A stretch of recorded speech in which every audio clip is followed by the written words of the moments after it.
Mommy, I'm scared. Wah. Li Siwen's head throbbed. His temples felt like they had been struck by a hammer. A strong stench of alcohol made him want to vomit. The sobbing sound in his ears was oddly vivid. What the hell is going on? Didn't I die already? Li Siwen struggled to open his eyes and found himself sitting on cold concrete ground. The dilapidated room reeked of dampness from years of neglect. On the peeling walls hung an old calendar card, clearly marked with 4 numbers. 1990. 1990? No way, this must be a dream. He shook his head hard, but a chilling thought surfaced: dead people don't dream. That was right, he had died. After 5 long years battling illness, even his billions couldn't save him. In his final moments, he had pulled out his own oxygen tube, ending a life full of legends. Yet here he was. Why? Could it be rebirth? His eyes widened as countless memories surged into his brain. This man was also named Li Siwen, born in Chaozhou in 1965. He had no parents. His grandfather passed away when he was 18. Uneducated, jobless, and aimless, he lived off odd jobs and idle days, a complete good for nothing. Sorting through the tangled memories, Li Siwen confirmed his identity and realized he had truly been reborn, his soul now inhabiting another man's body. But excitement quickly gave way to a grim realization. Now, he was in 1990, a time far removed from his original era, and worse, he was poor, barely surviving. What joy could come from being reborn like this? God, are you punishing me with a taste of poverty? Li Siwen couldn't help but laugh bitterly. Others who were reborn either landed in fantasy realms or noble families.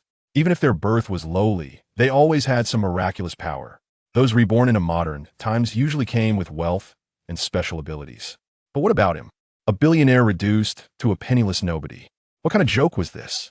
Was he supposed to rise again and reclaim the world's richest title? He chuckled. At this point, just staying alive might take more courage than ever before. Mommy, talk to me. The little girl's crying pierced Li Siwen's ears again, snapping him out of his thoughts. Looking toward the sound, he saw a disheveled woman collapsed in a dark corner, clutching a few obsolete 100 yuan notes. She lay motionless, seemingly lifeless. Beside her, a 2 or 3-year-old girl sobbed uncontrollably, tears streaming down her red cheeks. Damn it, did I break in and kill someone? Li Siwen gulped nervously. This joke was way too big. He took a cautious step forward, about to speak, when the girl suddenly turned toward him and slammed her forehead onto the cement floor. Uncle, please don't hit Mommy anymore. Xiaoni, I won't go to the hospital, really won't. Her heart-wrenching cries sent a jolt through Li Siwen's body. A sharp pain shot through his skull, nearly knocking him unconscious. Again, memories flooded his mind like a slideshow. This wasn't a crime scene. The woman lying there was his wife, Zhou Wenjing, a gentle and kind-hearted soul. Over the past 4 years, she had single-handedly supported the family, and the little girl that was their daughter, Xiaoni. But why was Xiaoni calling Zhou Wenjing mom and him uncle? Confusion clouded Li Siwen's face with question marks. Quickly, he pieced it together. Xiaoni wasn't their biological child. She was the daughter of Zhou Wenjing's older sister. When Xiaoni was only 3 months old, both her parents died in a car accident. Since the father had no relatives, custody went to the mother's side, Zhou Wenjing's parents. However, the Zhou family was deeply patriarchal. They pocketed the compensation money and planned to send Xiaoni to an orphanage. Upon hearing this, Zhou Wenjing decided to adopt her niece. Back then, Li Siwen strongly opposed it. After all, no money came with the kid. Why raise someone else's child for free? Zhou Wenjing had no choice but to offer him 100 yuan a month. That was how he reluctantly agreed. In those days, 100 yuan was a huge sum. Zhou Wenjing earned only 150 yuan a month working at a sock factory. From then on, Li Siwen became even lazier, doing nothing productive. He often beat Zhou Wenjing when things didn't go his way. Any other woman would have divorced him long ago. Zhou Wenjing had considered it, but with her quiet, submissive nature, she lacked the courage.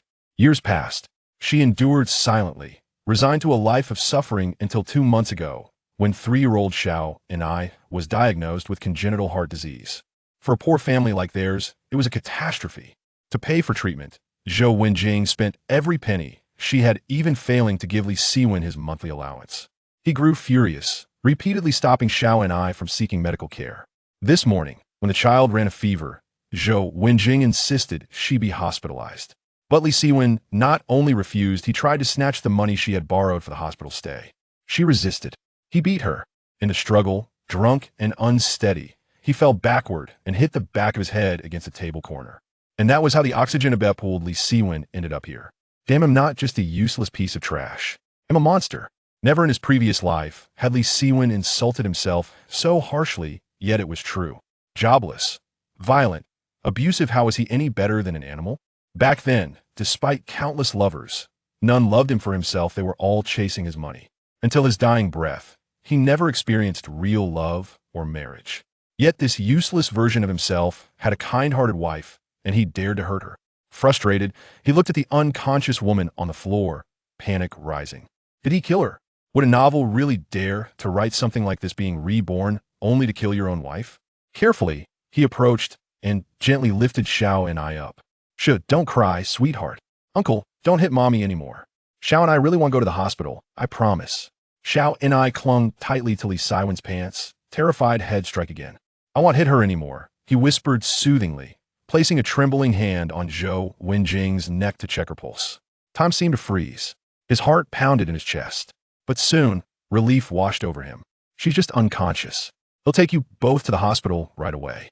Minutes later, in a taxi speeding toward Chaozhou Hospital, Li Siwen finally had a moment to brush aside Zhou Wenjing's hair.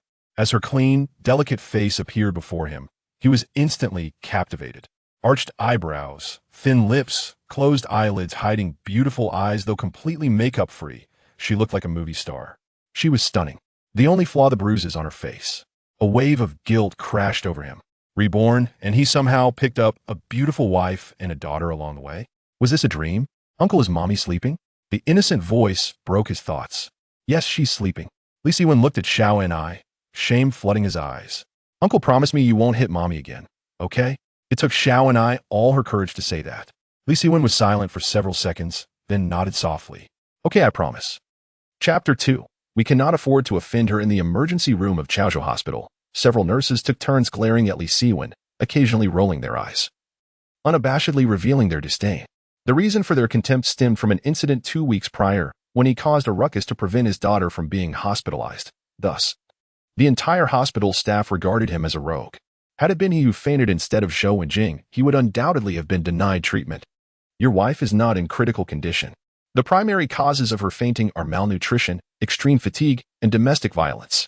I have administered an injection, and she will soon regain consciousness. However, the situation with the child is less optimistic. The fever is primarily due to complications arising from her heart condition. I recommend hospitalization and prompt fundraising for surgery. Otherwise, the child may not endure much longer.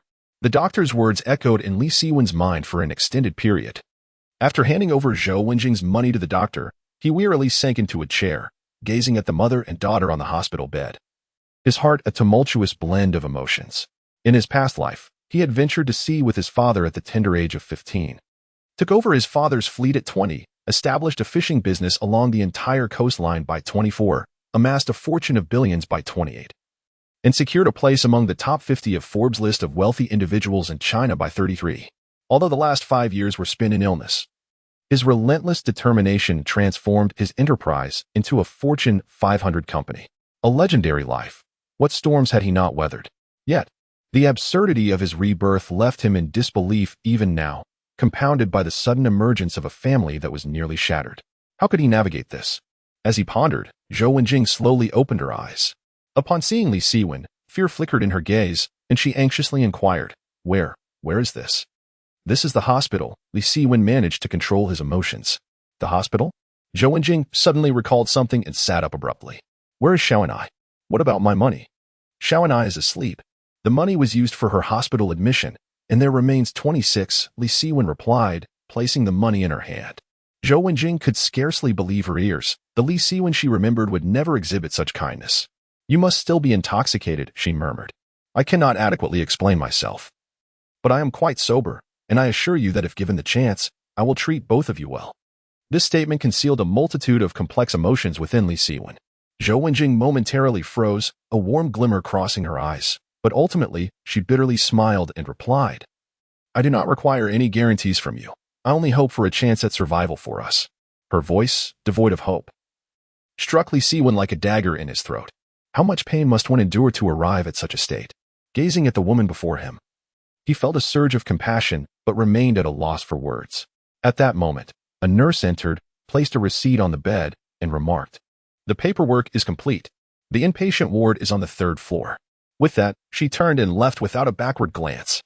Zhou Wenjing took the receipt and sighed in relief. She then attempted to rise from the bed to pick up Xiaoni, but her body swayed weakly. "I'll do it," Li Siwen exclaimed, swiftly lifting Xiaoni into his arms. Zhou Wenjing gazed blankly, her heart brimming with confusion. Why had he become so gentle? What had happened to him? Mama. Mama. Little and I suddenly awoke, realizing she was in Li Siwen's arms and feeling a tinge of fear. Regaining her composure, Zhou Wenjing quickly reassured her. Mama is here. Mama, hold me. Little and I extended her arms. My dear, Mama is unwell. Is it all right if Uncle holds you? Before Zhou Wenjing could respond, Li Siwen gently coaxed Little and I. Mama is too ill to hold you right now. Yes, once Mama feels better, she can hold you, Li Siwen patiently explained. All right. So good. Li Siwen smiled, feeling the warmth of the child, and suddenly inquired, Little and I, why don't you call me Daddy? Because you're bad. What if I become good in the future? If you become good, then I will call you. Really? Let us make a promise. Okay, promise. As Li Siwen hooked his finger with Little knees, his face blossomed with the softest smile, one he had never worn in his previous life. Zhou Wenjing, walking beside them, stared in astonishment, her mouth agape. This was unusual, too unusual. What had come over this man today? Not only had he brought them to the hospital, but he had also completely changed his demeanor towards Little and I, even asking her to call him Daddy. Was this a dream? Yet, what left her utterly speechless was when Li Siwen suddenly turned to her and said, the child should be called Li Xiaoni from now on. She must have a surname. After all, Zhou Wenjing abruptly halted, looking at Li Siwen with an indescribable expression. What's wrong? Li Siwen also stopped. She wanted to ask, are you still Li Siwen? But the words caught in her throat. His unexpected transformation was precisely what she had yearned for all these years. Did you lock the door when you came out? She quietly changed the subject. No, but there's not much worth stealing at home, right? Li Siwen mused that even a thief would leave in tears upon entering such a household. However, Zhou Wenjing held a different perspective and quickly replied, there are still 50 pounds of rice at home, along with the cabbage and bean sprouts we bought this morning. What if something goes missing? You should hurry back and lock the door. I'll be fine here. After saying this, she cradled Little Ni in her arms. Li Siwen stared blankly, wanting to say it was just a bit of food. Who would steal? Yet, considering it was 1990 and Zhou Wenjing appeared genuinely worried, he realized he needed to reassess this world. I'll head back now. Take care of yourself, he decided, turning to walk downstairs. May I ask you for a favor? Zhou Wenjing's voice suddenly reached him. What is it? Li Siwen turned back to inquire. Zhou Wenjing produced a 10 yuan note and handed it to him, saying, Fat sister has already urged me several times. I truly can't come up with 30 yuan. Could you speak to her and explain that I can pay a month's electricity bill for now? Li Siwen recalled that they had not paid their electricity bill for 3 months, and due to this issue, Fat Sister had slapped Zhou Wenjing just a week prior, witnessed by their neighbors. Evidently, Zhou Wenjing harbored a profound fear of Sister Pang. Today, witnessing a remarkable shift in his demeanor, he finally mustered the courage to seek assistance. Otherwise, he would have categorically refused any help. If it proves to be too burdensome, then let it be. Observing that Li Siwen remained silent, Zhou Wenjing sighed. Do not trouble yourself. Allow me to handle this matter, Li Siwen declared as he accepted the money. A fleeting smile graced Zhou Wenjing's face. And then he extended a single yuan, saying, Take this for your transportation. Should you return to the hospital this afternoon, please remember to bring a change of clothes for the child. If you do not come, strive to refrain from excessive drinking. Li Siwen took the coin. Feeling a mix of laughter and sorrow, his current state could scarcely be deemed worthy of even the term useless. The money must reach Sister Pang, for otherwise she would undoubtedly cause us trouble, a confrontation we cannot afford. Rest assured, I shall be on my way. As he watched Li Siwen's departing figure, Zhou Wenjing was enveloped in a whirlwind of emotions.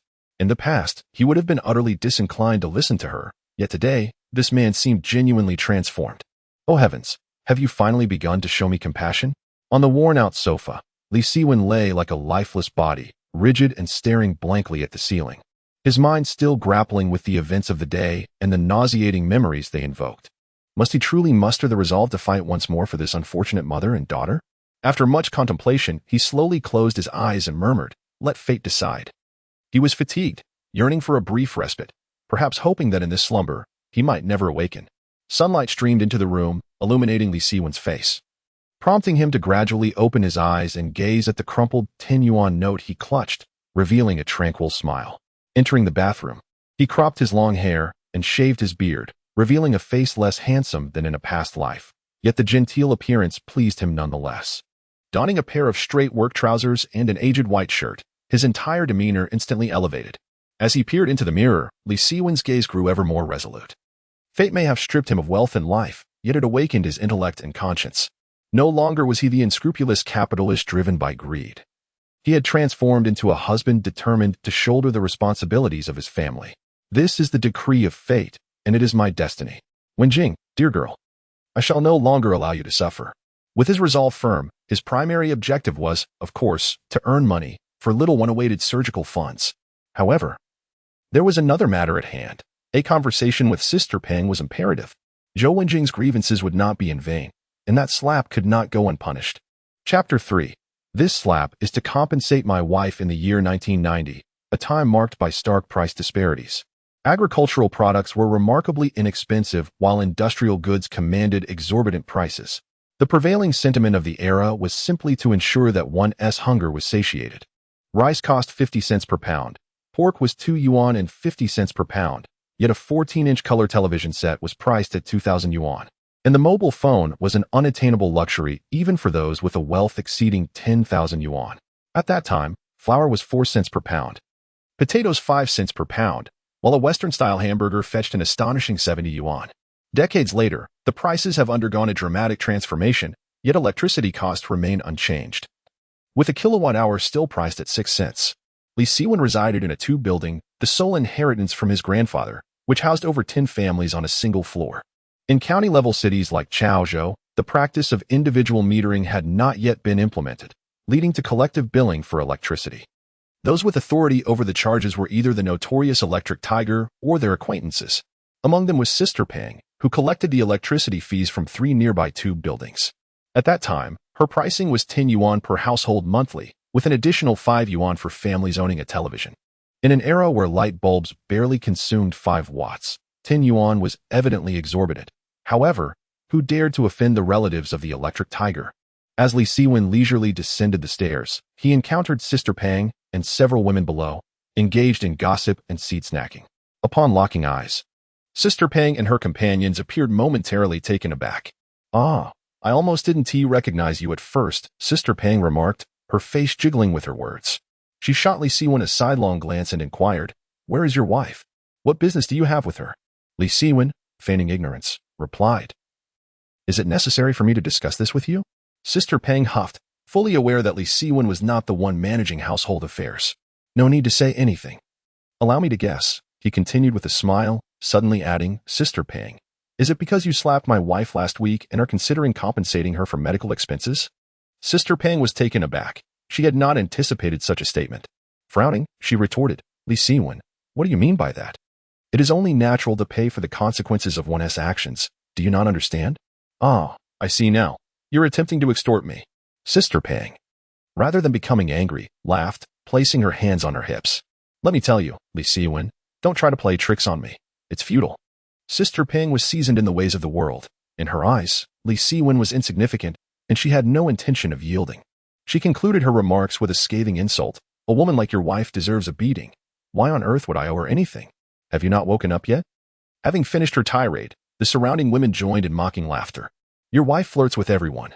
It's only a matter of time before she gets slapped again." "Indeed. Sister Pang's reprimand was a service to you, saving her from seducing other men as husbands.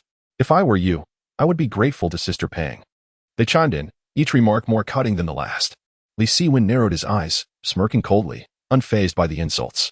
He understood that the more one argued with such women, the more emboldened they would become. "Sister Fat, I am a person who values reason. You struck my wife. And while I can forego the monetary compensation, surely the electricity bill for 3 months should suffice as restitution, no?" Li Siwen maintained his composure, smiling at Sister Fat. "Do you think you can get away with that? Let me make it clear, not a single penny of that electricity bill will be waived," Sister Fat retorted furiously. Glaring at him, Li Siwen chuckled, fully anticipating her refusal. He rolled up his sleeves, having prepared for this confrontation. "If you refuse that, then at the very least, you must repay this slap." Upon uttering this statement, not only did Sister Fat freeze, but the onlookers were equally astonished. What was he implying with that stance? Did he intend to fight back? It was truly a surprising turn of events. How could this seemingly ineffectual man muster the courage to defend his wife? This slap is for my wife, and as for your electricity bill, I shall settle it promptly. However, should you dare to harass my wife for money again or bully her, the next encounter will not merely involve a slap, Li Siwen declared, shaking his hand afterward. Although he was not physically unwell, he felt weakened. This single slap caused him considerable pain, a stark contrast to his former self. In the past, when he sailed with his father, he had to contend with the treacherous seas and the occasional pirate attack, learning invaluable skills from the seasoned sailors aboard. Had it not been for his smoking habit, he might have avoided the affliction of lung cancer. Undoubtedly, even if this slap did not meet his expectations, it was sufficient to intimidate those present. If I hear you women gossiping about my wife again, rest assured, I will not let you off lightly, Li Siwen warned, casting a fierce glare at the crowd before turning to depart. The women, visibly shaken, swallowed hard, and only after Li Siwen vanished did they dare to whisper among themselves. Has he lost his mind? Yes, but I've never seen him like this before, they exclaimed, rushing to steady Sister Fat, whose cheek had swollen significantly. Sister Fat, are you all right? And no, I'm fine, she stammered after a considerable pause, her voice laced with fury. How dare he strike me? I will not let him get away with this. I absolutely won't. Observing Sister Fat's fierce demeanor, everyone recognized that Li Siwen had indeed stepped on a thorny path. Sister Fat's reign over the apartment complex was not solely due to her intimidating appearance. Li Siwen, however, paid little heed to their reactions as he strode toward the Chaozhou hospital. He opted not to take a vehicle but instead took in the sights of the city, understanding that to earn a livelihood, one must first comprehend the surroundings. Chaozhou, a small expanse, had a population of merely several 100,000 prior to its urban planning, with most residents hailing from the surrounding agricultural communities. In such a place where one strives for a living, the absence of the advantages that accompany metropolitan areas is palpable. However, conversely, the smaller the locale, the lesser the competition. Yet, even so, forging a path remains a formidable challenge. Li Siwen, once a billionaire with a profound acumen for business, should have found success effortless with his memories of the next 30 years. Yet, upon meticulous reflection, he discovered insurmountable difficulties. Now, he found himself destitute, with no one to borrow from, burdened by considerable debts, and in such a predicament. The prospect of a turnaround seemed as daunting as climbing a mountain. Moreover, as a capital mogul, he was acutely aware that the narrative of rising from nothing is merely a fanciful tale meant to inspire. In the elite circles of affluent individuals he frequented, none were without a certain pedigree. Even he himself had risen to prominence in maritime business due to the inheritance of his father's fleet. At this critical juncture, he had no time to await the resurgence of real estate, no time to anticipate the dawn of the internet era, and certainly no time to invest in Dogecoin a decade later. He desperately yearned for a lucrative opportunity. Even if I can afford to wait, Xiaoni cannot, Li Siwen murmured to himself, habitually retrieving a half-empty pack of cigarettes from his pocket. Just as he was about to light one, he found himself momentarily frozen. Truly, one tends to forget the pain once the wounds have healed. Reflecting upon the body of his past life, he couldn't help but display a wry smile. Subsequently discarding the entire pack of cigarettes, thereby relinquishing his sole passion from his previous existence. At 7 in the evening, he arrived near Chaozhou Hospital. Using the 10 yuan he had in tea given to Fat Sister to purchase 3 sausages, a selection of fruits, and a handful of candies, before entering the hospital. In his former life, it was inconceivable that he would be visiting a child. At this hour, he would have been out drinking with his rowdy companions, berating his former self. As he ascended to the 3rd floor, upon reaching the corner of the staircase, he overheard a conversation in the corridor. Thank you, Brother Jiang. The voice belonged to Zhou Wenjing. It is only right for me to come see the child. Please, do not be so formal with me, responded a man, his tone somewhat exaggerated, seemingly striving to project a sense of caring. Li Siwen couldn't help but glance surreptitiously, recognizing the man as Jiang Jintao, the factory director of the sock factory. Chapter 4. She will not divorce. How did he end up here? A large question mark hovered over Li Siwen's mind. Having known Zhou Wenjing for 4 years, he had heard numerous rumors, including the insinuations surrounding her supposed flirtations with various men at the sock factory. If the previous version of Li Siwen would have believed these tales, the current Li Siwen was resolute in his disbelief.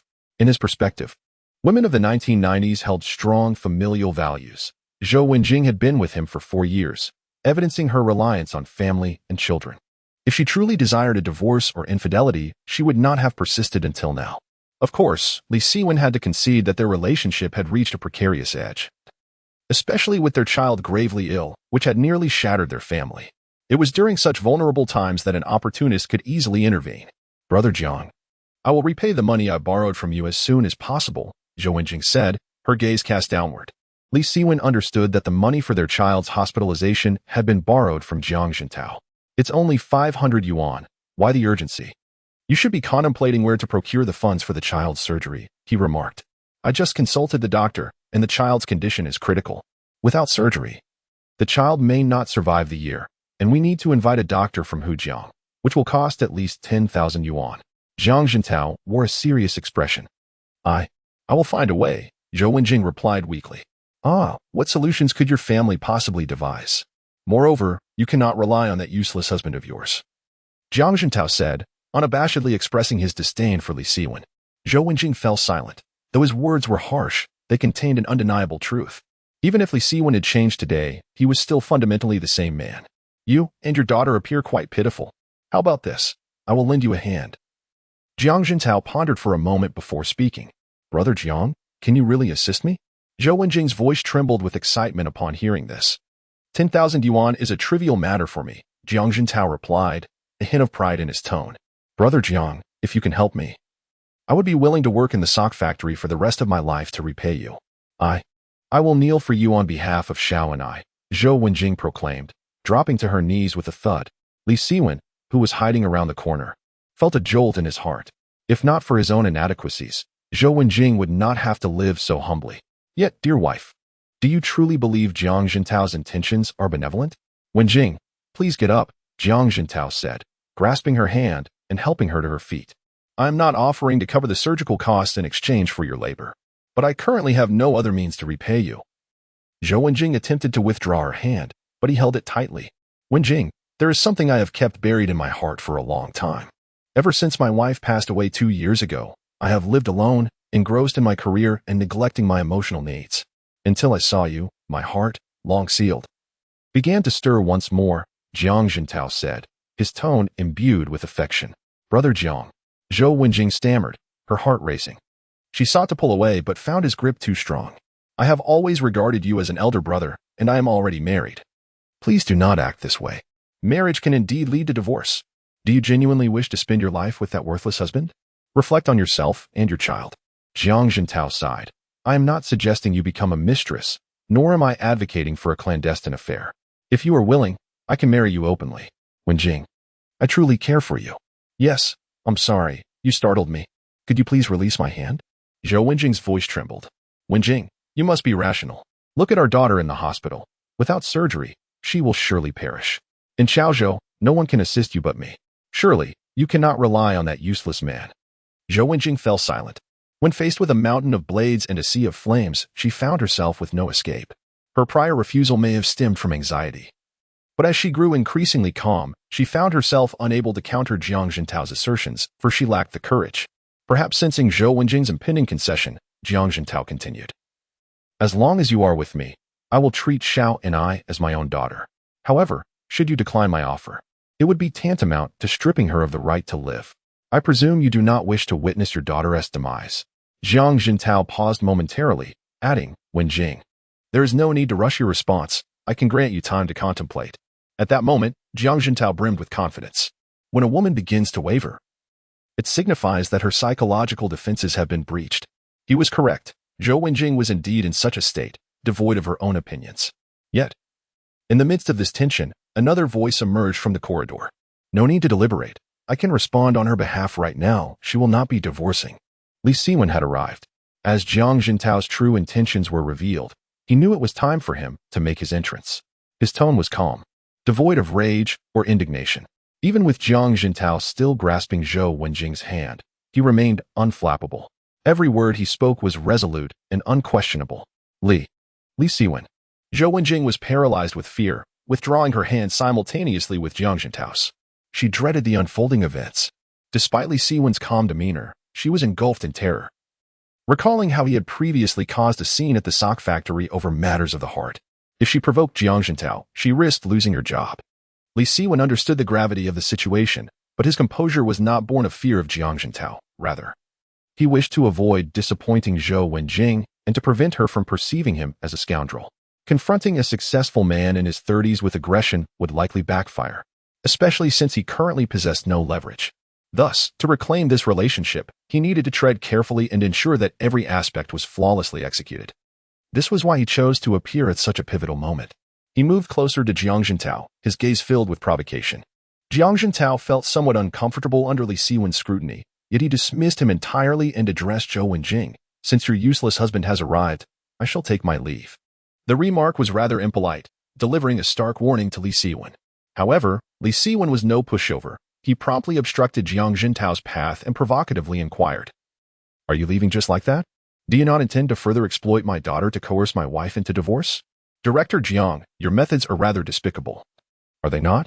Li Siwen's words struck a nerve. Serving not only to ridicule Jiang Jintao, but also to enlighten Zhou Wenjing about the true nature of the man before her. Jiang Jintao, caught off guard by the confrontation, coldly uttered two words, "Stand aside." Standing aside is permissible, yet remember my two statements. First, Wenjing will not divorce me. Second, keep your distance from my wife in the future. Chapter 5. The Worthless, Do You Dare?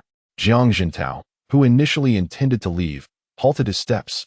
He had never anticipated that this worthless individual would exhibit such audacity. Observing the provocative glint in his opponent's eyes, a realization struck him, and he chuckled. Today, there are many witnesses. I shall not nitpick with you.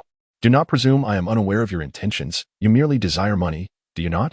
As he spoke, Jiang Jintao retrieved a stack of cash from his pocket and placed it before Li Siwen, weighing it in his hands. Here, I have 10,000 yuan, sufficient for you to spend a lifetime. Just depart from Wenjing, and then respectfully apologize to me, and this money is yours. A gasp swept through the crowd. After all, 10,000 yuan was an astronomical sum in this era, revealing Jiang Jintao's financial prowess. As the onlookers marveled, Zhou Wenjing's gaze turned to one of despair. She seemed to foresee the outcome. Jiang Jintao, confident in his victory, believed that Li Siwen's boldness was merely a ruse to extort money from him. However, contrary to expectations, Li Siwen merely scoffed, disdain evident in his voice as he retorted, "I am not in need of money. Begone." Begone? The crowd was taken aback. This was 10,000 yuan. Surely, one would not even sell their wife for such a sum. Who could have anticipated that the audacious Li Siwen would outright refuse? Even Zhou Wenjing wore a perplexed expression. This unexpected rejection infuriated Jiang Jintao, who barked, "What are you pretending for? Not in need of money? Who does not know you are a worthless wretch who cannot even afford medical expenses?" Upon hearing Jiang Jintao's words, the surrounding crowd joined in mockery. This fellow truly is all talk.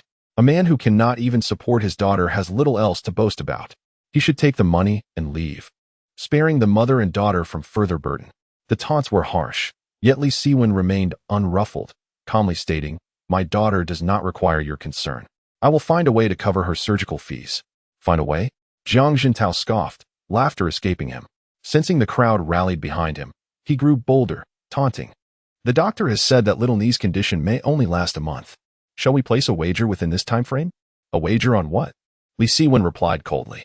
"If you can gather the surgical fees within a month, I will host a banquet at the Welcome Pavilion and bow in apology. But if you fail, you must promptly divorce Wenjing. You are unworthy of her." Jiang Jintao stepped closer to Li Siwen, challenging, "Do you dare?" Li Siwen cast a sidelong glance at Zhou Wenjing, who was also watching him, her eyes filled with hopelessness. He could easily disregard her as a stake in this gamble, for their feelings were scant. However, reflecting on his past life and all he had endured, he ultimately made a choice. "Bet your wife?" Li Siwen chuckled. "Why not wager your mother instead?" Jiang Jintao froze momentarily, about to unleash a tirade, but Li Siwen continued, "I have no interest in wagering my wife, but I am willing to stake myself. If I lose, not only will I bow an apology, but I shall also leave Chaozhou forever." "Very well." Jiang Jintao readily acquiesced, for the departure of Li Siwen would indirectly signify the abandonment of Xiaoni. Zhou Wenjing, however, could never leave with him. This was precisely the outcome he desired. He continued with unwavering conviction, "Everyone has heard what was said today. Should you dare to renege on this agreement, I shall ensure that your legs are broken." Having said this, Jiang Jintao strode away, leaving a parting remark, "Xiaoni is a Jiang." Li Siwen remained unfazed, finding the situation somewhat amusing. having just acquired a wife. He was now confronted with someone attempting to usurp her, a truly peculiar era. As he approached Zhou Wenjing, he noticed her observing him with a curious gaze. He offered a gentle smile and said, "Shall we return?"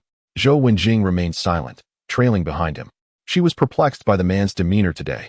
Her mind was overwhelmed with questions, leaving her nearly breathless. Was this composed and self-assured man still Li Siwen? She had prided herself on understanding him well. Yet her perception was now in doubt, especially after he had so decisively stated that she would not be divorcing him, stirring an inexplicable emotion within her. "What is it?" Li Siwen inquired softly. Do you not blame me?" Zhou Wenjing probed tentatively. "Why would I blame you?" Li Siwen feigned confusion.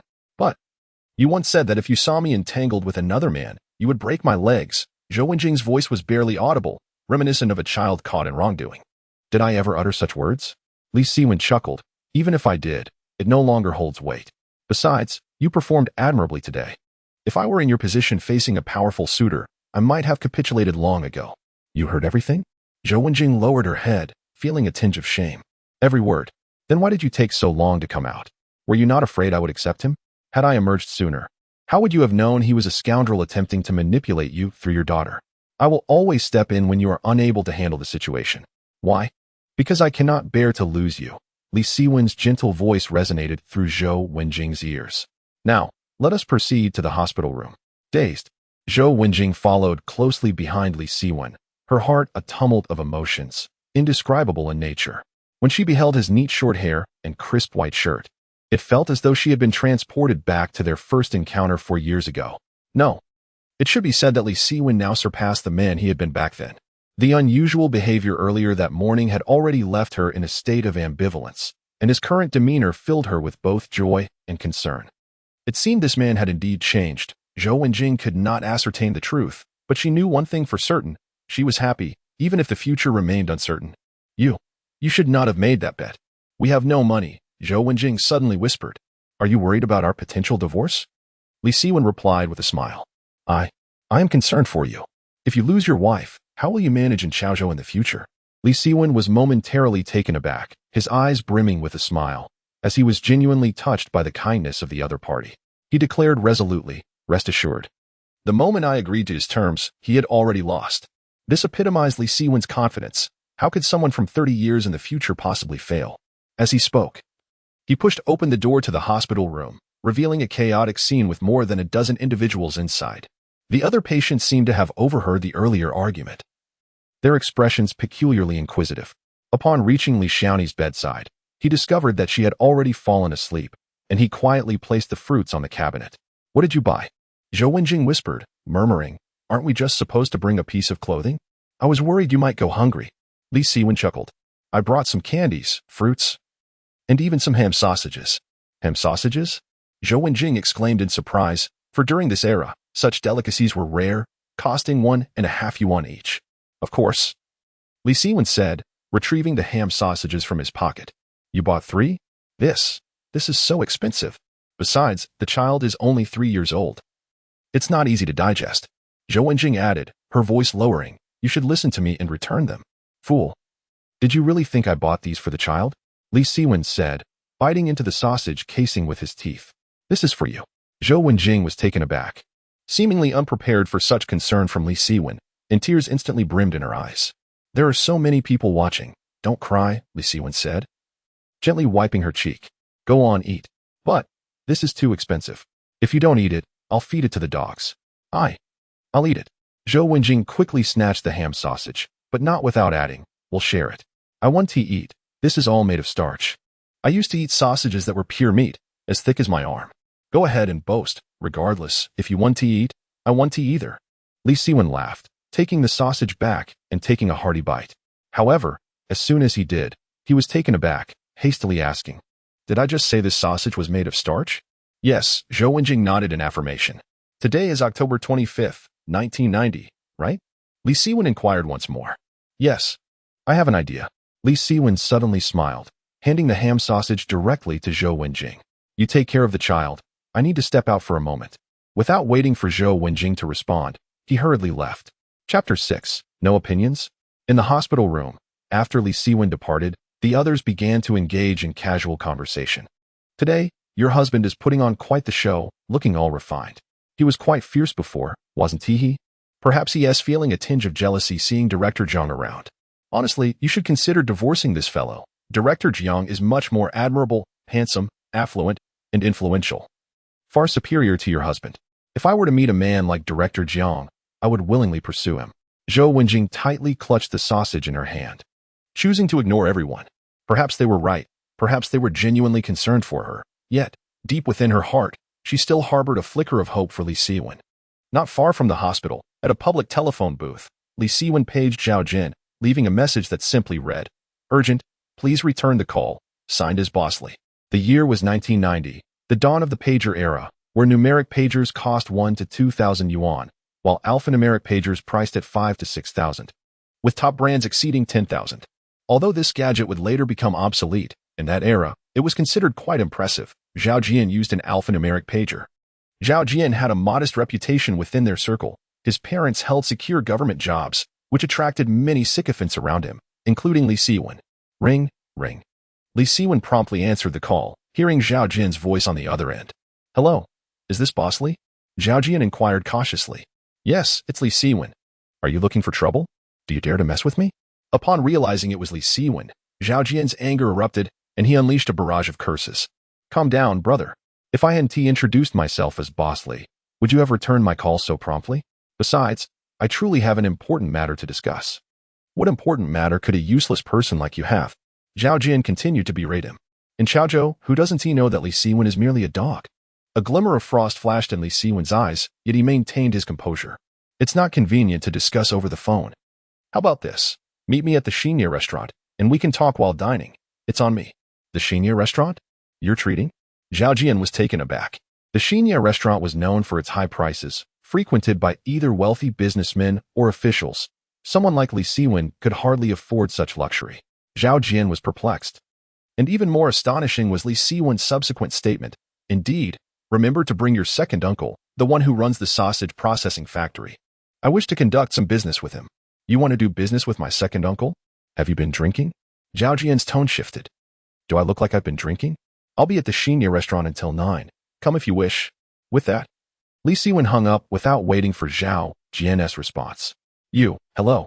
Zhao Jian was taken aback, his brows furrowing in disbelief. He had never anticipated that Li Siwen would exhibit such audacity.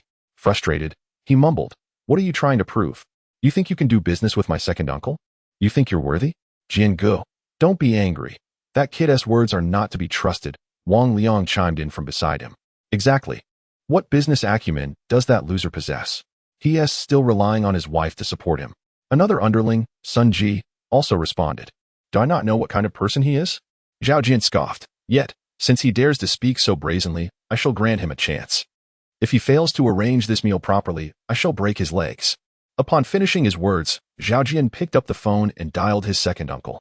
Nearby, Wang Liang and Sun Ji exchanged worried glances for Li Siwen. Although Zhao Jian might not actually go through with breaking someone's legs, Li Siwen was bound to receive a beating. Moreover, if he dared to scheme against Zhao Jian's second uncle, the consequences would be severe. The new industry restaurant, located in the heart of Chaozhou, is a place where a single meal typically costs at least 100 or 80, equivalent to more than half a month's wages for an ordinary worker. Thus, those who frequent this establishment generally come from well-off families. This evening, the restaurant was bustling with patrons. All 5 private rooms were fully booked, leaving Li Siwen to wait in the lobby. At 8:30, a group entered the restaurant, led by Zhao Jian's second uncle, Yang Bao. He donned a leather jacket, wielded a large mobile phone, and had a conspicuously bulging belly, making it clear to anyone that he was a significant figure. Following Yang Bao, Zhao Jian strutted with his head held high, an alluring woman draped on his arm, trailed by his 2 lackeys, Wang Liang and Sun Qi. Seeing the large party approach, Li Siwen stood up promptly and called out, "Brothers, I'm over here." As Zhao Jian and his entourage neared, he courteously addressed Yang Bao. "You must be Yang, Zhao Jian's second uncle. Please, have a seat." Yang Bao nonchalantly nodded, not bothering to meet Li Siwen's gaze, instead surveying the surroundings with mild discontent before commenting, "I come here with friends every month. But this is the first time I've had to eat in the lobby. Why didn't you reserve a private room?" Zhao Jian, displeased, chided. "Are we to be treated as ordinary guests?" Li Siwen sincerely explained, "In my heart, You are undoubtedly esteemed guests. However, all the private rooms are booked today. Otherwise, I would have made arrangements." Observing Li Siwen's demeanor, Yang Baoguo reluctantly sat down. "Fine, I suppose we can make do." Seeing this unfold, Zhao Jian had no further remarks but glared at Li Siwen, warning, "Li Siwen, you had better not play tricks. Otherwise, I will not let you off easily." With that, he dismissed Li Siwen's reaction and called out to the distance, "Waiter, come over to take our order." Before long, the waiter approached with the menu. After scrutinizing it for a moment, Zhao Jian glanced at Li Siwen and continued, "Since this is a business discussion, we must indulge in fine food and drink. My second uncle frequents high-end restaurants, and ordinary fare simply will not suffice for him. Today, let us select the most expensive dishes." He then provocatively asked Li Siwen, "What do you say, Li Siwen? No objections, I hope?" It was evident to all that this was a blatant attempt to exploit Li Siwen's generosity. Not only did Sun Ji and Wang Liang wear mischievous grins, but even patrons at the adjacent table displayed expressions of disbelief at Li Siwen's impending misfortune. Chapter 7. The process of ham sausage production. Everyone was anticipating a moment of embarrassment for Li Siwen, yet to their astonishment, he simply smiled and replied, "No problem. Order whatever you desire. Let the dishes be the signature ones, and the wine the finest." His words left the crowd speechless. Wang Liang, with cautious curiosity, inquired, "Li Siwen, have you won the lottery?" "Indeed, what has prompted such sudden generosity?" Sun Ji echoed. Both were bewildered, and Zhao Jian, somewhat perplexed, scrutinized Li Siwen. Today, he was not only impeccably dressed, but had also had a haircut. He certainly appeared revitalized. Could it be that he had truly come into wealth? Zhao Jian pondered. Was there such a significant transformation? Li Siwen, feigning nonchalance, spread his hands and smiled naturally. "Yes, you must have struck it rich. No wonder you haven't sought us out lately," Wang Liang remarked. "Liangzi, what nonsense are you spouting? I hardly have the standing to seek you out." Li Siwen responded as if in casual conversation, yet his words carried a sharp edge. Within this circle centered around Zhao Jian, there were various types of sycophants. Wang Liang and Sun Ji, though sycophants, could be regarded as Zhao Jian's friends, given their decent backgrounds. In contrast, Li Siwen was the quintessential bootlicker. Zhao Jian only summoned him for labor or brawling, occasionally even having him pose as a rogue to impress girls. The grievances Li Siwen had endured were countless. And in summary, Zhao Jian treated him like a mere monkey. Nonetheless, for someone like Li Siwen, a scoundrel, to survive by following Zhao Jian was a source of satisfaction in itself. Thus, when the others heard Li Siwen's remarks, they simultaneously donned awkward smiles. "Let us not say that. We are all friends. If you ever need anything, feel free to call us," Zhao Jian interjected, wearing a superficial smile. He was considerably more courteous towards Li Siwen, primarily due to his uncertainty regarding Li Siwen's true circumstances. After all, if this fellow had indeed acquired wealth, he might prove useful in the future. "Brother Jian, your openness is appreciated. I shan't hold back if I require assistance in the future," Li Siwen chuckled, prompting the others to join in laughter. As they exchanged pleasantries, the food and drinks were served, and the group indulged in conversation, occasionally boasting and exchanging banter. Li Siwen, not one to remain idle, contributed to the dialogue intermittently. After several rounds of drinks, young Baoguo set down his cup, his demeanor turning more serious.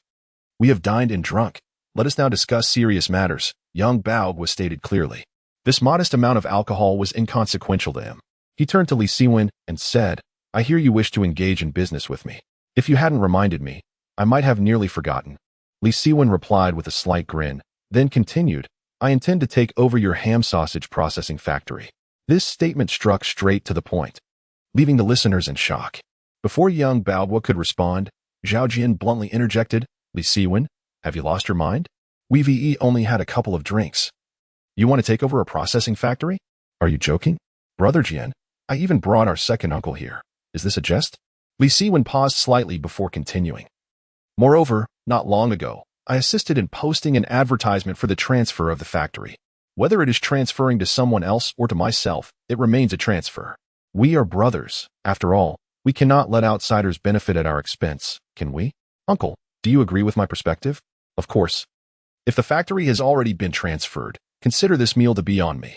Observing Li Siwen's earnest demeanor, Zhao Jian fell silent, pondering the source of his apparent wealth, while young Baoguo furrowed his brow, only to soon reveal a smile. "The factory has indeed not yet been transferred. However, as you are aware, With the current popularity of ham sausages, acquiring my factory would require a significant sum. Name your price, Li Siwen replied nonchalantly. Yang Baohua, seeing him so agreeable, thought for a moment and raised 2 fingers, calmly stating, at least 200,000. Upon hearing this figure, the other diners collectively gasped. In 1990, 200,000 was an astronomical sum. Yang Baohua scrutinized Li Siwen's reaction, eager to glean any hint of his thoughts. However, Li Siwen merely feigned contemplation, and after a while, remarked, Boss Yang, doesn't this price seem somewhat inflated? Inflated? Do you comprehend the future potential of ham sausages? This year they sell for 150 each, next year they will reach 250, and within 3 years, it could rise to 350. Invest 200,000, and you will recoup your investment in no time. Furthermore, my location, my equipment, each aspect is worth considerable money. If I weren't in urgent need of cash, I would never consider transferring it, Yang Baohua explained, blending analysis with persuasion. Li Siwen found his words amusing, knowing that decades later, one could purchase 5 sausages for a mere $1, and even dogs would turn their noses up at them. Boss Yang, we are not strangers. Permit me to speak frankly. If your processing factory were truly profitable, would you be looking to transfer it? Li Siwen chuckled softly. I have already stated I am in urgent need of funds, Yang Baohua retorted coldly. But I assisted in advertising your factory half a month ago. There are dozens of savvy business owners in Kaizhou.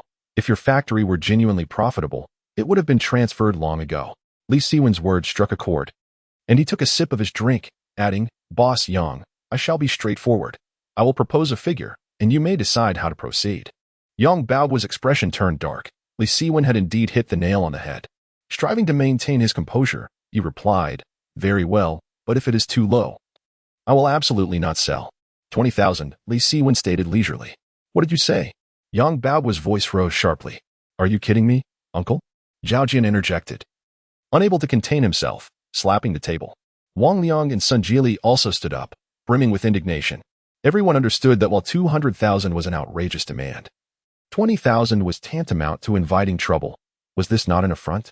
Everyone, do not be alarmed. In my view, 20,000 is already quite generous, Li Siwen remarked indifferently. Generous? My processing factory spans over 3,000 square meters, plus the equipment.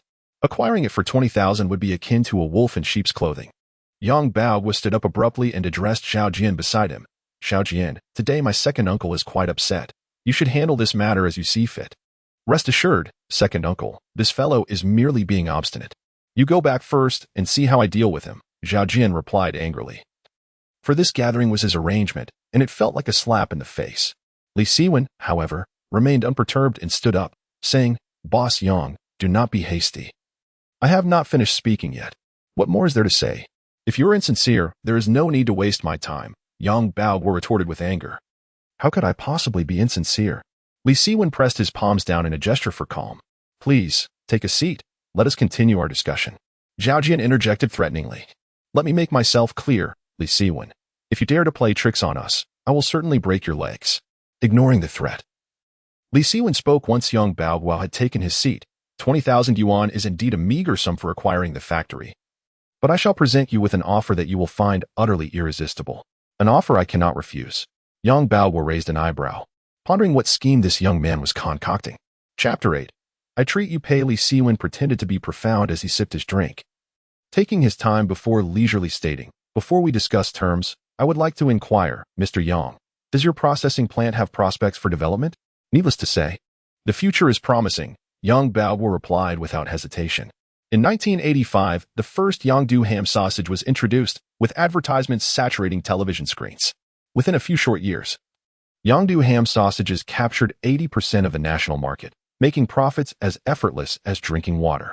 Enticed by the allure of immense profits, numerous large meat processing plants entered the fray, while capitalists from smaller cities sought to seize a share of the leftovers, resulting in a proliferation of small ham processing factories springing up like mushrooms after rain.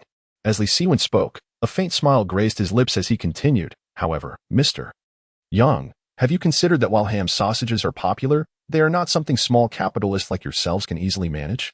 Setting aside initial investments and subsequent labor costs, do you possess the advantages in raw materials that those large meat processing plants have? With inferior quality, lack of brand recognition, and unfavorable pricing, Do you still believe your processing plant has a promising future? Li Siwen's eloquent discourse left the audience in stunned silence, particularly young Baoguo, who had not anticipated such insight from his counterpart. The data and analysis presented struck at the very heart of the matter. Had he heard these words sooner, he might have avoided the impulse that led him to establish a ham processing plant. What the others did not realize was that while Li Siwen appeared reasoned and informed, half of his assertions were fabricated.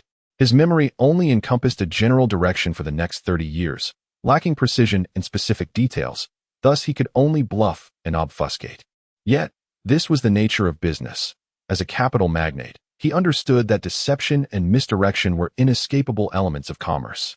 Mr. Yang, he continued confidently, I have shared all this to convey that the reason I dared invite you here today is that I am certain no one will purchase your processing plant. Who would engage in a losing venture?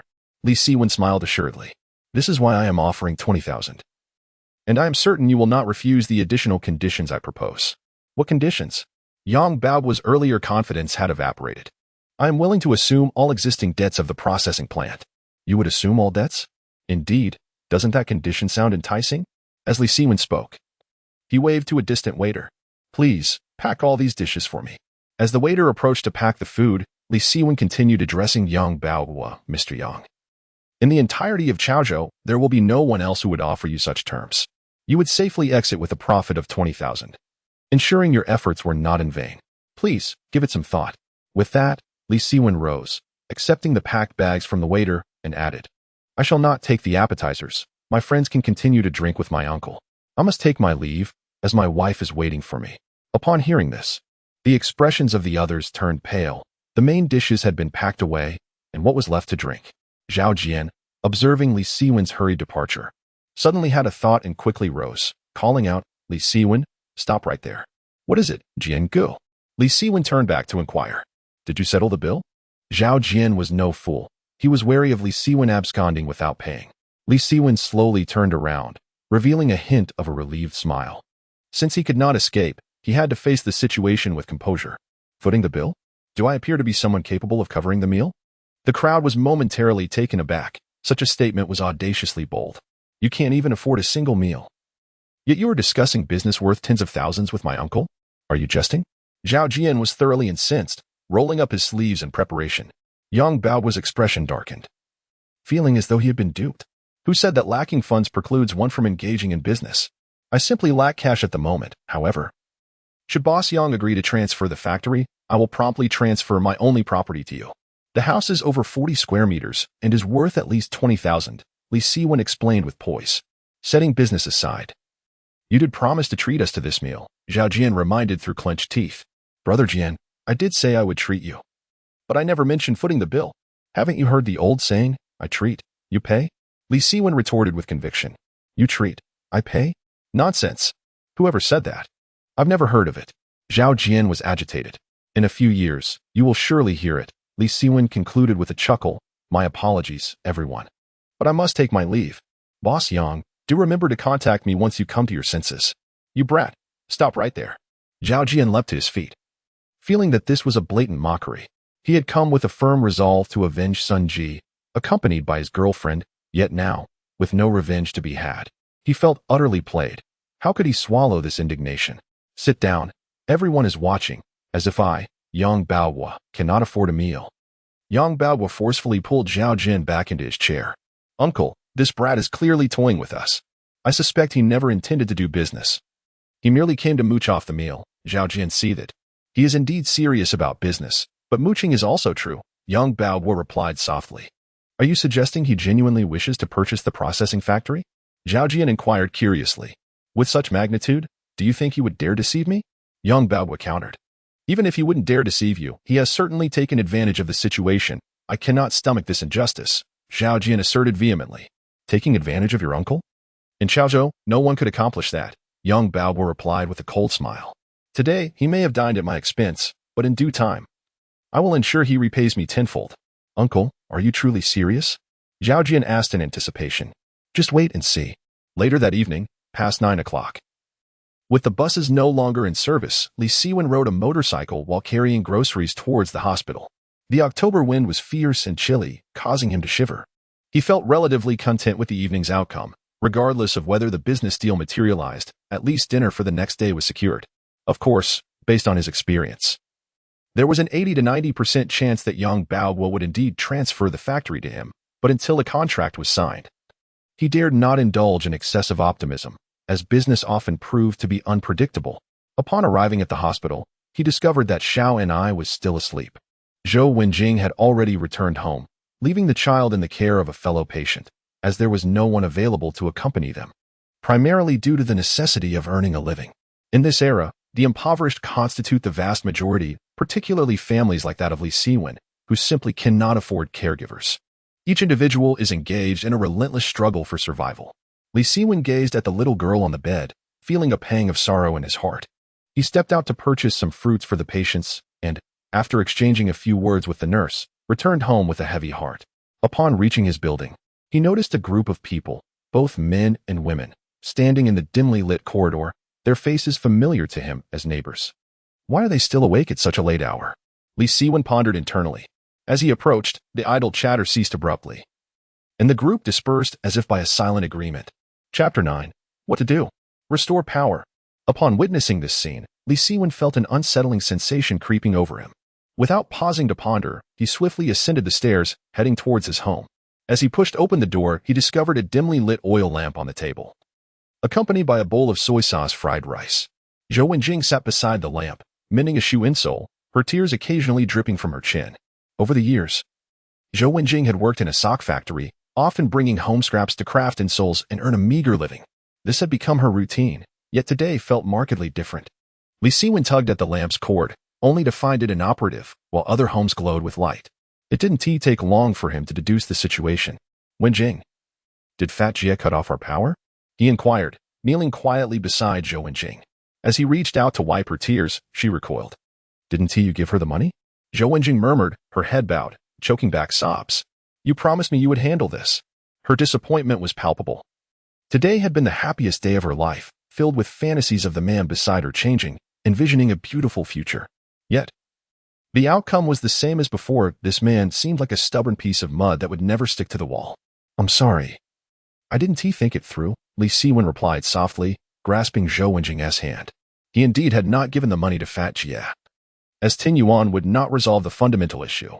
Besides, he had already slapped Fat Jie. One would think she might have some reservations. Yet, he had been naive. In this imperfect legal era, people's approaches often leaned more towards impulsiveness than rationality. Moreover, with neither money nor influence, how could Fat Jie possibly fear him? Sensing the tremor in Zhou Wenjing's hands, Li Siwen understood that this woman had endured much suffering. He gently asked, Did Fat Jie hit you? I didn't dare to open the door for her, Zhou Wenjing replied softly. Li Siwen exhaled in relief. He could imagine that although Fat Jie had not entered the house, she must have hurled a torrent of insults from outside. Otherwise, the neighbors would not be gossiping. Leave this matter to me. You stay home, he declared, grabbing the axe resting in the corner and storming out. Upon witnessing this, Zhou Wenjing was taken aback. Li Siwen had always shied away from trouble, never stepping forward. What had changed today? Suddenly realizing something, she hurried after him. Li Siwen, what are you going to do? The tenement buildings primarily existed in the 1980s and 1990s. Due to the high number of residents and poor sound insulation, any issues in one household were known throughout the entire building. Therefore, as soon as Li Siwen stepped into the corridor, he was already being followed by several people, their numbers increasing. At that moment, someone with a loose tongue was the first to speak up. Li Siwen, I think you should reconsider. You can't handle that tigress. Fat Jie, yeah, she just scolded your wife a bit. It's not the first time. If you really want to stir things up, her husband will definitely take care of you. The crowd trailing behind offered intermittent reminders, but upon noticing that Li Siwen disregarded them, they could only murmur amongst themselves. This young man typically would not dare provoke Sister Pang. What could have possessed him today? Who knows, perhaps he was merely putting on an act. I have heard, however, that he slapped Sister Pang this afternoon. No way. Amidst the chatter, Li Siwen had already descended to the first floor, where the distribution box stood adjacent to Sister Pang's residence, adorned with a gleaming Belan padlock. Without hesitation, he raised his axe and struck 3 decisive blows, causing the padlock to fall from the distribution box. Yet, before he could push the circuit breaker, Sister Pang's door swung open, and the porch light illuminated the scene. Who is it? Disturbing my sleep at this late hour? Are you seeking death? Sister Pang's voice boomed, and her ample figure lumbered into view. What is going on? So many people have gathered. For a moment, Sister Pang was taken aback by the sight before her. But as she followed the gaze of the crowd and spotted Li Siwen, everything became clear. Li Siwen, what are you doing? Stop this at once. Sister Pang's fury ignited. What am I doing? Restoring power, Li Siwen replied fearlessly, pushing up his own circuit breaker. Witnessing this, Sister Pang's face turned an ominous shade of green. The distribution box was more precious to her than her own child. How could she allow Li Siwen to tamper with it, especially with so many neighbors watching? Li Siwen, I have been patient with you, yet you dare to cause a ruckus at my doorstep? Sister Pang exclaimed, rolling up her sleeves. However, just as she was about to strike, she hesitated, recalling that she had been slapped earlier that afternoon, which instilled a degree of apprehension within her. Nonetheless, her imposing demeanor remained undiminished as she bellowed, Darling, come out here. The utterance of darling sent shivers through those present. For they all knew that Sister Pang's husband was not to be trifled with. Her husband, Wu Gang, a butcher standing nearly 6 feet tall and weighing over 200 pounds, exuded an intimidating presence that could easily overpower Sister Pang. Furthermore, there were whispers that Wu Gang had a history of rough dealings. What is all this noise about? Wu Gang emerged, visibly impatient, his robust physique seeming capable of breaking the doorframe. It was evident that only someone of his stature could subdue Sister Pang. What is going on? Don't you see they're bullying us right at our doorstep? Sister Pang glared at Li Siwen, her teeth clenched. Wu Gang's expression darkened, his fierce gaze locking onto Li Siwen, the tension palpable enough to raise heartbeats. Li Siwen knew he was in deep trouble. Wu Gang would undoubtedly retaliate. Whispers among the crowd belittled Li Siwen, casting him as a fool. Li Siwen, you audacious wretch. Do you think you can wreak havoc in my home simply because you perceive a lack of men here? With that, Wu Gang stepped forward, his formidable aura seemingly compressing the very air around them. Darling, don't waste your breath on him. Just teach him a lesson, Sister Pang urged, pointing at Li Siwen with disdain. At that moment, a figure abruptly emerged, revealing Zhou Wenjing, who, with a look of panic, rushed to obstruct Wu Gang and Sister Pang. Trembling, she implored, Sister Pang, Brother Gang, my husband had a bit to drink today. Please, show some mercy and do not hold it against him. Had a drink? He appears quite lucid to me, smashing the distribution box and tampering with the circuit breaker. Just ask the neighbors. Who would dare touch anything belonging to my household without my consent? Sister Pang retorted, hands on her hips, her tone menacing. Sister Pang, I promise to have someone repair the distribution box for you tomorrow. I beg you, have pity on me and spare him. Bah. Sister Pang spat on Zhou Wenjing, cursing. Wretched woman, stop pretending to be pitiful. Now you regret it, but it's too late. Get out of here. With that, Sister Pang forcefully shoved Zhou Wenjing aside. Chapter 10. The trio of tactics. Sister Pang, possessing considerable strength, unexpectedly shoved Zhou Wenjing, causing her to stumble. Li Siwen, who had remained silent until now, quickly supported her. He had been taken aback by Zhou Wenjing's boldness, especially considering his own trepidation when facing the robust Wu Gang. Her fearless stance was entirely unforeseen. Wenjing, are you all right? Li Siwen inquired with concern. I'm fine. You must apologize to Sister Pang and Brother Gang quickly. We cannot afford to anger them, Zhou Wenjing urged anxiously. Why should I apologize to such a shrew? Li Siwen scoffed, positioning Zhou Wenjing behind him. Don't worry, I shall handle this. Zhou Wenjing was bewildered. She could not comprehend why Li Siwen, who typically feared offending Sister Pang, suddenly exhibited such defiance. If smashing the power distribution box was an impulsive act, Wu Gang was now approaching with intent. Surely it was time for calmness, yet she found herself at a loss for words. Husband, look at him. He dares to call me a shrew. Sister Pang fumed, pointing at Li Siwen and bellowing, you better teach him a lesson. Seeing that Li Siwen maintained his arrogant demeanor, Wu Gang wasted no time, striding forward and seizing Li Siwen by the collar with his enormous hand. Although Li Siwen stood at 1.8 meters tall, his slender physique appeared insignificant in contrast to Wu Gang's formidable presence. With effortless strength, Wu Gang lifted him off the ground. I'll make sure to beat you to a pulp today, Wu Gang declared, raising his other fist. In that instant, nearly everyone instinctively took a step back, aware that Li Siwen was doomed. Zhou Wenjing was terrified and wished to intervene, but it was already too late. Finish him off. Sister Pang's shrill voice echoed through the night sky. A sudden scream pierced the air, but to everyone's astonishment, it was Wu Gang's voice. In a heartbeat, all eyes shifted to him. Wu Gang staggered back, clutching his nose, blood seeping through his fingers. Damn it. An out-of-control Li Siwen retaliated with a swift kick to Wu Gang's groin. Ouch! Wu Gang's legs buckled, and he collapsed to the ground with a loud thud. Everyone stood in shock, utterly confused by the turn of events. Just moments ago, they believed Li Siwen was finished. Some even closed their eyes, unwilling to witness the outcome. Yet, it was Wu Gang who lay defeated. Only Li Siwen understood precisely what had transpired. He refrained from retaliating when Wu Gang grabbed his collar. But when the latter swung his fist, Li Siwen exerted force from his waist and struck Wu Gang's nose with his own head. The impact was akin to a stone striking an egg, rendering Wu Gang momentarily dazed. At that moment, Li Siwen executed the final maneuver in the trio of tactics, a kick to the groin, effectively concluding the confrontation. The so-called trio of tactics comprised eye jabs, throat grips, and groin kicks, a strategy taught to him by seasoned veterans aboard the ship, emphasizing that when confronted by a stronger adversary, underhanded tactics often proved most effective. In a previous life, even Tin Wu Gang would scarcely have been his match, yet now, having assumed a new form, he could only resort to underhanded tactics. Pain groans emanated from Wu Gang's throat, sending shivers down spines in the pitch-black night. All eyes shifted towards Li Siwen, filled with astonishment, confusion, and even a hint of fear. Was this still the same ineffectual fool they once scorned? At this moment, regardless of Li Siwen's wealth, many women perceived his actions as remarkably gallant. Fat sister, do you recall what I mentioned this afternoon? Li Siwen advanced a couple of steps, leaving merely a meter between them, his chilling voice causing Fat sister to tremble. I. Fat sister was taken aback. Unable to fathom that the man she usually relied upon had been effortlessly subdued by Li Siwen. The shock was akin to experiencing an earthquake. Do you not remember? Allow me to jog your memory, Li Siwen declared, rolling up his sleeves. Witnessing this, Fat sister's complexion turned pale. The slap she received earlier had nearly knocked the breath out of her. Li Siwen, we are neighbors. Please do not go too far, Fat sister stammered. Oh, now you remember we are neighbors?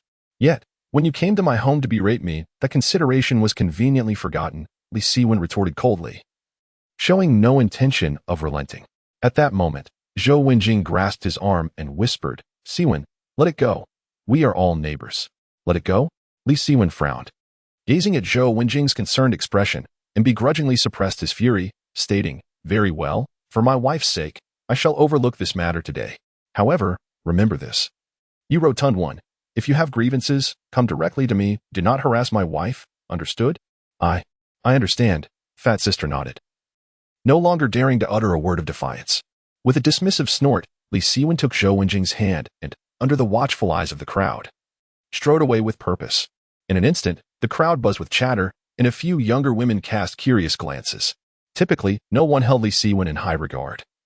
But today was different. After all, Fat sister had dominated her realm for over a decade, and Li Siwen was the first to challenge her. What are you staring at? Go back to sleep. Fat sister yelled at the onlookers after Li Siwen had vanished.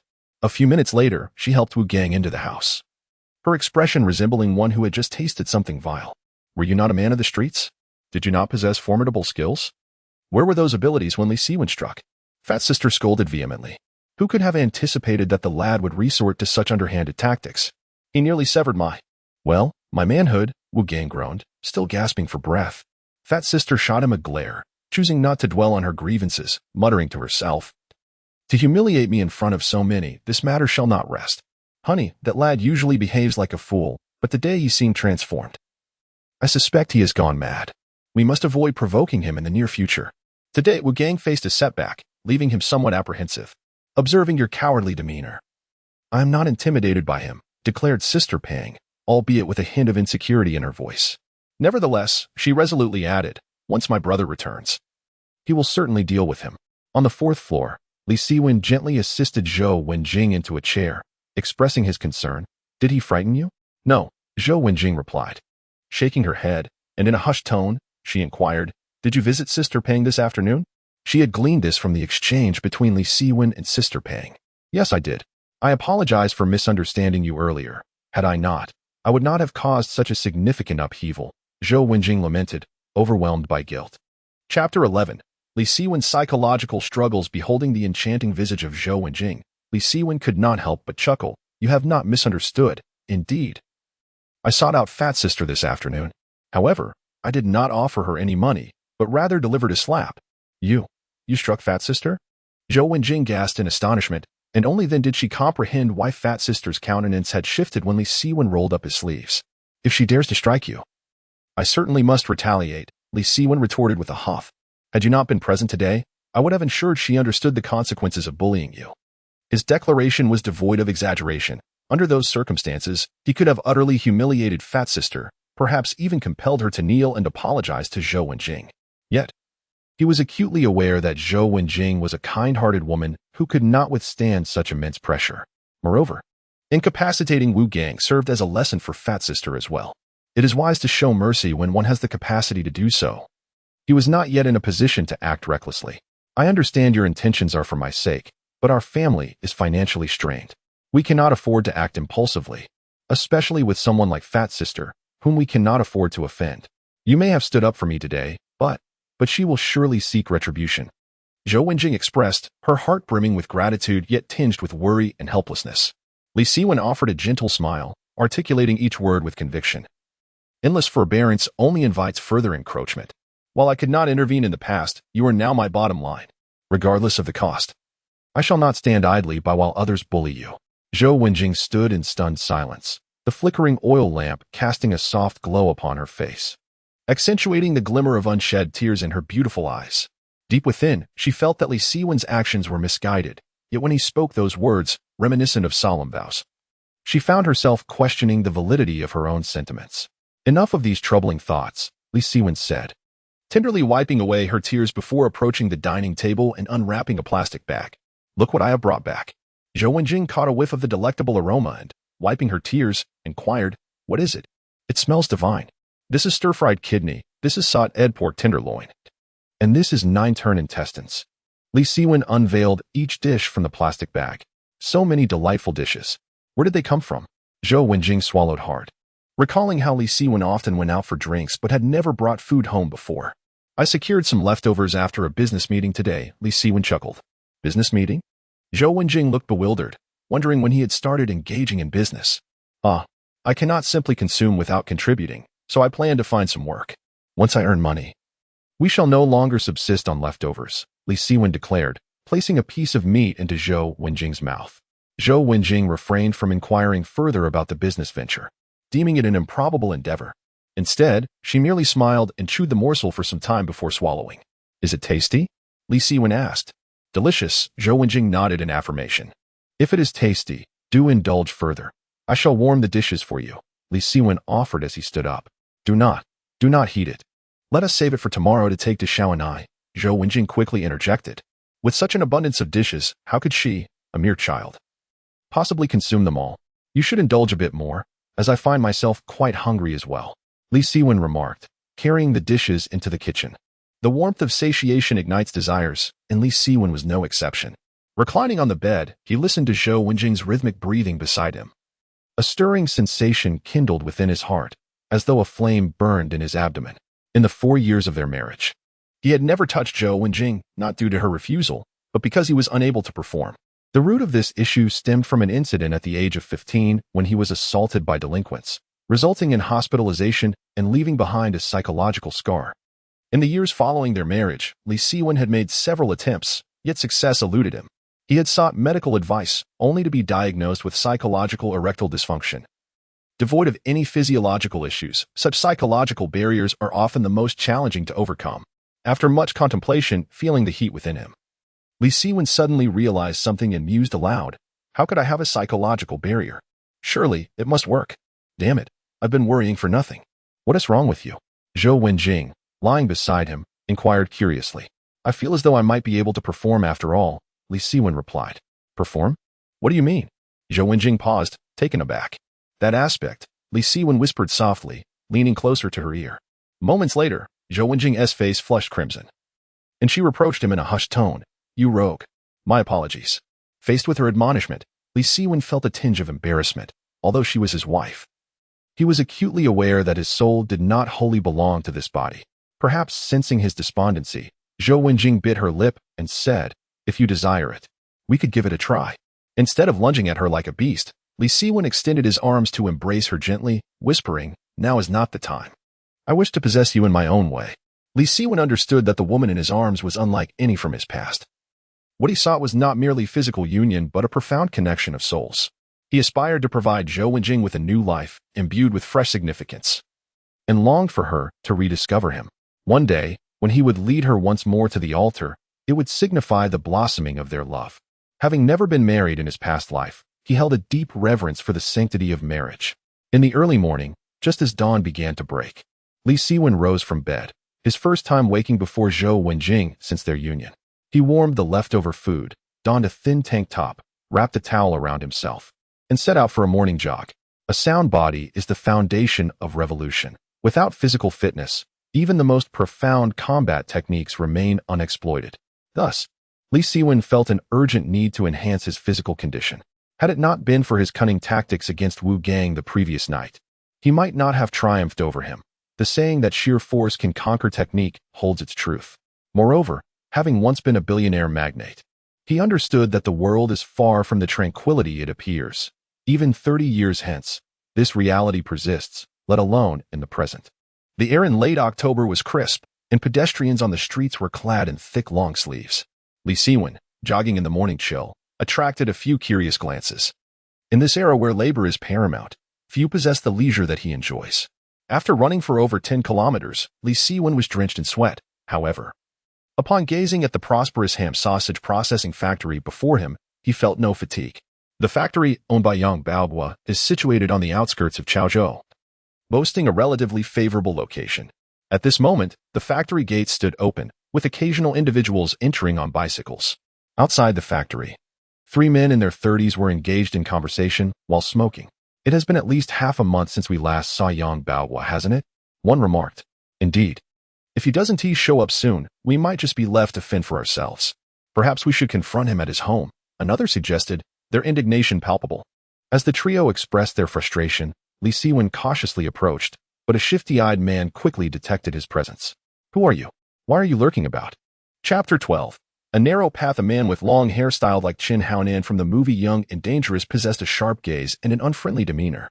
"Is this factory still operational?" Li Siwen chuckled lightly, glancing into the premises.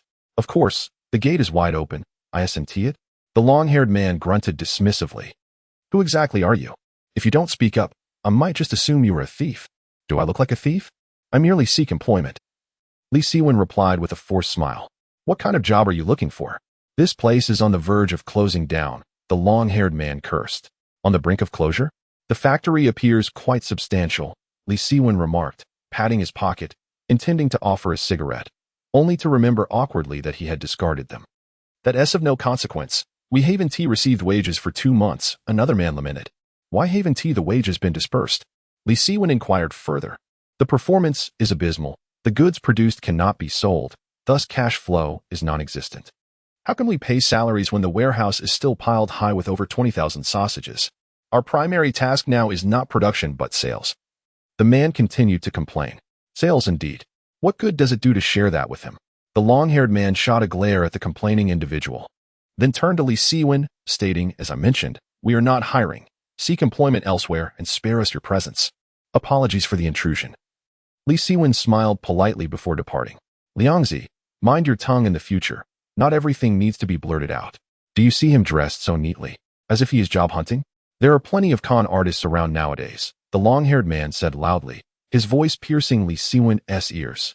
Li Siwen, walking away, smiled faintly, muttering to himself, "Though my knowledge is limited, I remain somewhat satisfied. Capital operations are no trivial matter. Whether investing or acquiring, meticulous preliminary research is essential, encompassing liabilities, operational status, financial conditions, and so forth, what is professionally termed due diligence. However, for Li Siwen at present, the conditions for such an investigation were entirely lacking. His visit today was not to glean extensive information regarding debts, but rather to ascertain the presence of workers, for once he took over the factory, there would be neither time nor capital to recruit a new workforce. Fortunately, the outcome was satisfactory. The next step hinged on whether Yang Baoguo would consent to selling the factory to him. 2 days later, while Li Siwen was perusing a newspaper, a sudden series of knocks echoed from the door. "Who is it?" Li Siwen called out. "It's me, Zhao Jian," came the voice from outside. "Coming." Li Siwen thought with relief, as a weight lifted from his chest. He had not anticipated that Yang Baoguo would hold off for a full 3 days. In that time, He had begun considering alternative options. Upon opening the door, he found Yang Baobo and Zhao Jian standing there, the former scanning the surroundings with a frown. "Ah, a rare visitor. Please, come in." Li Siwen gestured for them to enter. "What a dilapidated building this is," Yang Baobo disdainfully remarked. "In the future, these cylindrical buildings will surely be eliminated." "Ah, indeed, a boss possesses a discerning eye." Li Siwen poured a glass of water for Yang Baobo and continued, "Before long, these cylindrical buildings will indeed be obsolete. Apart from their capacity to accommodate a large number of people, they possess no merits whatsoever. To put it bluntly, they resemble a refugee camp. With the rapid development of society, as living conditions improve, no one will choose to reside in such places. Given that this dilapidated location has no value, what basis do you have for transacting with my second uncle?" Zhao Jian inquired, his eyes wide with disbelief. "Isn't that rather narrow-minded?" Li Siwen pursed his lips. "What do you mean by narrow-minded?" Zhao Jian, somewhat bewildered, questioned the peculiar words of his companion. "A narrow perspective," Li Siwen replied with a slight smile. "You," Zhao Jian, exasperated, was about to retort when Yang Baobo interrupted. "Hold your tongue. Let the young brother continue. Honestly, I find common ground with Boss Yang." Li Siwen disregarded Zhao Jian's irritation and continued. "Once these cylindrical buildings are phased out, my family will be eligible for relocation housing. Although it currently spans only 40 square meters, exchanging it for a spacious 100 square meter residence will be no issue, especially for someone like Boss Yang who has connections. You could at least secure a 200 square meter place. Relocation is indeed an inevitable trend." Yang Baobo nodded in agreement. "Relocation is merely one aspect. The crucial factor lies in the future appreciation of the housing market. Within a decade, it will be an unstoppable force," Li Siwen asserted confidently. "You keep boasting," Zhao Jian retorted defiantly. "In my lifetime, I have yet to hear of anyone lacking a place to live. Without demand, how can there be any upward potential?" Li Siwen chuckled inwardly, noting that there were indeed many naive individuals like Zhao Jian in this era. Is squatting the same as using a toilet? Is living in a thatched hut the same as residing in a building? With the reform and opening up, every household aspires to a better life. 75% of our people are farmers. Once these potential assets flow into the cities, do you still believe housing prices won't rise? Moreover, propelled by certain capitalists, housing prices will inevitably soar." Li Siwen sighed gently, gazing at Yang Baobo. "True understanding is hard to find. Perhaps only Boss Yang can comprehend my sentiments." Zhao Jian's face flushed crimson, utterly unable to counter the argument. Yang Baobo nodded inwardly, his eyes sparkling as he expressed, "I didn't realize you had such insights into the housing market. It seems my beloved factory must be sold to you. Once you agree, we can sign the contract at any time," Li Siwen replied without hesitation. "Before we proceed with the contract, I must inquire. This property should belong to the employees of the lumber factory, correct?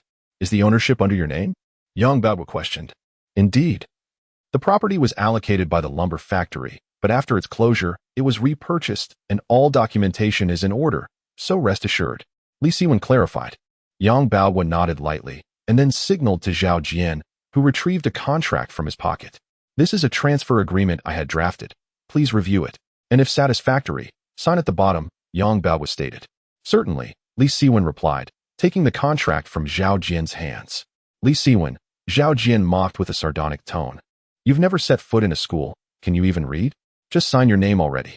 Li Siwen, unfazed by the derision, cast a glance at the contract and chuckled softly. "I never anticipated that Boss Yang would meticulously outline the debt situation. If you are to assume the liabilities of my factory, it is only reasonable to clarify the circumstances. As an elder, one cannot possibly deceive a younger generation." Chapter 13. Who Suffers? After Yang Baobo finished speaking, he cast a furtive glance at Zhao Jian, a hint of reproach evident in his eyes. Li Siwen, though he noticed this gesture, chose not to confront it and continued to examine the contract with utmost seriousness. The total asset value stood at approximately 150,000, while the recorded liabilities hovered around 140,000, suggesting that there might still be a profit to be made. Li Siwen feigned nonchalance as he remarked, "Rest assured, as a friend of Zhao Jian, I would never deceive you." Yang Baobo chuckled lightly. "If you find no issue, let us proceed to sign." Though the contract appeared sound, it concealed several hidden pitfalls. Li Siwen smiled slightly. Upon hearing this, Yang Baobo's expression shifted noticeably, while Zhao Jian furrowed his brow, retorting, "What nonsense are you spouting? Who has laid traps for you? Li Siwen fixed his gaze on Yang Baohua. You are more aware of the buried pitfalls than I, aren't you, second uncle?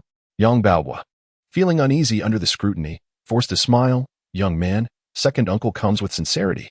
If you choose not to sign, I shall not press you. Signing is indeed an option, but I have several conditions. Li Siwen pondered before speaking. What conditions? First, after signing the contract, I need second uncle to assist me in obtaining the business license and other necessary documentation for the processing factory. You have many acquaintances. This should not pose a challenge. Correct? That is only fair. Second, the house will be transferred to you, and you shall collect it a month later. Agreed.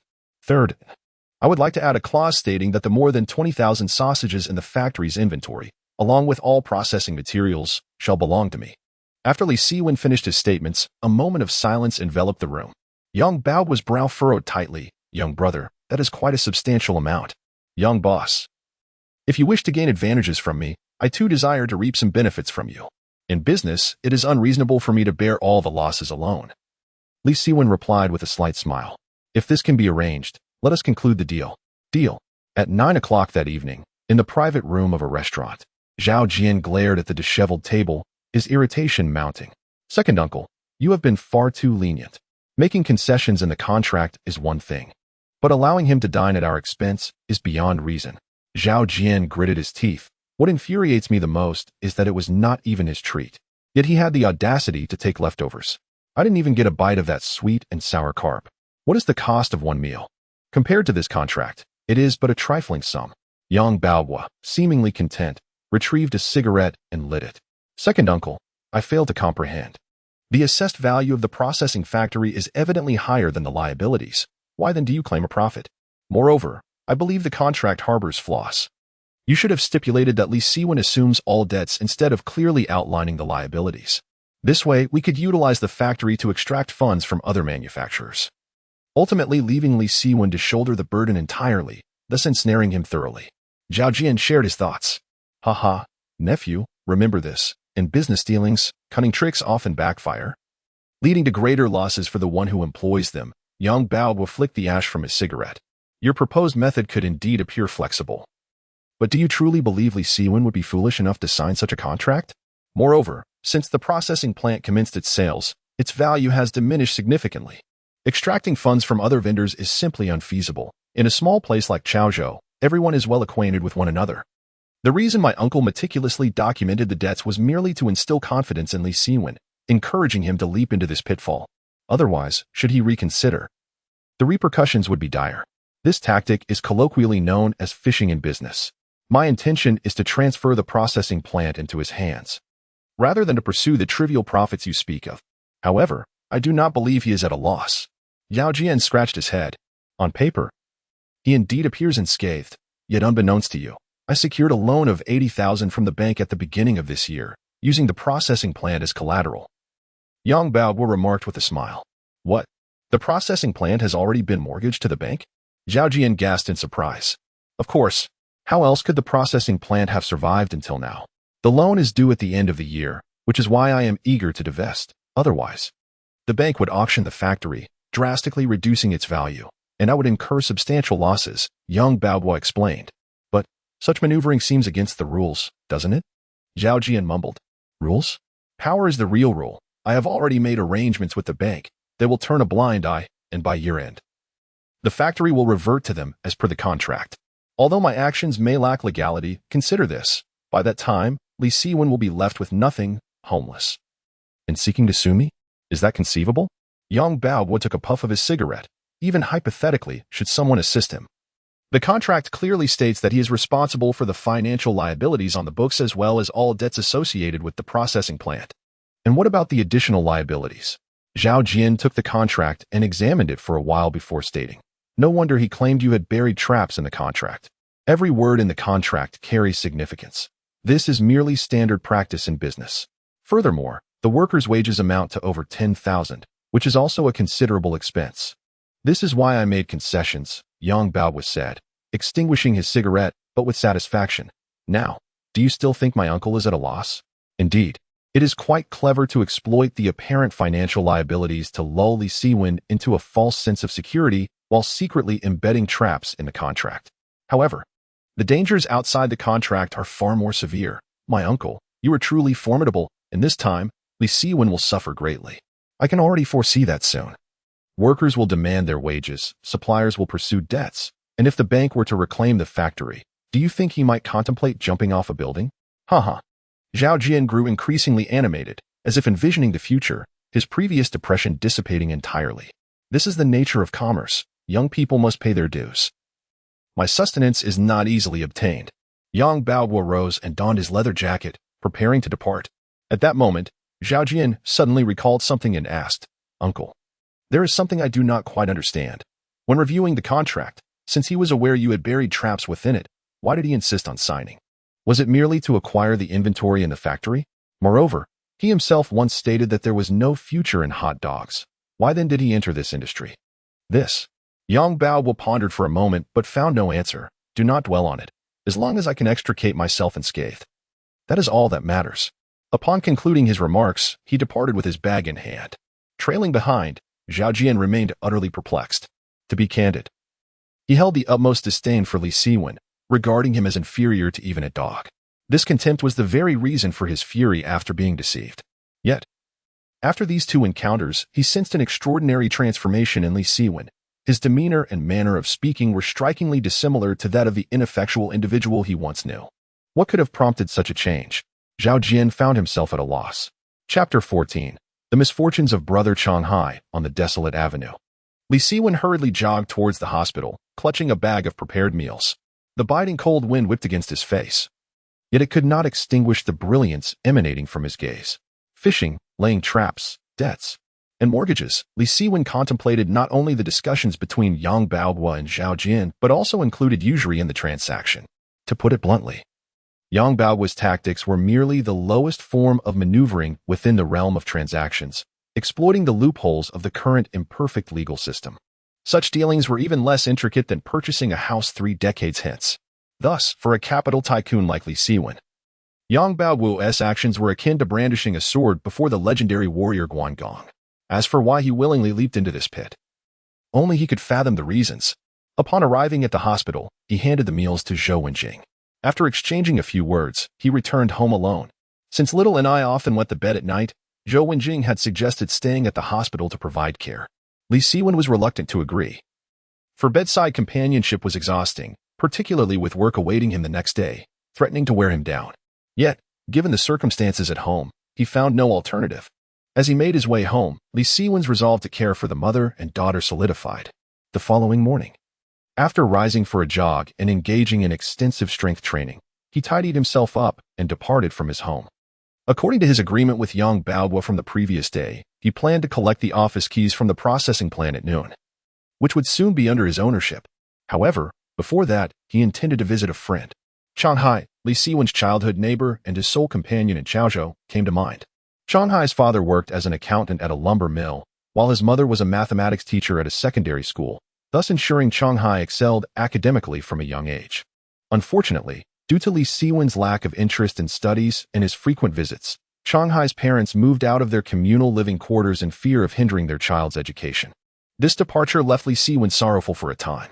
Fate, however, dealt a cruel hand. During a family trip, Shanghai's parents tragically lost their lives, leaving him despondent and even leading him to abandon his aspirations for the college entrance examination. Consequently, Shanghai fell into a life of mediocrity, though he at least maintained a stable job as a security guard. Over the years, Li Siwen often borrowed money from Shanghai, yet he had never repaid him. After traversing several alleys, he arrived at the hutong where Shanghai resided, spotting a man lying at the entrance of his home, while a belligerent young man loomed over him. You despicable couple, you are truly bullying me." The man on the ground trembled as he shouted, pointing an accusing finger at the young man. "Is that not Shanghai?" Li Siwen halted, a frown etching itself upon his brow. "I will fight you." Shanghai staggered to his feet. But as he charged at the young man, he was swiftly knocked to the ground by a punch, followed by a spitting insult aimed at him. "Useless. The fact that your wife is with me is your own misfortune. How dare you challenge me? Do you know who I am?" The young man's voice dripped with menace as he enunciated, "Remember this. I am Higuang." Higuang. That name sounds eerily familiar. Li Siwen struggled to recall where he had heard that name before. Observing the arrogant demeanor of the other man, he felt an urge to assist Shanghai. But the words of Yi Guang lingered in his mind, causing him to hesitate. The betrayal of a wife indeed incited fury. Yet he questioned whether it was wise to intervene at this moment. In his recollection, Chang Hai was a man who valued his pride immensely. Yi Guang's voice trembled slightly. What's wrong? Don't you know? If you don't know, allow me to enlighten you today. With that, Yi Guang delivered a fierce kick to Chang Hai's abdomen, followed by a series of relentless blows, accompanied by insults. Do you understand now, you filthy scoundrel? Chang Hai cried out in pain, repeatedly pleading, I understand. However, despite his pleas for mercy, Yi Guang showed no intention of stopping. Witnessing this scene, Li Siwen could no longer restrain himself. Disregarding the consequences and the identity of Yi Guang, he rushed forward and landed a kick. Damn it! Li Siwen roared, sending Yi Guang sprawling several meters away, rolling twice before coming to a halt. Who are you? Yi Guang gasped, feeling as if his groin had been shattered, struggling to rise while casting a terrified glance at Li Siwen. Don't concern yourself with who I am, but bullying my brother is unacceptable. Li Siwen clenched his fist and charged forward, causing Yi Guang to retreat in fear. At that moment, a figure suddenly stepped in front of him. Li Siwen. Are you out of your mind? Do you wish to die? Zhang Li stood there, disheveled, hands on her hips, her eyes blazing with anger as she glared at him. Although Zhang Li was not as stunning as Zhou Wenjing, she was certainly a beauty in her own right, especially with her large, expressive eyes that seemed almost capable of popping out when she glared. Zhang Li, are you even human? Can't you see he is attacking your husband? Li Siwen's anger surged. Infidelity was one thing, but to not only ignore it but to side with Yi Guang was intolerable. Li Siwen, mind your language. Well, why do you have to comment on Zhang Li? You should clean up your own mess first. If I recall correctly, you owe Chang Hai quite a bit of money, right? You're just a worthless scoundrel pretending to be a big shot. Zhang Li retorted without holding back. Her words made Li Siwen feel a twinge of shame, yet this was not the time to discuss debts. Gritting his teeth, he replied, I will repay what I owe. But until then, you need to step aside, or I will deal with you as well. Deal with me?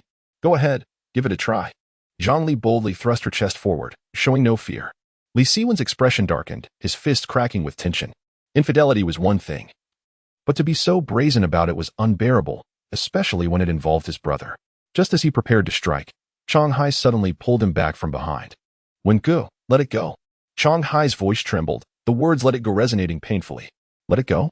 Li Siwen furrowed his brows, for he harbored a deep disdain for those two words, yet they strikingly encapsulated the helplessness of the lower class. Zhou Wenjing had once shared similar sentiments with him, and now his own brother echoed the same. This fellow is beyond our reach. Let him be, Chang Hai remarked, casting a glance at Yi Guang, his tone a mixture of emotions. At that moment, Zhang Li helped Yi Guang to his feet and whispered, You should leave now. I will handle the rest. Very well. But I will remember this young man, Yi Guang retorted, pointing a finger at Li Siwen. Did you hear that? I will remember you, Li Siwen. Damn it. Li Siwen struggled against his arm, but Chang Hai held him firmly in place. Brotherwen, I implore you, please. Chapter 15. Follow my lead. Li Siwen trembled slightly as he watched Yi Guang depart with an air of arrogance, unable to articulate the turmoil within him. In his past life, he could have dismantled his opponent piece by piece, yet now he found himself compelled to yield time and again. It was discontent, profound discontent. Chang Hai, you should not have stopped me. Li Siwen gritted his teeth, seething with indignation. Brotherwen, he is Yi Guang, someone we cannot afford to provoke. I can endure some grievances, but I cannot drag you down with me, Chang Hai explained in a low voice. Hearing this, Li Siwen felt a pang in his heart. He patted Chang Hai's shoulder and reassured him, Do not worry. No matter who he is, one day, my brother shall avenge you. Oh, did the sun rise from the west today? I have never seen you so defiant before, Zhang Li interjected, approaching the two with a mocking tone. Zhang Li, it matters not if you look down on me. Chang Hai treats you well, does he not? He works tirelessly to earn a living for you. Is it worth it to engage in such sordid affairs? Li Siwen retorted, anger boiling within him at Zhang Li's brazen demeanor. Li Siwen, how dare you lecture me? As his wife, it is only right for me to spend money, but what about you? You resemble a mere pest, Zhang Li shot back without an ounce of courtesy. Continuing her taunts, if I am not mistaken, you came here again to borrow money, did you not? Zhang Li, say less, Chang Hai bit out through clenched teeth. I shall say whatever I wish. Just look at the company you keep. Not one of them is worth a dime, yet you dare point fingers at me. Zhang Li snapped, turning her gaze toward the visibly furious Li Siwen, sneering, Are you feeling indignant? Are you upset for your brother? You could have Chang Hai divorced me. As long as he consents, I would wholeheartedly agree. But do you know? He is stubbornly attached to me, as if destined to be a wretched creature. With a resounding slam, Zhang Li shut the door behind her, leaving no room for further discourse. Outside, Li Siwen and Chang Hai stood in a daze. A torrent of complex emotions crashing against their souls, difficult to articulate. Nearby, some neighbors in the alley observed the commotion, occasionally throwing in jests that were far from pleasant. Let us go. After an indeterminate amount of time, Li Siwen grasped Chang Hai's arm and dragged him away as if he were a lifeless log. Brotherhood, what sin have I committed to deserve such a wife? Chang Hai lamented as he sank to the ground, tears streaming down his cheeks. A man does not easily shed tears, but there are moments of sorrow.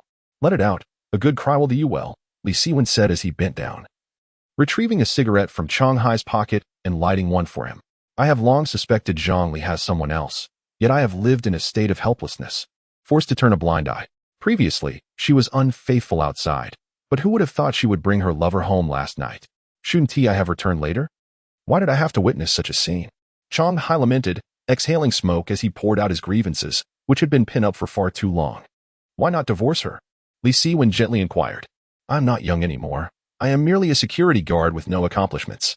What would I do if I divorced? Live a life of solitude? Would that not invite ridicule from relatives? Moreover, I have no children to honor my deceased parents, Chang Hai replied.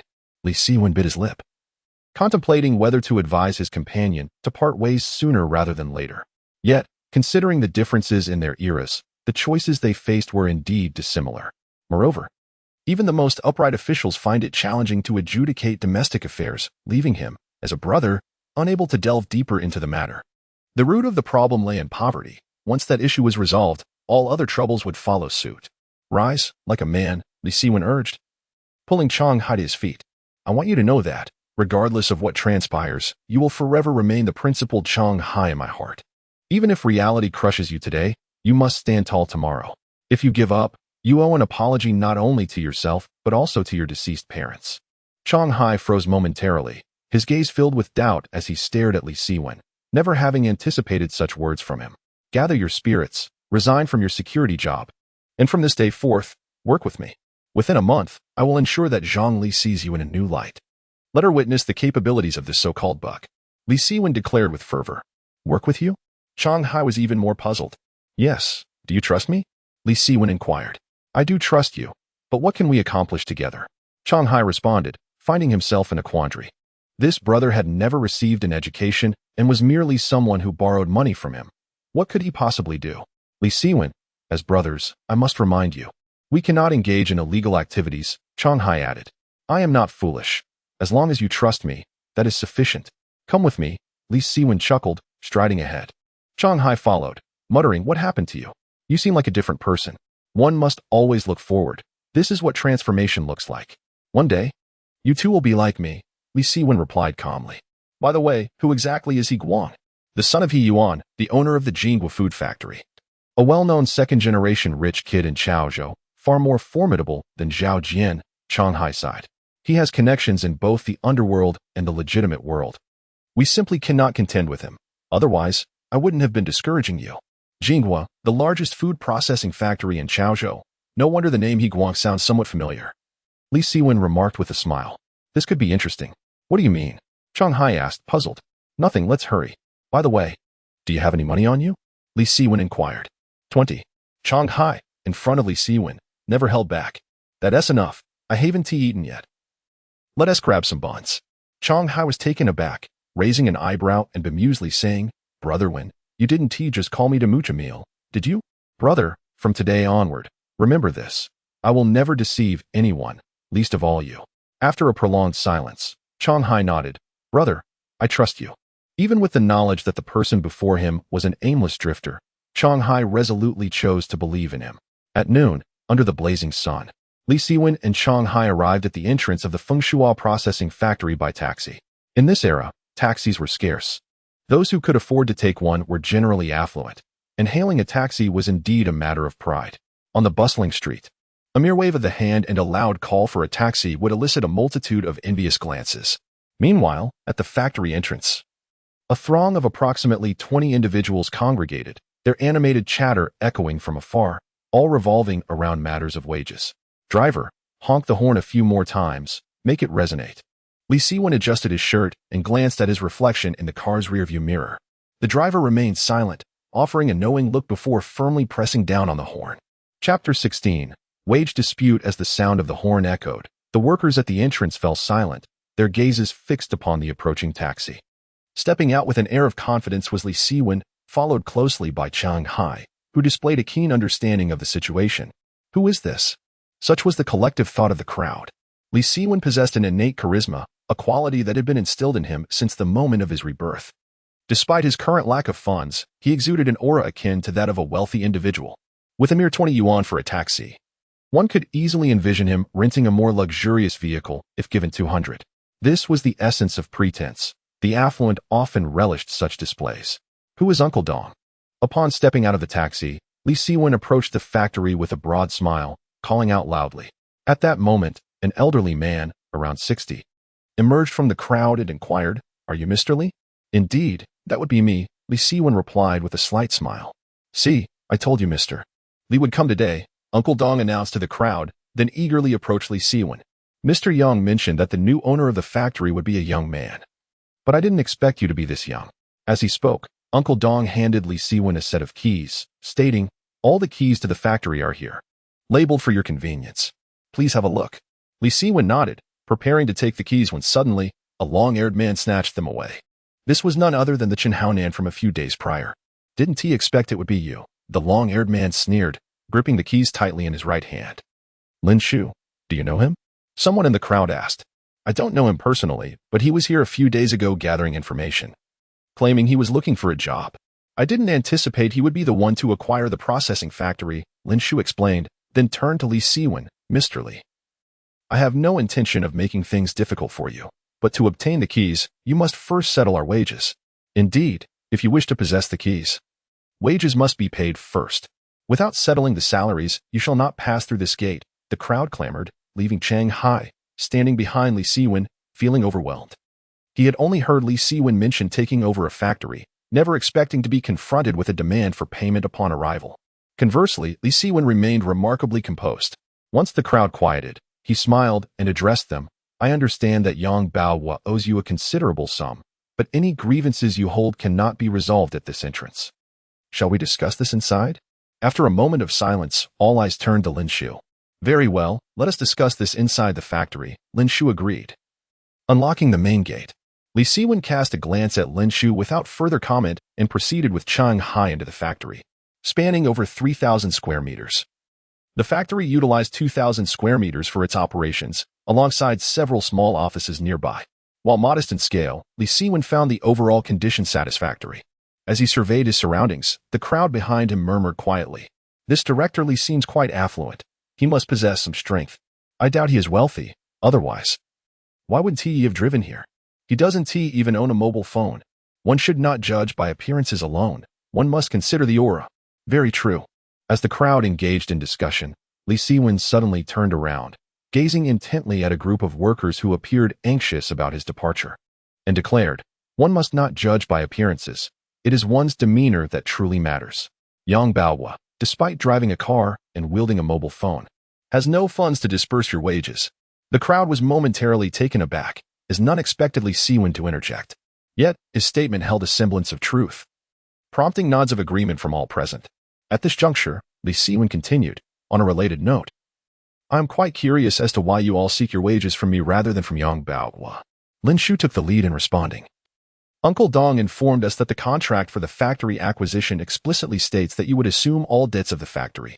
If we do not seek our wages from you, whom should we approach?" Li Siwen smiled. "Indeed, the contract is worded as such, and I did agree to assume all debts of the factory. However, may I inquire, who among you has signed an employment contract with the factory?" His question rendered the crowd speechless. In this era, particularly within small processing plants, it was nearly impossible for anyone to have signed such a contract. Many workers were even unfamiliar with the concept of a contract. Li Siwen distinctly remembered that the labor laws began their revisions in 1994, and prior to that, labor disputes were rife with chaos. Not only was it challenging to claim wages, but even contracted debts often devolved into bad debts. Observing the silence among the workers, Li Siwen grew emboldened. "Clearly, none of you have signed employment contracts with the factory, So how can wages be considered a debt of the factory? It was Yang Baobo who initially promised you wages, and I believe it is more reasonable for you to seek your dues from him. Wouldn't you agree? This was the true face of a capitalist, shirking responsibility. Li Siwen was adept at this game, and in a past life, he would have ceased his discourse here, leaving the rest to be dealt with by lawyers, knowing the workers would bear the brunt of the consequences. However, having experienced death once, he found himself repulsed by his former self. He vividly recalled the moment when euthanasia was administered, leaving him with nothing but a lifetime of guilt in his mind. Now, granted another chance at life, he vowed not to repeat his past mistakes. While money was significant, a clear conscience could not be purchased. At this moment, his capitalist facade was merely a necessity, for he was completely devoid of funds, having drained every resource from a debt-laden processing factory. Li Siwen had indeed become the foremost contender in this regard. Observing the workers exchanging glances, their expressions shifting, Li Siwen continued with his hands clasped behind his back. I have elucidated my position. As the successor of this factory, I am under no obligation to disperse your wages. His voice was firm, yet he shifted his tone. However, I understand that many of you have families to support, and it is no easy task. Yang Baobo has wronged you, but I, Li Siwen, cannot act in such a manner. Boss Li, what do you mean by that? Lin Shu inquired, furrowing his brow. Is it not evident? If you are willing to remain here and work alongside me, I shall compensate you for the wages owed by Yang Baobo, Li Siwen proclaimed, gesturing grandly as if he were distributing millions. The scene left Chang Hai, who stood nearby, utterly astonished.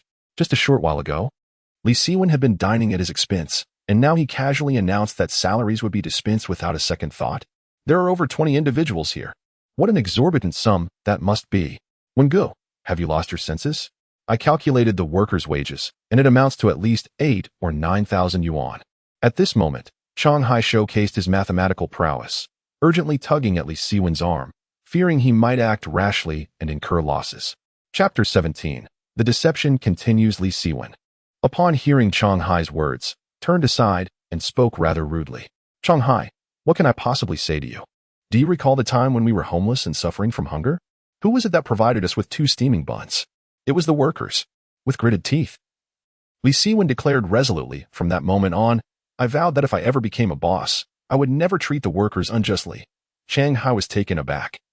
He could not recall such an event and wondered if his memory had failed him. However, upon observing the expression in Li Siwen's eyes, he realized that the latter was merely putting on an act. At that moment, he felt silenced, utterly bewildered by Li Siwen's intentions. Yang Baobo may be devoid of humanity, but I, Li Siwen, shall never do wrong by the workers. 8 or 9,000 is indeed no trivial sum, but to me, it is merely a number. To these workers, it represents their very lives.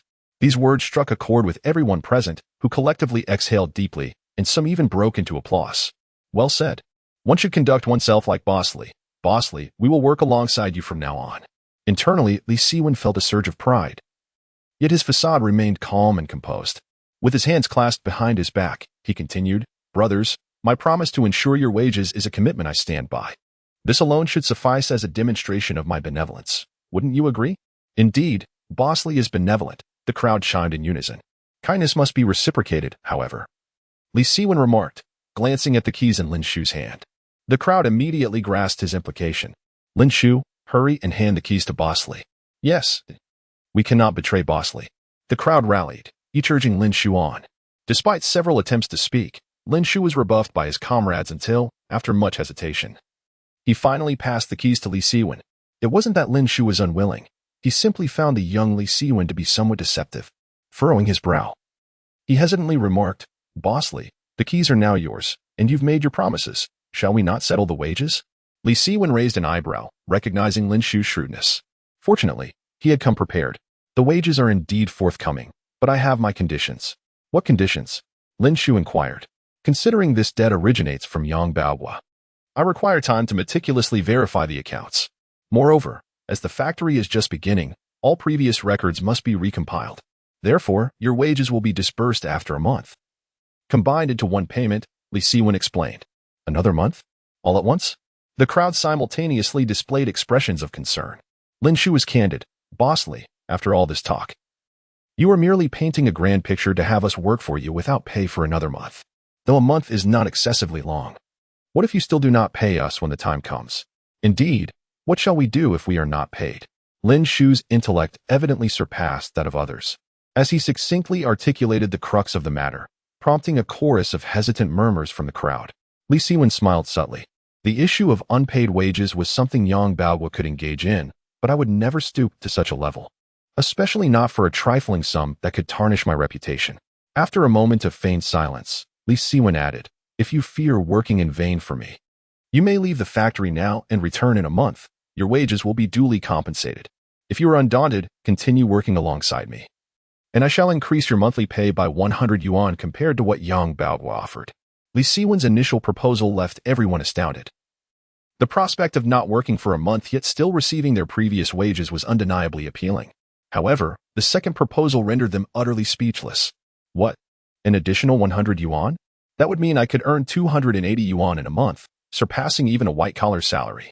Without much deliberation, the workers expressed their eagerness to stay, with only Lin Shu remaining silent. Enough of blocking the factory now, since the rules have been established. The future growth of the factory relies on your efforts, Li Siwen declared, personally opening the factory doors. Inside, raw materials were strewn about, some even emanating unpleasant odors. Yet, this was all within his expectations. After 2 months without wages, the situation was relatively manageable. Today, there is no need to produce ham. Discard all expired and spoiled materials, and sort the remaining ones for placement on the constructed wooden boards. Remember, the products we create must not only be delicious but also uphold quality and hygiene. He commanded passionately, reminiscent of the fervor he felt when he first took charge of his father's fleet. The workers surged forward, diving into their tasks. And it was then that Li Siwen noticed Lin Shu still standing nearby. You seem preoccupied, he remarked casually. Not just a little, Lin Shu replied candidly. Come to my office to discuss, Li Siwen suggested, then turned to Uncle Dong, who stood outside the factory. Uncle Dong, you must be one of the veteran workers here. I hear you are responsible for the night watch. If you wish to stay, continue your work. If not, you may return in a month to collect your wages. I will consider it, Uncle Dong responded. Li Siwen furrowed his brow slightly, but chose not to press further, leading Lin Shu and Chong Hai to the office. As soon as they settled into the cramped office, Li Siwen smiled, addressing Lin Shu. You are Lin Shu, correct? From now on, I shall call you Linzi. I have yet to agree to stay, so there is no need for such familiarity, Lin Shu retorted honestly. Is it that my wages are too low? Li Siwen inquired softly. No, it is quite the opposite. You offer too much. Lin Shu paused slightly and continued. My fellow workers may be blinded by the allure of money, but I, Lin Shu, will not be swayed. An additional 100 yuan a month is a deal too good to be true. If I am not mistaken, you are merely stalling for time, are you not? Seeing Li Siwen remain silent, Lin Shu continued. After going in such a wide circle, discussing principles and narrating stories, it merely serves to deceive these individuals into staying and working for you without compensation. If you earn money in a month, that would be commendable, however. If we find ourselves in dire straits, we would be left to endure the harsh winds.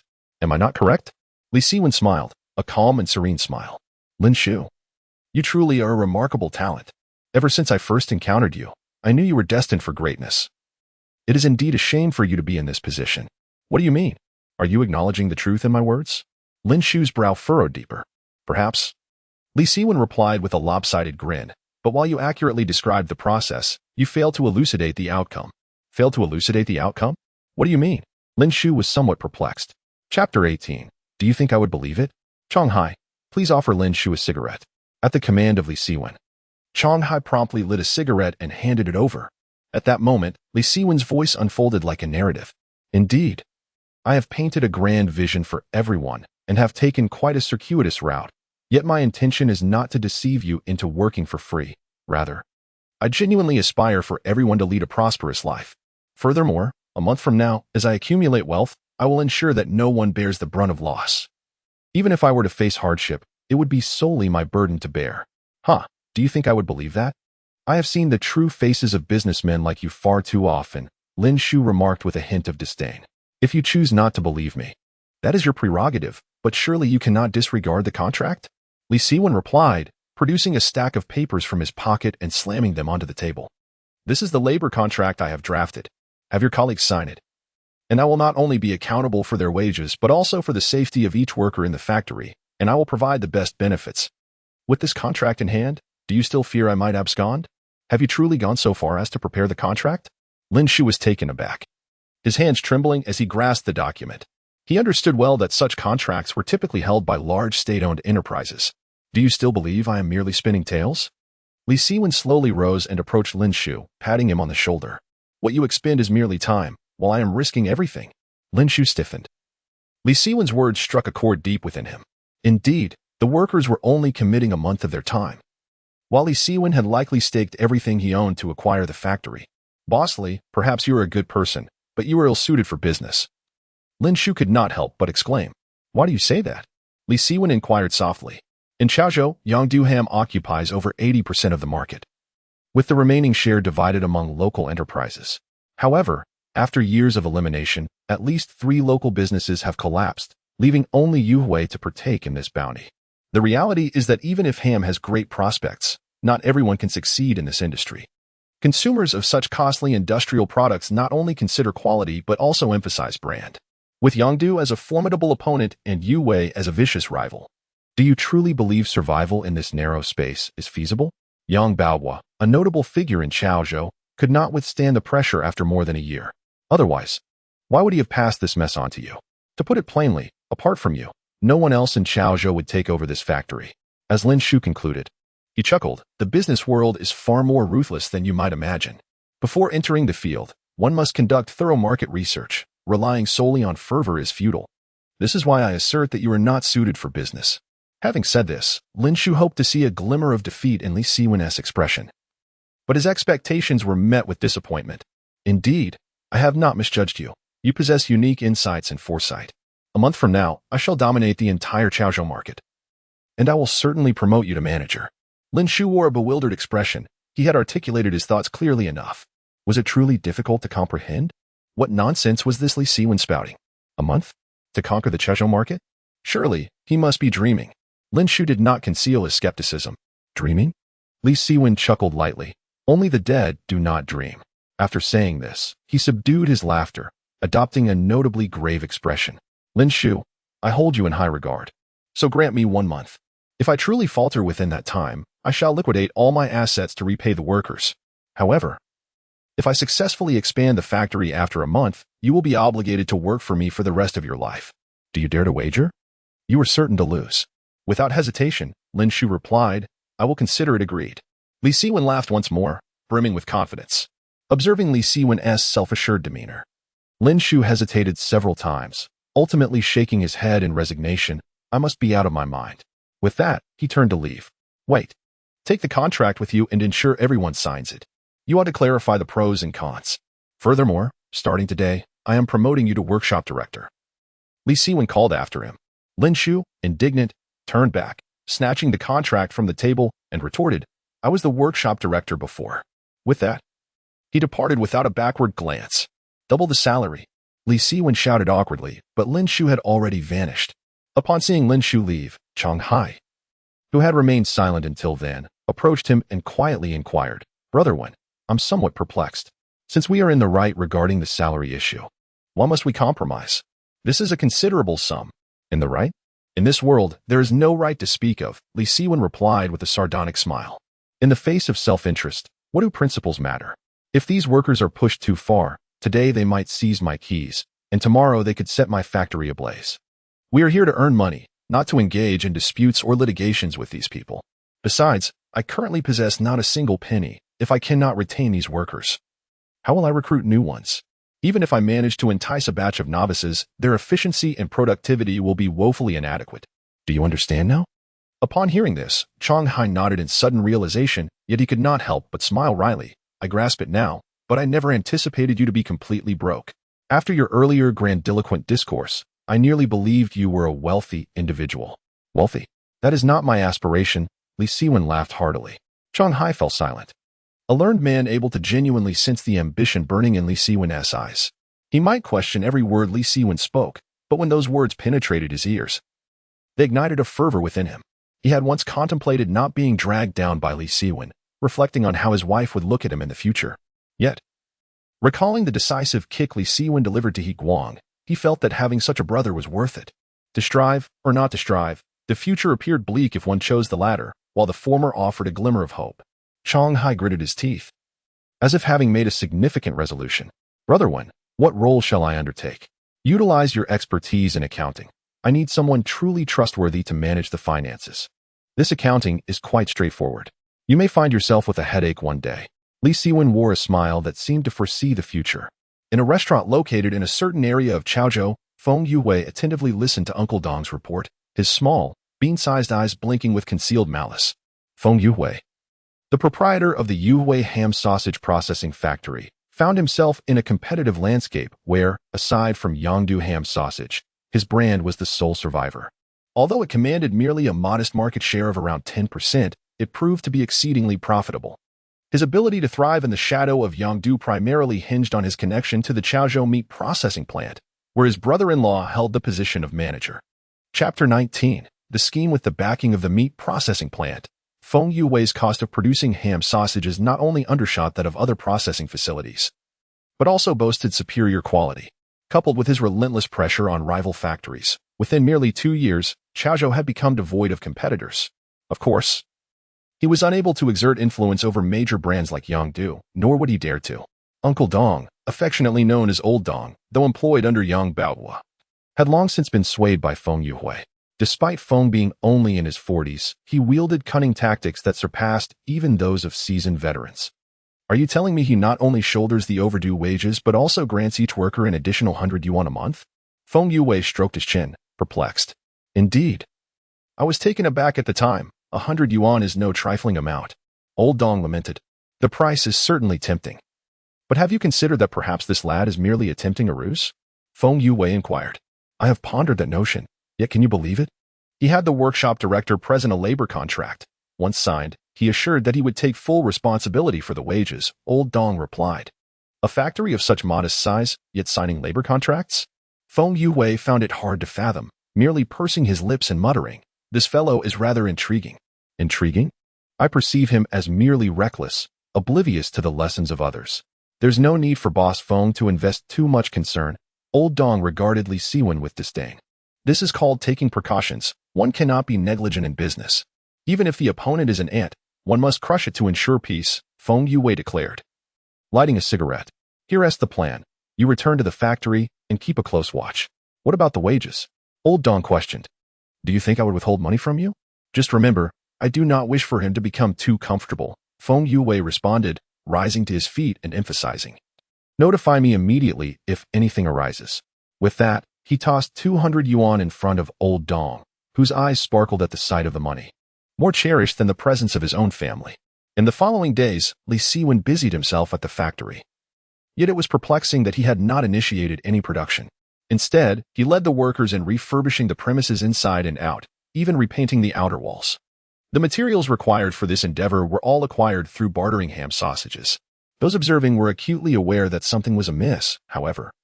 Whenever they inquired about the commencement of production, Li Siwen would merely respond to wait a little longer. As for when that would be, no one could say. On November 2nd, after a day of relentless toil, Li Siwen returned home, his weary body collapsing onto the sofa. It was 5 in the afternoon, and this marked the first time he had returned so early in recent days. Just as he prepared to rest, Zhao Jian arrived. Zhao Jian was there to deliver the business license and other paperwork. Li Siwen was surprised at how swiftly the procedures had been completed. In 30 years hence, it would have taken at least 10 days. In gratitude, he expressed brotherly camaraderie towards Zhao Jian, but the latter remained unimpressed, leaving him with 3 directives: clear out the house in a month. If your pathetic name can sell ham sausages, I shall write Zhao Jian backwards. Work diligently, lest you incur losses. Li Siwen remained unconcerned about the chatter around him. After bidding farewell to Zhao Jian, he clutched the business license, gazing at the gleaming name inscribed upon it, overwhelmed with emotion to the point of his eyes brimming with tears. The first pot of gold in his life was set to commence from this very moment. Meanwhile, beneath the tenement building, a group of women were cracking sunflower seeds. Their expressions animated and lively, their words flowing like pearls, nearly unearthing the ancestors' graves of others in their fervor. Did you just hear? Li Siwen has sold his house. One exclaimed. This house was the sole inheritance left by his grandfather. Why would he sell it? The answer was obvious. He lacked funds. Despite his polished appearance, seemingly transformed, he remained the same ineffectual person beneath it all. As the crowd conversed, a young man in his 30s darted into the throng. Grinning as he addressed a reasonably attractive woman, Widow Wang, "What lively conversation are you indulging in here? Sure Bao, you're not a child anymore. Show some decorum." "Stop calling me widow. My husband is still alive, and it would be quite improper for him to hear that," Wang Sufang replied, casting him a sidelong glance. Her voice tinged with a hint of flirtation. "And what if he does? If he dares to retort, I'll break his legs," Sure Bao retorted, flipping his hair with a swagger. "You hardly come back once a month. After such a long absence, you tease me right away? You think you're impressive, don't you?" Wang Sufang scoffed. "Hey, I've been busy building my career out there. By the way, what were you discussing just now?" Sure Bao inquired eagerly. "We were talking about Li Siwen," several women chimed in unison. "What is there to say about that good-for-nothing? Did he divorce his wife?" Sure Bao scoffed dismissively. "You only care about his wife," Wang Sufang chided before continuing. "We just heard that Li Siwen has sold his house, which is why we are discussing it." "Sold the house? Is that true? Would that useless fellow really part with his last asset?" Sure Bao expressed skepticism. "It's true. A young man on a motorcycle just mentioned it, and he seemed quite affluent. He left not long ago," Wang Sufang confirmed. Sure Bao pondered for a moment, recalling the motorcyclist, and muttered, "If Li Siwen really sold the house, how can his wife continue living with him? What? Are you interested in her?" Someone teased. "With such beauty, who wouldn't he be interested?" Sure Bao shrugged nonchalantly. "Look, it seems she has indeed caught your attention." A voice from the crowd broke in, and everyone turned their gaze to the distance, where Zhou Wenjing approached, carrying a bag. However, at that moment, Zhou Wenjing also noticed the group, and upon seeing Sure Bao, her expression shifted noticeably. She quickly lowered her head and quickened her pace. Sure Bao was notorious as the local rogue, unlike Li Siwen, who was merely a nobody. He had truly made a name for himself in the community, although not a particularly illustrious one. No one dared to provoke him in this vicinity. Particularly, he was a notorious womanizer, having harassed many women in the tenement, with Zhou Wenjing being one of them. However, Zhou Wenjing maintained a level of decorum that set her apart from the others. She would always take a detour upon encountering Sure Bao, and even when subjected to his lewd remarks, she would not respond as boldly as Wang Sufang. "Ah, is that not the enchanting Zhou Wenjing?" Sure Bao remarked as he swiftly approached, positioning himself directly in front of her. "Do you require something?" Zhou Wenjing inquired, biting her lip. "Is it not permissible to engage in a conversation if there is nothing else? It has been a month since my return. Surely you have missed me?" Sure Bao leaned forward, his gaze fixed upon Zhou Wenjing with a somewhat lascivious expression. This Sure Bao truly lacks any semblance of decorum. In the distance, Wang Sufang observed Sure Bao's sycophantic demeanor, her irritation mounting. "What is the matter? Are you feeling envious?" A nearby woman chuckled, teasingly. Chapter 20. Have you ever killed someone? Jealous? What reason do I have to feel jealousy? I have no connection with Sure Bao. Wang Sufang replied with dissatisfaction. This statement was indeed accurate. She felt no jealousy. However, witnessing Sure Bao flirt with Zhou Wenjing unsettled her, as it implied that Zhou Wenjing possessed greater allure. To be precise, she was envious. At that moment, Zhou Wenjing's expression darkened, her hands tightly gripping her pockets, and she forced out a few words. "Could you move aside? I need to go home." "Home? Do you even have a home?" Sure Bao glanced at the distant slanting sun. "It's getting late. How about this? Come stay at my place, and I'll take care of you." "I'm sorry, but I have my own home." Zhou Wenjing was reluctant to hear such lewd remarks, yet with every step she took, he conveniently blocked her path. "Didn't you sell your house? Where's your home now?" Sure Bao remarked. "Sold it." Zhou Wenjing paused for a moment, retorting, "Don't talk nonsense." "Oh, it seems you're still unaware." Sure Bao chuckled. "Not long ago, the buyer came to collect the house. If you don't believe me, ask around." Zhou Wenjing sensed that Sure Bao was not lying, and her expression grew increasingly grim. She slowly turned towards the nearby women, only to receive a unanimous response. "Indeed." We all witnessed it. The certainty of their words made Zhou Wenjing's body tremble slightly. She could hardly fathom that Li Siwen would sell the house. Why? What could be the reason? Countless questions bombarded her mind. Having grown up in a family that favored sons over daughters, she understood the significance of a home better than anyone else. When she married Li Siwen, it was with the hope of establishing her own family, which was the very foundation of her perseverance over the past 4 years. Now, the sale of the house signified what?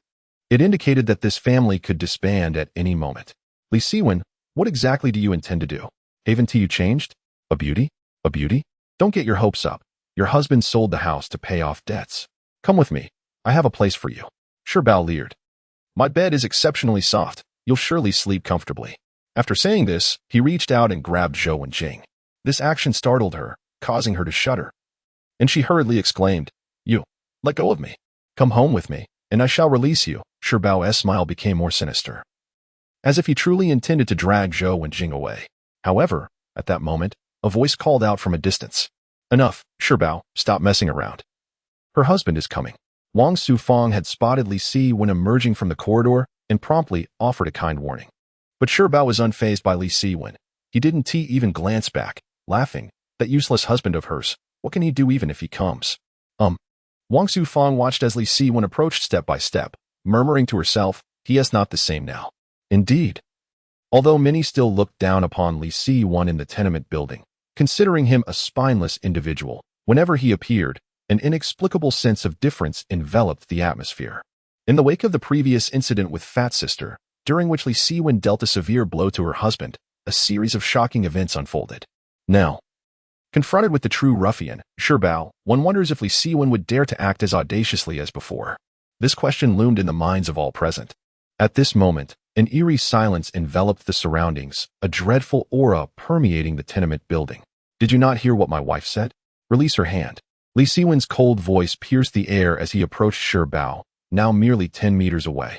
Shi Bao smirked slightly, tightening his grip on Zhou Wenjing's hand. He turned slowly, revealing a provocatively arrogant grin. "So it's you, the worthless one. Do I need to repeat myself? Let go of her." Li Siwen continued to advance. Well, a month apart, and you speak quite boldly.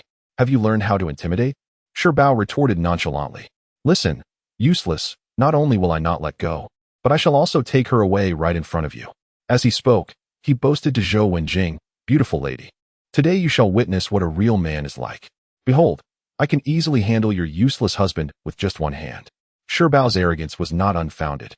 His strength was sufficient to subdue someone like Li Siwen effortlessly. However, he never anticipated that before his boastful words had fully faded, Li Siwen surged forward with astonishing speed, leaving him no time to react. Ouch! A cry of agony echoed through the air as Shi Bao stumbled back, clutching his bleeding nose. The onlookers were startled, caught off guard by the sudden turn of events. Previously, doubts lingered regarding whether Li Siwen would dare to confront Shi Bao, but now those doubts evaporated. For Li Siwen not only dared to act but did so without uttering a single word. Yet, this seemingly satisfying scene caused a chill of apprehension for Li Siwen. After all, Shi Bao was not a foe to be trifled with. "Li Siwen, how dare you hit me?" Shi Bao, holding his bloody nose, cursed while his right hand discreetly retrieved a spring knife from his waistband. "If you don't kneel and call me Grandpa today, I will ruin you." The glint of the blade sent shivers down everyone's spine. They understood that Shi Bao was genuinely enraged, and that Li Siwen's fate was grim. For a rogue like Shi Bao, drawing a knife was not merely an act of intimidation. In that moment, Zhou Wenjing rushed to Li Siwen's side, panic evident in her voice. "Siwen, let us get out of here. You can leave, but first, have your husband kneel, and then you will accompany me tonight." Shi Bao snarled, baring his teeth as he approached Li Siwen, knife in hand. "Shi Bao, please, don't be rash. I can apologize on behalf of Siwen." Zhou Wenjing, terrified, instinctively shielded Li Siwen with her body. Despite her timid and weak demeanor, she always stood firm in the face of danger. And even her offer of apology was enough to deeply move Li Siwen. "Wenjing, don't worry." Li Siwen pulled Zhou Wenjing behind him, his gaze icy as he addressed Shi Bao. "Leave now, or do not blame me for being impolite." A single threat sent shivers down the spines of the onlookers. As Shi Bao unsheathed his knife, how audacious could Li Siwen be to stand his ground? Even Zhou Wenjing was taken aback, at a loss for words. "In the face of imminent danger, daring to act tough before me, you must be tired of living." Shi Bao cursed angrily, no longer hesitating, as he charged forward. In that instant, a collective gasp echoed among the crowd. Some even shut their eyes in terror, and Zhou Wenjing's scream pierced the air. Everyone realized that Li Siwen was cornered, with no escape in sight. However, mere seconds later, Shi Bao's anguished cries filled the air once more. Li Siwen had seized Shi Bao's arm, deftly positioning the knife's tip against Shi Bao's throat. His calm, yet chilling voice sent shivers through everyone present. "You wield a knife to commit murder, which is a crime. I seize the knife to defend myself, which is justifiable. With a slight exertion, the blade could easily pierce your throat." As Li Siwen spoke, he forcefully pushed the knife upward, breaking through Shi Bao's skin and allowing blood to trickle down the blade. Please, no. Brotherhood, I was wrong. You were generous. Don't hold this against a younger brother. I was merely joking with your sister-in-law. I beg you, spare me. Bao's face turned pale with fear, his words tumbling out incoherently. Li Siwen's cheek twitched. His inner fury barely contained, yet he leaned closer to Bao's ear and asked, "Have you ever taken a life?" Bao froze, too frightened to respond. "I warned you, if you dare to lay a hand on my wife again, I will ensure your disappearance." Upon finishing his statement, Li Siwen gradually released Bao's arm and coldly commanded, "Leave." Bao seemed as if struck by lightning, retreating several steps before fleeing in haste. He could not discern the truth in Li Siwen's words, yet the certainty in his tone struck terror into his heart. The onlookers stood in stunned silence, oblivious to the exact words Li Siwen had uttered, yet they understood that from that moment on, no one would dare to speak ill of him again. Chapter 21 The weighty 3 words at home. Li Siwen gently assisted Zhou Wenjing onto the sofa, then poured her a glass of water and inquired with concern. "Were you frightened?" "I'm fine. Were you harmed by the knife?" Zhou Wenjing grasped Li Siwen's arm, inspecting him closely. "Rest assured, it was merely a spring knife. It couldn't possibly injure me," Li Siwen replied, flexing his bicep. "Before I met you, I had trained extensively." "You're just boasting. I've never heard you mention that before." Zhou Wenjing retorted with a roll of her eyes. "You mustn't act impulsively in the future. We are no match for someone like Bao. Even if we manage to drive him off today, he will undoubtedly seek revenge later. Do not worry, he won't dare to. I have already warned him." Li Siwen said nonchalantly. Zhou Wenjing recalled the panic on Bao's face as he departed, and it did seem he was genuinely terrified. Curiously, she asked, "What exactly did you say to him?" "Just a few harsh words." "Someone like him is easily intimidated," Li Siwen replied dismissively. Zhou Wenjing was somewhat skeptical but chose not to press further. Instead, she softly remarked, "I know you are different now, but causing trouble is ultimately undesirable. Sometimes, enduring a little hardship is not too much to bear." Li Siwen understood Zhou Wenjing's concern for him. He tenderly took her hand and softly assured her, "Wenjing, I promise I will never allow you to suffer any grievances from now on. You are my bottom line." Seeing Li Siwen's earnest demeanor stirred a profound sense of gratitude within Zhou Wenjing, yet her expression remained shrouded in clouds of worry. "Wenjing, do you have something on your mind?" Li Siwen observed. "I want to know, have you sold the house?" Zhou Wenjing probed cautiously, adding, "That's what those people downstairs said." Li Siwen was taken aback. No wonder Bao mentioned taking Zhou Wenjing home. He must have overheard something. Zhao Jian certainly has a loose tongue. Li Siwen realized this matter must have originated from Zhao Jian, and he nodded. "Yes, the house has indeed been sold." "Really sold? Why?" Zhou Wenjing's tears fell instantly upon hearing Li Siwen's confirmation. "Wenjing, please don't cry. It's just a house. In time, we can purchase an even larger one." Li Siwen hastily consoled her. "Buy? Do you have the money? Do you have any idea how important this home is to me?" Zhou Wenjing's voice trembled, and her tears flowed uncontrollably. Li Siwen was slightly taken aback.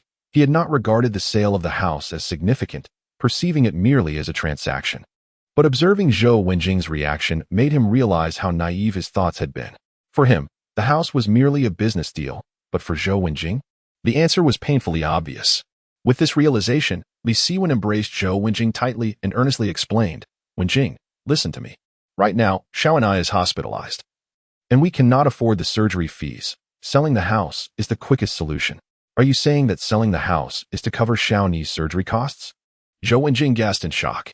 "Indeed, it was to cover the surgical expenses. However, given the age of our house, finding a buyer within a short time frame proves challenging. Have you considered that even if we sell the house and manage to gather enough for the surgery, we still need to think about the post-operative recovery costs? Little Ni is only 3 years old, and after such a significant operation, we cannot solely focus on the surgical fees," Li Siwen explained earnestly. Upon hearing this, Zhou Wenjing nodded in agreement, realizing that merely selling the house would not suffice. "But why do you insist on selling?" "To be precise, it is a matter of exchange," Li Siwen stated. "Exchange?" Zhou Wenjing was even more puzzled. "Yes, I exchanged the house for a ham processing factory," Li Siwen clarified. "What? Our dilapidated house could be swapped for a ham processing factory?" Zhou Wenjing struggled to believe it. "It is a factory burdened with debts, and I have assumed all the liabilities, which is why they were willing to make the exchange with me." Zhou Wenjing was taken aback by Li Siwen's words, and after a few seconds of contemplation, she anxiously inquired, How much debt are we talking about? She was acutely aware that their family could scarcely bear any more financial burdens. You need not worry about that. I will earn back all the money within a month, including arranging for little Ni's surgical expenses with utmost care. Trust me, just this once, will you? Li Siwen gently tightened his embrace, offering the last flicker of hope to the woman in his arms. Zhou Wenjing did not reply immediately. Instead, she remained silent for a while before slowly uttering 3 words. I believe you. Those words weighed heavily, at least in Li Siwen's heart. The following day, Li Siwen arrived at the processing factory early in the morning, subsequently arranging for Lin Shu and Chang Hai to borrow 2 pedal tricycles to transport nearly 100 boxes of ham to the supermarket. I say, boss, the supermarkets hardly accept our ham anymore. Why are we even delivering it? It's simply 1 T-cell, Lin Shu complained as he pedaled. Do not underestimate these hams. They hold significant value, Li Siwen replied with a smile. The materials for renovating the factory were all exchanged for ham. I must admit, I truly admire your resourcefulness. I have yet to see you spend a single penny, yet you have managed to run this factory quite impressively. However, everyone seems aimless, not knowing what you truly intend to accomplish, Lin Shu remarked with curiosity. You will find out in due time, Li Siwen said with a mysterious smile, and then inquired. How many supermarkets are there in Chaozhou? The most popular supermarket is called Guanyu. Although not large in scale, it has 3 branches. The remainder consists of smaller supermarkets and grocery stores, with about 80 that we use to frequently contact, Lin Shu replied. This place may be small, but it certainly has its fair share of supermarkets, Li Siwen chuckled. Now that we are in the era of reform and opening up, everyone is striving for a better life. Opening supermarkets has become a trend. Lin Shu laughed and said, instead of running this ham processing factory, you might as well open a supermarket for greater profit. With over 30 provinces and more than 600 cities nationwide, imagine how much a supermarket could earn.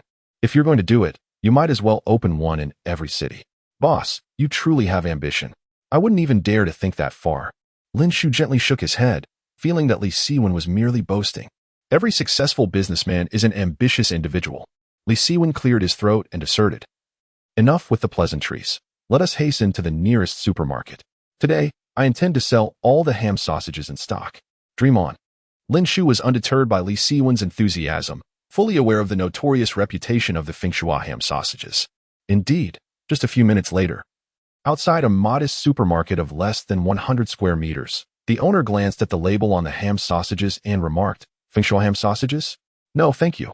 They're difficult to sell. Try elsewhere. The owner did not disguise his disdain. Come on, let us negotiate a price. Li Siwen quickly grasped the owner's arm and offered him a cigarette. The cigarette was purchased by Chang Hai, and the money was also from Chang Hai's pocket. Brother, there is nothing to discuss. Fengshua ham is simply unacceptable. I've heard that factory is on the verge of collapse, said the supermarket owner as he accepted the cigarette. That's not true. The factory is merely being transferred. By the way, how much did Fengshua use to sell for you? Li Siwen engaged in casual conversation. 1, 2 yuan. We sell it for 1, 4 yuan, and even at that price, no one buys it, as it is still cheaper than other brands, the owner replied. In that case, I won't waste your time. How about 0, 8 yuan? Li Siwen gestured with his fingers. 0, 8 yuan? The owner seemed momentarily stunned. And Lin Shu and Chang Hai shared the same astonishment, as this price was exceedingly low. Yes, precisely 0, 8 yuan. Forget it. Even at that price, there is no profit to be made. 0, 7 yuan. This. 0, 6 yuan. 0, 6 yuan? I'll need to think it over. 0, 5 yuan. No need to ponder. You're guaranteed to make a profit. My only stipulation is that the transaction must be in cash. Chapter 22. Public Welfare Project. Witnessing the rapid decline in prices initiated by Li Siwen, Lin Shu and Chang Hai were left utterly astonished. The price of 50 cents had plummeted far below the cost. At that moment, Li Siwen continued, 50 cents is my bottom line. If feasible, take as many boxes as you desire, and I shall reserve the remaining stock. If not, I will promptly seek other vendors. There are over 100 grocery stores in Chaozhou, and I refuse to believe that this small quantity cannot be sold. Having finished his statement, he turned to leave. Wait a moment, is there something wrong with your goods? The supermarket owner inquired, puzzled. Without hesitation, Li Siwen opened a box, casually retrieved a sausage, and tore it open, assuring, rest assured, should there be any issues, simply approach me at the processing plant. I am the new owner of Fengshua Sausage Processing Factory. Although the factory's name will soon change, the location remains the same. After his declaration, he cast a glance at Lin Shu, who promptly understood and interjected, "Indeed. He is our new boss. I am the workshop director of the processing plant. In times past, when sales were poor, I even assisted the factory in promoting products here." The supermarket owner seemed to recall something and said, "Since he is an acquaintance, let us set aside 5 boxes for now. All right, let us unload the goods." Li Siwen replied. Throughout the morning, Li Siwen, alongside Lin Shu and Chang Hai, managed to sell all 18,000 sausages in stock. Lowering prices is the most direct method of sales, yet few have the audacity to drop prices as drastically as Li Siwen did. Merchandise worth over 20,000 yuan was sold for just over 10,000. With prices at 50, 60, and 70 cents, the inconsistency raised concerns. "Isn't this a bit too cheap? We might not even recoup our costs. I'm beginning to question your business acumen," Lin Shu remarked, observing the smiling Li Siwen from within a private room at a restaurant. "Didn't you say I wouldn't be able to sell them?" Li Siwen responded with a grin. "But I hadn't anticipated you would sell them at such a price." Lin Shu lamented, wincing at the thought of the pricing. "While our goods may be subpar, given enough time, prices of 80 or 90 cents would surely attract buyers." "You are correct. With sufficient time, prices would improve. But what constitutes enough time? A month, 2 months, or 3 months?" Li Siwen posed, gazing intently at Lin Shu. "To surpass others. One must always remember that time is the most precious commodity. It can be exchanged for money, but money cannot buy time." Lin Shu remained silent, contemplating Li Siwen's words. Through their interactions, he had discerned that Li Siwen possessed an enigmatic approach to both life and business, particularly an uncanny ability to envision far-reaching goals. For instance, seizing the market in Chaozhou, or casually mentioning plans to establish a supermarket in every city nationwide. As well as his philosophy concerning time and money, concepts he had never previously considered. "You are either a genius or a madman," Lin Shu finally managed to articulate after a lengthy pause. "Regardless of what I am, remember our wager," Li Siwen replied with a mysterious smile. "You have less than a month. You must act swiftly." Lin Shu let out a soft hum and deftly shifted the topic, inquiring, "By the way, why the generosity in inviting us here for a meal?" "Indeed, Brother One, this is rather extravagant." Chang Hai chimed in. "Do not presume to know my intentions. I am hosting esteemed guests, and when they arrive, I expect both of you to refrain from interjecting," Li Siwen replied. "Esteemed guests?" The two exchanged puzzled glances. Just then, a man's voice echoed from the hallway outside. "Excuse me, is this room 3? "Indeed," responded the attendant, who proceeded to open the door. A man in his 40s appeared at the threshold, impeccably dressed in a suit and adorned with a striking red tie, exuding an air that set him apart from the ordinary. Lin Shu and Chang Hai exchanged looks of confusion, as they did not recognize this individual. And the ensuing dialogue left them utterly astonished. "May I ask, are you Editor Lu?" Li Siwen approached him. "Do I know you?" Lu Shuheng frowned. "Not yet. But you will shortly." "I am the one who sent you the paging message," Li Siwen replied, gracefully stepping aside. "Editor Lu, shall we go inside and converse?" Lu Shuheng furrowed his brow. Having already arrived, he felt compelled to ascertain the purpose of the meeting, and thus reluctantly took a seat. "I am curious as to how you discovered my paging number," he inquired. Li Siwen donned an apologetic expression. "To be candid, I learned it from a friend at a newspaper. I have heard that you are quite discerning with your invitations and rarely accept them. So I approached you in the capacity of an old classmate, hoping for your understanding." Upon hearing this, Lin Shu and Chang Hai were left dumbfounded. This esteemed guest had been deceived into attending, a revelation that shattered their preconceived notions. "You are honest, yet rather impolite," Lu Shuheng remarked as he stood up. "I apologize, but I must take my leave. Editor Lu, could you spare me just 5 minutes? After that, I will not impede your departure," Li Siwen hastily interjected, positioning himself at the door. Lu Shuheng furrowed his brow again, scrutinizing Li Siwen anew. The gentleman appeared cultured and unassuming, unlikely to cause any trouble. After a moment of contemplation, he replied, "Very well, 5 minutes. Editor Lu, please have a seat. Allow me to introduce myself. I am Li Siwen. And this is our workshop director, Lin Shu, along with our accountant, Chang Hai," Li Siwen stated, diving straight into the matter at hand. "Time is of the essence, so I shall be direct. We are here to discuss advertising in the Student Daily.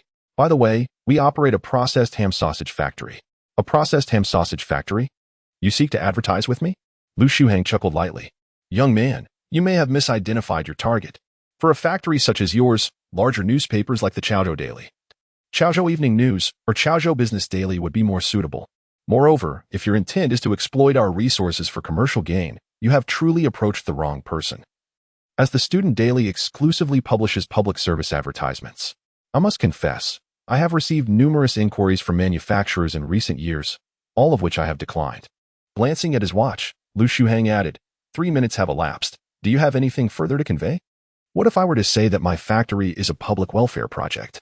Li Siwen spoke slowly. A public welfare project? What are you, a purveyor of hot dogs? Know about public welfare? Lu Shuheng chuckled. Surely, the chief editor is aware that industrial goods are exceedingly expensive nowadays. A single hot dog is priced at 1 yuan and 50 cents, rendering it a luxury that many families and children cannot afford. If I were to tell you that upon the inauguration of my hot dog processing factory, I intend to reduce the price to 70 cents each, allowing hot dogs to enter countless households in Chaozhou, would you consider that a public welfare project? Chapter 23. Student Daily. Lu Shuheng held a cigarette in midair. A seasoned individual yet still taken aback upon hearing Li Siwen mention the price of 70 cents. 70 cents? Such a price seems implausible. Lu Shuheng gently shook his head. 70 cents is merely my estimated price. The actual factory cost will be even lower. Furthermore, I allocate 20% of the profits every month to subsidize the newspaper, with 10% designated for advertising and the other 10% for charitable initiatives under the newspaper's banner to assist impoverished children. Are you certain that such a price will still yield profits? Lu Shuheng inquired, furrowing his brow. There's no need for you to worry about the issue of profits. Chief Lu, I possess my own strategies, Li Siwen replied, a confident smile gracing his face. Chief Lu, I recognize your aspirations. Establishing a newspaper to aid students is commendable. However, to sustain the newspaper, mere ambition and government support are insufficient. Moreover, you cannot confine your development to the minuscule locale of Chaozhou. Only by expanding and strengthening the newspaper, reaching every campus nationwide, can the true value of the Student Daily be realized and your original intentions fulfilled. Furthermore, in this rapidly evolving society, with the nascent emergence of the Internet, I can assure you that within a decade, the Internet will ascend, rendering newspapers relics of the past, gradually fading from public consciousness. National newspapers will inevitably face monumental transformations. In this great wave of change, those that successfully adapt will embrace a new dawn, while those that fail will be swept away by the tide of time. Thus, your newspaper requires capital infusion.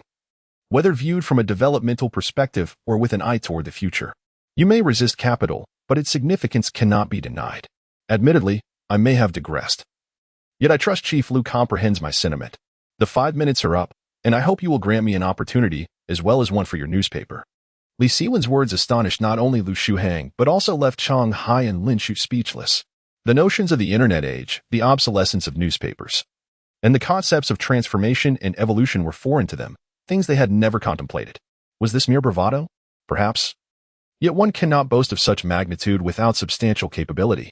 Chang Hai felt that this person was no longer the Li Siwen he once knew, and Lin Shu elevated Li Siwen's status in his mind. Even the well-traveled Lu Shuheng remained silent for a considerable time before finally speaking.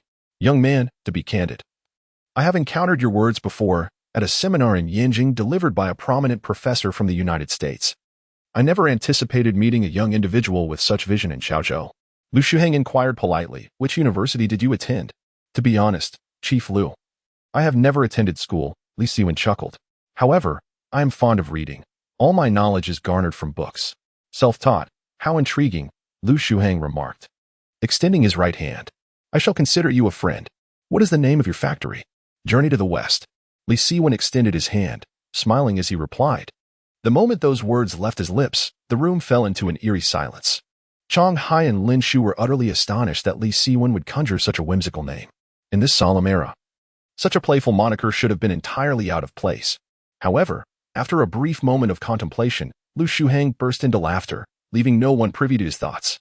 The following day, the student newspaper's headline boldly proclaimed, "The Journey to the West Ham Sausage Factory grand opening on November 5th.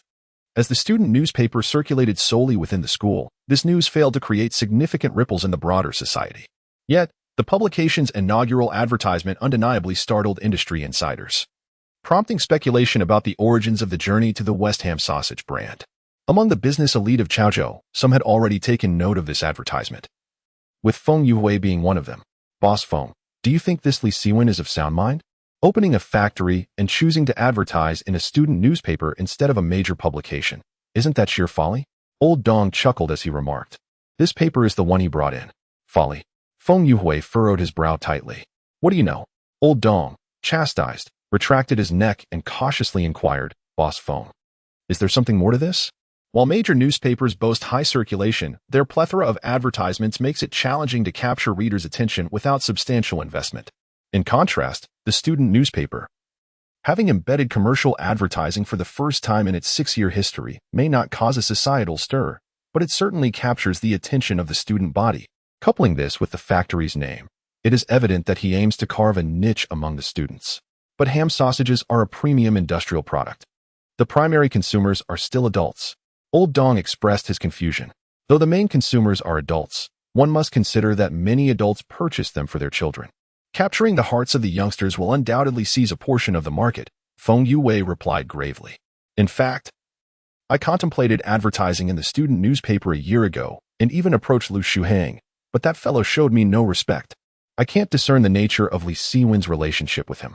Perhaps he offered a lucrative deal? Old Dong speculated. Impossible. Li Siwen hardly has any money, and Lu Shuhang is not driven by financial gain. I've heard he once held a significant government position. Feng Yuhui sighed deeply. This Li Siwen is not an ordinary adversary. I must meet him. Old Dong was taken aback. He could not perceive what made the young Li Siwen so exceptional to warrant such attention from Feng Yuhui. At 5 p.m, Li Siwen reclined on the worn sofa in his office, contemplating the forthcoming operations. With all the necessary procedures completed, the factory renovations finished, the opening date set, and advertising secured, he now needed to concentrate on the product itself. His focus on this matter stemmed not only from having established a product positioning in his mind, but also from the financial dealings with suppliers. All prior efforts had merely been a means to accumulate leverage for future negotiations with them. It has been 4 days since he took over the processing plant. During this time, a few minor creditors have come by, but he has dismissed them all. The significant creditors, however, have yet to make an appearance. Clearly, their absence is not due to a lack of information, but rather, they are waiting for the opportune moment to collect their debts. Boss. Lin Shu's voice suddenly pierced through the silence, interrupting Li Siwen's contemplation. He sat up and saw Lin Shu hurriedly entering the office, looking anxious. Lin Shu, keep your voice down. You startled me, Li Siwen remarked, even before he could finish his thought, as Chang Hai, who was busy accounting in the office, grumbled in response. What is it? Only then did Li Siwen inquire. Chapter 24. The arrival of the soldiers in the defense of the water. Lin Shu swallowed hard and promptly spoke. Someone has arrived from outside, claiming to be Feng Yuhui's driver. He asked me to inform you that dinner is at the Welcome Pavilion tonight at 7. Feng Yuhui is treating us. Feng Yuhui. Li Siwen furrowed his brow. The owner of the Yuhui ham sausage processing factory? Indeed, that's him. I never anticipated that he would take an interest in us even before our factory has commenced operations, Lin Shu sighed. Boss, this is not a good omen. From your tone, it seems this dinner will surely be a trap, Chang Hai interjected hastily. We must not attend. Why not? Li Siwen chuckled. The Welcome Pavilion is the finest establishment in Chaozhou, surpassing even the Xinya restaurant. Are we really going? Chang Hai and Lin Shu asked in unison. When soldiers come, we shall defend. When water comes, we shall cover, Li Siwen remarked with a smirk. Not only shall I attend, but you too must accompany me and enjoy the feast. His casual tone carried a hint of authority, which, despite the concerns of Chang Hai and Lin Shu, uplifted their spirits upon hearing it. At 7 p.m. at the Welcome Pavilion, Li Siwen arrived punctually. Upon entering the private room on the 2nd floor, he was greeted by Feng Yuhui, who immediately beamed upon seeing him. Mr. Li, I presume? I am Feng Yuhui. Please, come in, Feng Yuhui said, his large eyes squinting into a smile that felt somewhat sinister. Mr. Feng, this is our factory's accountant and director, Li Siwen casually introduced as he stepped into the room. He noticed another man seated inside, of similar age to Feng Yuhui, but with a stature that exceeded his. If Feng Yuhui embodied the face of a businessman, the man sitting down clearly exuded the demeanor of a leader. Mr. Li, allow me to introduce my brother-in-law, Lu Dong, the general manager of the Chaozhou meat processing plant. Feng Yuhui quickly introduced. Li Siwen felt a jolt of surprise. In today's era, meat processing plants had undergone privatization only recently. Yet many still maintained certain ties to the state. The position of a general manager in such an establishment held considerable clout. With this in mind, he politely extended his right hand. "Hello, General Manager Liu. I am Li Siwen." Lu Dong did not rise, nor did he extend his hand. He merely cast a sidelong glance and said with a hint of disdain, "You are the owner of the journey to the West Ham sausage processing factory, I presume?" Noticing the unfriendly demeanor, Li Siwen offered a faint smile and withdrew his hand. "Indeed, that is I. To have such a name, one might consider you quite the peculiar character. Are you attempting to ride the coattails of the journey to the West Craze to sell your sausages?" Lu Dong chuckled. "There's a certain merit to that," Li Siwen acknowledged without reservation. "Your mind seems quite agile, yet in business, mere cleverness is insufficient. Do you truly believe that children will purchase your sausage simply because of the name Journey to the West?" Lu Dong laughed lightly. "Young man, in the realm of industry, quality is paramount." While Lu Dong's statement bore some truth, Li Siwen sensed an underlying implication in his words and softly inquired, "May I ask what you mean by that?" "General Manager Liu, is it not clear to you? Since you aspire to enter the realm of processed meat products, it is imperative that you collaborate with our meat processing plant. The quality of meat serves as the sole benchmark for assessing the caliber of ham sausages. It is no exaggeration to assert that our facility holds the key to the intricacies of ham sausage production," Lu Dong remarked. Taking a sip of his drink, "This is precisely why Yang Baohua has accumulated a mountain of debt, yet dares not owe a single penny to our meat plant." Li Siwen furrowed his brow in silence. Lu Dong's meaning was abundantly clear. Any processing plant wishing to thrive must secure his approval. In this age of limited transportation and underdeveloped communication, with Chaozhou possessing only this singular meat processing facility, such assertions bear weight. This is not merely a show of strength. It is a veiled threat. "Chang Hai, Lin Shu, you two should eat first. Don't let yourselves go hungry," Li Siwen murmured to the visibly anxious duo beside him. His attempt to divert the conversation, however, was perceived by Lu Dong and Feng Yuwei as a sign of trepidation, and both men exchanged glances that sparkled with smug satisfaction. "Bossly, you should partake as well. My brother-in-law can be rather blunt. There's no need to be on edge," Feng Yuhui chuckled, though his tone dripped with sarcasm as he added, "However, it must be said, the pie of ham sausage production is not something everyone can claim a slice of." "Feng, if you have something to say, please speak candidly," Li Siwen replied with a calm demeanor. "How refreshing," Feng Yuwei nodded. "Considering your youth, it would be a shame to push you out of this industry. Therefore, why not collaborate? We can profit together." "Collaborate? How so?" Li Siwen inquired. "Quite simply. You would sell me the factory, and you and your associates would work for me. I assure you, you will not be treated poorly," Feng Yuhui responded. "Feng, that is not collaboration, it is acquisition," Li Siwen retorted with a forced smile. "If you choose to view it that way, so be it. But you must understand, my interest lies not in that dilapidated factory, but in your talents," Feng Yuhui asserted. "I suspect that what you truly covet are the advertising resources I possess," Li Siwen replied. Feng Yuwei was momentarily taken aback, then burst into laughter. "Should you become my subordinate, those advertising resources would naturally belong to me as well. Of course, I would provide you with benefits that would be hard to refuse." "Hard to refuse?" Li Siwen chuckled lightly, shaking his head. "I'm afraid there is nothing in this world that I cannot decline." This statement caused Feng Yuwei's expression to shift, and a flicker of fury ignited in Lu Dong's eyes, while Chang Hai and Lin Shu, caught off guard, halted their meal in shock. In the realm of business, the art of diplomacy is paramount, especially for someone like Li Siwen, who lacks substantial power and should tread carefully to avoid offending others. Yet his words were not only blunt, but carried an unexpected air of arrogance. "Are you implying you have no intention of selling?" Feng Yuhui's tone took on a disconcerting edge. "Indeed," Li Siwen affirmed calmly. "Humph," Feng Yuhui scoffed coldly, proceeding with measured deliberation.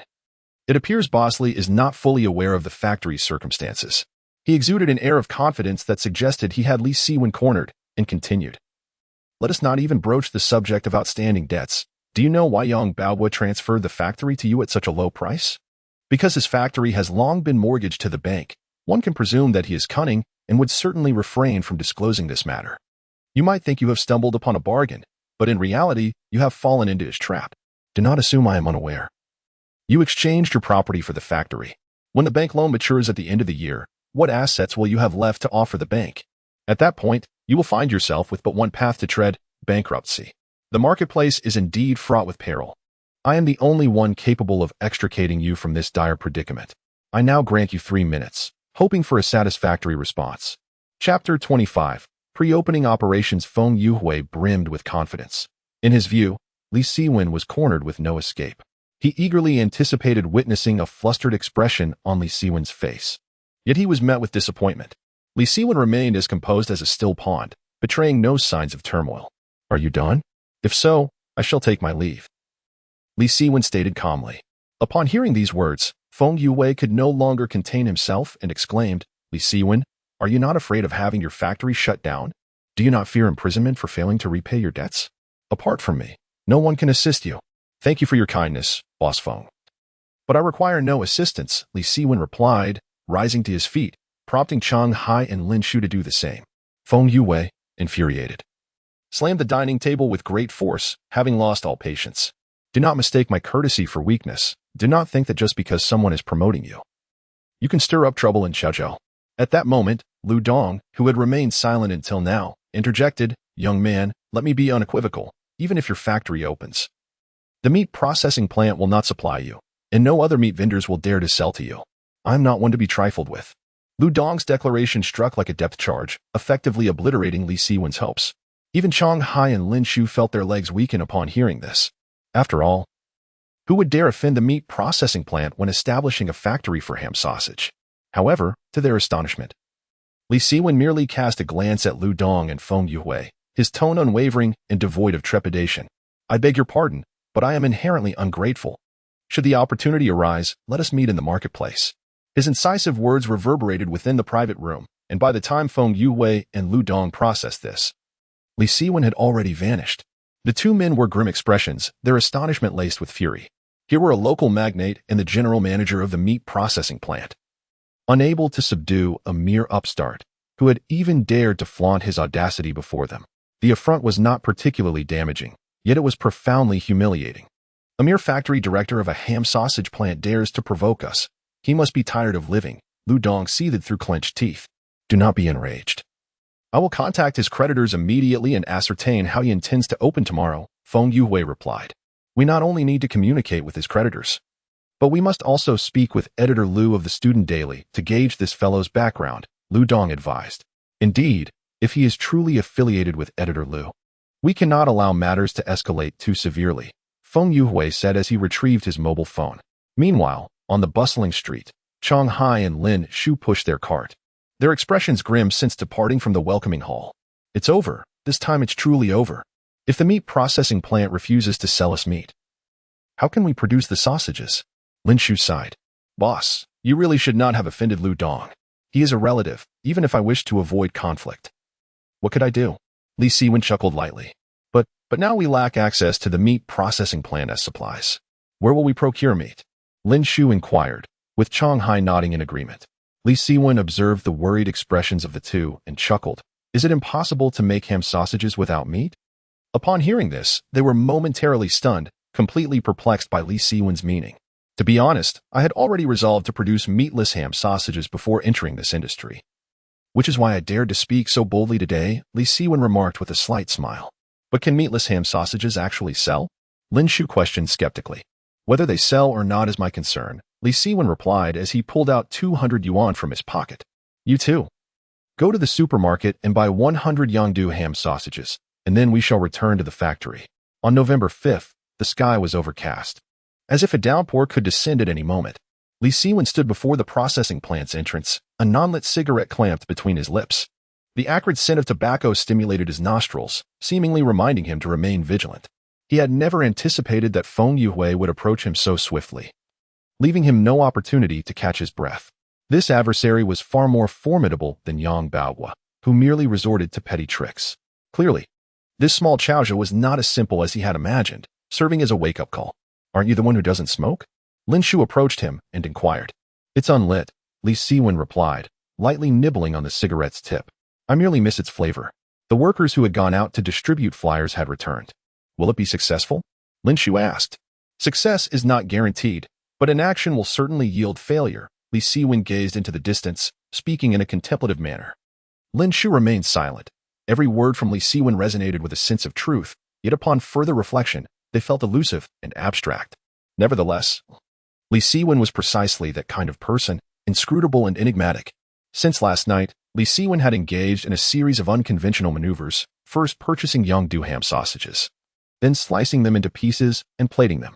The crucial step involved extracting all visible meaty portions from the sausages, destroying them alongside the sausage casings.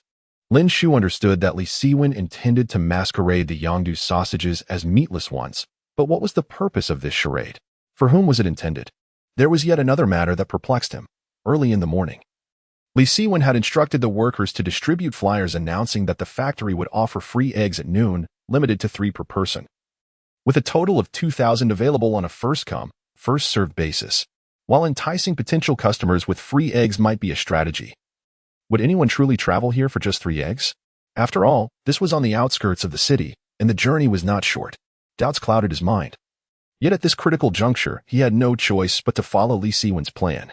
At 9, at 10, at 11, a makeshift stage had been erected in front of the processing plant, and long firecrackers hung on either side of the entrance. The brand-new plaque was draped in red satin, and everything was prepared. However, apart from the workers, there was not a single visitor to offer congratulations. Not even those coming for eggs had arrived, rendering the scene desolate and forlorn. "Boss, it seems no one will be coming today." Lin Shu let out a sigh, feeling a tinge of disappointment. Who wouldn't desire a bustling crowd of patrons on the opening day? Fear not, for reality shall never fail to surprise you. Li Siwen smiled subtly, his face radiating confidence. No sooner had he spoken than an elderly gentleman, glaring at a tricycle from a distance, approached and inquired loudly, "Young man, is it true that free eggs are being given away here?" "Indeed, sir, they will be delivered promptly at noon," replied Li Siwen. He then patted Lin Shu on the shoulder and remarked, "Do you see? This is merely the beginning." Chapter 26. The creditor's arrival. As Li Siwen had remarked, this was merely the beginning. Under the astonished gaze of Lin Shu and the workers, one citizen after another flocked to the factory, men and women, young and old. In the span of just 1 hour, a crowd of 200 to 300 had gathered, forming an orderly queue. Is this not a tad exaggerated? It is merely 3 eggs, a mere 50 cents. Is it really that significant? Lin Shu found the scene before him utterly incredulous. This is the power of free offerings. One need not even give away 3 eggs, merely one would suffice to attract throngs of people. Li Siwen smiled faintly, stating, in the coming decades, such marketing strategies will flourish, becoming a primary means for many unscrupulous merchants to deceive. Upon finishing his words, Li Siwen noticed the crowd beginning to murmur and chatter. He had no time to attend to Lin Shu's peculiar gaze and swiftly ascended the platform, announcing, "Dear friends who have traveled from afar, please remain calm. Today marks a momentous occasion for our factory's grand opening. Every individual will receive their share of eggs. But I kindly ask that you spare a moment to wait until the ceremony concludes before claiming them." How long will that take? The early arrivals were growing impatient. Not more than 15 minutes. Moreover, when we distribute the eggs, I will also invite you to sample our latest creation, meatless ham sausages. I hope you will assist us in spreading the word thereafter, Li Siwen replied with a grin. Meatless ham sausages? How can something without meat be called a sausage? Is this not a deception? As Li Siwen's words piqued the crowd's curiosity, he smiled reassuringly. "Do not fret. You shall soon have the chance to taste them." As he spoke, 2 individuals emerged from the throng, one tall and one short. The tall man stood nearly 6 feet 3 inches, wielding a camera, while the shorter man, measuring 5 feet 7 inches, was impeccably dressed in a suit, none other than Lu Shuhang. Until now, Lu Shuhang had been obscured by the tall man, and Li Siwen had not noticed him. "Editor Lu, what a surprise to see you gracing my humble establishment," Li Siwen said as he hurried down from the platform. "Humble abode? This is far more vibrant than I had anticipated. The scale of your opening rivals that of state-owned enterprises," Lu Shuhang remarked, hands clasped behind his back. "Please, do not flatter me. You must have heard. I merely employed a few small tactics to draw these citizens here to liven up the atmosphere." "I could not let it be too desolate," Li Siwen confessed, knowing he could not conceal the truth. "Your mind is truly exceptional. You conjure up every conceivable scheme," Lu Shuhang said, his expression turning serious. "However, I am not here to offer my congratulations today. If I am not mistaken, it must be that Feng Yuhui has spoken to you about something." Li Siwen's eyes flickered as he inquired. "Oh, is that so? Indeed, you are quite perceptive." Lu Shuhang nodded. "Feng Yuhui is adamant that your opening will not proceed today, and has outlined your predicament to me. In his words, you are merely a fraud, and I am wasting my efforts by advertising for you. And what is your opinion, Editor Lu?" Li Siwen asked earnestly. Seeing is believing. Hearing is often misleading. I am curious to witness your capabilities, Lu Shuhang replied with a slight smile. At first glance, I am somewhat satisfied. At least under the circumstances of the meat processing plant not supplying you, you have devised a countermeasure. You are mistaken, Editor Lu, Li Siwen reminded him. Oh? In what way am I mistaken? Lu Shuhang inquired, intrigued. I have long contemplated the production of meatless ham, which emboldened me to challenge the meat processing plant and Feng Yuwei. Reacting to each move is not my style. Li Siwen displayed no modesty. Ah. So this is what you call foresight. No wonder you managed to negotiate the price of the ham sausages down to 60 or 70 cents during our discussions. I see now. Lu Shuhang revealed an appreciative gaze and cautioned, although the immediate trouble has been resolved, I believe the real challenges have yet to come. You must remain vigilant. Editor Lu, just watch and see. Li Siwen replied with a subtle smile, grasping Lu Shuhang's arm. Since we are already here, would you care to join me for the ribbon cutting? Are you attempting to ensnare me again? Lu Shuhang chuckled. Before Li Siwen could respond, 2 Jetta vehicles came to a halt behind the crowd, from which emerged 5 individuals with sinister and menacing expressions, seemingly brimming with rage. Editor. A group of people has arrived, Lu Shuhang's tall assistant observed and promptly alerted him after assessing the situation. Lu Shuhang remained unperturbed and remarked to Li Siwen. It appears your troubles have arrived. I shall observe closely this time. As he spoke, he even took a step back. Li Siwen maintained a calm smile, already on guard. Even though he did not recognize these individuals, he was certain they were connected to the factory. Meanwhile, at a distance from the factory, a brand new Santana had just parked. The driver, Xiaoni, hurriedly surveyed the crowd before quickly returning to his vehicle. Boss, I inquired, and it seems these people are here to receive free eggs. And they might even get to taste the meatless ham sausages, Xiaoni reported. Free eggs? Meatless ham sausages? Feng Yuhui felt his understanding of Li Siwen's actions being utterly challenged. Are you certain you did not mishear? I am quite sure, and I even asked several people. Xiaoni clarified. While offering free eggs might make sense to attract attention, what exactly is a meatless ham sausage? Can anyone truly be interested in such a thing? Feng Yuhui was utterly perplexed. The meat processing plant is not supplying him, so he is left with no choice. Xiaoni expressed his opinion. Feng Yuhui nodded, finding this the most reasonable explanation. Observing the group that had just entered the crowd, he coldly remarked, no matter what tactics he employs, he shall not commence his business today. Li Siwen, let us see how you meet your demise. At that moment, the group had approached Li Siwen. The lead man, clad in a leather jacket and somewhat balding, appeared to be in his 50s, followed closely by 4 others. Their demeanor and attire suggested they were well off. Are you Mr. Li? The balding man scrutinized Li Siwen. Yes, that is me, Li Siwen acknowledged with a nod. You are quite the accomplished young man. I had heard the factory was transferred to you, but I did not expect you to be so youthful, the balding man remarked, surveying the surroundings. Moreover, you have managed to revitalize this nearly defunct processing plant. Impressive. Mr. Li, you must be quite affluent. Li Siwen smiled slightly. Sir, if we have matters to discuss, could we perhaps do so inside the factory? Aware of their intentions, he sought to avoid causing a scene. Evidently, the bald-headed group had come well prepared, harboring no intention of entering the premises. Instead, amidst the throng, they chose to make their claims known. With a sardonic smile, the leader proclaimed, You have taken over the processing plant and assumed all its debts. My associates and I are here today to collect. He continued, Indeed, if you settle your dues today, we can coexist peacefully. However, should you fail to pay, the prospect of opening your business will be futile. His words were deliberately raised, ensuring they reached the ears of all present. As anticipated, this declaration sparked a flurry of discussion. Incurred debts before even commencing operations? How can such a processing plant endure? Murmurs of disbelief echoed, questioning the authenticity of their claims. The employees, crimson with embarrassment, exchanged glances, while Chang Hai and Lin Shu bowed their heads in shame. Only Li Siwen maintained an air of tranquility. We do have certain debts, yet they were left by the former director, Yang Baohua. As the new director, I believe I have acted with utmost integrity in assuming these obligations. It is not only my desire to provide an explanation to you all, but also to ensure my own conscience remains clear. After all, business should be conducted with integrity. Li Siwen's demeanor was one of profound sincerity. If you wish to negotiate, let us do so within the plant. If you prefer to resort to intimidation, I am equally prepared to confront that. His statement deftly turned the tide, presenting a compelling argument that left no room for counter.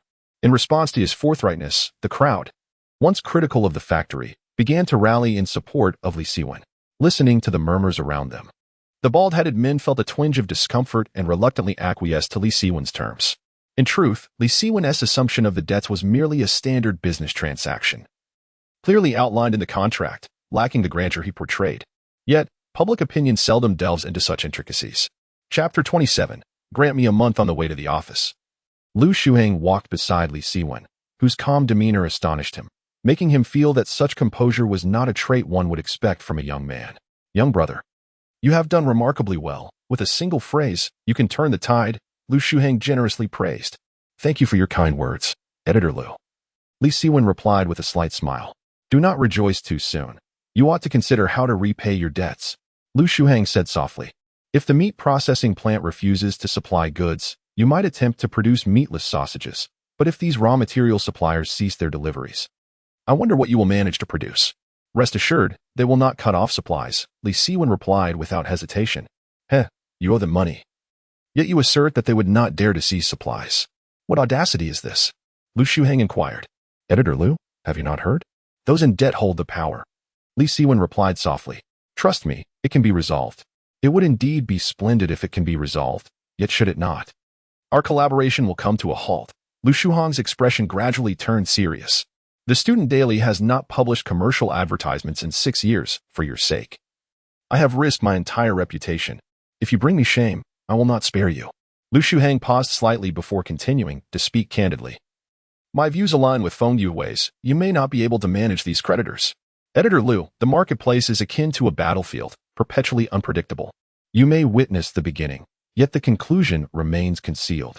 Do you know what this is called? It is the allure of commerce, Li Siwen concluded, gesturing towards the distant creditors. Everyone, please come in. Let us converse in the office. The allure of commerce? Lu Shuheng murmured, feeling a flicker of anticipation within. Before long, the group squeezed into the office, which included Li Siwen, Lin Shu, and Shanghai, alongside Lu Shuheng and 5 creditors. At the forefront, a balding man named Jiang Cheng, the owner of a flour mill, was flanked by spice merchant Wang Bing, food thickener factory owner Lxin, and the brothers Li Chunhua and Li Chunxing, suppliers of additives. Our factory is modest, and the office lacks ample space for everyone. Let us make do, Li Siwen remarked as he took a seat. He then addressed Shanghai. Please bring out the account books and verify the figures with the respective owners. By the way, gentlemen, please provide your names to my accountant, Li Siwen reminded them. Upon hearing Li Siwen's instructions, Jiang Cheng and the others exchanged glances before promptly reporting their names to Shanghai. Li Siwen then added, Shanghai, read out the accounts. Each of you should carefully verify the details to avoid any errors. Our factory owes Jiang, boss of the starch factory, 43,800 yuan. Wang, boss, 26,000 yuan, boss L, 15,400 yuan, and the brothers Li Chunhua and Li Chunxing, 8,000 yuan, Shanghai articulated clearly. Li Siwen nodded and addressed Jiang Qing and the others. Gentlemen, you must have calculated the accounts before coming. The debt amounts are accurate, correct? Yes, indeed. They replied in unison. Several individuals spoke in unison, their faces alight with anticipation as they gazed at Li Siwen. According to standard procedure, after verifying the debts, repayment should ensue. However, at that moment, Li Siwen turned his attention to Shanghai, inquiring, the total debts owed by the esteemed owners amount to merely over 90,000. I recall when I took over this factory, the recorded liabilities exceeded 14,000. What other debts remain? Should I disclose that? Shanghai hesitated, acutely aware that family secrets should remain concealed. They had already been cornered by creditors demanding payment. It would be unwise to further expose their financial shortcomings. Yet, Li Siwen responded with unwavering resolve. Speak up. Why not? Reluctantly, Shanghai, feeling somewhat embarrassed and bewildered by Li Siwen's intentions, pressed on. The remaining debts aren't substantial.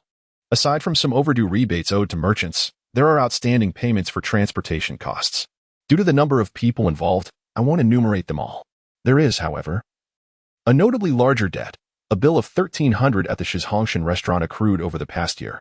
Besides that, there's Shanghai spoke for a full 2 minutes, leaving the listeners feeling uneasy. Lin Shu and Lu Shuheng, standing nearby, pondered a singular question. What was Li Siwen's true motive? Was he merely feigning poverty?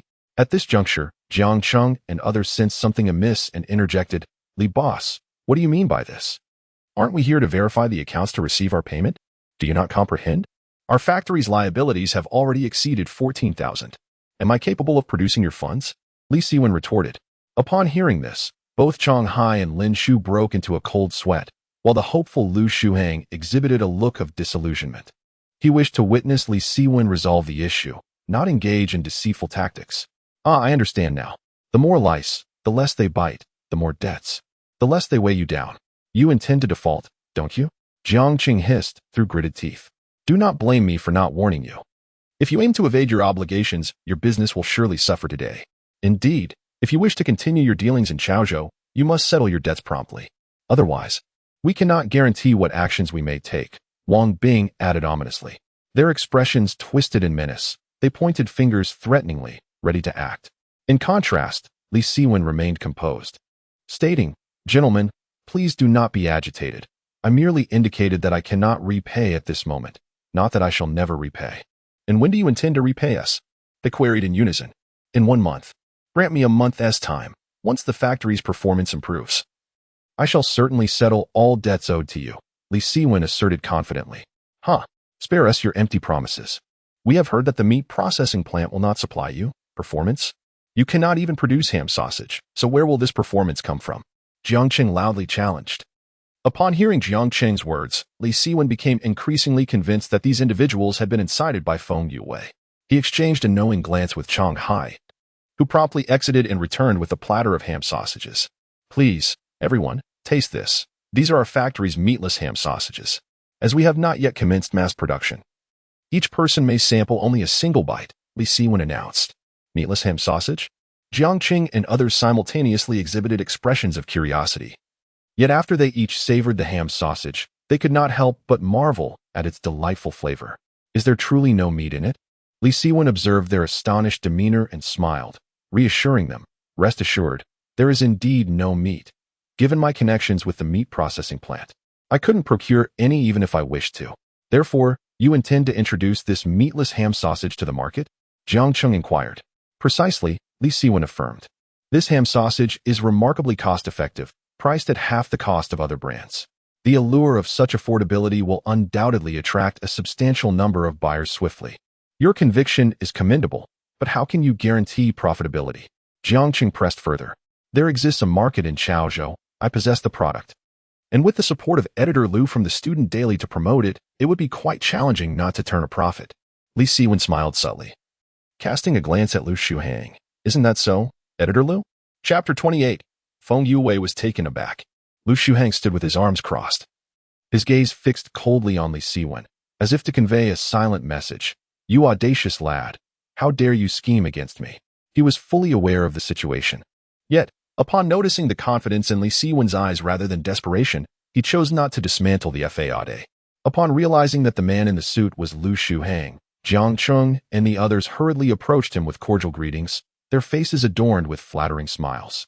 In this era, as cultural disconnection began to mend, intellectuals were held in the highest esteem, particularly someone of Lu Shuhang's stature as the editor-in-chief of a newspaper. Many aspired to curry favor with him, yet few could succeed. Even though Lu Shuhang managed only a student daily, it was enough to leave a rugged businessman like Jiang Qing in awe. Since Editor Lu was willing to assist with advertising and the product experience was satisfactory, they decided to place their trust in him for once. After exchanging glances, Jiang Qing and the other businessmen reached a consensus. However, if the debt remained unpaid after a month, they would not hesitate to sever ties. Jiang Qing concluded without further ado, nodded at Lu Shuhang, and turned to lead his group away. At this moment, Lin Shu and Chong Hai finally exhaled in relief. Though a month is not an extensive period, it at least signified that the processing factory had been granted a moment of respite. Lu Shuhang silently acknowledged that even if Li Siwen had manipulated him, it did not diminish his admiration for the latter's eloquence. He had anticipated that the day's events would conclude in such a manner. But Li Siwen's subsequent actions further shattered his perceptions. Are you gentlemen planning to leave just like that? Li Siwen suddenly called out to Jiang Qing and the others. What else is there? Jiang Qing retorted impatiently. Nothing of great significance, merely a request, Li Siwen replied, leaving Jiang Qing and the others in bewilderment. A request? You still have requests? They chorused in disbelief. Quite simply, I hope that all of you will continue to supply raw materials to our factory as you did before. Li Siwen stated. Continue supplying raw materials? Jiang Cheng's voice nearly shattered the ceiling. Are you dreaming? You owe us so much money and still expect us to provide you with materials? Do you take us for fools? His retort echoed the sentiments of all present, including Lu Shuhang, Lin Shu, and Shanghai. They each shared the same incredulous thought, that Li Siwen, who was not being pursued for debts, would audaciously request raw materials was nothing short of a fantasy. Gentlemen, please do not be agitated. Allow me to finish, Li Siwen spoke slowly. If I am not mistaken, Feng Yue has spoken ill of me to you, has he not? Boss Feng merely gave us a heads up, Wang Bing interjected. I trust Boss Feng has informed you of our factory's predicament, perhaps even mentioning that it has been mortgaged to the bank. Am I correct? Li Siwen continued. Indeed. You are, Jiang Cheng replied. You are willing to grant me a month, partly because you believe that the meatless ham sausages may have market potential, and partly because you recognize my current inability to produce such a sum of money. It is prudent to observe the factory's performance, as there may be a chance to recover the debts. This, too, is reasonable, is it not? Li Siwen queried again. Indeed, that is correct, Jiang Cheng responded, and the others nodded in agreement. So, dear bosses, do you still not understand? My factory requires you to supply raw materials. Only in this way can we generate profits to settle your debts. Otherwise, I can only helplessly watch as the factory faces bankruptcy. Li Siwen sighed. Why should your bankruptcy concern us? Wang Bing, who seldom spoke, retorted angrily. If my factory goes bankrupt, according to the law, all wages owed to workers must be settled first, followed by outstanding taxes and bank debts, before any payments can be made to you suppliers. The factory is already insolvent. Do you truly believe you will see any returns? Li Siwen chuckled softly. Do you still think it doesn't matter? His retort left Jiang Cheng and the others momentarily stunned, as they had never anticipated Li Siwen would utter such unreasonable yet irrefutable words. However, Li Siwen's voice was not yet finished. You perceive Feng Yuhui's words as a kind reminder, but his true intention is merely to see me fail. As for your interests, he will not consider them at all. Esteemed bosses, we are like grasshoppers on the same string. When one thrives, all thrive, and when one suffers, all suffer. If you do not assist me, you will only incur losses yourselves. This metaphor struck a chord with Jiang Cheng and the others, who exchanged glances and said, Can we step out to deliberate? Very well, I await your return. Li Siwen nodded, and Jiang Cheng led a few individuals out of the office. Brother One, will they agree? Your demands seem rather excessive, remarked Shanghai, with Lin Shu nodding in agreement. Excessive? I have even more outrageous demands to put forth. Li Siwen replied nonchalantly. Shanghai and Lin Shu were left speechless. What manner of adversary had these creditors encountered? Meanwhile, Lu Shuhang stood silently, increasingly anticipating Li Siwen's next move.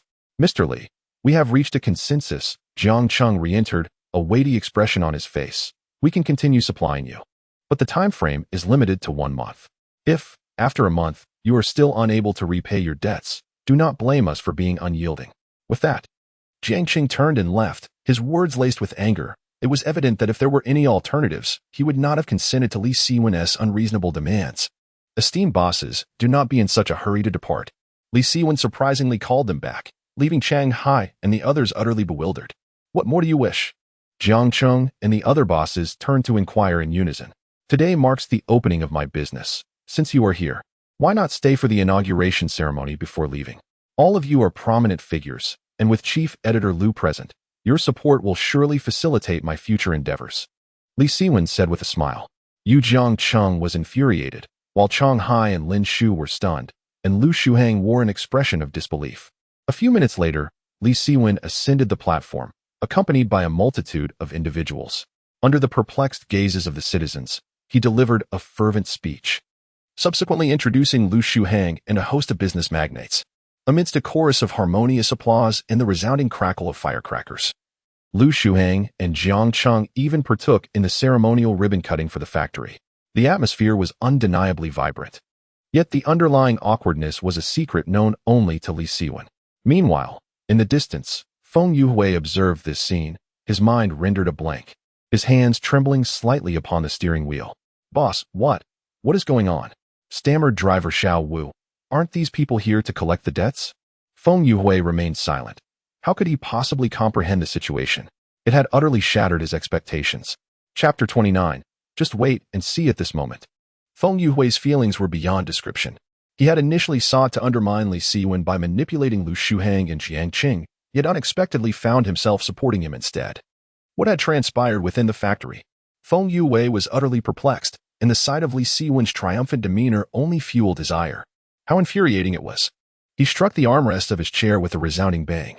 Meanwhile, the opening ceremony had concluded, and factory employees began distributing eggs to the citizens, inviting them to sample the meatless ham sausage, which elicited waves of praise.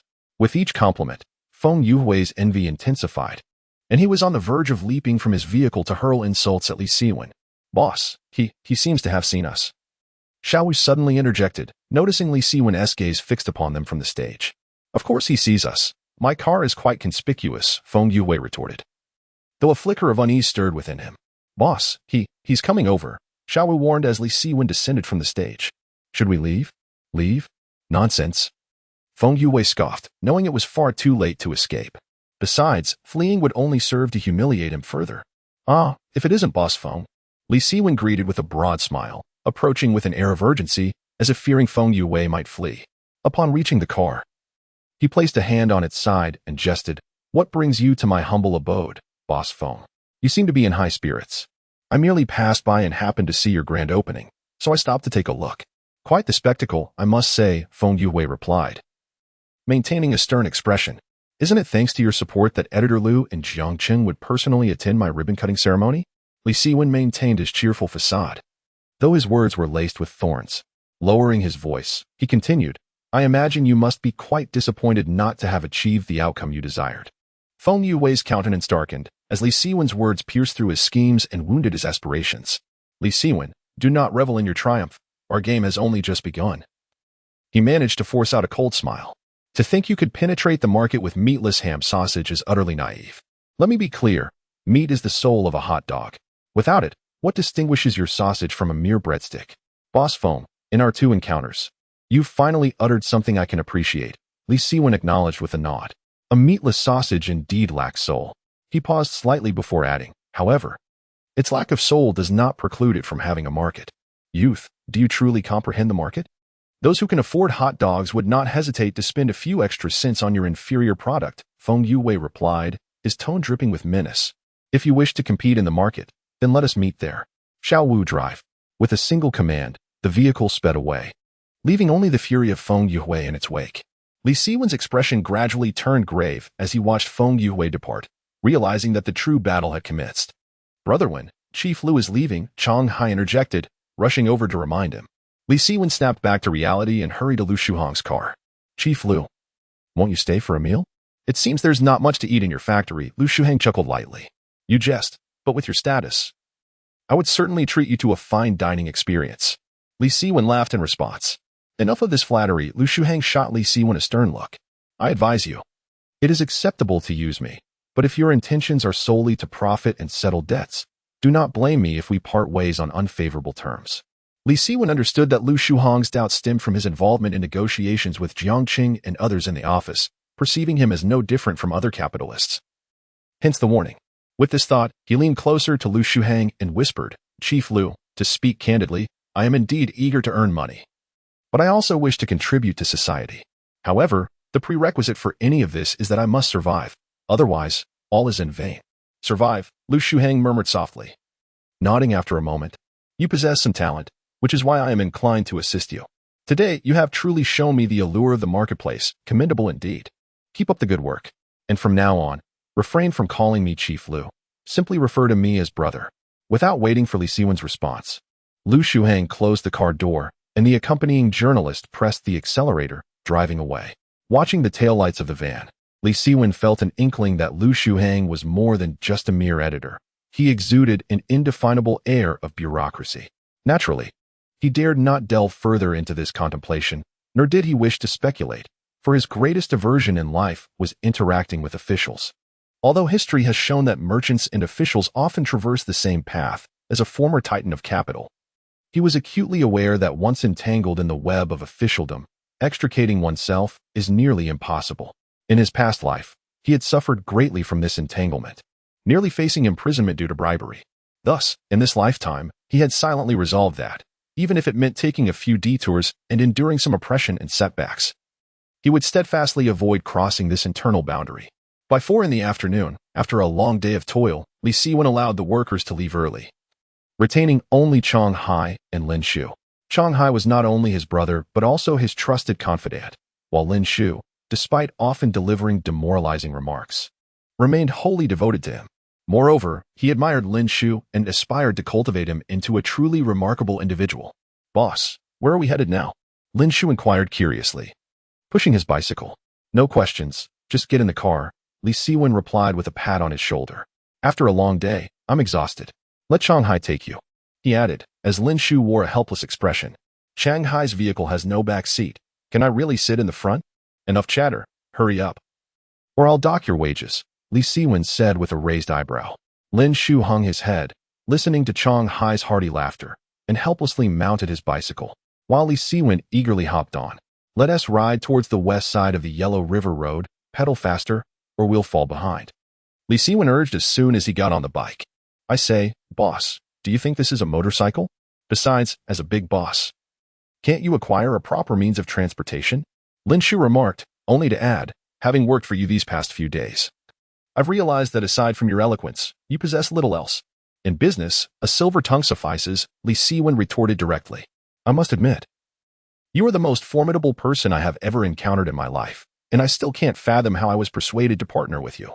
"I must be out of my mind," Lin Shu continued, quickening his pedaling. "Do you regret it?" Li Siwen chuckled and asked. "Regret or not," Lin Shu mumbled. "Regret stems from feeling one's choice was unworthy, while lack of regret arises from the opportunity to witness your outcome firsthand." Chapter 30. Seasonings. Li Siwen chuckled at Lin Shu's words. "Do you believe my fate will be dire?" "Certainly," Lin Shu replied without hesitation. "I shall not disappoint you," Li Siwen said with a subtle smile, just like Feng Yuwei. Lin Shu was momentarily taken aback, then burst into laughter. "I never expected that old fellow would act so swiftly. Even before opening, he has begun to throw obstacles in our path. However, our boss has certainly vented his frustrations today." From a distance, I could clearly see the expression on Feng Yuwei's face, as if he had just lost his mother. "Now I understand why you purchased so many ham sausages. You had anticipated today's events all along," Lin Shu admitted, his admiration evident, though tinged with concern. "But replacing meat-free ham with Yongdu ham, while it may address our immediate crisis, what shall we do in the future? Are we truly to produce meat-free ham?" "Indeed. We must not only produce meat-free ham, but it must also taste nearly indistinguishable from Yongdu ham," Li Siwen asserted confidently. "Brother Wen, that seems implausible," Shanghai interjected. "Without meat, there can be no meat flavor. How can it possibly resemble the taste of Yongdu ham?" Lin Shu shrugged, fully aware of the improbability. "There is nothing impossible. Decades from now, you will realize that, compared to staple foods, people favor seasonings far more," Li Siwen stated earnestly. His words were not exaggerated. Decades later, be it hot pot or barbecue, the significance of seasonings would far surpass that of staple foods. At that moment, neither Chang Hai nor Lin Shu could comprehend this, and they exchanged bewildered glances, believing Li Siwen was merely daydreaming. Half an hour later, the trio arrived at the end of Huanghe West Road, which marked the city's outskirts, where a modest chicken essence processing plant was situated. "What is chicken essence?" Chang Hai asked, momentarily taken aback by the name of the factory. "I've heard of it. It seems similar to MSG," Lin Shu speculated. "Chicken essence is indeed a remarkable product. To put it simply, it is made by grinding chicken meat and bones into a powder, which is then blended with MSG, salt, and other seasonings. It not only boasts a more exquisite flavor than MSG, but also imparts a subtle chicken essence to dishes," Li Siwen elaborated. "Ah, it appears our esteemed boss is quite knowledgeable about chicken essence." A deep voice suddenly interjected as a man emerged from the factory. Li Siwen appraised the man, who appeared to be in his 40s, slightly portly, adorned with a white work cap and dressed in work attire. "Are you an employee here?" Li Siwen asked politely. "I am the owner of this processing plant. How may I assist you?" the man inquired, observing Li Siwen intently. "Ah, the owner. A pleasure to meet you." Li Siwen extended his hand for a handshake. "I wish to discuss a business proposition with you. By the way, what is the price of chicken essence per pound?" "For retail, it is 3 yuan per pound, but it can be cheaper for wholesale," the man replied. "Goodness, that seems rather expensive, isn't it?" "It's several dimes more than MSG," Chang Hai remarked involuntarily. "Did you not hear the introduction by our friend just now? Chicken essence surpasses monosodium glutamate by leaps and bounds. It is not only delicious but also imbued with the rich flavor of chicken, and its production process is far more intricate than that of MSG, typically. Individuals residing in large cities prefer this, leaving little room for the consumption of monosodium glutamate. The man scoffed dismissively. You, a country bumpkin, clearly do not comprehend. Why must you speak so harshly? Chang Hai retorted, somewhat displeased. Enough, Chang Hai. I'll converse with him, Li Siwen interjected, gently patting Chang Hai on the shoulder. He then turned to the man and inquired, May I know how to address you? My surname is Jiang. You may call me Jiang Daping, the man replied. Let us address you as Brother Jiang then. Li Siwen responded with a faint smile, maintaining a courteous demeanor. In truth, Brother Jiang, your earlier comments hold considerable merit. Chicken essence boasts numerous advantages and is quite popular in metropolitan areas. Yet therein lies the crux of the issue. What issue? Jiang Daping asked, intrigued. If my memory serves me correctly, chicken essence first gained popularity in Japan during the early 1970s, subsequently appearing in developed regions such as Switzerland, South Korea, and Hong Kong. With the advent of reform and opening up, some of our major cities in China began to introduce this seasoning. However, despite having over a decade of history and numerous benefits, chicken essence has yet to penetrate every household. To put it plainly, our smaller cities remain too backward and fail to recognize the value of such products, Li Siwen articulated thoughtfully. Listening to Li Siwen eloquently elaborate, Jiang Daping was taken aback and nodded in appreciation, exclaiming, Well said. Today, I have encountered a sage. Brother, your analysis is astute. These small cities are not only economically underdeveloped but also lag in mindset compared to larger urban areas, making it difficult for them to embrace novel concepts. Thus, opening a chicken essence processing factory in a place like Chaozhou can only lead to one outcome: failure. Otherwise, there would be no need for you to post information about selling it, Li Siwen remarked, casting a glance behind Jiang Daping. Jiang Daping paused, scratching his head awkwardly and sighed. It's a long story. Indeed, I find it challenging to continue. Sales of chicken essence here are abysmal. Given such dismal sales, how can you still justify selling it for 3 yuan per pound? Li Siwen teased.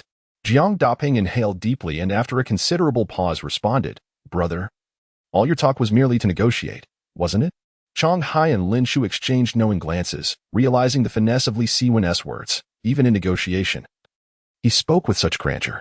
References to Japan, Switzerland, South Korea, and Hong Kong, such distant locales, were invoked, and astonishingly, Jiang Daping appeared to believe him.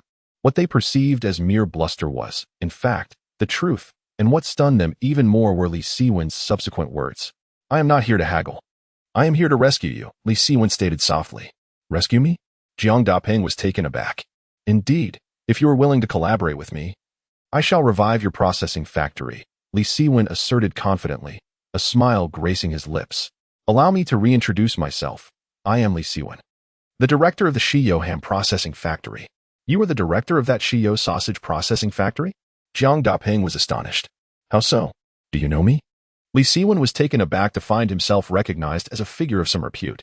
I must admit, I am not acquainted with you. However, I came across an advertisement for your processing plant in a newspaper brought home by my son. At that moment, I couldn't help but ponder who would choose such a ridiculous name. How amusing. Jiang Daping chuckled, only to suddenly realize something and quickly added, I apologize. I did not intend to mock you. It's merely that the name is quite comical. After his initial remark, Jiang Daping further mentioned, nonetheless, my son is quite fond of your factory's name and expressed a desire to purchase your factory's sausages. Chapter 31. Pork Essence. Jiang Daping's words rendered the atmosphere somewhat awkward, at least in the eyes of Chang Hai and Lin Shu, yet Li Siwen wore a satisfied smile. Let us dispense with pleasantries and discuss our collaboration, Li Siwen proposed. Very well, how do you envision this partnership? Jiang Daping inquired, his anticipation palpable. First and foremost, I am not interested in chicken essence. What I seek is pork essence. Are you familiar with it? Li Siwen asked. In my line of work, how could I not be acquainted with it? I am not only aware of pork essence but also beef essence and mushroom essence. However, these products lack a market, which is why they have not been processed. Jiang Daping responded. Are you capable of processing them? Li Siwen probed. Certainly, but the cost of pork essence is relatively higher than that of chicken essence. Why? Are you interested in processing it? Not only am I interested, but I also wish to process it in large quantities. Li Siwen paused momentarily before continuing. The prerequisite is that I require high-purity pork essence. meaning it should impart a distinct pork flavor when added to food. That is straightforward. Simply increase the dosage of pork bone powder or pork meat powder, Zhang Depeng remarked, suddenly struck by a thought. You aren't considering adding this to hot dogs, are you? Mr. Li, while this approach could indeed reduce the production cost of hot dogs, it would be quite unethical. I cannot assist you with that. Li Siwen was taken aback by Zhang Depeng's integrity, chuckling softly. I want to conceal my intentions from you. I do indeed wish to incorporate this seasoning into hot dogs. But not to replace the pork. Rather, I aim to create a meatless hot dog. This way, I can lower the selling price, making this industrial food accessible to more children. In other words, you will clearly indicate that it is meatless? You won't deceive customers with the seasoning? Zhang Depeng asked. Precisely. If that is the case, I would be willing to proceed. Zhang Depeng nodded in agreement. Excellent. Now let me present my next requirement. Li Siwen said with a hint of a smile. From today onwards, you shall supply exclusively to me in Chaozhou, becoming the sole supplier for our Shio hot dog factory. Sole supplier? Zhang Depeng furrowed his brow. Indeed, your production is central to our product and a key asset. For the time being, I prefer that no one else is informed, so I request that you sell exclusively to me. I will also compensate you at the highest market price. Li Siwen considered for a moment. The retail price of chicken essence is 3 yuan per pound. For your processing of pork essence, I will offer you 6 yuan per pound. 6 yuan? Zhang Depeng was taken aback, and both Chang Hai and Lin Shu raised their eyebrows in surprise. What? Is that too low? Li Siwen inquired. Not at all. That price is quite generous, and there is certainly profit to be made. Zhang Depeng quickly reassured him. As long as there is profit, we must formalize our agreement with a 1-year contract. Should either party default, a penalty of 100,000 yuan will be incurred. And you must maintain confidentiality, Li Siwen stated, extending his right hand. The contract will protect both your interests and mine. Zhang Depeng gazed at Li Siwen's outstretched hand, hesitating for a few moments before grasping it firmly. Given such a price, I have no reason to decline. My only concern is the volume of goods. Rest assured, it is certainly better than selling nothing at all. Li Siwen chuckled, and Zhang Depeng joined him in laughter.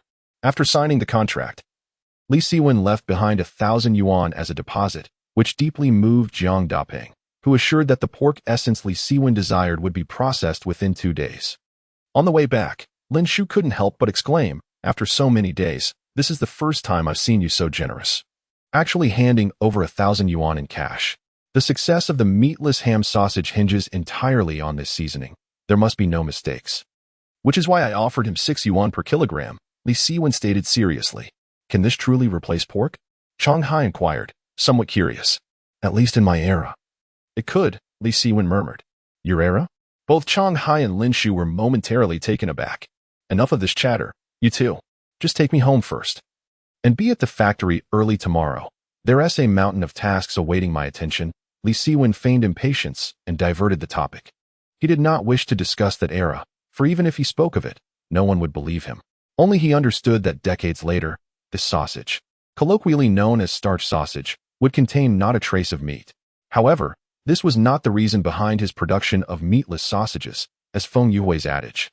Meat is the soul of the sausage, still held considerable truth, even if the classification of sausages in the future would still depend on the quantity of meat. His decision to take this step stemmed not only from the lower costs but also from his knowledge of an impending significant event. Naturally, he could not divulge this matter, as he was uncertain whether his rebirth would alter the course of this world. Thus, even though he possessed foresight of the future, he was ultimately navigating a perilous gamble, feeling his way across an uncertain path. That night, Li Siwen found himself alone once more, as Xiaoni's condition had worsened, and Zhou Wenjing had seldom returned home. He planned to visit the hospital once he completed his current tasks. Early the next morning, he first picked up some goods from Jiangcheng and others, then called a telecommunications company to install a new phone at the factory. During lunch, 2 debt collectors arrived, and after much persuasive effort, he managed to send them on their way. In the afternoon, Zhang Depeng arrived at the factory with 50 kilograms of processed pork essence. Li Siwen was pleasantly surprised by the efficiency of his counterpart and expressed his gratitude. Once Zhang Depeng departed, he summoned the workers to discuss the details of sausage production. He refrained from disclosing the source and name of the pork essence, merely informing them that it was a special seasoning. This was a measure to protect the secret recipe. Though he knew such secrecy could not be maintained for long, he could only delay it day by day, aiming to open the market completely when others were unprepared. The process of making sausages was remarkably straightforward. Once the machines were operational, the procedure was completed in no time. However, to achieve a flavor akin to Yangdu ham without the addition of meat required relentless experimentation, with the incorporation of seasonings being especially meticulous. Thus, sausages were produced one after another, yet many were discarded in the process. Li Siwen, accompanied by the factory employees, had been tirelessly working for 3 consecutive days and nights. Wenj, wake up, wake up. He could not recall when he had fallen asleep, but the voice calling him stirred him from the sofa in his office like a spring. What happened? Rubbing his eyes, he recognized it was Chong Hai. You must try this, you must. Chong Hai, filled with excitement, handed Li Siwen a sausage. Without hesitation, Li Siwen took a bite, and after savoring the taste, his eyes lit up with delight. Not bad, although the texture is slightly lacking. The flavor is nearly there. Have you memorized the recipe? I have memorized it all. Lin Shuzheng is waiting for you, Chong Hai replied. Chapter 32. Meatless ham sausage. Li Siwen hastily donned his clothing and rushed towards the factory. Upon entering, he found Lin Shu drenched in sweat, laboring diligently amidst the bustling environment. Without hesitation, he embraced Lin Shu and exclaimed, "Well done, my brother. Goodness, I am utterly exhausted." Although Lin Shu complained, he did not forget to inquire, "How does the ham sausage fare?" "Quite splendidly. The flavor has surpassed my expectations," Li Siwen praised without a moment's pause. Hearing Li Siwen's words, Lin Shu finally breathed a sigh of relief, for he had faced countless rejections from Li Siwen over the past few days, and at last, this time it had succeeded. Here is the formula: 15% starch, 40% flour, 0.5% carrageenan, 2% salt, and your secret seasoning at 0.4%. Furthermore, to preserve the meat's texture, I experimented with adding soybean powder and a small amount of egg white. Lin Shu stated, holding his notebook. He continued, in total, the cost price for one ham sausage amounts to 35 cents, whereas the previous cost was around 70 cents, effectively having the expense. By the way, this cost does not include labor wages and other expenses. Those costs are trivial and can be overlooked, Li Siwen replied, not exaggerating. Once the factory becomes profitable, expenses like wages will be insignificant, especially in this era where labor is exceedingly cheap. After this, he inquired, who knows the secret recipe for now? Only I and the workshop's deputy director, Old Xia, are aware. After all, during my absence, he needs to oversee production. But rest assured, I have had him and the other workers sign confidentiality agreements, Lin Shu assured him. Well done, Li Siwen said, patting Lin Shu on the shoulder. My insistence on confidentiality is not due to a lack of trust in you. Rather, it's because once our product becomes a hit, other manufacturers will undoubtedly attempt to replicate it. While I cannot entirely prevent this, I intend to create some challenges, after all. I cannot simply allow others to acquire our secret recipe with ease. Boss, I understand this principle well. Rest assured, I will handle the confidentiality matters. Lin Shu replied with a smile. Good, Li Siwen nodded and gestured to the busy workers. You have all worked hard these past few days. Now that the ham sausage has been successfully developed, we will commence mass production tomorrow. Everyone can leave early today, and I will provide each of you with an additional 50 yuan as a token of appreciation. Upon hearing about the bonus, the workers immediately erupted in joyous cheers, leaping with excitement. By evening, the factory was nearly vacant, and Li Siwen called Lin Shu into the office, handing him a blueprint. First thing tomorrow, head to the trademark factory and have a batch of trademarks produced based on this design. Lin Shu nodded in acknowledgement, but upon receiving the blueprint, he found himself momentarily taken aback. The trademark designed by Li Siwen was remarkably unique, while other manufacturers opted for circular or square logos. Li Siwen had crafted a design resembling a golden staff. The top of the staff bore the characters Journey to the West, the middle read Rui Golden Staff, and the bottom featured 2 lines of smaller text stating, Consume Journey to the West Meatless Ham Sausage, the King of Children in Journey to the West. Boss, is this trademark not too peculiar? And the advertising lines at the bottom seem rather juvenile, don't you think? Lin Shu awkwardly reminded them. What is the advertisement for Yangdu ham sausage? Li Siwen suddenly inquired. I can't quite recall. Lin Shu gently shook his head. What is our advertisement? Li Siwen asked again.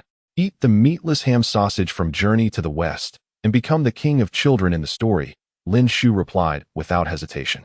The advertisement for Yangdu ham sausage is broadcast daily on television, but which slogan truly lingers in our memories?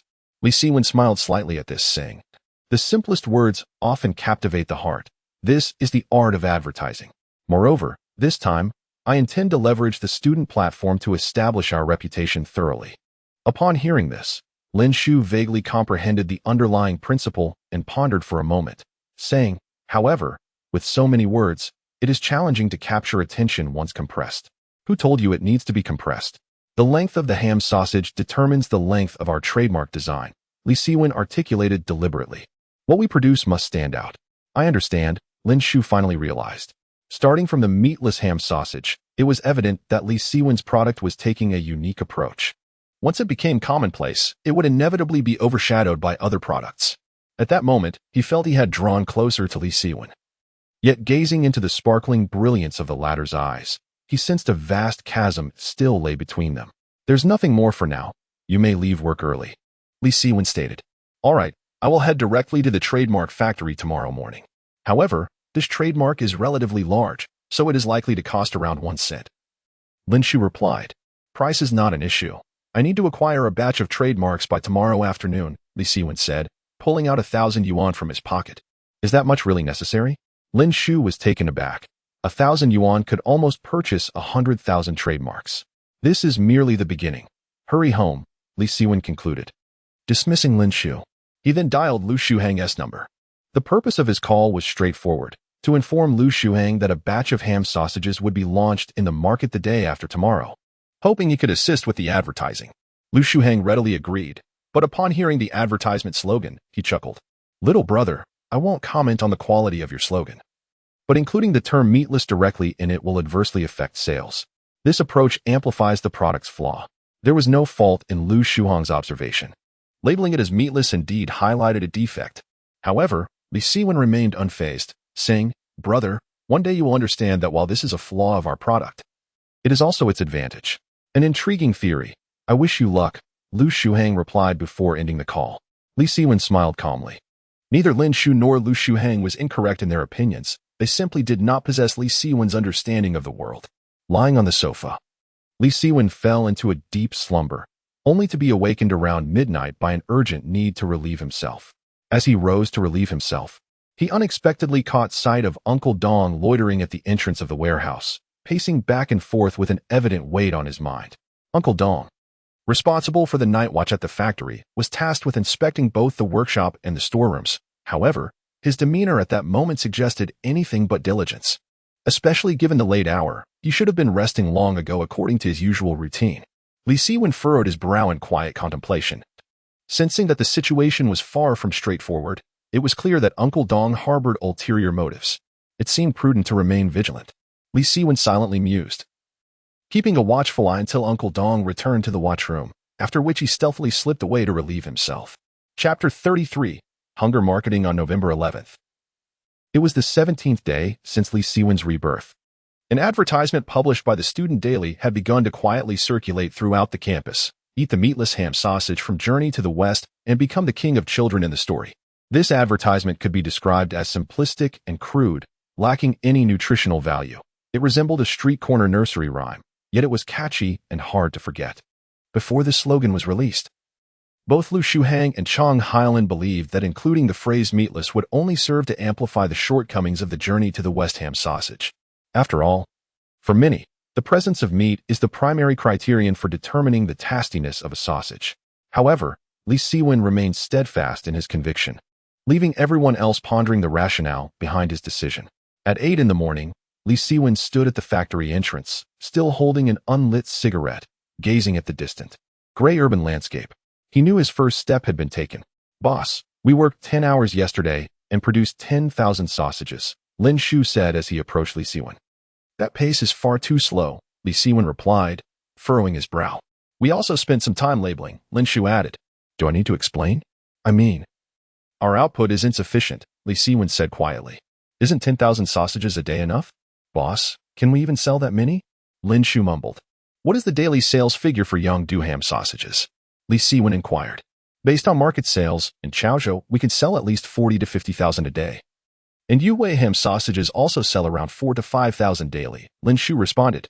Chaozhou has a population of over 1 million, including over 300,000 citizens and more than 700,000 rural residents. Selling 50,000 a day is still far from peak capacity. Li Siwen mused aloud before quickly instructing Lin Shu, from today onwards, all workers will take shifts. We must ensure a daily production of at least 20,000 sausages. Also, hire a few more labeling workers. We can't afford to waste time on this. Lin Shu furrowed his brow, momentarily at a loss for words. Is it impossible? Li Siwen's expression darkened. Boss, it's not that we can't do it, Lin Shu sighed. The larger our operation grows, the more challenging it will become to manage. Producing 20,000 sausages a day, what if we end up with unsold stock? Lin Shu dared not continue, muttering. No one can expect to achieve everything at once. Business is a gamble. Don't worry, I will bear the weight of any collapse, Li Siwen reassured him. Patting Lin Shu's shoulder. Just follow my instructions, and remember to inform everyone that their monthly salary will increase by 50. Another 50? Lin Shu gasped. Such a boss is truly one of a kind. But would he be able to pay that in a month? He dared not dwell on it further and could only grit his teeth, saying, leave this matter to me. By the way, are we shipping today? Find 10 workers with bicycles. Each should take a box of sausages to the grocery stores near various schools. Ensure each store has our factory's phone number. What about the remaining 90 boxes? Store them in the warehouse.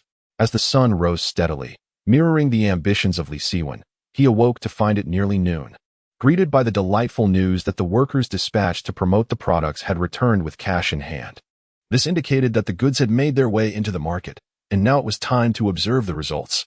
With products available, advertisements launched, and direction unwavering. Li Siwen believed that while his sausages may not sell exceptionally well, they would undoubtedly find buyers. The clock ticked rhythmically, echoing the cadence of Li Siwen's heartbeat. Despite his confidence, he could not quell the unease within him. At 2 o'clock in the afternoon, the phone rang abruptly. Shanghai, answer the phone, Li Siwen commanded. Hello. This is the Shio ham sausage processing factory, Shanghai replied earnestly. Oh, good, good. Let me check with the factory director, he continued, covering the receiver. Excitement palpable in his voice as he turned to Li Siwen. Brotherhood, it's a grocery store near Sanjiang asking if we have stock available. Upon hearing this, Li Siwen felt tears welling in his eyes. Clenching his fist tightly, he steadied himself and replied, tell them we won't have stock until tomorrow. Understood. Shanghai affirmed before hanging up, his enthusiasm propelling him to rise. Brotherhood, I'll inform Lin Shu to expedite the process. Without waiting for a response, he dashed out. Li Siwen exhaled slowly, his gaze still shimmering with excitement. He had earned a mere 150 yuan from the sale of 1,000 sausages. Yet it marked his first foray into financial success in this new world. Moments later, Lin Shu and Shanghai burst into the office, their exuberance far surpassing Li Siwen's. At that moment, the phone rang again. Within less than an hour, Shanghai had received numerous callbacks, all inquiries for ham sausages. They're all sold out, sold out. Brotherhood, you are incredible, Shanghai exclaimed, quickly turning to the dazed Lin Shu. Lin Shu, why are you just standing there? Hurry and get the workers to ramp up production. Rest assured, I'll arrange it immediately, Lin Shu replied, suddenly recalling something. Boss, we still have 90 boxes in stock, and we've already produced over 50 boxes today. I'll dispatch the workers to deliver to the grocery stores. Come back. Didn't you hear what was just discussed? We want to have stock until tomorrow, Li Siwen called out to Lin Shu. Huh? Lin Shu was taken aback. We can deliver goods right now, he asserted. Not only are we refraining from deliveries today, but tomorrow we will only dispatch a mere 1,000 units, while the rest will be kept in reserve. Li Siwen smiled slightly. What? Today's sales are so promising, and tomorrow we will only deliver 1,000? Lin Shu furrowed his brow. Boss, we should seize this opportunity to rapidly expand our market. It is no exaggeration to say that, at the current sales pace, we will soon catch up to the market share of Yue ham sausages. Indeed, Brotherhood. This is an opportunity, Shanghai chimed in. For a product to be successfully promoted, reputation is paramount. We can swiftly penetrate the market. Yet this may diminish buyers' enthusiasm for our goods. Thus, in the absence of a suitable opportunity, we must strive to maintain the allure of our products, leveraging curiosity to enhance exposure. This strategy is known in the commercial realm as hunger marketing, Li Siwen remarked coolly. I comprehend your perspective, but with only 1,000 sausages delivered each day, our profits will be negligible. Moreover, when exactly will the appropriate opportunity arise? Lin Shu pondered, perplexed. Chapter 34. Purchasing a pager. A confident smile graced Li Siwen's face as he slowly uttered a few words. The day the market descends into chaos will be our opportunity. Market chaos? Lin Shu furrowed his brows. How could the market, so remarkably stable, ever descend into chaos? That seems utterly fanciful. Enough, Li Siwen declared. Today, we earned 150 yuan, which brings me great joy. This marks our first step toward success. Rising to his feet, he added, "It's only 3 o'clock. I shall take the two of you shopping." Shopping? Chang Hai and Lin Shu exchanged awkward glances. Such activities were typically reserved for women. I am a businessman now, lacking even a pager or a watch. I still have a fair amount left from the last sale of ham. It's time to make some purchases, Li Siwen remarked as he stepped outside. You two should ride your bikes. Boss, putting aside the pager and watch. Shouldn't you buy a bicycle? Lin Shu lamented from behind. Spare me the trivialities. Half an hour later, the three men found themselves on Xingyang Street in the Peony District, the only electronic street in Chaozhou, where shops sold pagers, mobile phones, gaming consoles, and other advanced gadgets. May I ask you a favor? Chang Hai cautiously inquired as they walked a few steps. What is it? Speak, Li Siwen responded with curiosity. My wife also sells pagers on this street. Shall we buy from her? It could be cheaper, and she could earn a little as well. Chang Hai suggested. Li Siwen was uncertain about the pricing, but he understood that Chang Hai's intention was to gain some respect from Zhang Li. Reflecting on Chang Hai's plight, he felt an indescribable bitterness. Having been cuckolded, he still harbored thoughts for the other party. In this era, there existed an abundance of unfairness and helplessness. We have nothing to discuss. Let us purchase from your wife. Which store is it? Li Siwen readily agreed. It's the Motorola store right ahead, Chang Hai pointed out. Nodding, Li Siwen led the two men a few dozen meters before they entered the store Chang Hai had indicated. The shop was not particularly large. With only a handful of customers, the sales staff were lounging at the counter, casually chatting and eating sunflower seeds, entirely indifferent to the arrival of Li Siwen and his companions. Such was the nature of this era, especially in the realm of electronic products. The sellers tended to be quite arrogant as competition was weak, and the concept of customer service was virtually non-existent. Only when a purchase was imminent would the salespeople don a cheerful demeanor. Zhang Li. Zhang Li. Upon entering, Chang Hai called out her name twice. Hearing his voice, Zhang Li glanced up, her previously cheerful demeanor instantly cooling. What are you doing here? She asked, her tone laced with disdain. Upon noticing Li Siwen behind him, her anger intensified. No wonder you've been absent from home these days. You've been slumming it with this good-for-nothing. I say, Chang Hai, you're no longer a child. Can you not aspire to something greater? As she approached him, she pointed an accusatory finger at Li Siwen and the others. Look at the company you keep. Not one of them is worth anything. What do you want from me? Need to borrow money? I certainly do not. Let me tell you, in just 5 days you will receive your salary. If you do not reclaim your wages, do not expect to return home. Hurry along. Do not delay me in selling my goods. This tirade drew the attention of others in the store, who cast scornful glances at the scene unfolding. The employees were well aware that Zhang Li had long been involved with a wealthy individual, and her husband, Chang Hai, was nothing but a fool. What respectable friends could he possibly have? Zhang Jie was truly formidable. Her husband dared not utter a word in retort. I aspire to be like Zhang Jie. A few young girls whispered to one another, continuing to observe the spectacle. Zhang Li refrained from speaking so much. I brought one good to purchase a pager. Chang Hai quickly reminded her. I thought buying from you would allow you to earn a bit more in commission. Buying a pager? Allowing me to earn more commission? Zhang Li laughed heartily, hands on her hips. Chang Hai, do not belittle me. Him? Afford a pager? Is he hoping to buy on credit? Li Siwen shook his head in resignation. If it were not for Chang Hai, he would have relished the opportunity to slap Zhang Li. He had no desire to argue with her, instead bypassing her to approach the counter. Examining the pagers and their prices, he casually remarked, I'll take one of this model and 2 of that one. Upon hearing his words, the entire store fell silent. Was his nonchalant tone indicative of a genuine purchase? Even the wealthiest would not exhibit such arrogance. Are you certain you wish to buy? Zhang Li asked incredulously, narrowing her eyes. Can I not buy? Li Siwen replied coldly. Let me inform you, this model costs 3,000, and that one is 1,200 each. Zhang Li chuckled derisively. Li Siwen, these items are not within everyone's reach. If you wish to play the part of a big shot before me, I suggest you leave while you can. Before she could finish her derisive comment, Li Siwen produced a thick wad of cash from his pocket, counting out 5,400 and tossing it onto the counter. Shall I proceed with the sale? Li Siwen stated calmly. Not only was Zhang Li taken aback, but the other employees were equally astonished. They had previously viewed these individuals as meek, yet they never anticipated that Li Siwen would so brazenly display the money. disregarding the price altogether. 5,400 was a substantial sum, even for a family, yet Li Siwen did not even blink. Sell, sell. Zhang Li eventually stammered, managing to utter the word. Can you assist in setting up a network? Li Siwen inquired further. Yes, Zhang Li numbly nodded. Let us proceed.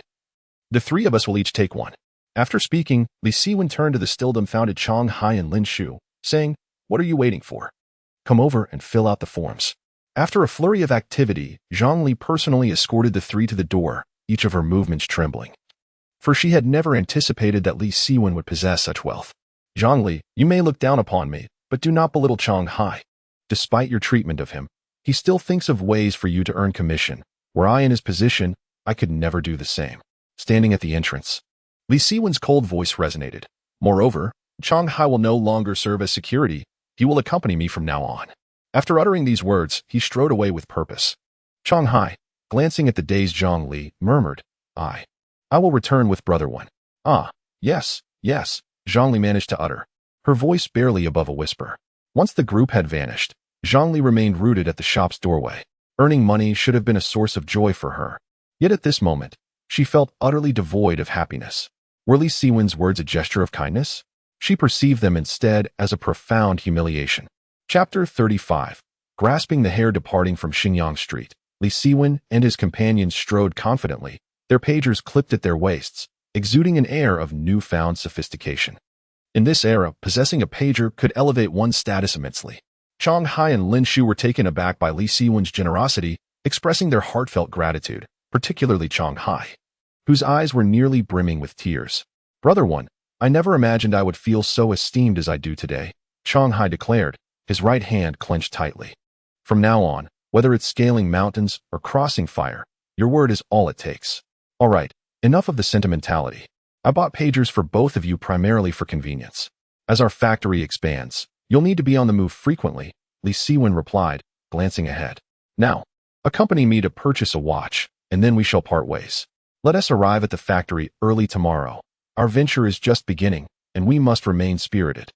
That evening, after parting from Chang Hai and Lin Shu, Li Siwen found himself alone at the hospital. Upon reaching the third floor, he was met with the sound of a child's cries and a man's furious reprimands. Can you please quiet your child? The incessant wailing is unbearable and prevents anyone from sleeping. The man barked, his tone harshly directed at the young mother, Zhou Wenjing. I apologize. I will soothe the child immediately, came her meek response. Hurry up. If you can't silence her, I swear I'll sew her mouth shut. The man retorted before storming off, not forgetting to spit contemptuously. Disgraceful. Who knows where that little bastard comes from? No money for a hospital, yet lingering here like a stray dog. His vile curses echoed down the corridor, causing the child, and I, to shrink in fear within Zhou Wenjing's embrace, stifling her sobs with great effort. Some patients peered out, pitying the mother and child, while others deemed their plight a result of their own choices. The man strode towards the ward, reveling in the triumph of his cruel victory. But just as he prepared to open the door, a cold voice pierced the air. Who are you calling a bastard? Li Siwen emerged from the staircase, his gaze icy as he regarded the man, a disheveled middle-aged figure clad in tight-fitting clothing. Who the hell are you? The overweight man scoffed, his disdain evident. Mind your own business. I shall ask you once more. Who do you deem a bastard? Li Siwen's tone grew even more frigid. That little brat is a bastard, an abandoned child with no father. The man shouted defiantly. I am the child's father, Li Siwen declared, and in a swift motion, he surged past the man, seizing his collar and pulling him forward, causing the man to stumble. Hey, what are you doing? The man, taken aback by Li Siwen's audacity, paled in fear. Apologize to my daughter, Li Siwen commanded, dragging the man toward the end of the corridor with the ease of handling a mop, leaving the man utterly powerless to resist. Let go of me. I'll have you know, I'm with the fire department. You're assaulting a public servant. The corpulent man was held firmly to the ground, yet he did not hesitate to issue loud threats. I don't care who you are, if you do not apologize. I will make you. At that moment, Li Siwen had already dragged the hefty man in front of Zhou Wenjing and her daughter. Seizing the scant strands of the man's hair, he growled, I will grant you one opportunity. Apologize to my daughter. Don't pull my hair, don't pull my hair. I apologize. I will apologize immediately. The frightened man stammered, not only for the sake of his hair, but also because he sensed that Li Siwen was not to be trifled with. Little girl, I'm sorry, It was my fault. He trembled, pleading, "Big brother, please let me go?" Li Siwen disregarded the man as please and turned to Xiaoni, asking, "What should you say when someone apologizes?" "And no. It's okay." Li Xiaoni wiped her tears. Though she did not comprehend why Li Siwen was being so fierce, she understood he was helping her. "Go away." With a swift motion, Li Siwen cast the corpulent man aside. Once the man scurried off, he finally took a moment to observe his surroundings. 3 wooden chairs had been arranged to form a makeshift bed, covered with bedding brought from home. It was evident that Xiaoni and Zhou Wenjing had been expelled from the hospital room. What on earth is happening? Li Siwen felt a heavy weight in his heart upon witnessing this scene. The fees have accumulated excessively, and with limited beds available, Xiaoni had to make do here. Zhou Wenjing spoke softly. "How long has it been? Why didn't you come to find me?" Li Siwen furrowed his brow. "It has been 3 days. I was afraid you were busy and worried you might not have the money." Zhou Wenjing bit her lip. Hearing her words filled Li Siwen with an indescribable bitterness. He spent his days in relentless activity, yet in comparison to the burdens this woman bore in silence, his busyness seemed trivial. "I'm sorry for arriving late." He inhaled deeply, gently brushing back the hair from Zhou Wenjing's face, and then, with a smile, he pinched Xiaoni's cheek. "Sweetheart, don't cry. I will arrange a proper room for you soon." After checking Xiaoni's forehead, he remarked, "The child seems to have a fever. No wonder she has been crying." Xiaoni's condition had worsened recently, due to the considerable outstanding fees. They had no choice but to use cheaper medication, which resulted in her suffering from a persistent fever for several days, Zhou Wenjing explained. "The hospital is indeed a place that consumes one's spirit," Li Siwen sighed helplessly. "Let us go find a nurse." Just as he uttered those words, the head nurse approached from a distance, followed closely by the previously reprimanded corpulent man. "Nurse, it's him. He just assaulted me," the hefty man exclaimed, pointing accusingly at Li Siwen. "They must be expelled from the hospital today." The head nurse, around 50 years old, her hair neatly pinned up, bore a composed appearance, suggesting she was once quite attractive. Upon seeing Zhou Wenjing's family, she shook her head in resignation. "Zhou Wenjing, what is going on? I had to plead with the hospital to allow you to stay in the corridor, and now you dare to assault a patient?" The head nurse reprimanded before glaring at Li Siwen. "Didn't you cause enough trouble last time at the hospital?" Li Siwen reflected for a moment. He had encountered the head nurse once before and characterized her as a woman of tough demeanor yet soft heart. From her words, it was evident that the young girl's ability to remain here was largely due to her influence. "Head nurse, I apologize." Zhou Wenjing began to speak. But Li Siwen interjected with a forced smile. "Head nurse, I truly did cause some trouble in the hospital before, but I have since reformed my ways. Did you not notice that I came here in the middle of the night specifically to visit the 2 of them? Is it truly a visit? Or are you here to instigate trouble?" The head nurse retorted with a scoff. Chapter 36. A grandson like you. Upon hearing the head nurse's words, Li Siwen assumed a look of indignation, repeatedly proclaiming, "This is unjust, truly unjust. I did not lay a hand on him. Rather, he has been incessantly berating my daughter. I merely requested an apology from him." As he spoke, he cast a glance at those gathered at the doorway of the ward, saying, "If you doubt my words, ask them whether I was the aggressor." The head nurse furrowed her brow, then turned her gaze towards the other wards. However, how could anyone wish to involve themselves in such matters? They all retreated into their rooms. "Do you see? I did not strike him," Li Siwen thought to himself, chuckling inwardly. Even if he had indeed struck the man, those witnesses would remain silent. Who would willingly entangle themselves in such trivial affairs? "Head nurse, do not listen to his nonsense. He did hit me and even tugged at my hair," the stout man exclaimed, both agitated and aggrieved. "With those few strands of yours. If I truly pulled, wouldn't I leave you bald?" Li Siwen jested. This remark nearly elicited a laugh from the head nurse, who maintained her stern demeanor and said, "Enough, you two. Since there is no evidence, let this matter rest. No more disturbances in the hospital." The head nurse's nonchalant handling of the situation was, in essence, an attempt to aid Li Siwen and his family, as she recognized the plight of the opposing party. Grateful, Li Siwen nodded. But the indignant stout man was not ready to relent. After a moment of simmering silence, he declared, "Head nurse, even if he did not strike me, his family's occupation of the public corridor is inappropriate. Moreover, the incessant crying of the child greatly disrupts our rest. We are here to receive medical attention, not to endure torment." Upon finishing his tirade, he incited, "Everyone, let us weigh in on this matter. Should this family be allowed to monopolize the corridor?" As his words echoed, the corridor buzzed with whispers. It certainly should not be permitted. If it were adults, that might be one thing, but children can be excessively noisy. I haven't slept well in 2 or 3 days. Hearing these comments, the stout man grew emboldened, stating, "Head nurse, you have heard. Everyone disagrees with this family residing here. You must take action." The head nurse frowned subtly, casting a pleading glance towards Zhou Wenjing. She could only respond gently, "We are all patients. It is difficult for everyone. Let us show some mutual understanding. The ones who pay are the patients, while those who do not are mere nuisances. The whole hospital knows they are in debt for their medical fees, so why do you continue to protect them?" The stout man scoffed. "Head nurse, if you do not address this, I will have no choice but to lodge a complaint with the director tomorrow." Upon hearing this, the head nurse's expression turned resigned.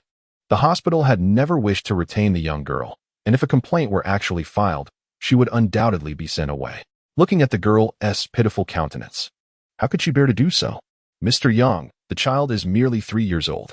If she is truly expelled, it would be tantamount to extinguishing her life. How about this? I will have them apologize to you. Would that suffice?" The head nurse whispered soothingly, adding, "Please give me some leeway." "Very well. I shall grant you this favor," the stout man replied, pointing at Li Siwen, "but he must sincerely apologize to me. If I detect the slightest hint of insincerity, I will not forgive." "Agreed." The head nurse, after speaking, approached Li Siwen and whispered, "You heard his words as well. For the sake of your child. Conceding is not a grave matter. I must caution you, this individual has a close relationship with the director." Upon hearing this, Zhou Wenjing cast a pleading glance. As if in their eyes, someone like Li Siwen could only bow his head in acknowledgement of his mistakes. Apologize to him? Li Siwen displayed a contemptuous smile, responding, "Nurse, I understand you have our family's best interests at heart, but I cannot stoop to the level of issuing an apology. Is it not merely a matter of settling a medical fee? I can cover that." His nonchalant, yet slightly domineering demeanor left the others momentarily stunned. The head nurse quickly interjected, "The total debt is over 700. That is not a trifling sum. Do not attempt to show off here." She then turned to Zhou Wenjing, urging her to reason with her husband. All the conversation reached the ears of the stout man, who upon hearing the debt amount felt more assured. He stood at the back, speaking in a mocking tone. "I advise some people not to overestimate themselves and embarrass themselves here." "Overestimate myself? What if I do manage to pay the medical fees?" Li Siwen provocatively glared at the stout man. "If you can settle the medical fees, not only will you not need to apologize, but I will call you grandfather in person. However, if you cannot produce the funds, get out immediately." The stout man, fueled by anger, was pleased to have struck a nerve.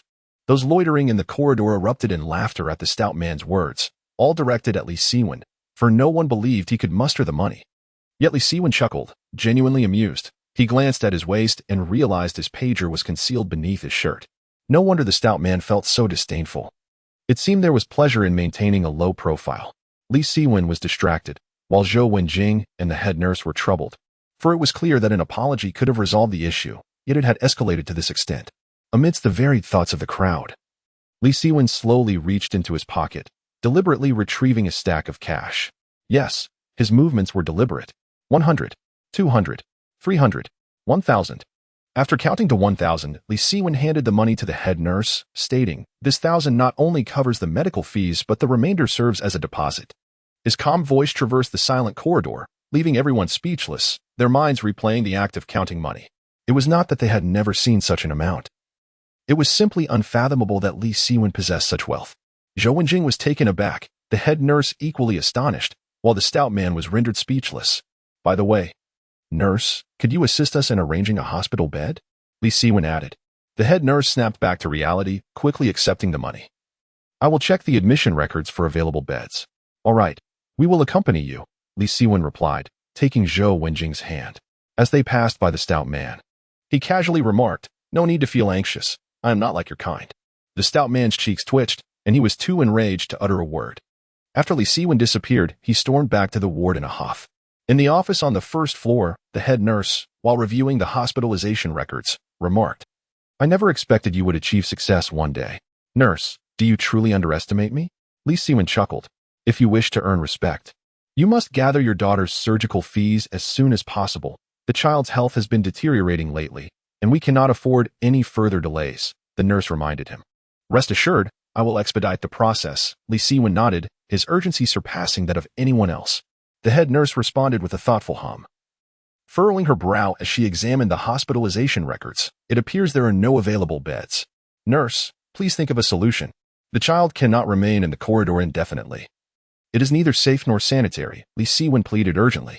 The nurse pondered for a moment. There is, in fact, one room available, though I cannot ascertain whether the occupants would consent to it. Chapter 37. Give me a reason, the head nurse introduced. On the 4th floor of our hospital, there is a double occupancy room typically reserved for leadership. Recently, an elderly gentleman has taken the room for himself and has been residing there for a month. Perhaps you could plead with him to free up a bed.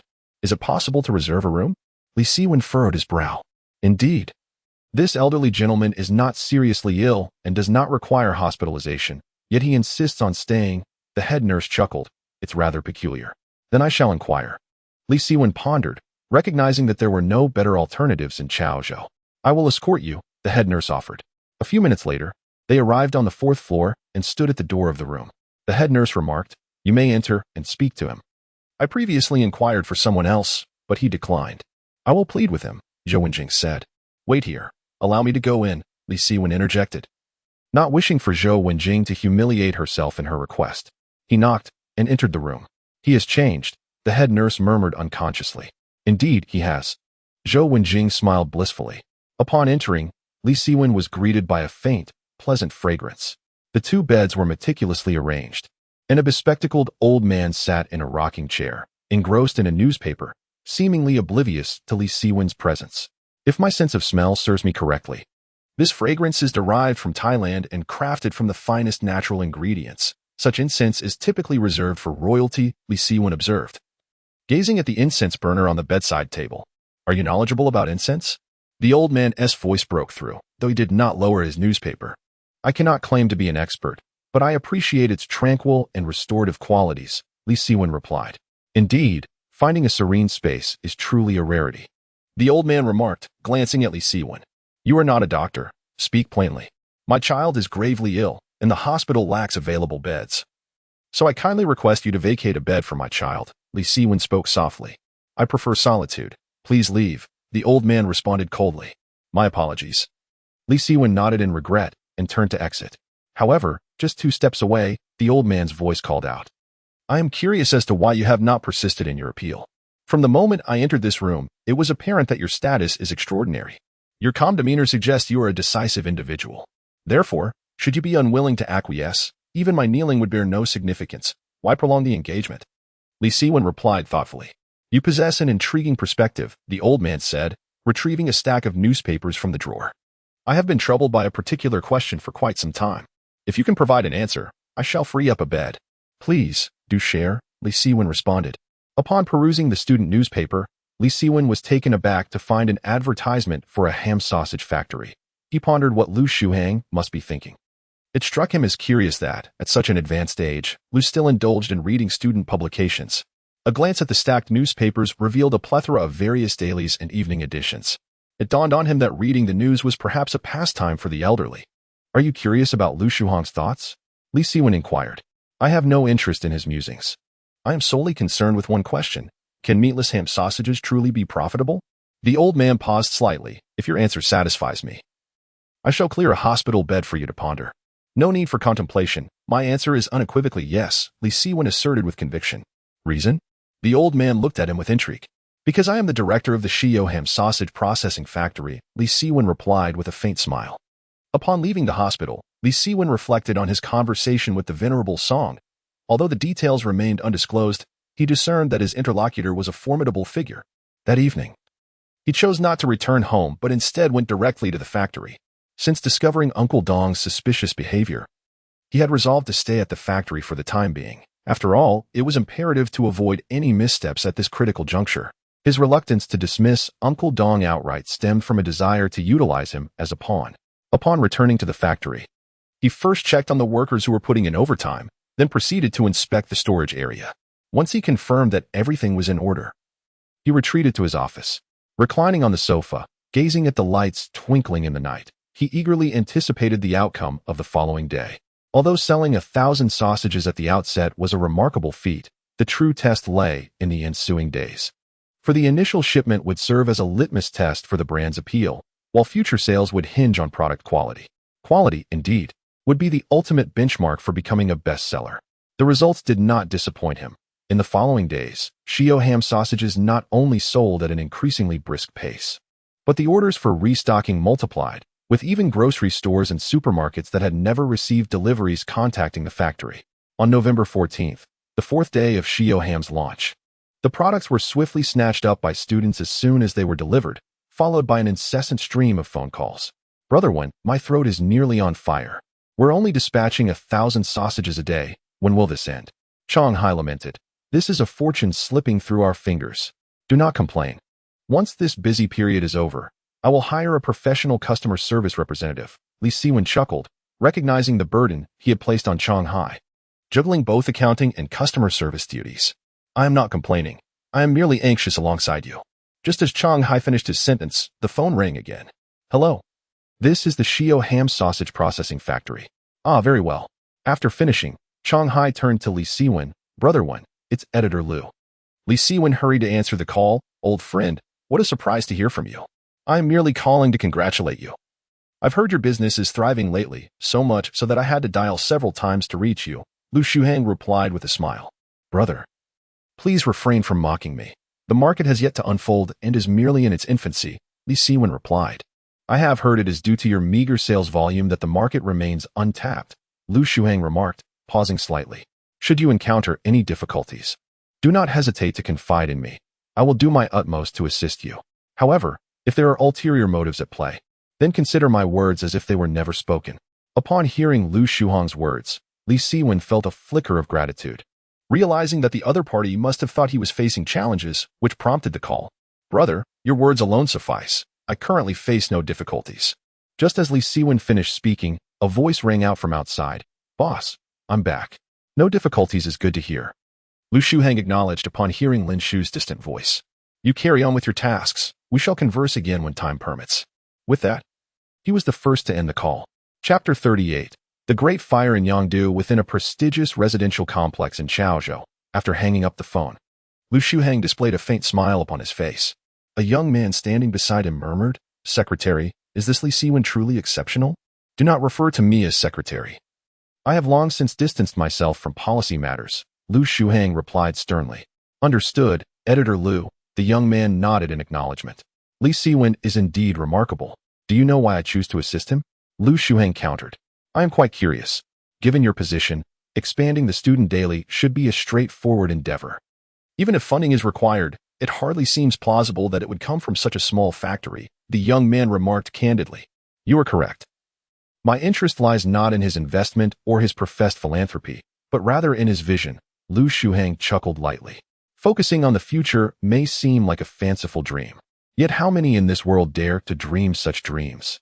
I eagerly anticipate his future developments, akin to observing an intricate game of chess, utterly entranced. Upon concluding his thoughts, Lu Shuhang smiled and lit a cigarette, reclining in his chair, while the young man struggled to decipher the man's intentions. Simultaneously, on the other end of the call, Li Siwen was attentively listening to Lin Shu as he reported the situation. Today, we received a total of 10,000 pounds of flour and starch, and we have stocked up sufficiently on other ingredients. This is the largest order that several bosses can provide us, Lin Shu said with a hint of a wry smile. Those bosses mentioned that the goods we are using over these few days nearly match what we used in an entire year previously. They are concerned that we may ultimately be unable to pay. Did you not explain to them that acquiring such a large quantity is also to settle debts? Li Siwen furrowed his brow. I did. Otherwise, they would not have been willing to supply us at all, Lin Shu replied with a rueful smile. Ah, these merchants. Each one more astute than the last, Li Siwen sighed in resignation. Boss, the raw materials we've accumulated over the past few days can produce at least 150,000 sausages. And we have already completed 100,000 of them. With over 200,000 sausages in total, where will we sell them? Lin Shu expressed his concern, fully aware that while sales had been good recently, it was improbable to sell such a vast quantity. He could not grasp Li Siwen's rationale for stockpiling. You will soon understand, Li Siwen replied, producing 50 yuan. Go buy some meat, vegetables, and beer. The sky is darkening, and we should enjoy a hot pot together. You are quite optimistic, Lin Shu remarked as he took the 50 yuan and departed. At 9 o'clock in the evening, after finishing his tasks, Li Siwen set up a hot pot in the office. In this era, charcoal-fired hot pots offered a remarkably authentic flavor. You two prepare the ingredients while I fetch Uncle Dong. Remember, when we converse, keep an eye on my expressions and refrain from speaking out of turn. I must warn you both, Uncle Dong has some issues, Li Siwen instructed before stepping outside. Uncle Dong has issues? Chong Hai and Lin Shu were taken aback simultaneously but did not dare to voice their concerns further. Shortly thereafter, they witnessed Li Siwen bringing Uncle Dong into the room. As the evening progressed, Li Siwen feigned inebriation and cheerfully remarked, "My friends, do you know why I enjoy hot pot?" "Why?" the trio inquired in unison. "Because something exceedingly joyous occurred today, an event of national significance," Li Siwen declared loudly. "Is that true?" Chong Hai responded with a look of astonishment, while Lin Shu and Uncle Dong leaned in with curiosity. "Indeed. A friend residing in Luocheng personally called to inform me that a fire broke out at the Yangdu Group's processing plant," Li Siwen exclaimed, slapping the table. The others were momentarily stunned. Chang Hai and Lin Shu exchanged glances, their cheeks twitching as they wondered if their boss had truly overindulged. However, it was Uncle Dong who was most concerned, his eyes widening as he asked, "Boss, is this true? Would I deceive you regarding such a monumental event?" "You can verify it in tomorrow's newspaper," Li Siwen chuckled, taking another sip of his drink. "If the Yangdu Group's factory indeed suffered a fire, it would be a tremendous boon for small processing plants like ours," Lin Shu exclaimed, unable to contain his excitement. "Certainly, it is good news. Following the blaze at Yangdu, production will undoubtedly be severely impacted, leading to a frenzy among those who relish ham sausages. This will be our moment to rise," Li Siwen replied with a grin. "First thing tomorrow morning, we must head to the flour mill to stockpile raw materials." In a fervor of boasting and celebration, the group drank until midnight. And by the time Uncle Dong departed, Li Siwen and the others had slumped onto the table, asleep. However, shortly after Uncle Dong left, Li Siwen sat upright, forcefully nudging Lin Shu. "You haven't drunk too much, have you? Wake up." "I'm fine," Lin Shu replied, shaking himself awake. "What about Chong Hai?" "He is definitely out of it," Li Siwen remarked, glancing outside. "You should sneak out and see where Uncle Dong went." "All right." Lin Shu hurried out and returned every 5 minutes, breathless. "Boss, Uncle Dong rode north. Should we follow him?" "No need. We'll soon discover who he tipped off." "There's a 90% chance it's Feng Yuhui," Li Siwen replied calmly. "I understand now. The news of the Yangdu fire is a fabrication deliberately intended to mislead Uncle Dong. Tomorrow, we'll know the truth by observing who joins us at the flour mill to grab supplies," Lin Shu murmured. "Uncle Dong must have existed before I acquired the factory. A rival like him might not fall for false information." Li Siwen's expression suddenly turned serious. The Yangdu Group did indeed experience a fire. On this very day in his previous life, he had just turned 8. At that time, he was unaware of the Yangdu fire, but in its aftermath, a chilling rumor emerged that left an indelible mark on his memory. It was this very rumor that led to the downfall of the Yangdu Group, as capitalists flocked to seize market share. Years later, he meticulously researched the matter, gaining profound insights into the situation. "Boss, since the fire has indeed occurred, why should we inform Uncle Dong? This could be an opportunity," Lin Shu interjected, interrupting Li Siwen's contemplation. "Remember, opportunities and traps always coexist," Li Siwen replied, reclining on the sofa. "Let's find a place to rest for a while. Tomorrow morning, we shall head to the flour factory." Meanwhile, at Feng Yuhui's home, he was listening to Uncle Dong's report. He found the news somewhat incredulous yet could not dismiss it entirely. After bidding farewell to Uncle Dong, he hastily contacted the accountant, anxiously awaiting the news of the following day. The next morning, several newspapers simultaneously published a report. A fire broke out at the Yangdu Group's processed ham factory, destroying 3 warehouses overnight, with preliminary estimates of losses nearing 100 million. Upon hearing this news, not only was Feng Yuhui overjoyed, but Li Siwen also exhaled with relief. He had genuinely worried that his rebirth might alter the timeline, but it seemed that was not the case. Chapter 39, Price Hike Outside the Gate of Xingwei Flour Mill. Li Siwen, accompanied by Lin Shu and Chong Hai, had taken their positions early in the morning. Each time a worker approached for their shift, they couldn't help but cast a curious glance in their direction. "Boss, do you think Zhongqing will still supply us with flour?" Lin Shu inquired with a hint of concern, as the recent influx of goods had already been substantial. "Do you really think I came here for wholesale flour?" Li Siwen replied with a smile. Lin Shu, visibly perplexed, found it difficult to decipher Li Siwen's intentions. While it was understandable if the rumor of a fire was meant to expose an insider, now that the fire had indeed occurred, What purpose did it serve not to procure flour? Boss, I truly do not grasp your intentions, Lin Shu said, furrowing his brows. You are one to dig deep into matters. Soon enough, you will understand my reasoning, Li Siwen responded. Just then, he noticed Jiang Qing's vehicle approaching and whispered, They are here, so stay alert.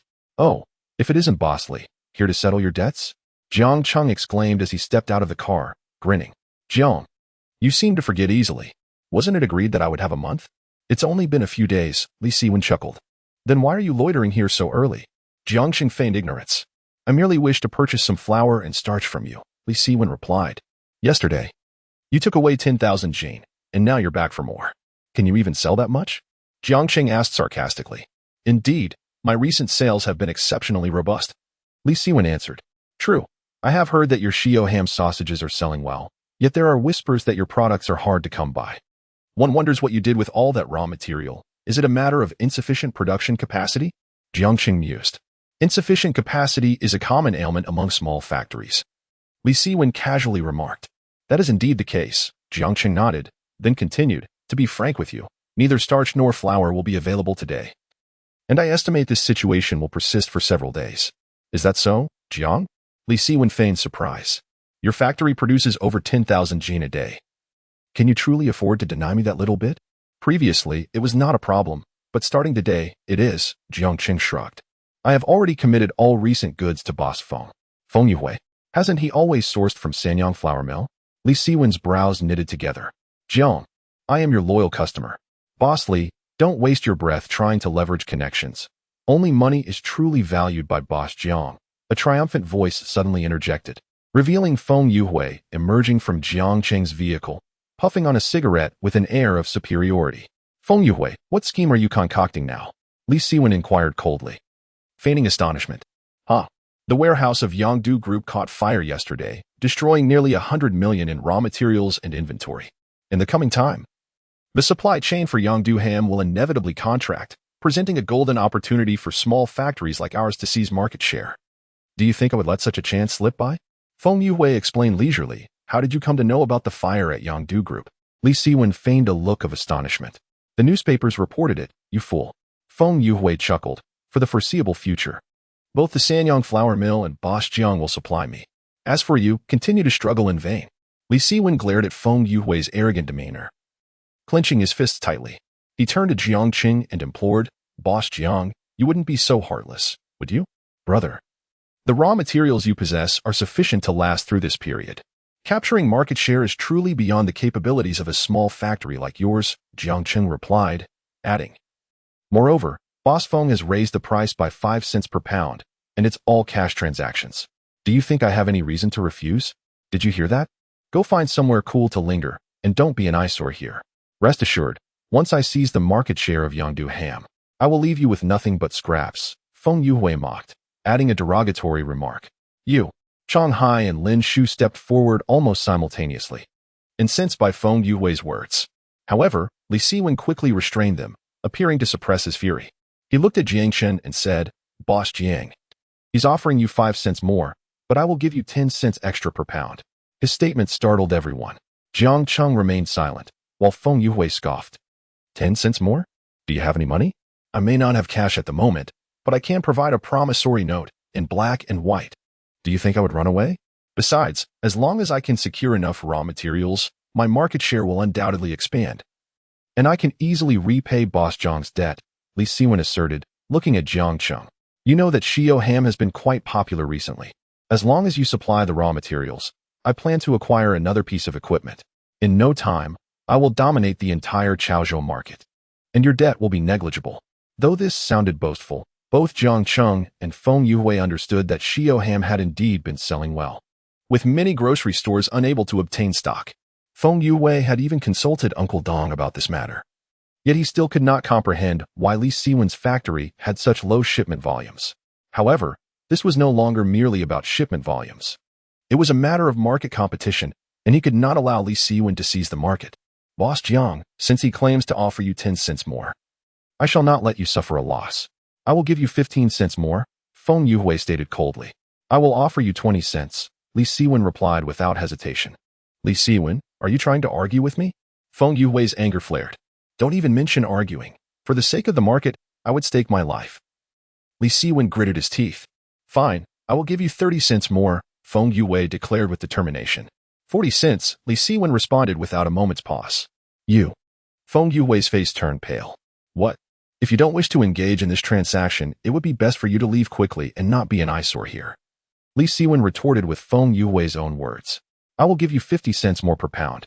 Feng Yue could hardly endure such provocation and let out an enraged roar. At that moment, everyone collectively gasped in astonishment. The price had surged by an entire 50 cents, more than doubling its original value.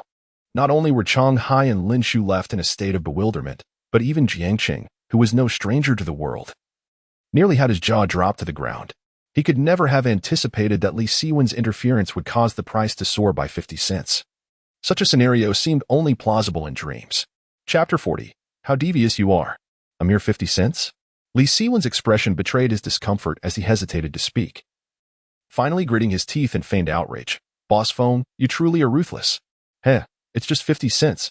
I can afford it, Feng Yue replied nonchalantly. Yet his countenance revealed that this price exceeded his limits. Fine, I concede today. I admire your boldness, Boss Feng, Li Siwen remarked. Moving beside Jiang Qing and gently patting his shoulder. Boss Jiang, let us collaborate again in the future. Jiang Qing was momentarily taken aback. Not only did Li Siwen pat his shoulder, but he also pinched it gently. What was this insinuation? Was he suggesting that his recent price hike was intentional? Observing the subtle smile on Li Siwen's face, Jiang Qing began to suspect that this was indeed the case. As this thought crossed his mind, a trickle of cold sweat formed on his brow. What exactly did Li Siwen intend to accomplish? He could not fathom it. Yet the elevated price was something he had anticipated. My esteemed bosses, I shall take my leave. Wishing you prosperous business, Li Siwen concluded, mounting Lin Shu's bicycle and swiftly departing. Damn it, this insufferable scoundrel dared to raise the price against me. There will come a day when I shall put him beneath my heel, Feng Yue thought, his face ashen with rage. Calm yourself, Boss Feng. Such is the nature of a market economy. With the recent fire at the Yangdu sausage factory, even if costs rise, you will profit effortlessly. Jiang Qing said with a grin. All this money will ultimately find its way into your pocket, Feng Yue remarked, seemingly struck by a thought. Boss Jiang. Could we negotiate a slight reduction in price? Oh, that simply cannot be. Surely, Boss Feng is not one to renege on a deal? Jiang Qing retorted quickly. Not easily fooled. Of course not. It's just that this price is indeed a bit steep. How about this? I will take it on credit.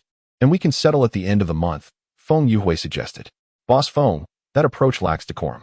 If I were to sell it to Li Siwen instead, he could earn a handsome profit and settle his previous debts to me, which amount to several tens of thousands. Jiang Qing replied. Producing a contract. If you do not want it, I shall contact Li Siwen. Wait. I want it. Feng Yue hastily pressed down on Jiang Qing's hand, inwardly cursing him and his entire family.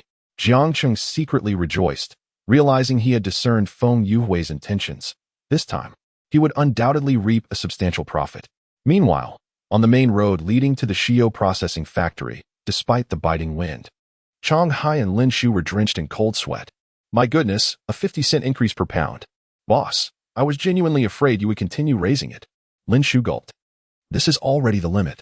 Additionally, as the prices of flour and starch rise, the prices of other raw materials will inevitably follow suit. I cannot allow Feng Yue to profit without any gain, Li Siwen stated calmly. Allow him to profit? Even if he only earns 5 cents per sausage. He will swiftly monopolize the Chaozhou market. Once competition vanishes, he can continually suppress raw material prices. The losses incurred today will surely be compensated in the future. Lin Shu interjected. Indeed, Feng Yue shares this sentiment. Once he monopolizes the market, he will wield the power to dictate prices. Whether it be an increase in the cost of ham sausages or a decrease in raw material prices, it will all be at his discretion, Li Siwen added. Therefore, suffering is merely a temporary state. Lin Shu furrowed his brow, expressing confusion. Then I fail to comprehend. Are we not, with great fanfare, paving the way for Feng Yue? Lin Shu recalled his previous conversation with editor Lu. In the business realm, even if you glimpse the beginning, you can never truly predict the conclusion. Moreover, the war of capital is inherently more complex than one can imagine. Your deductions, along with mine articulated since yesterday, and Feng Yue's own inferences, all align. Is there a problem with that? Lin Shu questioned, puzzled. The issue lies in the fact that even if our deductions converge, the ultimate outcome is often unexpected, as the game is ultimately not played by us. Li Siwen smirked, seemingly reminded of something. When you possess billions, hundreds of billions, or even thousands of billions, you will grasp this principle. Lin Shu was momentarily taken aback. Billions? He had never contemplated such vast sums of money. Nor could he fathom the intricacies of Li Siwen's mind. Do not dwell on this matter. I have tasks for both of you, Li Siwen suddenly announced. What tasks? The two inquired in unison. Lin Shu, you are to locate the phone number of the Sanyang flower factory and notify their manager via public phone, stating that Feng Yuwei has purchased flour and starch from Jiangqing at an additional 50 cents per pound. Li Siwen grinned mischievously, even if it allows him to profit. It shouldn't be a comfortable gain. Boss, this tactic is rather devious, Lin Shu remarked. Such is the nature of business. Li Siwen then addressed Chang Hai. Chang Hai, reach out to the raw material suppliers frequently associated with Feng Yuwei and inform them of the price hike at the flour factory. Certainly, Chang Hai replied. Once Li Siwen had orchestrated everything, he returned to the factory, reclined on the sofa, and began his wait. For he knew that the market's fluctuations in the coming days would be unpredictable. The following day, Lin Shu returned with news. Boss, ever since the Yangdu Group's fire, the market's supply of Yangdu ham sausages has been entirely depleted, and I inquired further. Major vendors are unable to procure any goods from Yangdu. Lin Shu continued. Moreover, as a result, Yuwei ham sausages are selling exceptionally well, especially with Yangdu's stock completely exhausted. Yuwei stands alone in dominance. After a brief pause, Lin Shu added, there is also some less favorable news. Speak on, Li Siwen replied calmly. Due to the fire incident, consumers have shifted their focus entirely to Yangdu and Yuwei. Our products, while still selling out daily, are moving at a significantly slower pace. And I observed that the buyers are predominantly children. Lin Shu stated, is that a problem with children? Li Siwen chuckled. This outcome aligns perfectly with my expectations. Boss, how can you still find humor in this? I dare say it won't be long before Feng Yuwei monopolizes the entire market. By then, where will we find our place? Moreover, I have heard that Feng Yuwei has invested a substantial sum in acquiring machinery, and even the wages of the workers have increased. Boss, if you are not anxious, I am filled with urgency. In my opinion, it would be wiser to launch all our products into the market and compete with Feng Yuwei. Upon hearing this, Chang Hai, who was nearby, concurred. When good, I believe Lin Shu's perspective holds merit. We cannot simply stand by and watch Feng Yuwei dominate the market. Chapter 41. The ant shakes the elephant. Observing the anxious expressions on Chang Hai and Lin Shu's faces, Li Siwen merely offered a faint smile and replied calmly. You need not worry about the market. In the coming days, focus on two essential tasks. He paused briefly before continuing. Firstly, Lin Shu, you are responsible for production. If manpower is insufficient, directly recruit from the talent market. I require you to complete the production of all our raw materials within a week. Secondly, Chang Hai, starting today, you will reside in the warehouse to safeguard our goods. They are vital to our enterprise. Trust me, everything will turn out well. Noticing Li Siwen's serious demeanor, Lin Shu, despite harboring numerous concerns, ultimately refrained from voicing them. He recognized that the burden Li Siwen bore was greater than that of any of them. While he could express his thoughts, he would not pressure Li Siwen into action. Very well, get to work. With the arrangements made, Li Siwen reclined on the sofa, while Lin Shu and Chang Hai began their tasks. In the ensuing days, news of the fire at the Yangdu factory began to spread, giving rise to rampant rumors, with some claiming that Yangdu ham sausages would never be available again. There were even whispers that due to the supply interruption of Yangdu ham, other brands of sausages faced shortages as well. Such gossip greatly benefited Feng Yuwei, whose ham sausages gained immense popularity and quickly monopolized the entire Chaozhou market. Additionally, as rumors of the fire proliferated, the overall sales of sausage nearly doubled, with all profits flowing into Feng Yuwei's coffers. What does it mean to make money like running water? This is precisely the situation Feng Yuwei found himself in, seizing a fleeting opportunity that allowed him to amass considerable wealth. On the 8th day following the Yangdu Group fire, the supply of Yangdu ham sausages resumed in the Chaozhou area, effectively dispelling the prior rumors. However, even with the resumption of supply, reclaiming the former market share proved exceedingly difficult, especially as Feng Yuwei, intent on preserving his market dominance, not only increased his investment in production but also gradually enhanced the quality of his raw materials. Having tasted the sweetness of market domination, Feng Yue was unlikely to relinquish his hold on Yangdu's resurgence. He viewed this as a once-in-a-lifetime opportunity. While competitors thrived, Li Siwen continued to ship out 1,000 sausages daily, behaving like a languid drunkard, leaving observers puzzled by his actions. On the evening of November 22nd, the 9th day after the Yangdu factory fire, Li Siwen received a call from Lu Shuhang, who invited him to the Qianlong Tea House for tea. The Qianlong Tea House is a renowned leisure spot in Chaozhou, frequented by officials and affluent individuals. The tea house boasted unique decor, featuring intricately carved wooden panels that separated small private spaces, merging traditional Chinese aesthetics with Western styles. Upon arriving, Li Siwen walked into the hall and soon spotted Lu Shuhang seated nearby. He smiled warmly and approached, taking a seat opposite him. "Brother, you truly have an exquisite taste." "Inviting me here for tea," Li Siwen remarked with a smile. "Still able to smile?" Lu Shuhang raised an eyebrow, gazing at Li Siwen inquiringly. "You invite me for tea, and I do not smile. Am I to weep instead?" Li Siwen laughed once more. Hearing this, Lu Shuhang gently shook his head and remarked, "What a trivial concern. You remain unfazed, yet here I am, fretting over your affairs. What is troubling you, my dear brother?" Li Siwen feigned ignorance. Taking a sip of tea, Lu Shuhang slowly replied, "The massive fire at the Yangdu factory presents an unparalleled opportunity for smaller processing plants like yours. Upon hearing such news, I felt as though fortune was smiling upon you. Yet, why is it that such a splendid chance has slipped through your fingers? Especially when someone as astute as you cannot seize it. My dear brother, you have left me profoundly disappointed." Li Siwen offered a faint smile. "My brother? The time has not yet come. Not yet. You seem overly confident." Lu Shuhang inhaled deeply. During these days following the fire, Feng Yue has undoubtedly profited handsomely. Not only has he monopolized the market, but he has also reinvested the regained funds. I hear he has recently ordered a more advanced processing machine from Japan. His intentions are clear, to compete with Yangdu ham, which is flourishing, while you remain stagnant. Do you believe Feng Yue stands a chance against Yangdu ham? Li Siwen inquired. Noticing Lu Shuhang's heightened agitation, even if he cannot win, he can still retain a portion of the market. His current investments will eventually yield returns. Lu Shuhang asserted confidently. You speak truthfully, my brother. Feng Yue shares this mindset, which is why he continues to invest heavily, aiming to establish a foothold in Chaozhou. However, if I were in his position, I would certainly refrain from such actions, Li Siwen replied, shaking his head. Lu Shuhang furrowed his brow. Why is that? Yangdu ham has dominated the market for 5 years, practically monopolizing it. Their assets are measured in billions. Even after suffering a loss of nearly 100 million in a single day due to the fire, they can resume production within a week. As for Feng Yue, even if he makes a profit for a few days, or even years, competing with Yangdu is akin to an ant challenging an elephant. Li Siwen chuckled softly. If I were Feng Yue, I would seize this opportunity to stabilize production instead of courting disaster by attempting to grapple with an elephant.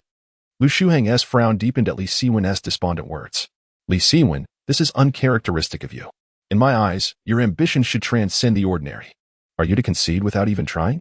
My brother, at times, we must confront reality. We cannot allow ourselves to be blinded by greed.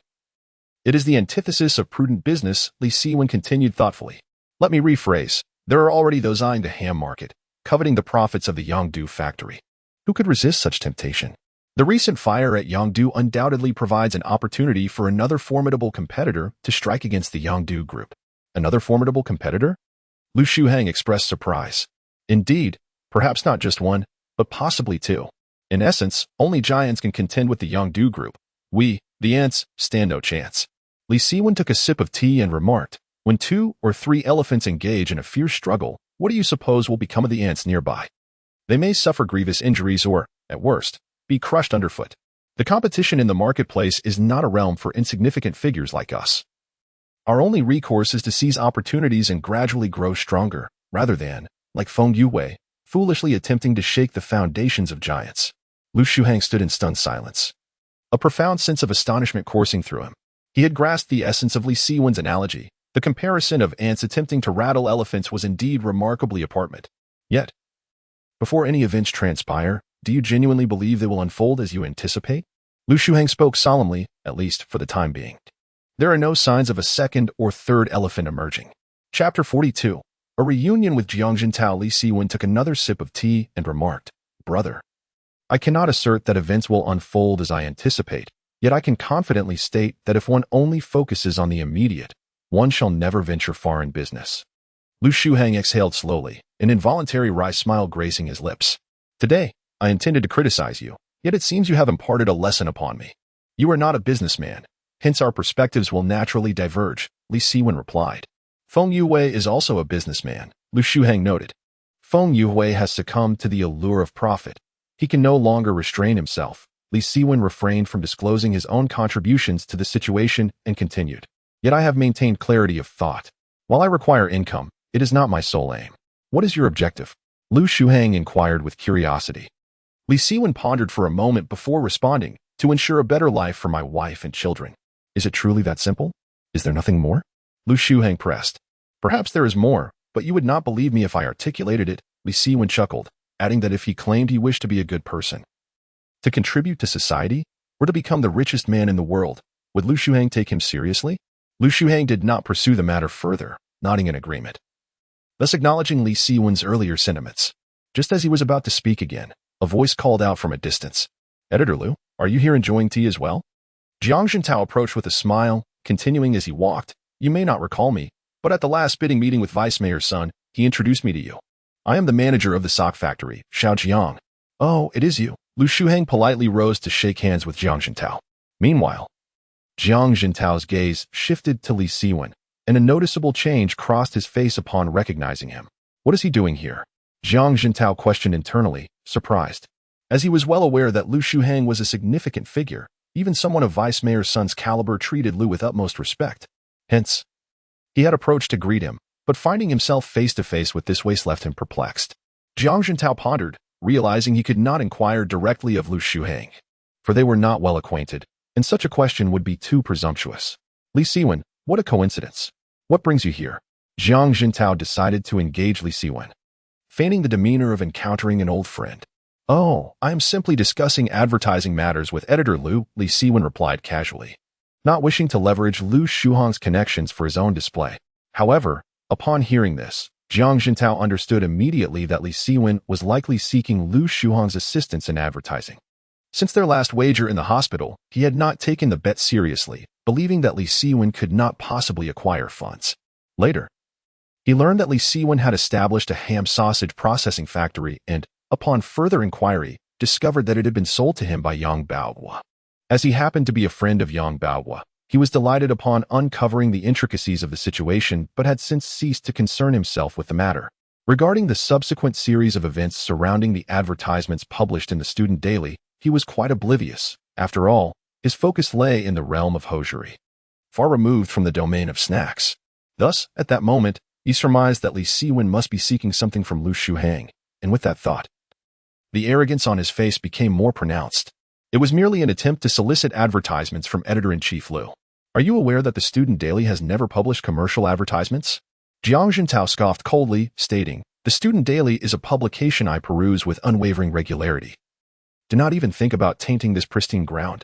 Listening to Jiang Jintao's words, Li Siwen felt an overwhelming sense of embarrassment. He glanced at Lu Shuheng, who also bore an expression of incredulity. A regular reader?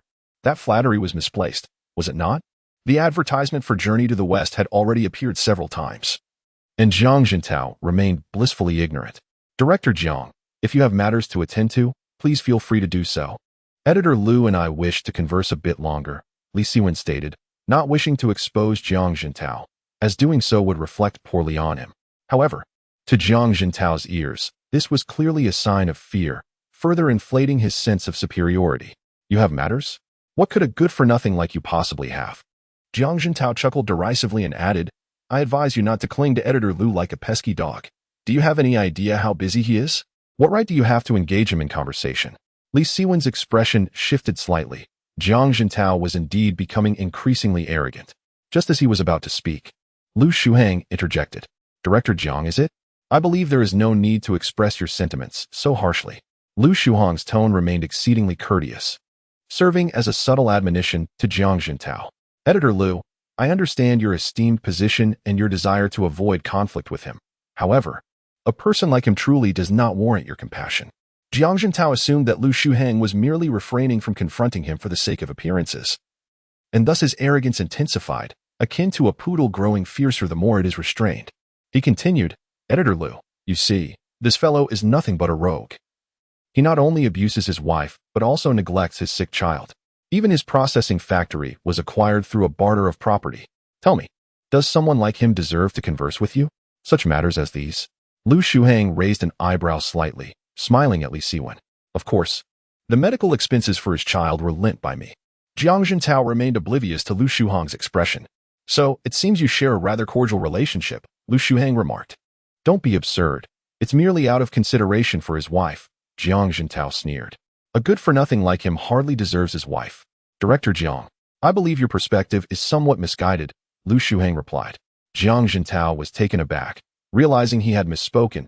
It was indeed inappropriate to delve into gender issues.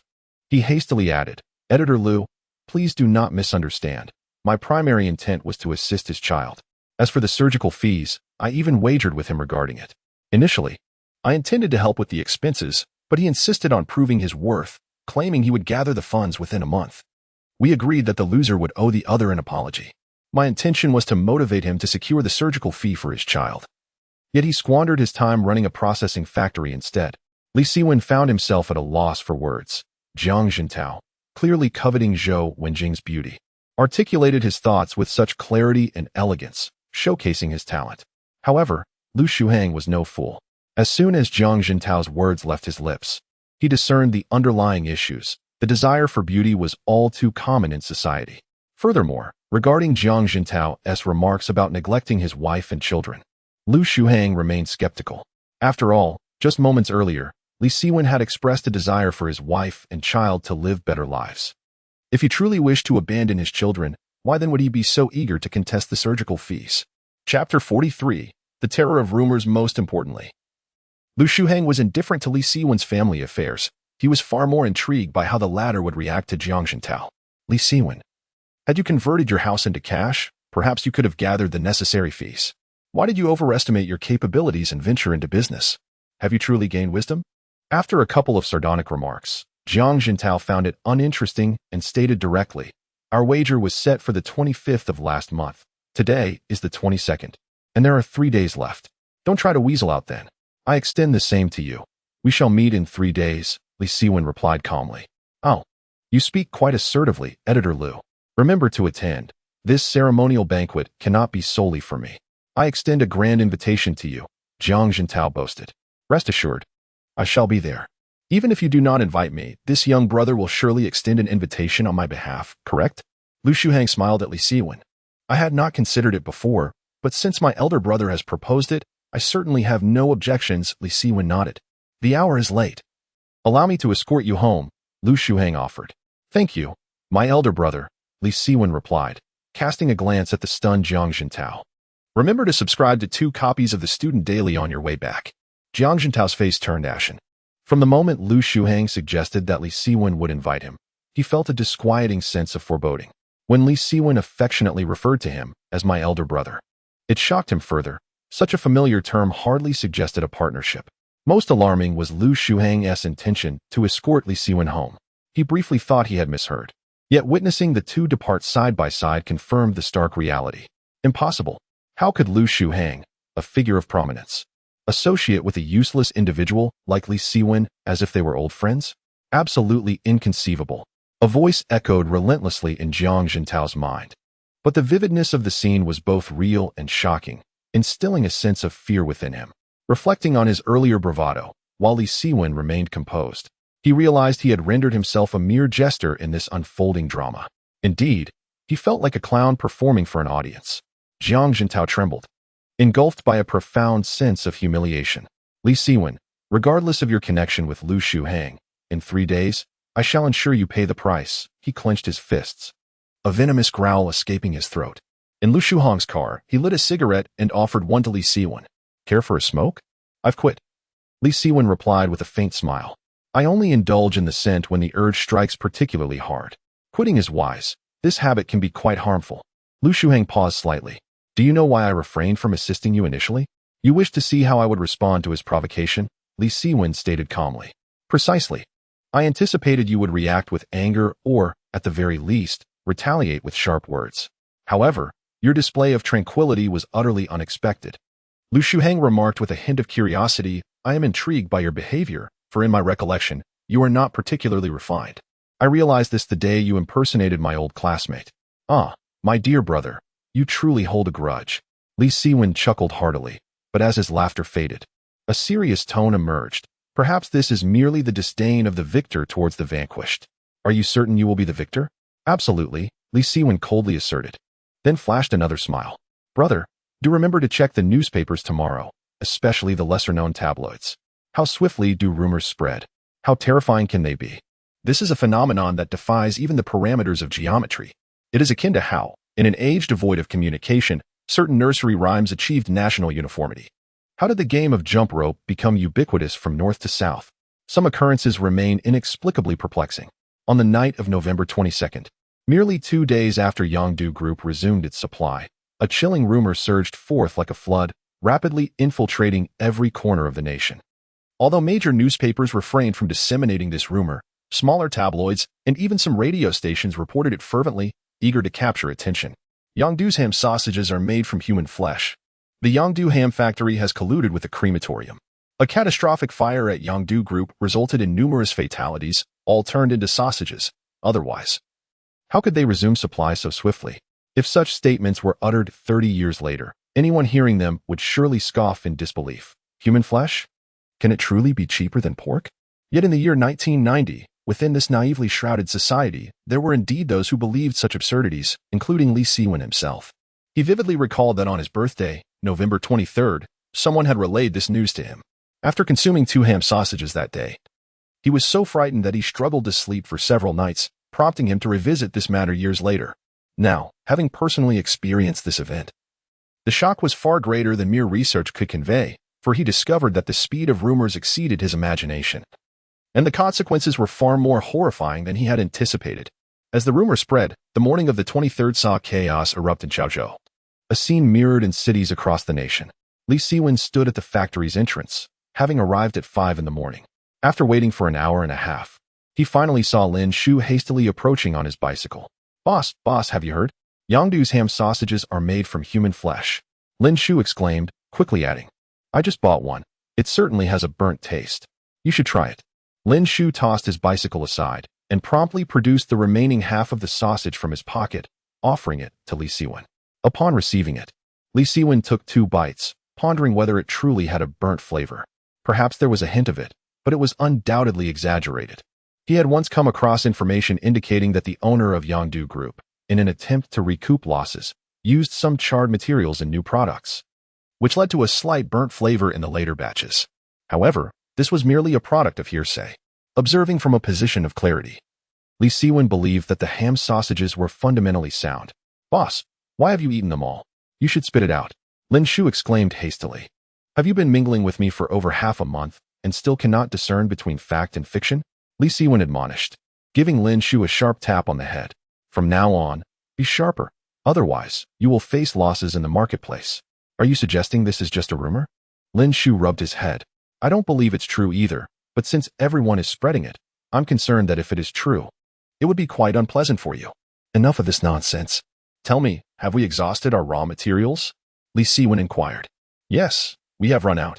I've visited the flour factory several times these past few days, but each time they told us to wait. Lin Shu replied, then asked, should I make another trip? No need. Once we establish our market presence, they will come to us.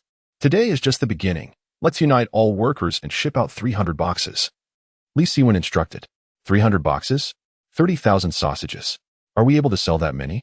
Lin Shu asked, slightly taken aback. Have you not always wanted to expand our market? Starting today, the market is ours. The only regret is that our inventory is too limited, Li Siwen said, somewhat helplessly. Although this was the utmost he could manage. Boss, I don't quite understand. This sudden rumor seems to favor Feng Yuhui. Do we have a chance to seize the market at this moment? Lin Shu furrowed his brow. A rumor? Why label it a rumor? Just because it is not factual. Merely a fabrication, it is termed a rumor. Today, they claim Yangdu's ham sausages are made from human flesh. Tomorrow, they will surely spread similar claims about other sausages. Li Siwen replied with a slight smile. The crux of this rumor does not lie within Yangdu's products, but rather revolves around the meat itself. Lin Shu was illuminated by this revelation. When Li Siwen mentioned that the core issue was the meat, he nearly dropped his jaw in astonishment. Reflecting on Li Siwen's previous remarks, he regarded him as if he were a monster. Could it be that the other had known everything from the very beginning? Boss, is this what you have referred to as an opportunity? From the moment we commenced producing meatless sausages, did you foresee this day? Do you possess the ability to predict the future? Li Siwen was taken aback. Lin Shu's words struck a chord. He had indeed anticipated this development and seized the opportunity. Do you believe I can foresee the future? Li Siwen countered without outright denial. I don't believe a word of it. Lin Shu dismissed with a wave of his hand. If you could predict the future, why not use that skill to win the lottery? Knowing I cannot predict the future, yet still engaging in such frivolous talk. This is business, which demands intellect. Li Siwen pointed to his temple. If this rumor truly affects Feng Yuhui, given his substantial investments and large inventory, what do you think will happen? Lin Shu asked curiously. What will happen? Li Siwen merely smiled softly, offering no reply. Chapter 44. Human flesh sausages. What fate awaits Feng Yuhui remains uncertain to Li Siwen. Yet he is acutely aware that it will undoubtedly be dire. The rampant rumors circulating overnight have stirred the entire industry, indicating that a significant force is at play behind the scenes. Feng Yuhui, akin to an ant, revels in his ignorance, oblivious to the fact that he stands beneath the foot of an elephant, potentially facing annihilation. No one comprehends the intricacies of market dynamics. Even Li Siwen treads with utmost caution. As the sun ascends in the sky, heralding a new day, he instructs all workers to halt production and deliveries due to the lack of raw materials, thereby saving on transportation costs. Throughout the morning, workers tirelessly cycle back and forth to the factory, managing to place all 300 boxes of sausages into the market. Within the office, Lin Shu and Chang Hai are overwhelmed with emotion as they gaze upon a substantial pile of cash. 15,000 yuan, not a cent less. I have counted it thrice. Chang Hai remarks, before mumbling, I shall count once more. Strangely enough, securing payment in advance is a privilege typically reserved for established brands. Upon the arrival of our products, the shop owners do not hesitate but pay immediately. Lin Shu chuckles. Despite our modest brand, we ignited interest before even selling a single item. From the very first advertisement in the student daily, the notoriety of Shio sausages began to flourish. The curiosity of students is ever potent. Which is why I dared to accept cash on the first day of sales, Li Siwen states with a faint smile. In the ensuing days, I will release only 1,000 sausages daily, which will amplify our reputation through word of mouth. Even with the recent impact of the Yangdu fire, the merchants in Chaozhou are already aware of our brand. With rumors abound, any astute shop owner will surely recognize the market potential of our products, especially when faced with a product that has been the subject of fervent discussion for nearly half a month without availability. Will they hesitate? Upon finishing his statement, both Chang Hai and Lin Shu gazed at him, wide-eyed in astonishment. Such meticulous planning and analysis, could this truly be the work of an ordinary person? Coupled with the recent Yangdu fire and the rumors swirling about, they simultaneously raised their thumbs in silent admiration. Incredible, truly incredible. Boss, although the goods have been dispatched, do you believe they will sell? Lin Shu's tone had shifted from previous arrogance to one of inquiry, now thoroughly convinced. The rumors will undoubtedly diminish the sales of Yangdu sausages. Feng Yuhui may relish his fleeting joy for a few more hours, while our products, though they may not sell rapidly today, will certainly be sold out by nightfall. Just wait for the calls. With that, Chang Hai and Lin Shu obediently awaited. Having witnessed Li Siwen's business acumen, they no longer dared to voice any doubts. Not long after, at the Yuwei ham processing plant, Feng Yuhui was fervently strategizing. In a mere 10 days, the scale of his factory had doubled. He not only acquired 2 second-hand machines from an old friend in the same city, but also imported the most advanced equipment from Japan. The workforce grew from just over 50 to more than 100. The capital invested was sourced partly from recent profits, partly from his savings, and partly from a bank loan. In truth, Feng Yuhui, as a businessman capable of establishing himself in Chaozhou, undoubtedly possessed the courage and acumen necessary for success. Especially after savoring the sweet taste of market dominance, how could he easily allow the Yangdu group to reclaim the market? Feng Yuhui believed that if he could capture 50% of the market in Chaozhou, substantial profits would follow, making it conceivable for him to become the wealthiest man in the region. With the emergence of rumors surrounding human meat ham, he felt as though fortune was favoring him. For the less Yangdu ham sold, the more his sales would soar. Work hard, don't be lazy. I'll provide extra meals for you tonight. he declared with a commanding presence. After saying this, he glanced at the time and murmured, "Why has the delivery returned yet? Given today's circumstances, the major supermarkets should be stocking up urgently." No sooner had he spoken than a delivery truck drove into the factory. Upon seeing Feng Yuhui, the driver hurriedly leapt from the vehicle, exclaiming, "Boss, something's wrong. What has happened?" Feng Yuhui's heart skipped a beat. "Just after delivering the goods, I noticed a long queue at Xingda supermarket for the Xiao ham, while our products garnered little interest. In fact, some people even said the driver hesitated to continue." "What did they say?" Feng Yuhui furrowed his brow. "They said any ham containing meat is made from human flesh," the driver whispered. "Damn it, who spread such rumors?" Feng Yuhui was incensed. "I don't know. I just heard it from the locals," the driver said, wearing a distressed expression. "What about Guanyu supermarket?" Feng Yuhui, eager to avoid discussing the rumors, quickly inquired. "I investigated and found out that Xiao ham must be paid for in cash upon delivery. So they didn't receive any goods from us. You know Guanyu is the largest supermarket. All suppliers have monthly billing," the driver explained. Feng Yuhui nodded in response. "I hope that rumor you mentioned is unfounded. Quickly, go load the goods." Rumors? Though inherently false, once spread, they can rapidly proliferate, regardless of their veracity. Thus, the rumor, initially about Yangdu's human meat ham, swiftly morphed into the claim that all hams containing meat were made from human flesh. And this transformation occurred in just a single day. That evening, Li Siwen's factory received multiple calls urging for deliveries, while Yuhui ham, after a brief surge in sales, saw a rapid decline, with some buyers even starting to return their purchases. In just one day, 30,000 Xiao hams sold out, and early the next morning, Li Siwen arranged for workers to deliver goods once more. "Boss, how many should we send today?" Lin Shu eagerly asked. "Still 30,000, Li Siwen replied. "Still 30,000? Lin Shu furrowed his brows, contemplating. The rumors have now reached Yu Hui, and his sales today will undoubtedly plummet. Shouldn't we seize this opportunity to capture the market? Indeed, but do we have sufficient inventory? Li Siwen sighed. Including the 30,000 sold yesterday, our total stock is still less than 300,000. Furthermore, our supply of raw materials is insufficient, and our production capacity is limited." As Li Siwen spoke, he gently shook his head. "Rumors are not everlasting. We must strategically utilize this inventory within a brief window to achieve the best possible outcome." Upon hearing this, Lin Shu sighed in agreement. Li Siwen was correct. Their factory was too small, and even operating at full capacity, they could only produce 20,000 units a day. Even if they monopolized the entire market, they would still be unable to manufacture those sausages. Chapter 45, The Bet's Expiration. "Boss, have you considered expansion?" Lin Shu pondered for a moment before uttering this phrase.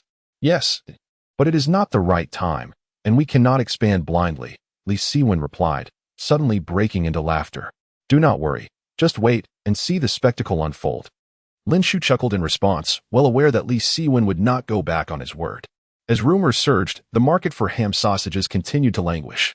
Previously, Chaozhou could sell 60 to 70,000 sausages a day. Now, selling 10,000 in a day was considered commendable. In contrast, Li Siwen's meatless ham sausage emerged as a trend, swiftly becoming the market's mainstay. The sole complaint was the insufficient supply, making it difficult to purchase even with a queue.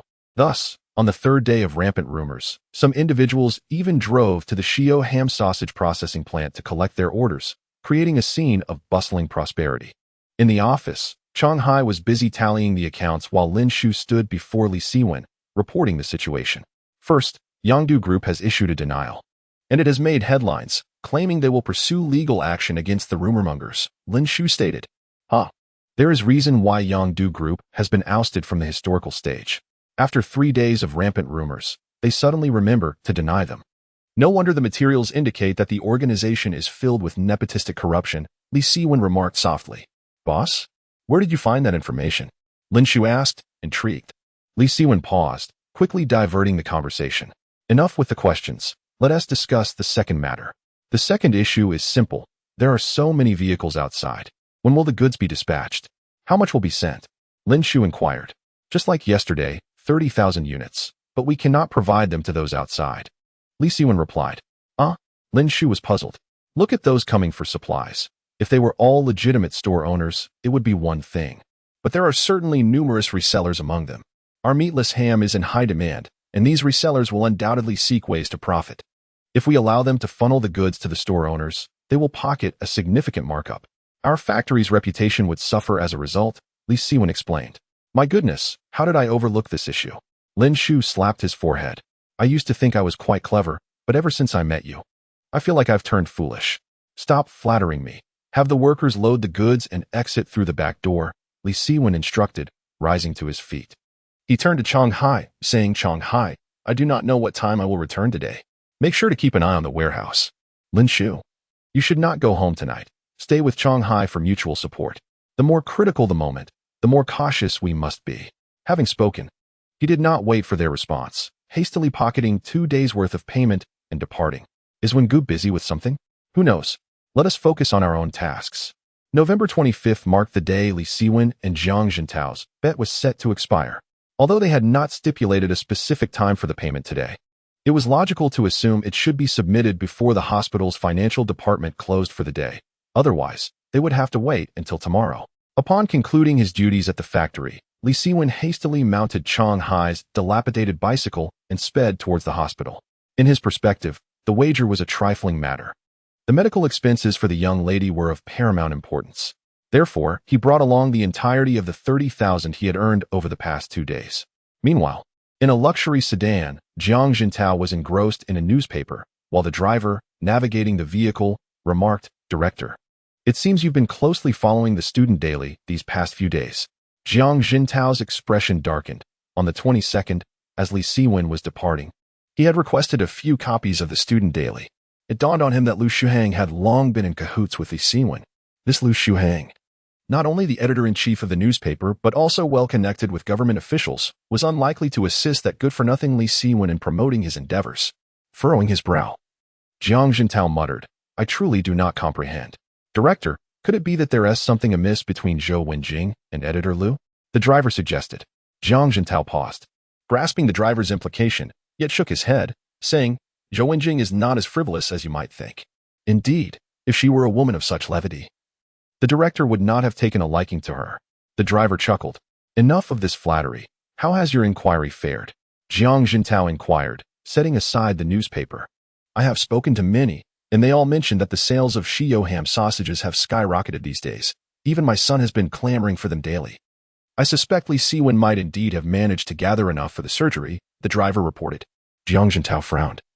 Over 10,000 for the surgical fees is neither a trivial nor an excessive amount. If Shio ham has truly taken off, it is indeed plausible. Director, does this mean you might lose your bet? The driver expressed concern. Do you truly believe I could lose? Drive on, Jiang Jintao retorted, lighting a cigarette and revealing a cold smile. Since being outmaneuvered by Li Siwen on the 22nd, he had formulated a new plan. The vehicle soon arrived at the entrance of Chaozhou Hospital. Although it was morning, a multitude of patients and medical staff were already bustling about. Upon disembarking, Jiang Jintao spotted 4 young men clad in jackets approaching. All 4 sported long hair and were smoking, clearly not to be trifled with. Director Jiang, you've arrived. We've been left freezing out here. The leader, a yellow-haired fellow with a scar across his face, spoke in a brash manner. Enough. As long as you handle the matter efficiently, you shall not be shortchanged, Jiang Jintao replied, then inquired. Has Li Siwen arrived? He hasn't shown up since early yesterday. We're quite perplexed, the yellow-haired man responded, then questioned, he hasn't preemptively paid the hospital, has he? Impossible. I've inquired with the hospital's finance department. Aside from the recent medical expenses he settled, no other payments have been made. Suddenly, Jiang Jintao interjected, surely you haven't failed to recognize him? Director Jiang, rest assured. I would recognize that good-for-nothing Li Siwen even if he returned to Ash. He owes me a full 2,000. The yellow-haired man gestured with a sign of the number 2.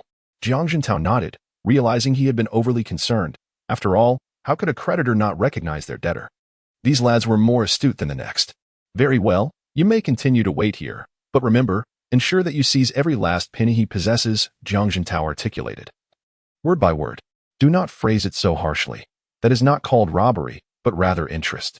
We are also ambitious youths. And we certainly do not engage in unlawful activities, Huang Mao chuckled slyly. I almost believed you, Jiang Jintao remarked before dismissing the group and swiftly entering the hospital. Chapter 46. The yellow-haired one. At this moment, Jiang Jintao brimmed with confidence. His strategy of cutting off the source would fundamentally resolve the issue. Without money, How could Li Siwen afford the surgical fees? Compete with me?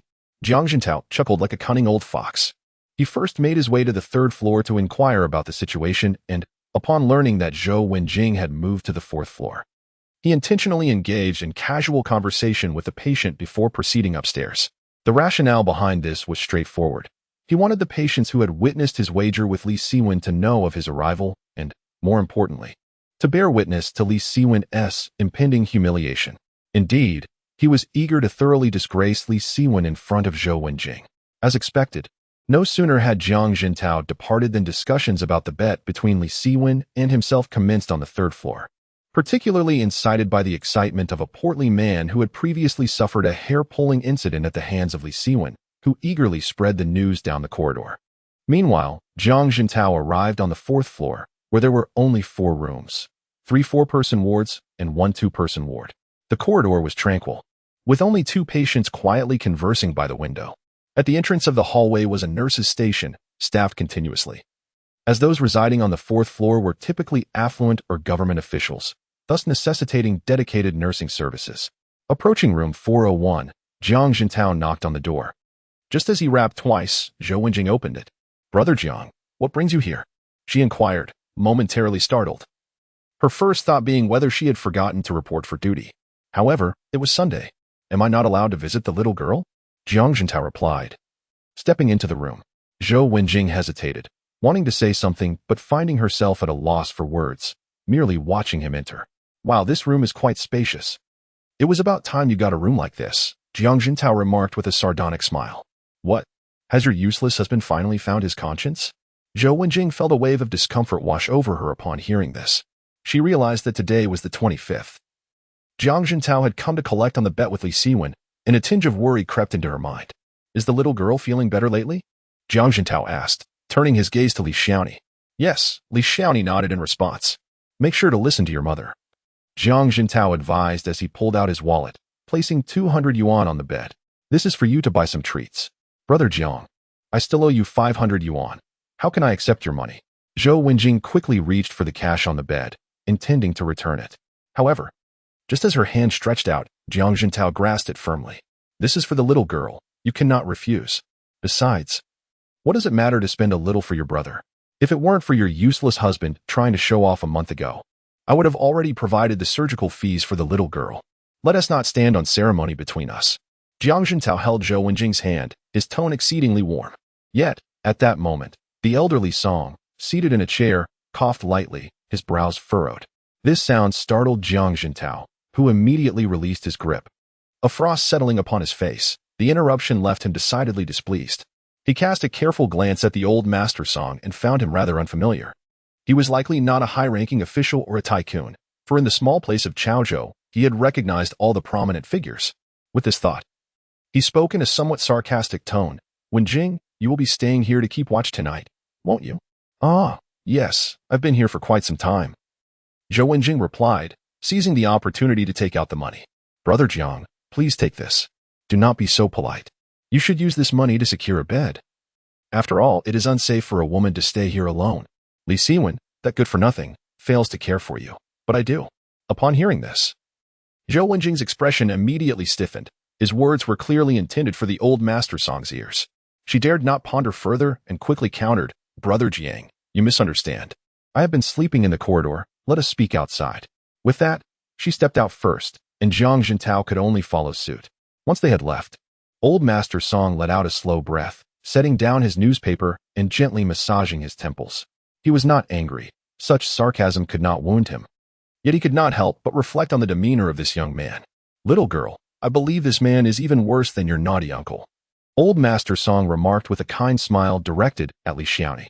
"My uncle is not bad," Li Xiaoni pouted, resembling a small peach. "But you told Grandpa that he always hits your mother."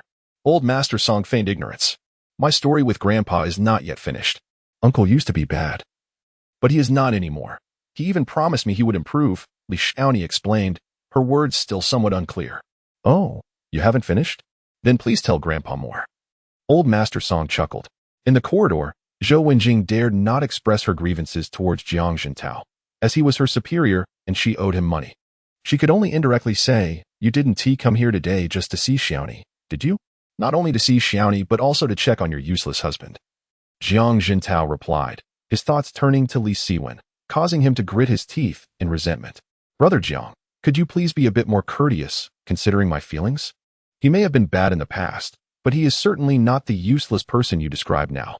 Zhou Wenjing felt too shy to argue within the hospital, but once in the corridor, she spoke her mind. Wenjing, you Haven T started to believe in him, have you? I know he has covered some medical expenses and changed the ward, but do you know how he acquired that money? He has sold his house.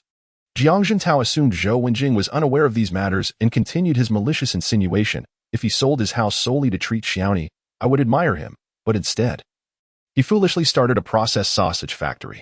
Do you think he can earn money with his intellect? Zhou Wenjing bit her lip. Had she heard such words in the past, she would have been utterly disheartened, but now she stood firm. I am aware of all this, and I believe in him, she asserted, gazing pleadingly at Jiang Jintao. Brother Jiang, I ask you to give him some time. Please do not make things difficult for him. I know you came here for the wager. Upon hearing Zhou Wenjing's words, Jiang Jintao felt an even greater irritation within. He coldly replied, I may afford him time, but does the young lady possess such luxury? Moreover, given the multitude of witnesses to our last wager, if I were to relent, I would undoubtedly become the subject of disparaging remarks behind my back. He paused for a few seconds, seemingly struck by a thought, and added, not only can I not concede, but I must also find someone to bear witness to this moment. I can assure you, a worthless individual like him will not show up, and you will undoubtedly be let down. Having said this, he retrieved a large mobile phone from his bag and dialed a pager for Lu Shuhang. Meanwhile, Li Siwen was strenuously pedaling his bicycle down the road. The bicycle was rather dilapidated, and whenever he encountered a bumpy stretch, the chain would inevitably slip off. This was not particularly alarming, but what truly unnerved him was the fact that he was unaware someone was waiting for him at the hospital entrance. Chapter 47. Counterattack. Upon arriving at the hospital, it was already past 9 o'clock. Li Siwen had just parked his car against the trunk of a tree when he noticed Huang Mao and others approaching him with an air of excitement. Indeed, they were making their way directly towards him, their eyes fixed upon him intently. Che Longjun, a figure who frequented the billiard halls near the Yellow River, flashed through Li Siwen's mind. He had once enjoyed playing billiards, often gambling as he played, and had lost a considerable sum in the halls.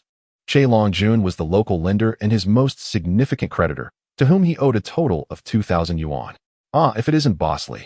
Huang Mao. Che Longjun called out from a distance, shaking his head with a smirk. Brother Jun, it's been a while, Li Siwen responded with a faint smile, while internally calculating the other party's intentions. Don't call me Brother Jun, just call me Xiao Jun. Care for a smoke? Che Longjun offered, smiling as he extended a cigarette. I've quit, no thanks. Do you have something to discuss, Brother Jun? Li Siwen inquired. Boss Li, you truly are a person of means who forgets easily. I'm here regarding the matter of money, of course. Che Longjun replied, glancing around before suggesting, there are too many people here. Shall we talk in that alley? Li Siwen sensed the ill intentions behind the request and glanced around before responding. Brother Jun, I have matters to attend to. Can we discuss this another day? I can treat you and the guys to a meal soon.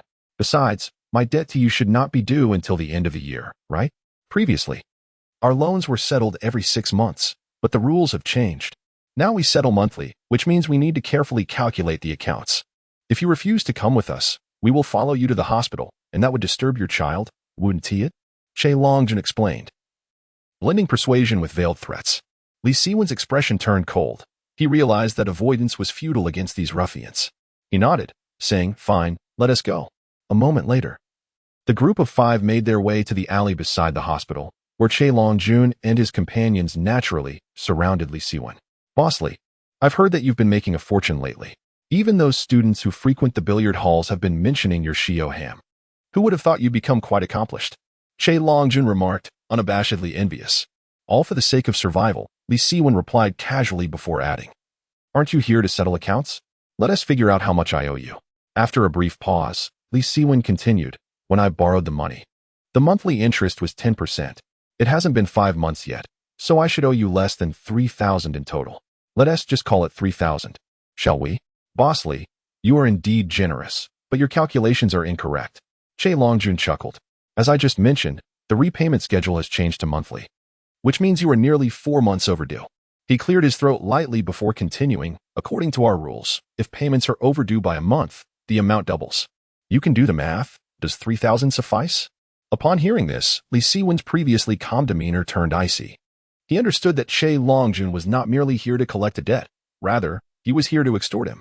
Che Longjun, someone must have instructed you to do this. Li Siwen thought to himself, sensing the peculiarity of the situation. Why had he encountered them this very morning? Disregard that. Repaying debts is a matter of principle. Moreover, as a prominent figure, how can you shamelessly withhold payment from us, the impoverished? Che Longjun rolled his eyes. Li Siwen could discern that Che Longjun was undoubtedly being manipulated by someone. Taking a deep breath, he stated, Che Longjun, I have no desire to engage in idle chatter with you. How much are they offering you to rob me? I will pay double. His primary strategy was to avert disaster through financial means. Regardless of his current predicament or future considerations, he wished to avoid unnecessary conflict, particularly with such societal miscreants. Thus, he aimed to resolve matters with money whenever possible. Upon hearing his offer of double the amount, the eyes of Che Longjun's companions sparkled with interest. One of them even nudged Che Longjun with his elbow, reminding him, Brother Jun, P.S. offering double. Bah, you seem to be lacking in common sense. The money in his pocket is our money, Che Longjun retorted, momentarily taken aback. It appeared they had a point. Li Siwen, stop wasting our time. Will you pay up? Or shall we resort to violence? Che Longjun shrugged his shoulders, ready for confrontation. Must it come to that? Li Siwen slowly took a step back, zipping his jacket up to his throat, knowing his funds were concealed within his inner pocket.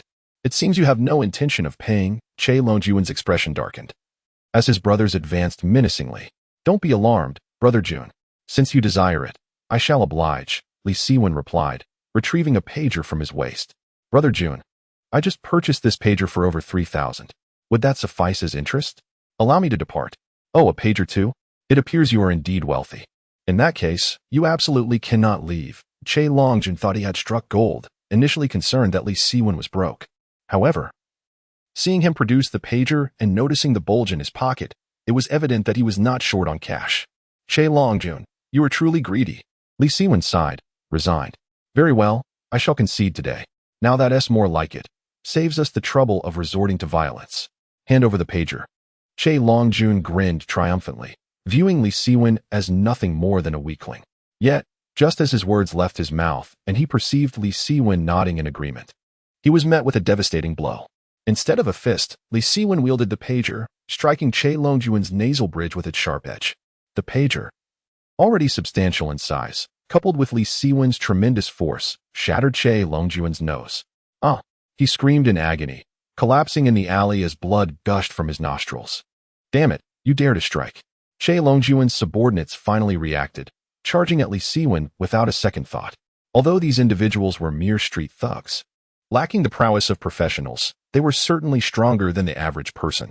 Facing three of them simultaneously, Li Siwen found himself in a precarious situation. Had it been a month ago, when Li Siwen had just been reborn, he might have struggled to contend with these individuals. However, now that a month has elapsed, he has not undergone particularly rigorous training, yet his physical prowess has significantly improved. Consequently, after receiving 2 punches, he swiftly retaliated, striking the nose of one assailant with his pager once more. Chapter 48. Li Siwen's Fury Street brawls are not akin to arena contests, nor are they mortal combats. Although Li Siwen has mastered numerous lethal techniques, employing them against a few ruffians would be exceedingly perilous. He certainly does not wish to escalate a trivial matter into a fatal incident. Hence, targeting a vulnerable nose is the simplest solution, one that would not lead to death, yet incapacitate an opponent swiftly.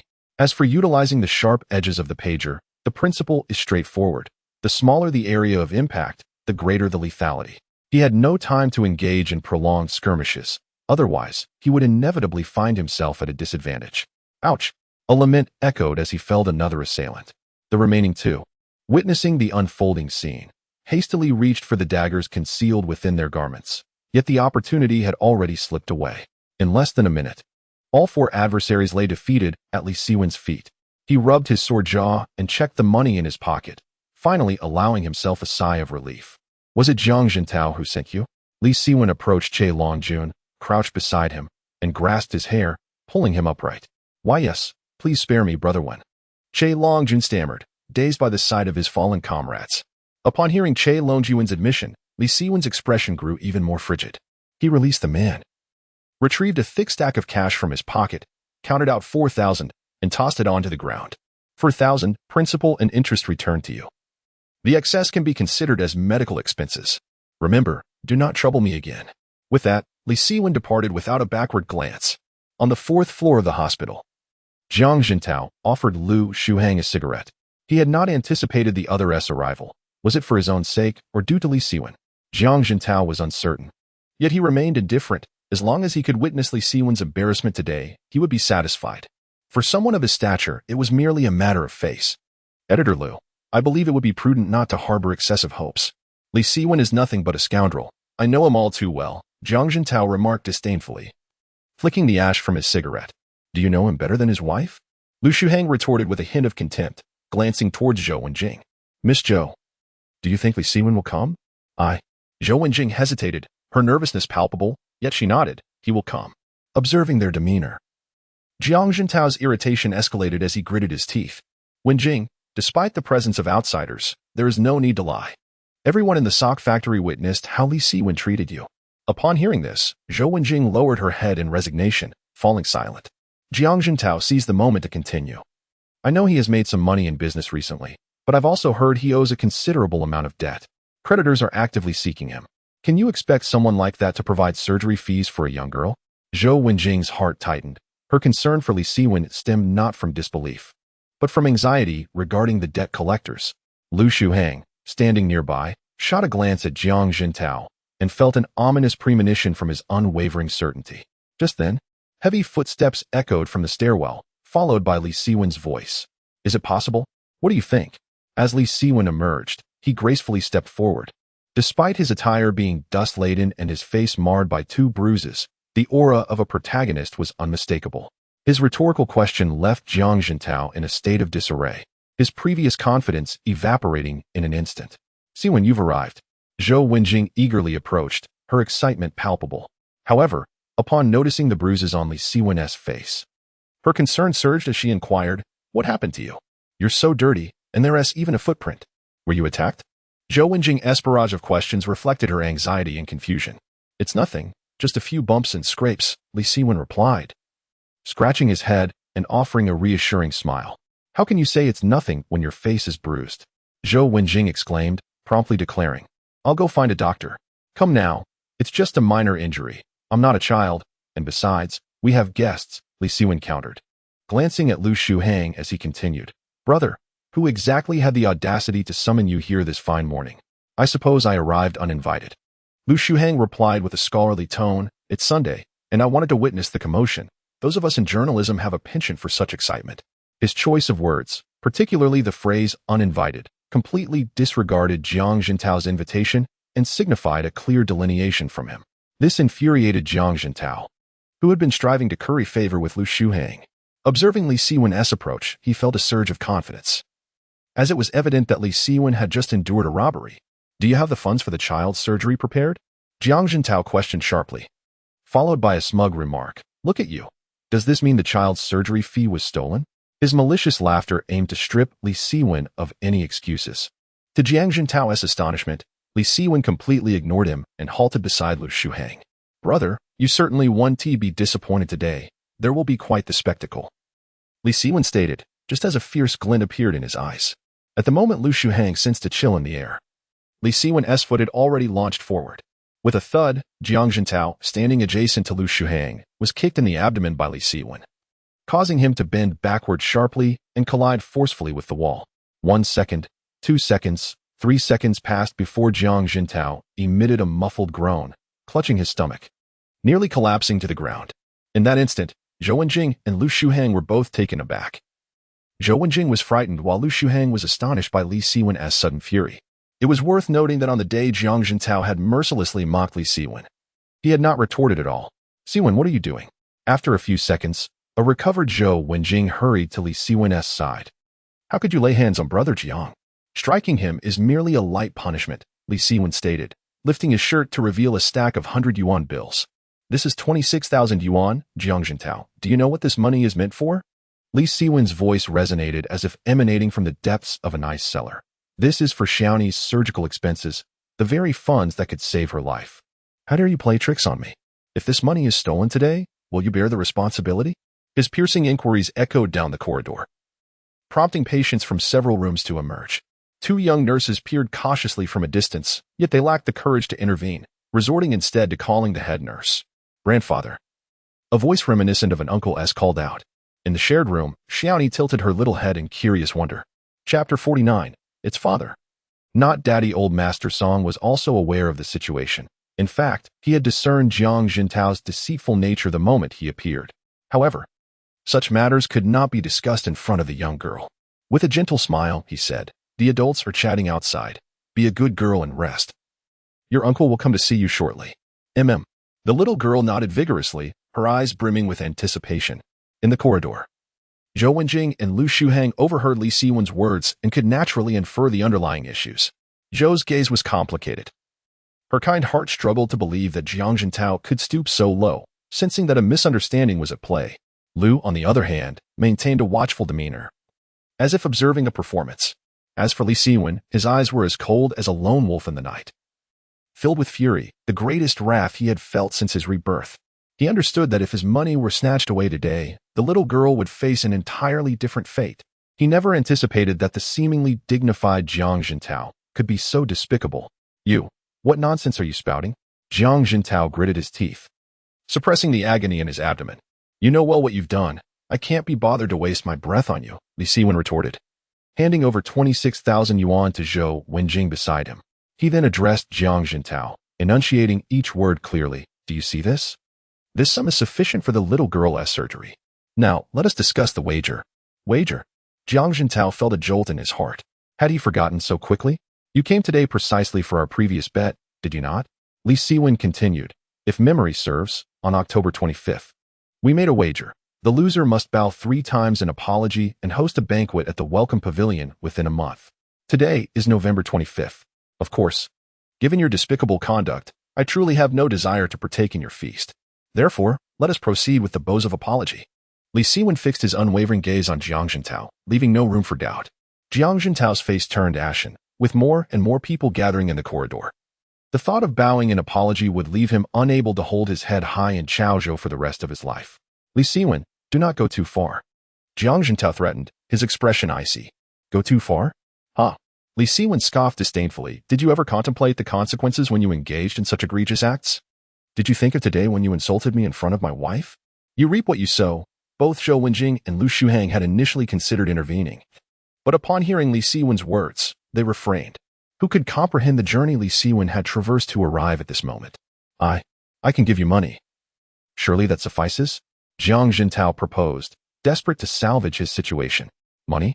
Had I truly valued your wealth, I would not have wagered with you a month ago."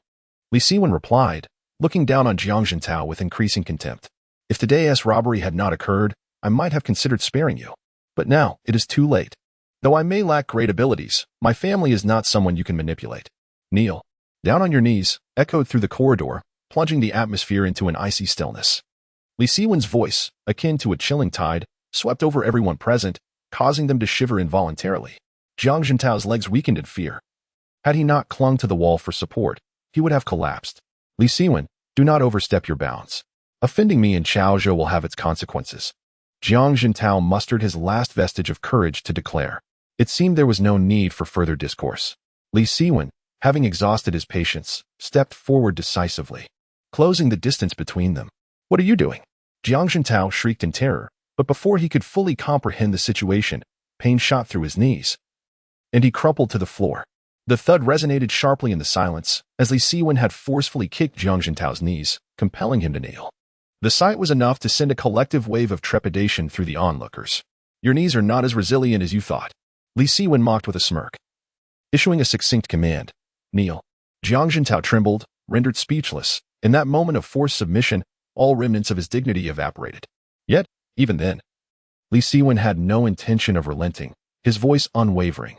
"Shall I repeat myself?" Jiang Jintao shuddered, acutely aware that refusal to comply would lead Li Siwen to forcibly impose his will upon him. "Wenjing, please help me, I beg you," he stammered, casting a desperate glance at Zhou Wenjing. Zhou Wenjing, known for her kindness, had always intervened on behalf of those wronged, be it by the likes of Fat Sister or Sherbao. However, today she remained silent, turning her head away with a hint of helplessness. It was evident from Li Siwen's demeanor that he was genuinely enraged, possessing undeniable evidence of Jiang Jintao's misdeeds, and his actions were not merely for his own sake, but out of concern for Xiaoni, for that money was her lifeline. Seeing Zhou Wenjing's indifference, Jiang Jintao swiftly turned to Lu Shuhang. Editor Lu, could you possibly advocate for me? Lu Shuhang gently shook his head and stepped back. The situation had escalated beyond his capacity to intervene. Jiang Jintao, it is futile to seek assistance today. This is our wager, and I shall not grant you an opportunity to renege. Li Siwen's voice shifted, commanding once more, kneel. Jiang Jintao felt a profound sense of helplessness and despair. Despite his stature as a powerful figure, he was utterly powerless in this moment. The terms of their wager were firmly established, and even contemplating a breach was futile against Li Siwen's strength. Just then, a melodious voice broke through the tension. Uncle, don't make him kneel. Only children kneel. Li Siwen looked down to see Xiaoni tugging at his pant leg, with Elder Song standing behind her. His expression warm and benevolent. Are we really not going to make him kneel? Li Siwen scooped Xiaoni into his arms, the icy glint in his eyes vanishing without a trace. Yes, Xiaoni affirmed with a nod, adding, and uncle, please don't hit anyone anymore. It's frightening and mean. Li Siwen's cheek twitched slightly as a realization dawned upon him. He recognized that not only had he frequently teased Zhou Wenjing in front of Xiaoni, but just a few days prior, he had also playfully tugged at the hair of a portly man on the third floor, and today he had reprimanded Jiang Jintao. It was indeed inappropriate for him to behave in such a manner in front of a child. Well then, if you call me daddy, I will grant you your wish. Li Siwen said with a gentle smile. Daddy? Li Siwen was taken aback. It's daddy, not Baba. Follow my lead. Babiye, daddy. Babiye, Baba. 3 lines of exasperation appeared on Li Siwen's forehead. It seemed the child had never addressed anyone as daddy before, their pronunciation utterly off. Their amusing exchange elicited laughter from those around them, instantly dispelling the previously tense atmosphere. Chapter 50. The omniscient Li Siwen bore a bittersweet smile, interwoven with a sense of happiness. Although the little girl's pronunciation was imperfect, it served as the finest acknowledgement of his efforts during this period. Please take the little girl back, he said, handing her over to Zhou Wenjing. Before turning to Lu Shuhang, my apologies, brother. I can only invite you alone to tonight's banquet at 8 o'clock at the Welcome Pavilion. Very well, see you tonight. I shall take my leave now. Lu Shuhang responded without pretense. As he departed, he cast a couple of glances at Old Master Song, feeling a vague familiarity, yet unable to place it.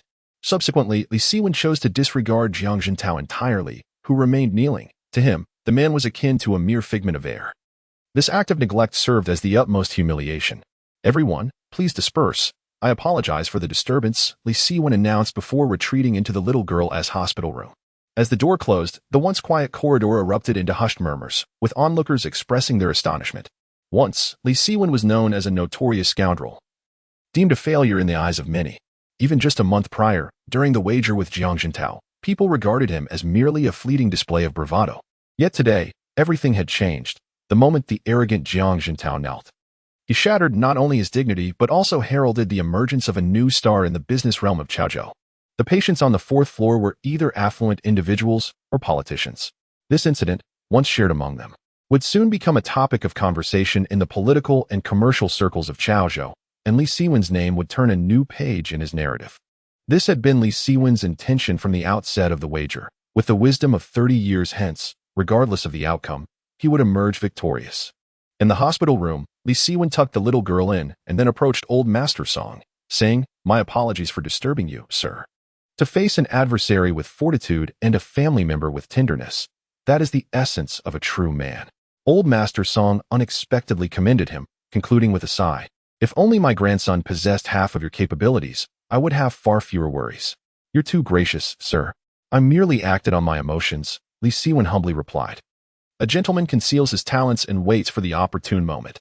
You, my boy, are truly enigmatic. My admiration for you grows ever stronger," Old Master Song remarked, a knowing smile crossing his face before he shifted the topic.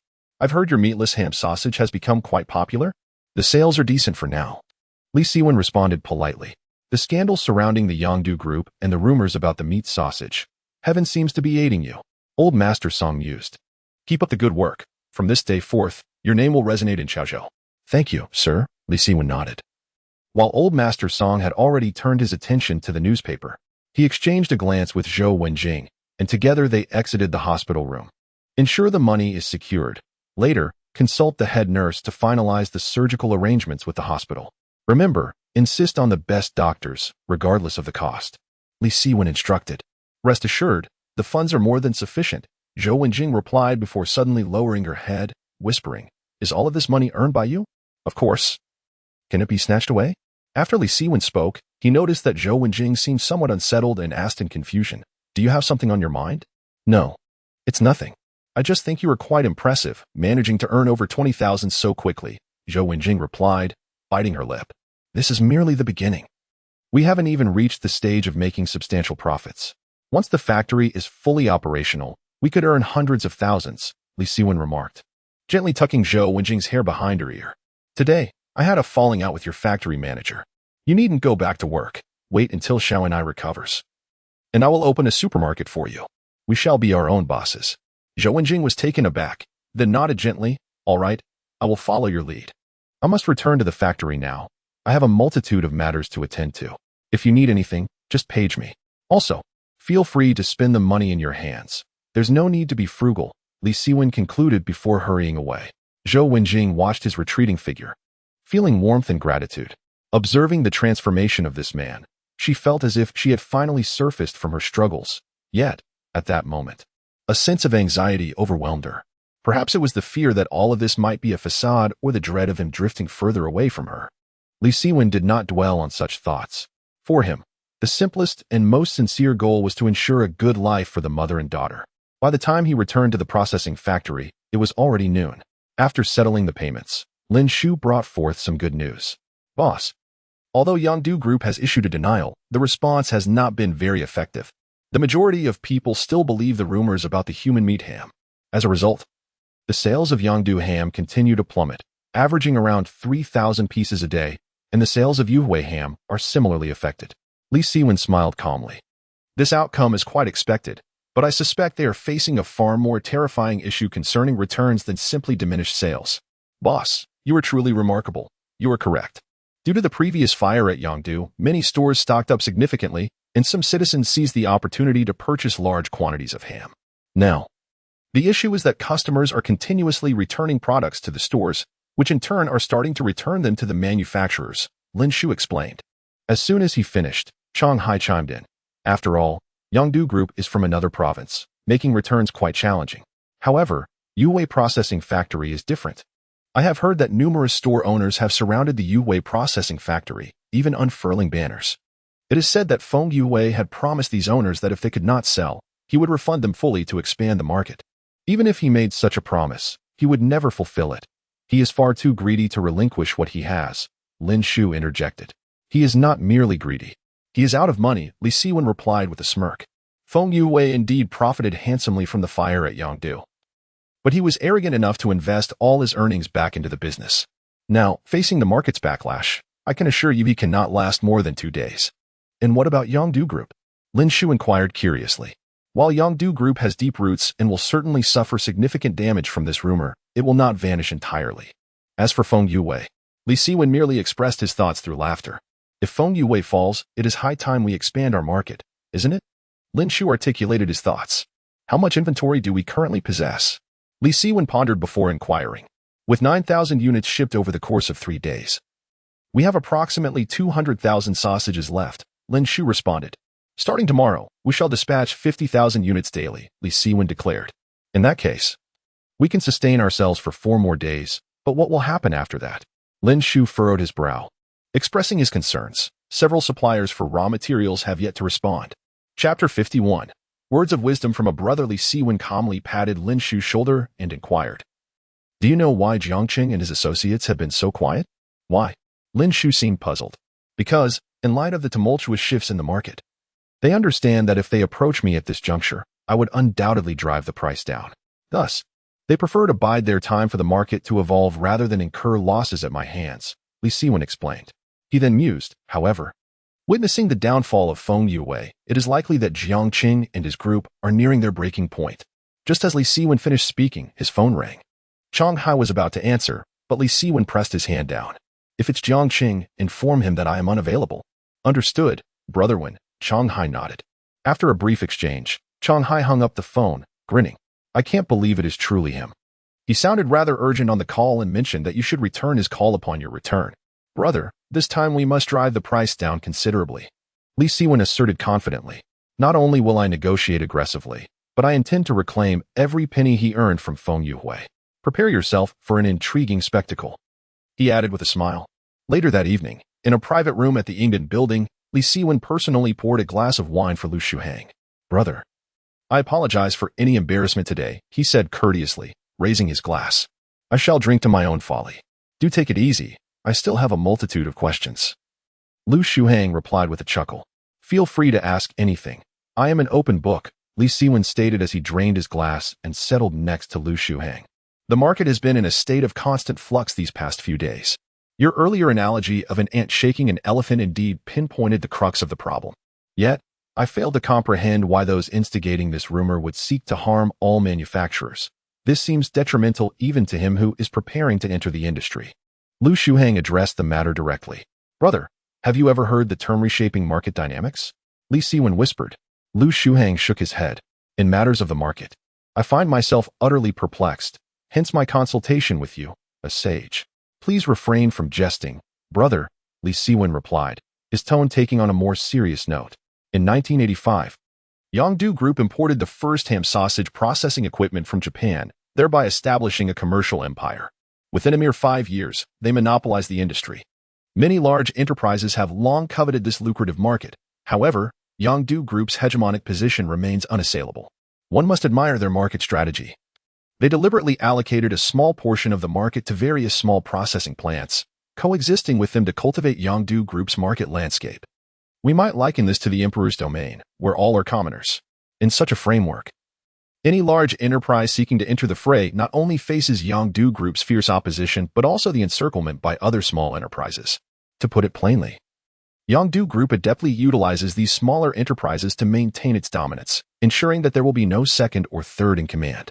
Lu Shuhang took a deep breath, astonished by Li Siwen's profound market analysis, which only intensified his admiration. Li Siwen continued, however. The Yongdu Group could never have anticipated that they would fall victim to a devastating fire. This calamity not only inflicted substantial losses upon them, but also exposed the corruption within the management, providing an opportunity for envious competitors.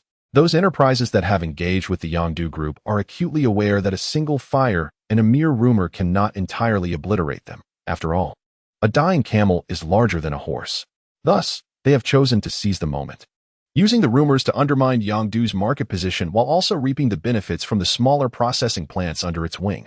Once the rumors dissipate, major capital will enter the fray simultaneously, establishing a landscape dominated by titans, while the smaller processing plants will either perish or barely survive. This is how the market dynamics are reshaped. To contend with Yongdu, one must dismantle the market order they have established. Lu Shuhang felt a chill run down his spine. Li Siwen's words were akin to narrating a grand historical epic, illustrating the essence of market laws, from the commoners beneath the emperor to the eventual emergence of titans. I never expected someone as young as you to possess such insight. Impressive.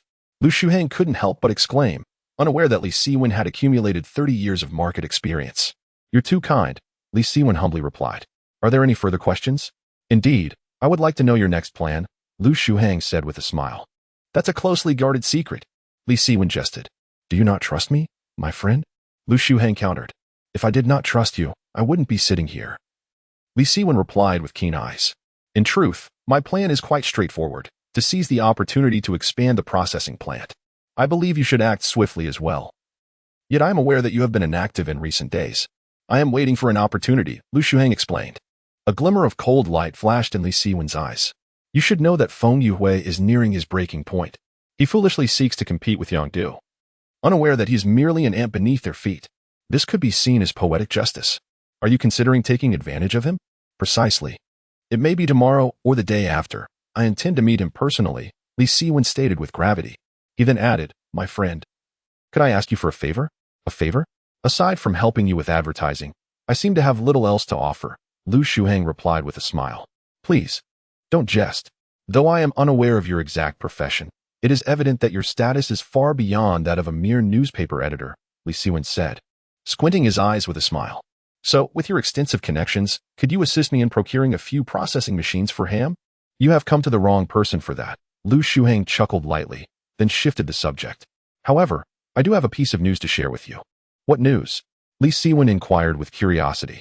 The day after tomorrow afternoon, the equipment imported by Feng Yuhui from Japan will arrive in Chaozhou.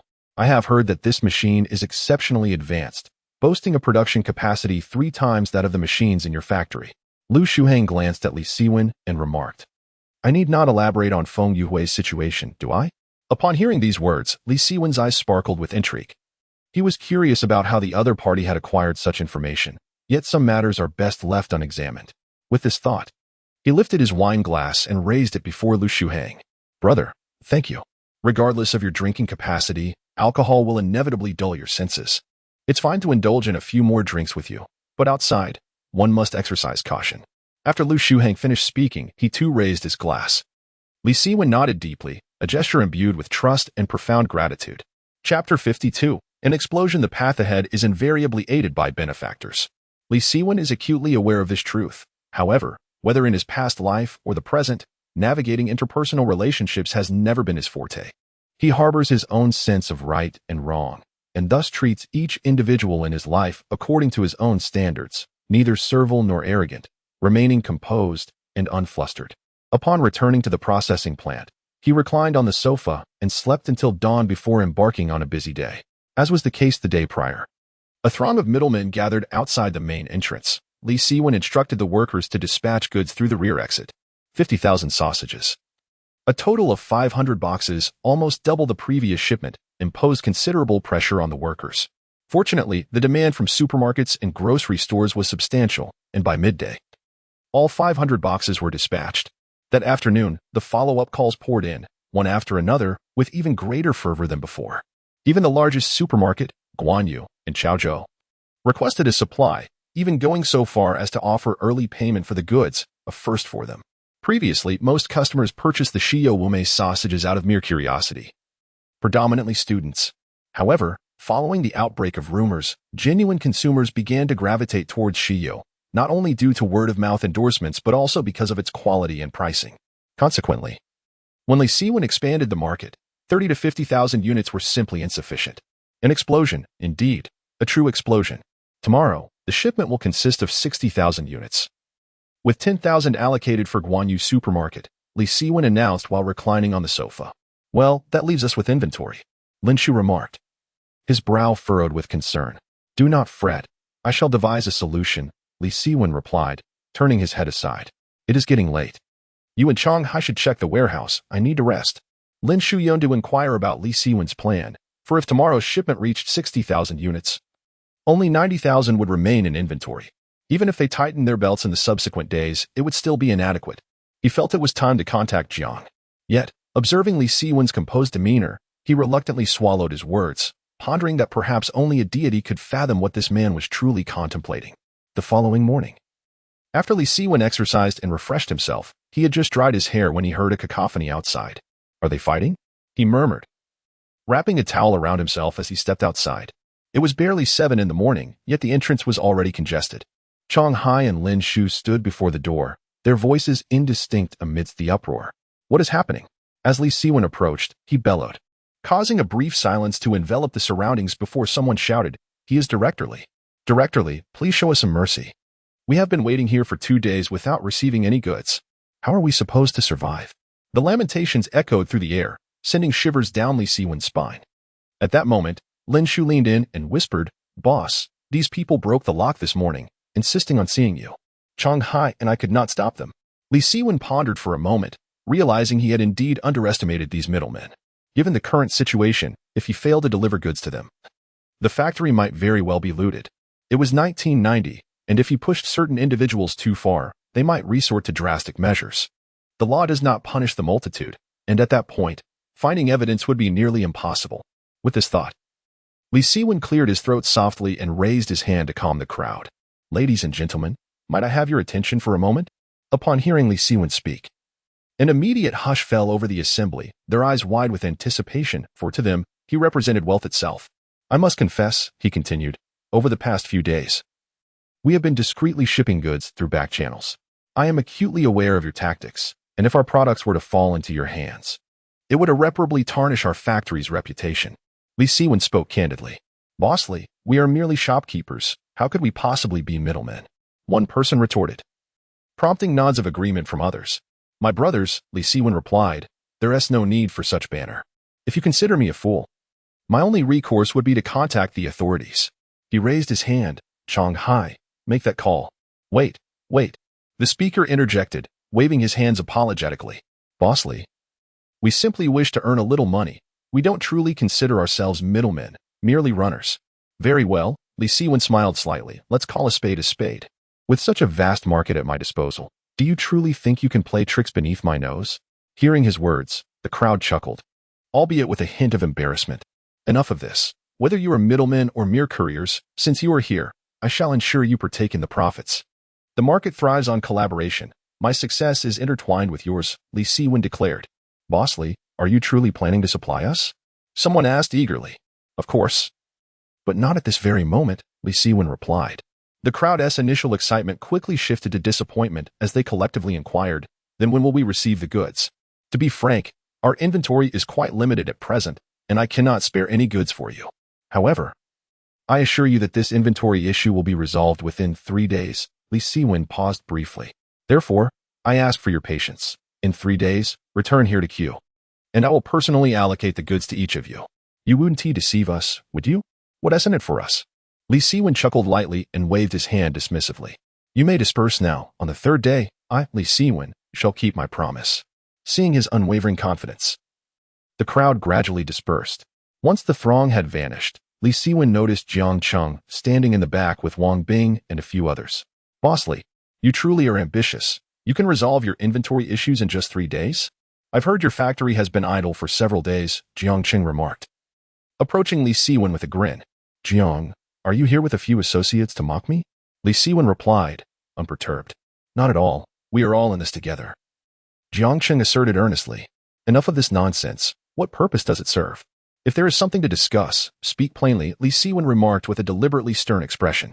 Observe. You are in urgent need of raw materials for production, and we are equally eager to sell our supplies. Surely, this presents an opportunity for collaboration, Jiang Cheng replied. Mr. Jiang, allow me to clarify. It is indeed you who is desperate to sell your materials, not us who are in dire need of raw materials for production. Do you genuinely believe that I have no other options for procurement aside from your supplies? Li Siwen responded, a profound smile gracing his face. Let us not forget. I am now financially secure. In Chaozhou, there are multiple flour mills. Even if I cannot procure what I need here, I can easily seek alternatives in nearby cities. Chapter 53. Business negotiations. With a single remark, Li Siwen effectively extinguished Jiang Cheng's earlier bravado. Before arriving this morning, Jiang Cheng and his companions harbored a genuine fear that Li Siwen would refuse to purchase their raw materials. However, upon hearing Li Siwen's words to those second-hand dealers, Jiang Cheng felt a sense of assurance and even contemplated exploiting the situation for personal gain. To his surprise, Li Siwen was not swayed by such tactics. Boss Li, we share no deep-seated animosity. There is no need for our relationship to become overly strained, is there? After all, during your times of hardship, did we not come to your aid? Jiang Cheng quickly donned a smile. Indeed, that sounds like a reasonable sentiment.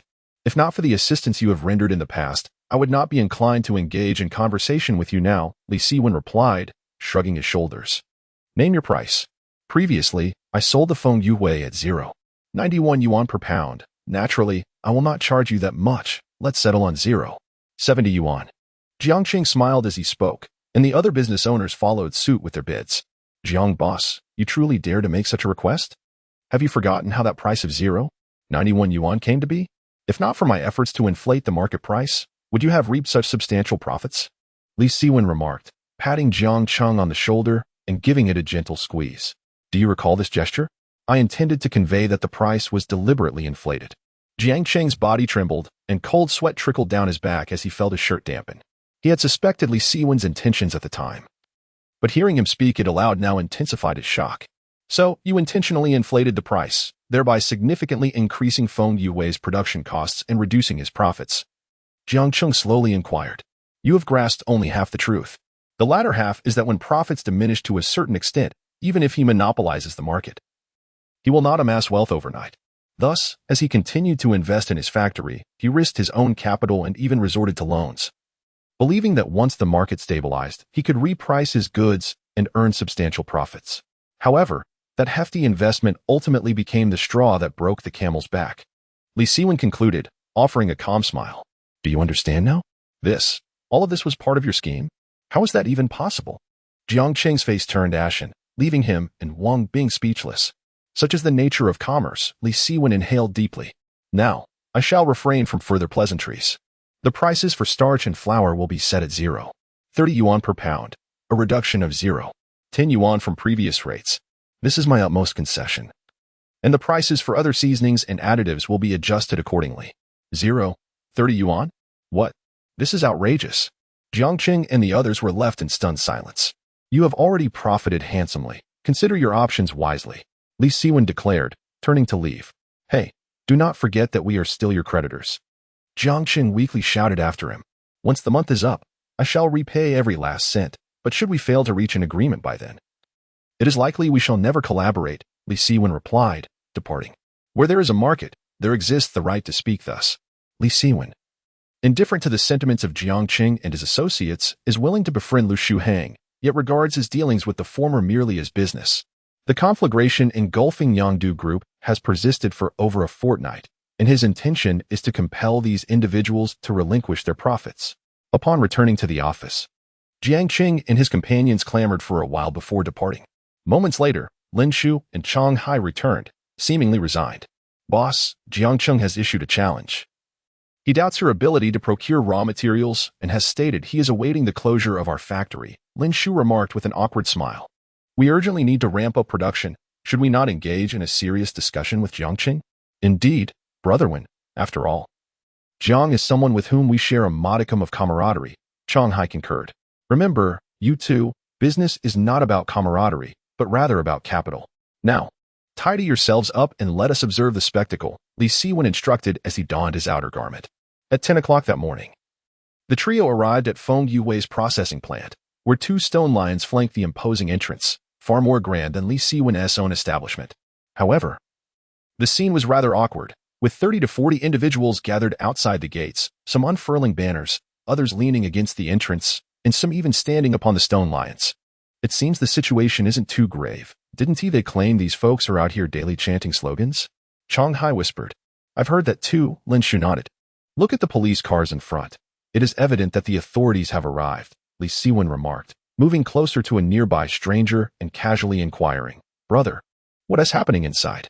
Feng Yuwei has defaulted on his debts and even pushed down our representative, so we called the police. They are mediating within the plant. The stranger replied, not bothering to glance at Li Siwen. Police mediation won't suffice. This matter will ultimately require court intervention, Li Siwen murmured. Indeed. Our representative has stated that if the debts remain unpaid, we shall seek a court order to seize his factory, the stranger affirmed. How much does he owe you? Li Siwen inquired. Each individual holds several thousand yuan in goods, with larger supermarkets owed amounts exceeding 10,000.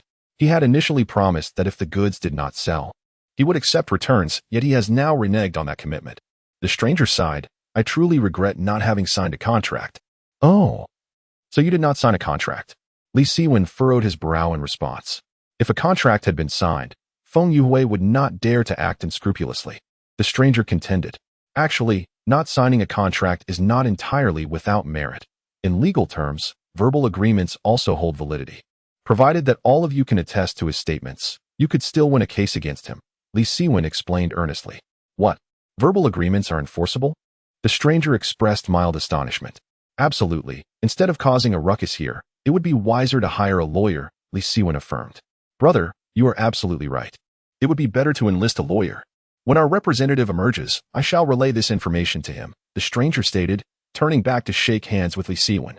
Chang Hai and Lin Shu were left in a state of astonishment at the back, as a few simple phrases ensnared Feng Yuwei, which seemed rather mean-spirited. Meanwhile, Feng Yuwei had already emerged from the factory, accompanied by 2 police officers and a debt representative whose face was flushed with indignation. I sincerely apologize for disturbing you over such a trivial matter, Feng Yuwei said with a bow and a nod. Matters of debt disputes are not within our jurisdiction. If you possess evidence, you should file a lawsuit directly with the court, rather than causing a commotion here that disrupts business operations. One of the police officers remarked as they walked, clearly addressing the representative. Chapter 54.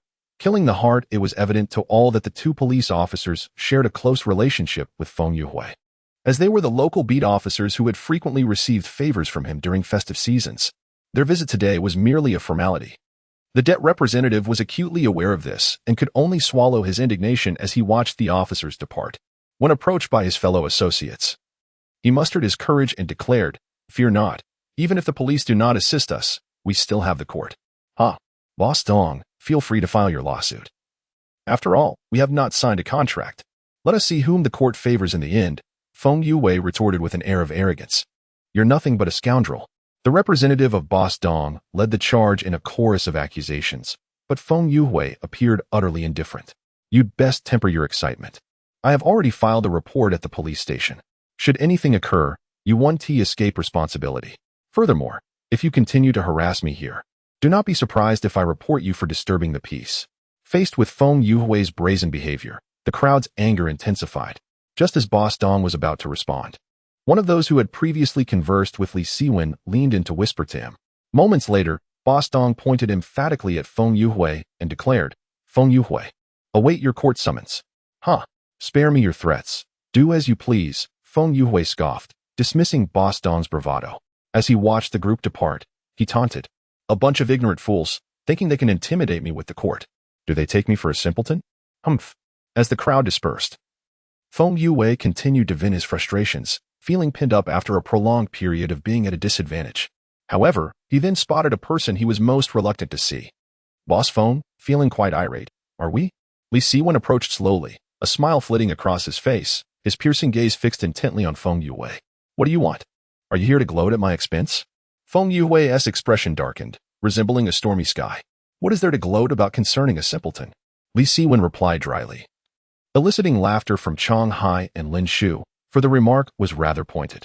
Li Siwen, if you have nothing of substance to say, refrain from speaking. Call me a simpleton? You and Boss Dong's lot are hardly distinguishable, Feng Yuhui shot back, referring to the debt representative. Noting Feng Yuhui's simmering fury, Li Siwen remained composed. Does Boss Feng truly believe they left without a plan? I can assure you, they are seeking legal counsel. What good will that do? I have not signed a contract with them, Feng Yuhui retorted defiantly. Is that why I deem you a simpleton? Do you genuinely believe that a lack of a written contract absolves you? Legally, verbal agreements hold validity. Provided their accounts align, the judge will undoubtedly side with them. Li Siwen paused slightly. By the way, it was I who reminded them of this point. Suddenly, Feng Yuhui's expression froze, his eyelids twitching as if struck by a jolt of electricity. He stared at Li Siwen, rendered momentarily speechless. Li Siwen not only shattered Feng Yuhui's arrogance, but boldly revealed that he was the one behind it. What is this, if not a ruthless act aimed at the heart? Even Chong Hai and Lin Shu, who stood nearby, were astounded by Li Siwen's maneuver. You, don't try to intimidate me, Feng Yuhui gritted his teeth, making a final struggle. Intimidate you? Is that amusing? Li Siwen replied with a calm smile. When the court summons arrives, you will face not only the return of goods and compensation but also associated penalties for breach of contract. You may even confront exorbitant fines, and at that point, the survival of your factory will be uncertain. Feng Yuhui's legs weakened, nearly collapsing to the ground. He indeed owed a substantial amount of money, including wages for workers, bank loans, and debts to raw material suppliers that remained unpaid. Boss Feng, you have nowhere left to turn. It seems the only way to rectify this situation is through bankruptcy liquidation. However, if that occurs, you will never rise again in Chaozhou. Everything you have built will vanish, leaving you with a lifetime of infamy. As Li Siwen elaborated, the tension in the air grew palpable, and neither Chong Hai nor Lin Shu dared to breathe audibly.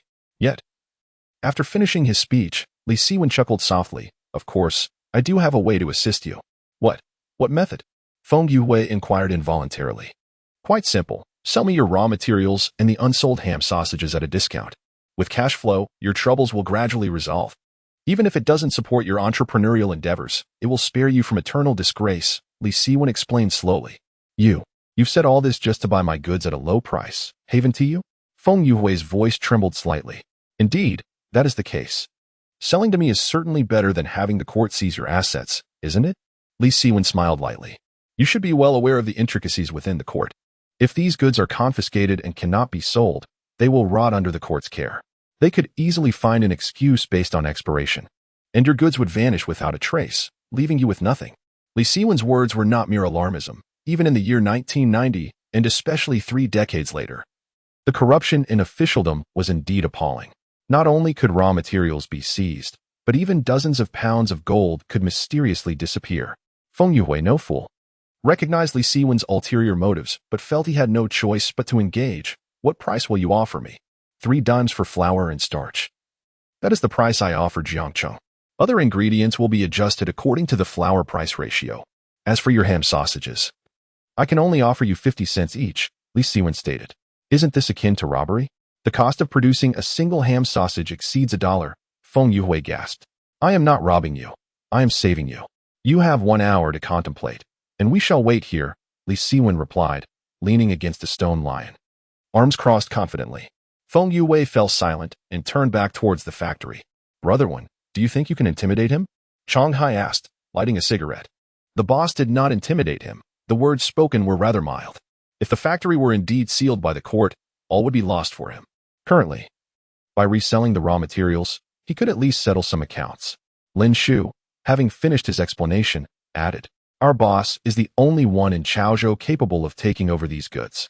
In my opinion, it would be far better to directly acquire his processing plant, proposed Chang Hai. I, too, would relish the opportunity to take a bite out of this plump venture, remarked Li Siwen, his eyes glistening with desire as he gazed at the processing facility. Chapter 55. Chang Hai encounters trouble. Upon hearing Li Siwen's words, Chang Hai perked up, inquiring, Then why not take action? Because I cannot afford the consequences, Li Siwen replied, taking a deep breath. When I first acquired Yang Baogua's processing factory, I had nothing to lose. Failure did not frighten me. However, now I possess products, I have a stake in the market, and I have you 2 brothers by my side. Should I fail now, the repercussions would be far more severe than before. It is easy to seize a territory, yet challenging to maintain it. The market is perpetually unpredictable. If I were to hastily absorb this factory, I would find myself in a predicament akin to Feng Yuhui's current situation. Should a disruptor appear, my downfall could be instantaneous. Moreover, do you have any idea how much it costs to take over this factory? Not to mention the land, the buildings, and the processing equipment. Just the stock of ham sausages and raw materials in Feng Yuhui's possession is valued at hundreds of thousands. Chang Hai was taken aback by this revelation. Hundreds of thousands? Does he possess that much inventory? You underestimate Feng Yuhui. Anyone bold enough to challenge the Yangdu group must possess some capital, Li Siwen remarked with a subtle smile. Indeed. The price I mentioned was already extorted. Otherwise, it would have been even more daunting, Lin Shu added. Chang Hai inhaled sharply, realizing that although he excelled in mathematics, he was still far from understanding the intricacies of the market. After more than half an hour of casual conversation, Feng Yuhui finally emerged from the factory, his head bowed. The first words he spoke upon seeing Li Siwen were, You were right. Oh, come inside and help me take stock of the goods. Feng Yuhui's capitulation and his resigned sigh spoke volumes of his predicament. During that half hour, he had consulted a lawyer friend, clarifying the pros and cons of his situation. He understood that he had no room for negotiation. An hour later, the inventory was complete. For 100,000 ham sausages valued at 200,000 and raw materials worth approximately 50,000.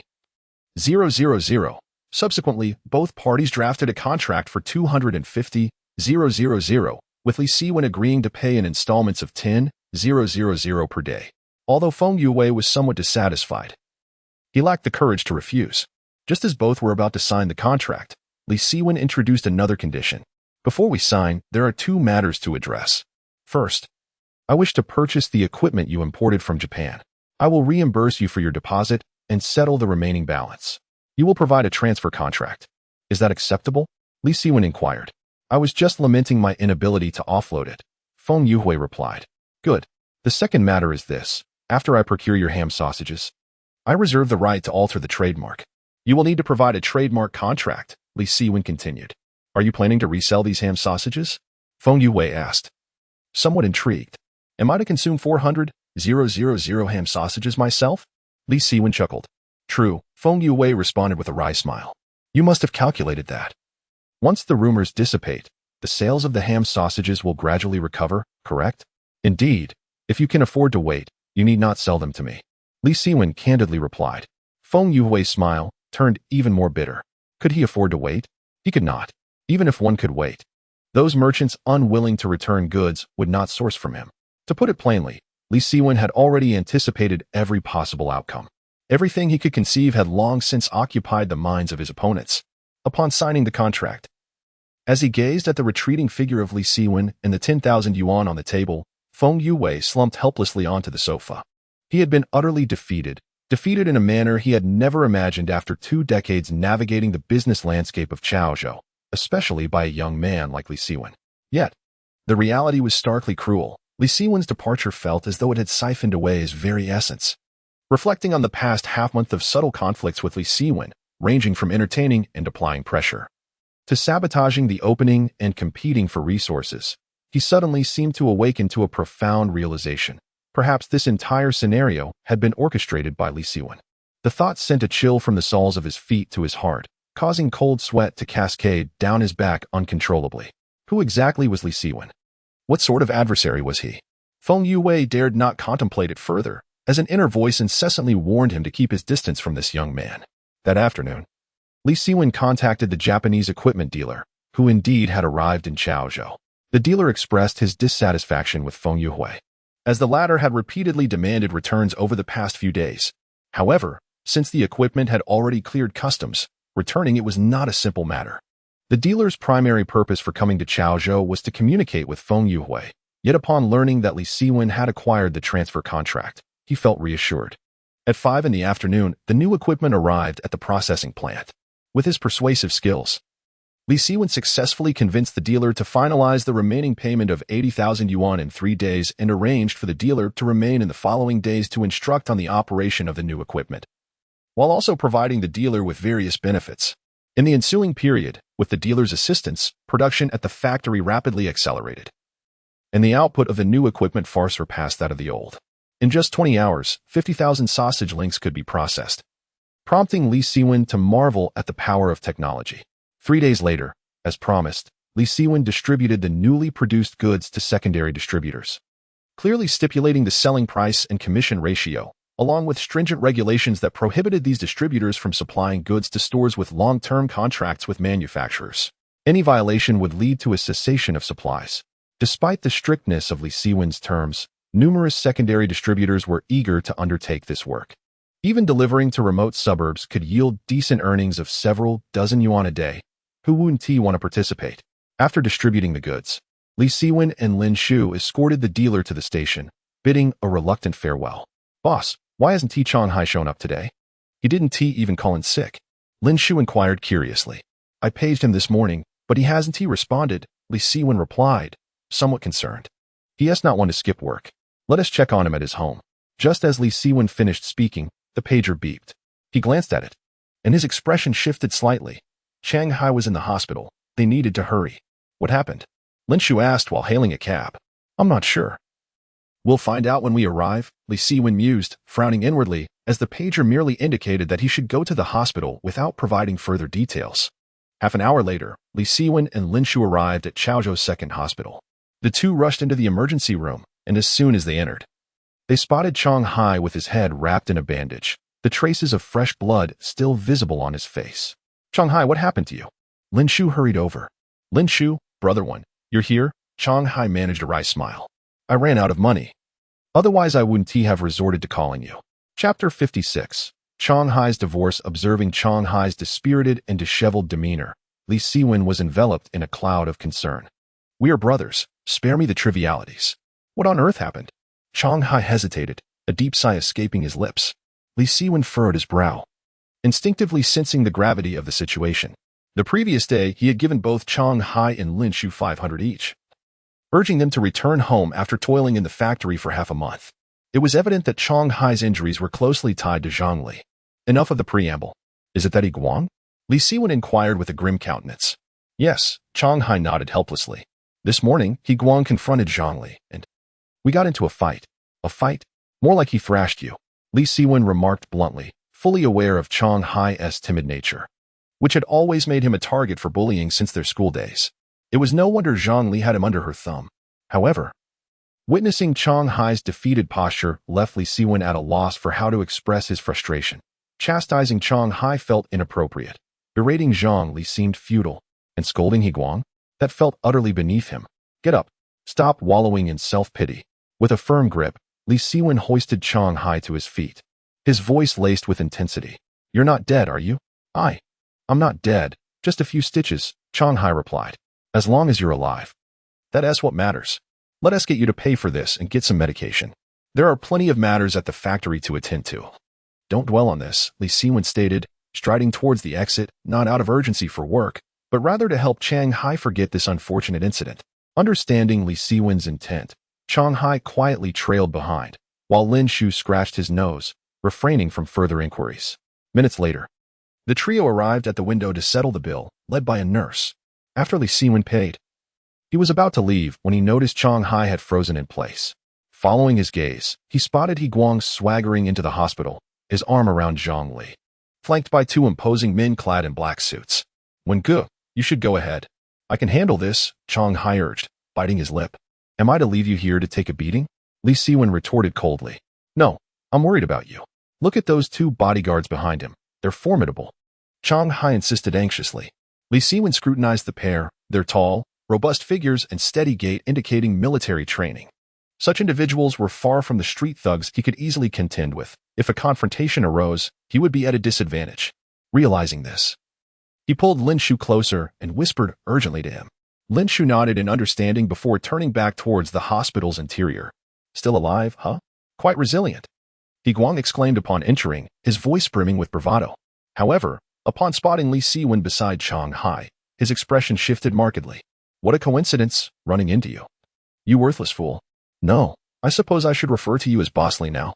Li Siwen's gaze intensified, his fist clenching tightly. But Chang Hai immediately stepped in front of him. He Guang, this is our matter. Please do not trouble Wengu. Chang Hai's voice trembled, betraying his palpable fear. Guang. This is a hospital, so please refrain from causing a scene, Zhang Li softly interjected. Hiki, very well, today I shall grant you this favor, He Guang replied, as he audaciously grasped Zhang Li's backside. This ambiguous gesture was not merely provocative but rather insulting. Chang Hai bowed his head in silence, seemingly harboring all his grievances within.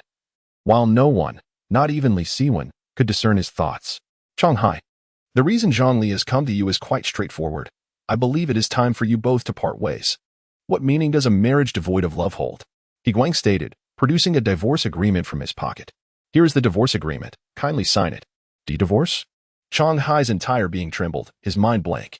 Is there any point in continuing with a piece of trash like you? He Guang coldly threatened, enough of your nonsense. Just sign it. Surely, you do not wish to endure another beating? Hey, you are going too far. Li Siwen could no longer contain himself. He Guang was being excessively oppressive. Hey. He Guang turned to Li Siwen, smirking disdainfully. What? Do you wish to intervene? Let me assure you. We will settle our scores shortly. We can settle them now, Li Siwen replied, unyielding. Wengu, you should not involve yourself in this matter, Chang Hai urged, pushing Li Siwen behind him, then turning to Zhang Li, forcing out a few words. Is this your wish? Zhang Li hesitated for 3 or 4 seconds, but ultimately nodded. It is my decision. Just sign. Why? Can you tell me why? Chang Hai nearly shouted. Why? Zhang Li offered a bitter smile, her eyes seemingly filled with regret. Yet she continued, Chang Hai, I know you care for me, but the life I desire is beyond your reach. No matter how hard you try. You and Guang exist in entirely different realms. We are fundamentally from different worlds. Please sign. I am sorry. Upon finishing her words, Zhang Li turned to He Guang. You promised me you would give him 2,000, correct? Do not worry, darling. It is merely 2,000. I have plenty, He Guang said, extracting a wad of cash from his pocket and handing it to Chang Hai. You heard Zhang Li. Sign it. Do not be ungrateful. Chang Hai's countenance darkened, his body stiff as a wooden post, unable to move. Li Siwen, observing the unfolding scene from a distance, realized that the situation had escalated beyond his ability to resolve.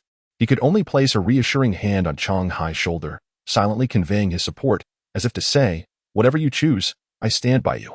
After a full minute of silence, Chang Hai finally withdrew the divorce agreement from He Guang's grasp, forcing a grimace that was perhaps the most painful smile of his life. I will sign, but I do not want the money. Chang Hai, please accept the money. Zhang Li, having been married to him for several years, felt a twinge of compassion. But did Chang Hai require her pity? He shook his head. Let it be. With that, he approached the window and awkwardly scrawled his name. Please leave. Chong Hai handed the divorce agreement back to Zhang Li.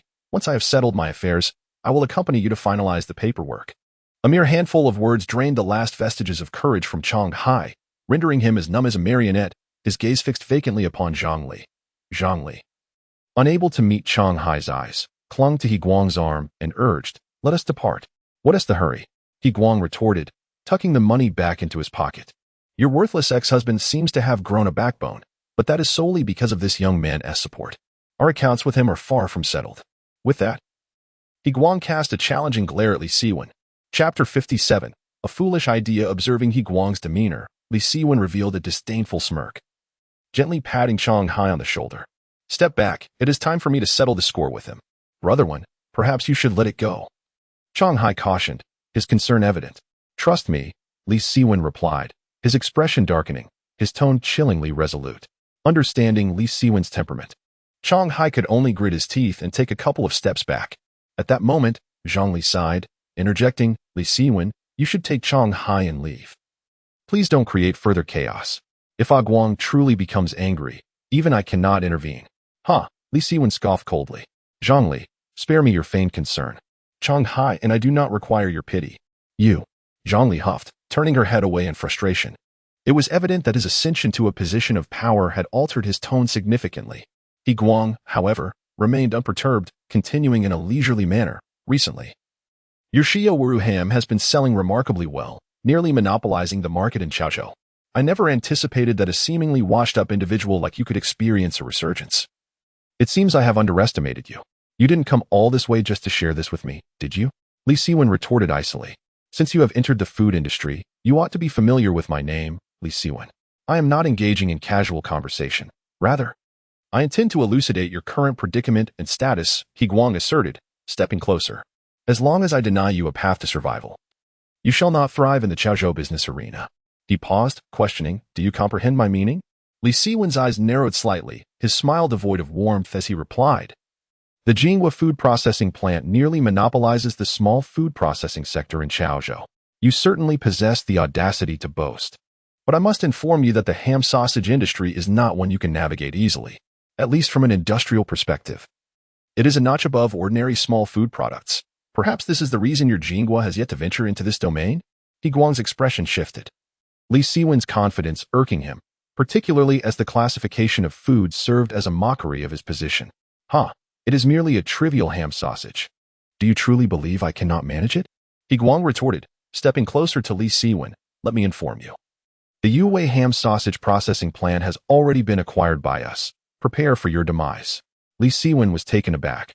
This revelation was entirely unexpected. Typically, such a significant acquisition would circulate through the Chaozhou business community, yet there had been no whispers or rumors in recent days. This left only two possibilities. First, that the acquisition was confidential, with both parties bound by a non-disclosure agreement, a common tactic employed by the buyer to catch competitors unprepared, or second, that He Guang was lying. However, from He Guang's tone, Li Siwen discerned that he did not appear to be fabricating the information. "Silence? Are you afraid? Where has your earlier arrogance gone?" He Guang laughed triumphantly. "Li Siwen, your recent reputation in the circle is indeed soaring, yet even so, defeating you would be as effortless as swatting a fly." "A fly?" Li Siwen also chuckled. "If I were a fly, I would devour every crumb from your household. Just a reminder, before you, Feng Yue had uttered similar words to me. The firmness of your lips now will determine the softness of your bones in the future. Li Siwen, I eagerly await the day you kneel before me in supplication." He raised his hand, beckoning. "Take him away. Let us settle the previous accounts first." He Guang, I advise you not to act rashly, or you shall live to regret it," Li Siwen retorted, taking a step back. "Do you think I am easily intimidated?" He Guang shot back, but he was met with a sinister smile from Li Siwen that sent chills down his spine.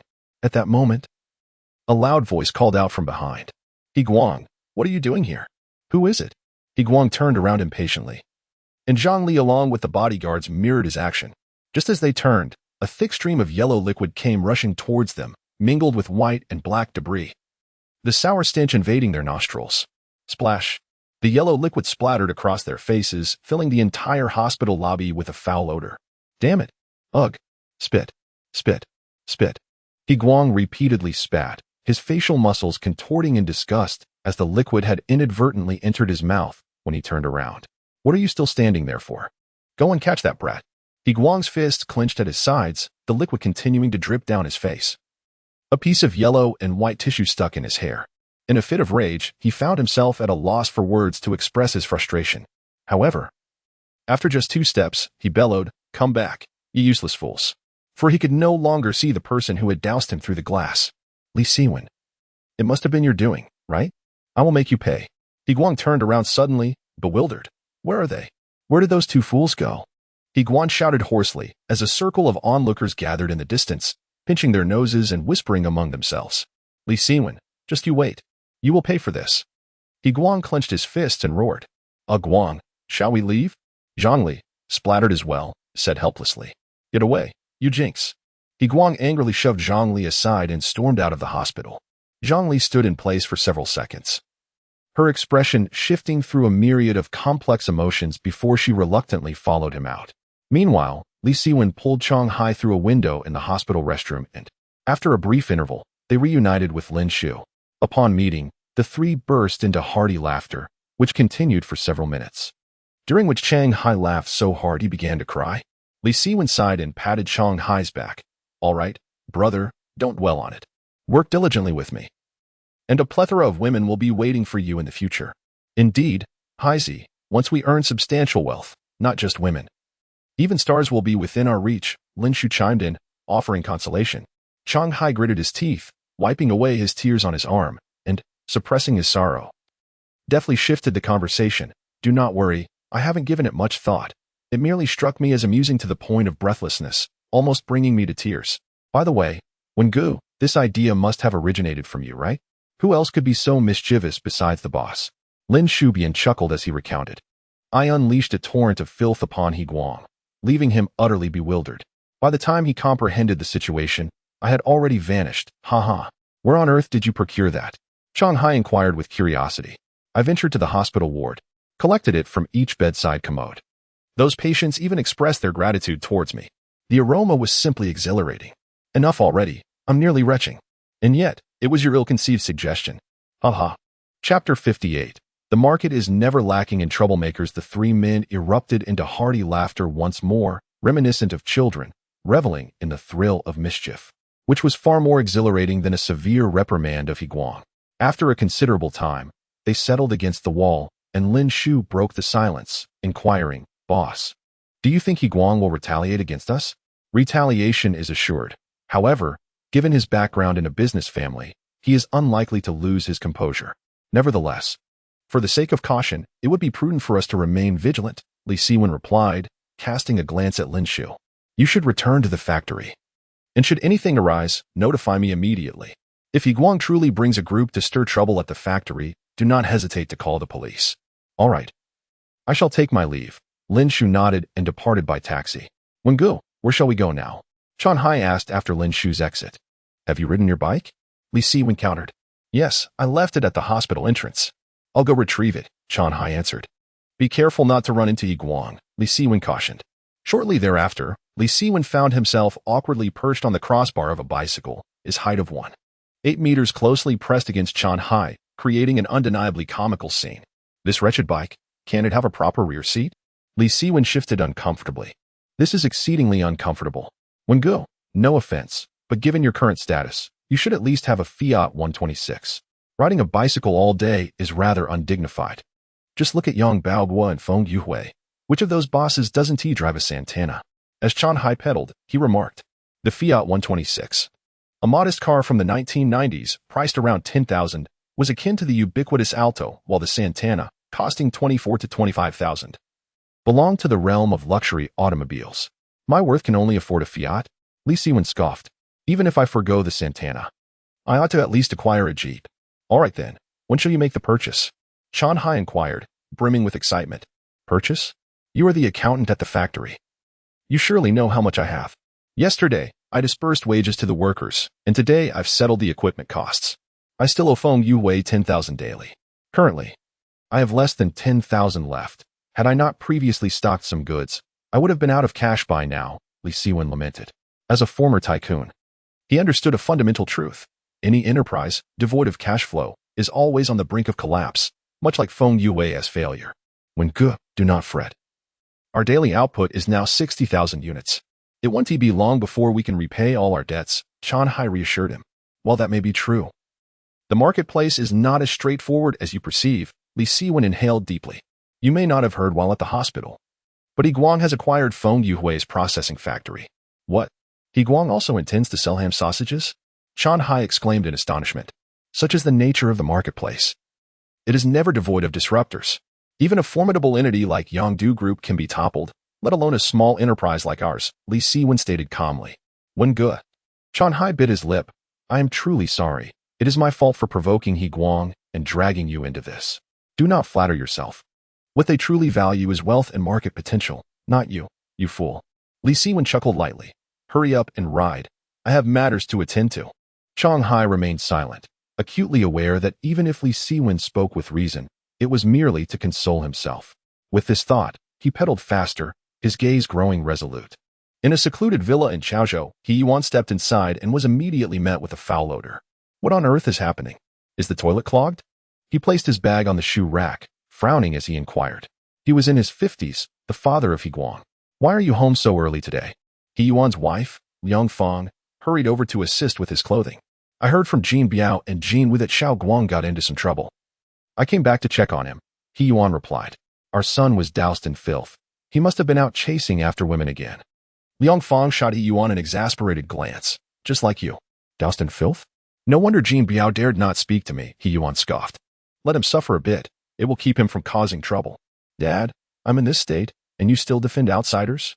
He Guang emerged from the bathroom, sniffing his arms continuously. You stir up trouble everywhere. How could I possibly defend you?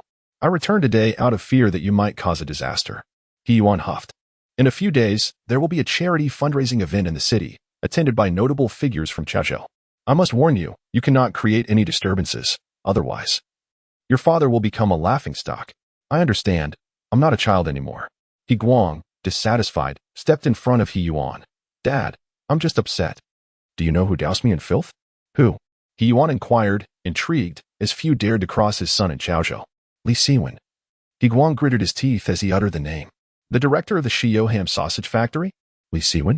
He Yuan was taken aback. Did you encounter him? Why did he douse you?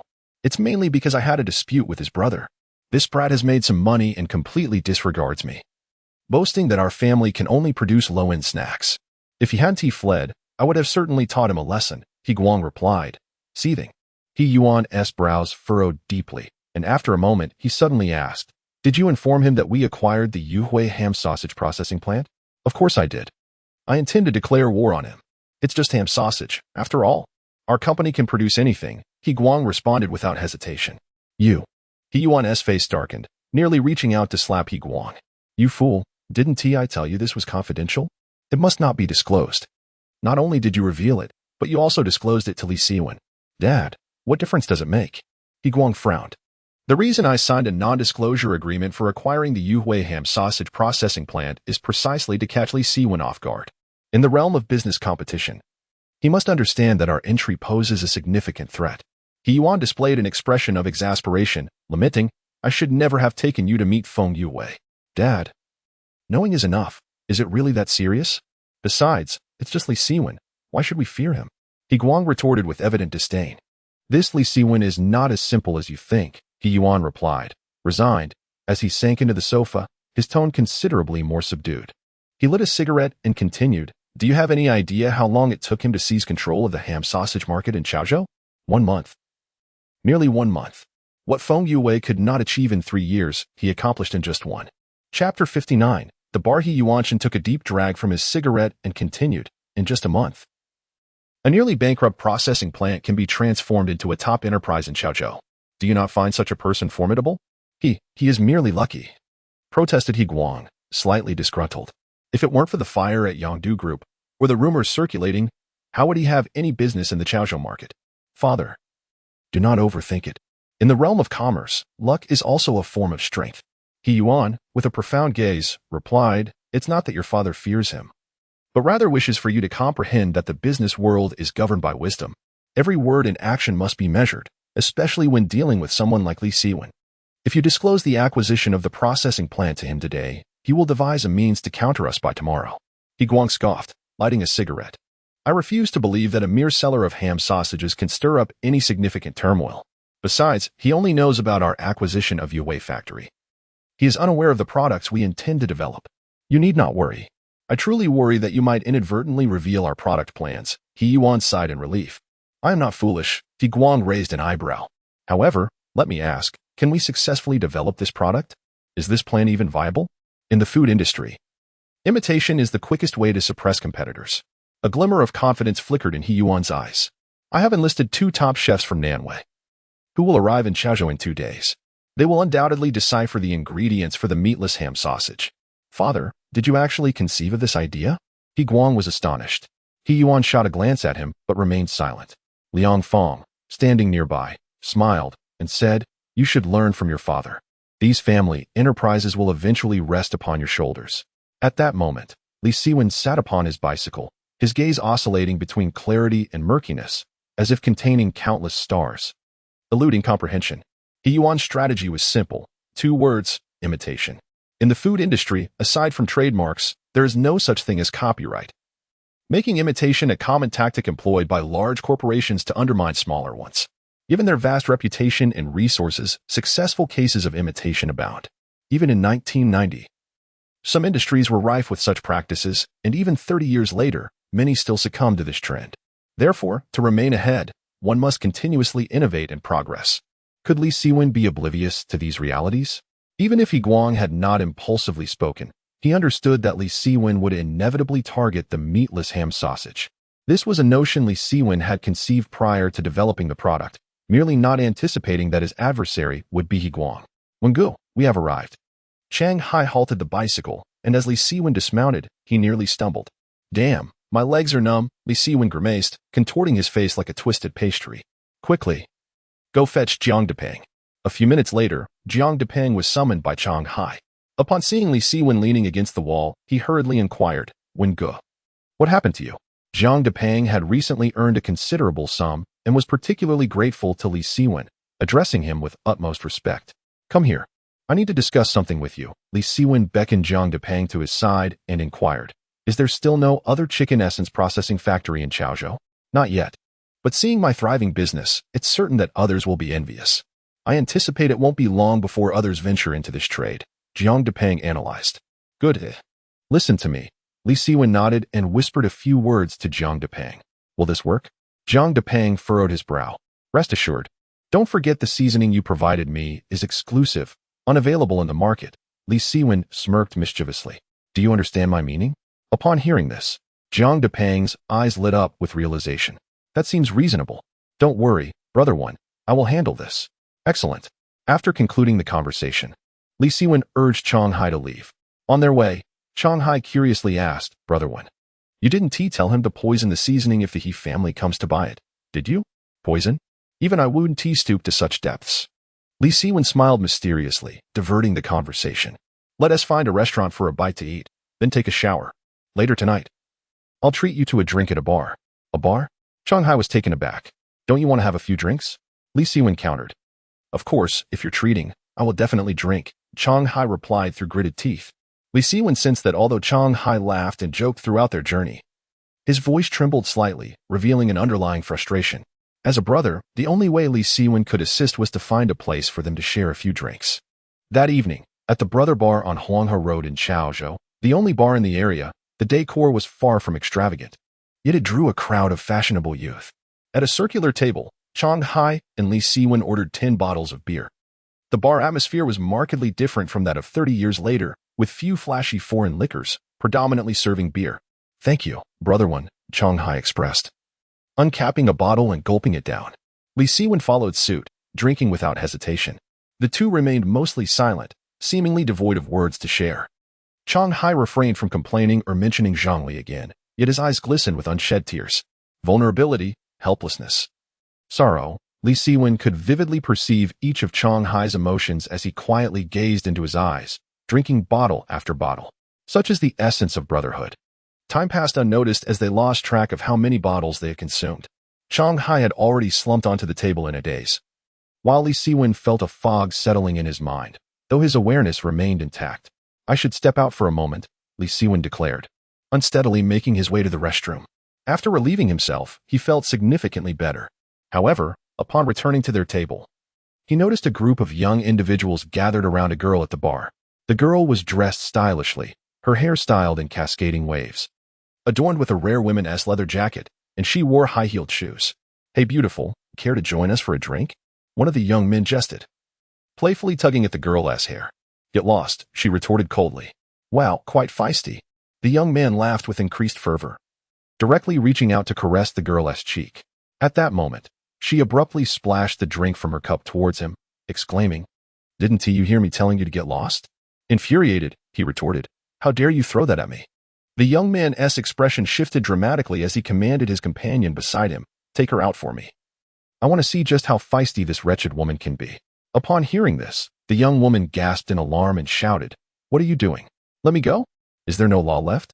Chapter 60. A new arrangement. The girl's terrified screams drew the attention of patrons within the bar. Yet when they beheld the group of ruffians surrounding her, none dared to intervene. Some even cast glances filled with malicious glee. "I am the law," the young man proclaimed arrogantly, showing utter disregard for the girl's pleas. Just as she seemed on the verge of being dragged away, a powerful hand landed upon her shoulder. Li Siwen had arrived.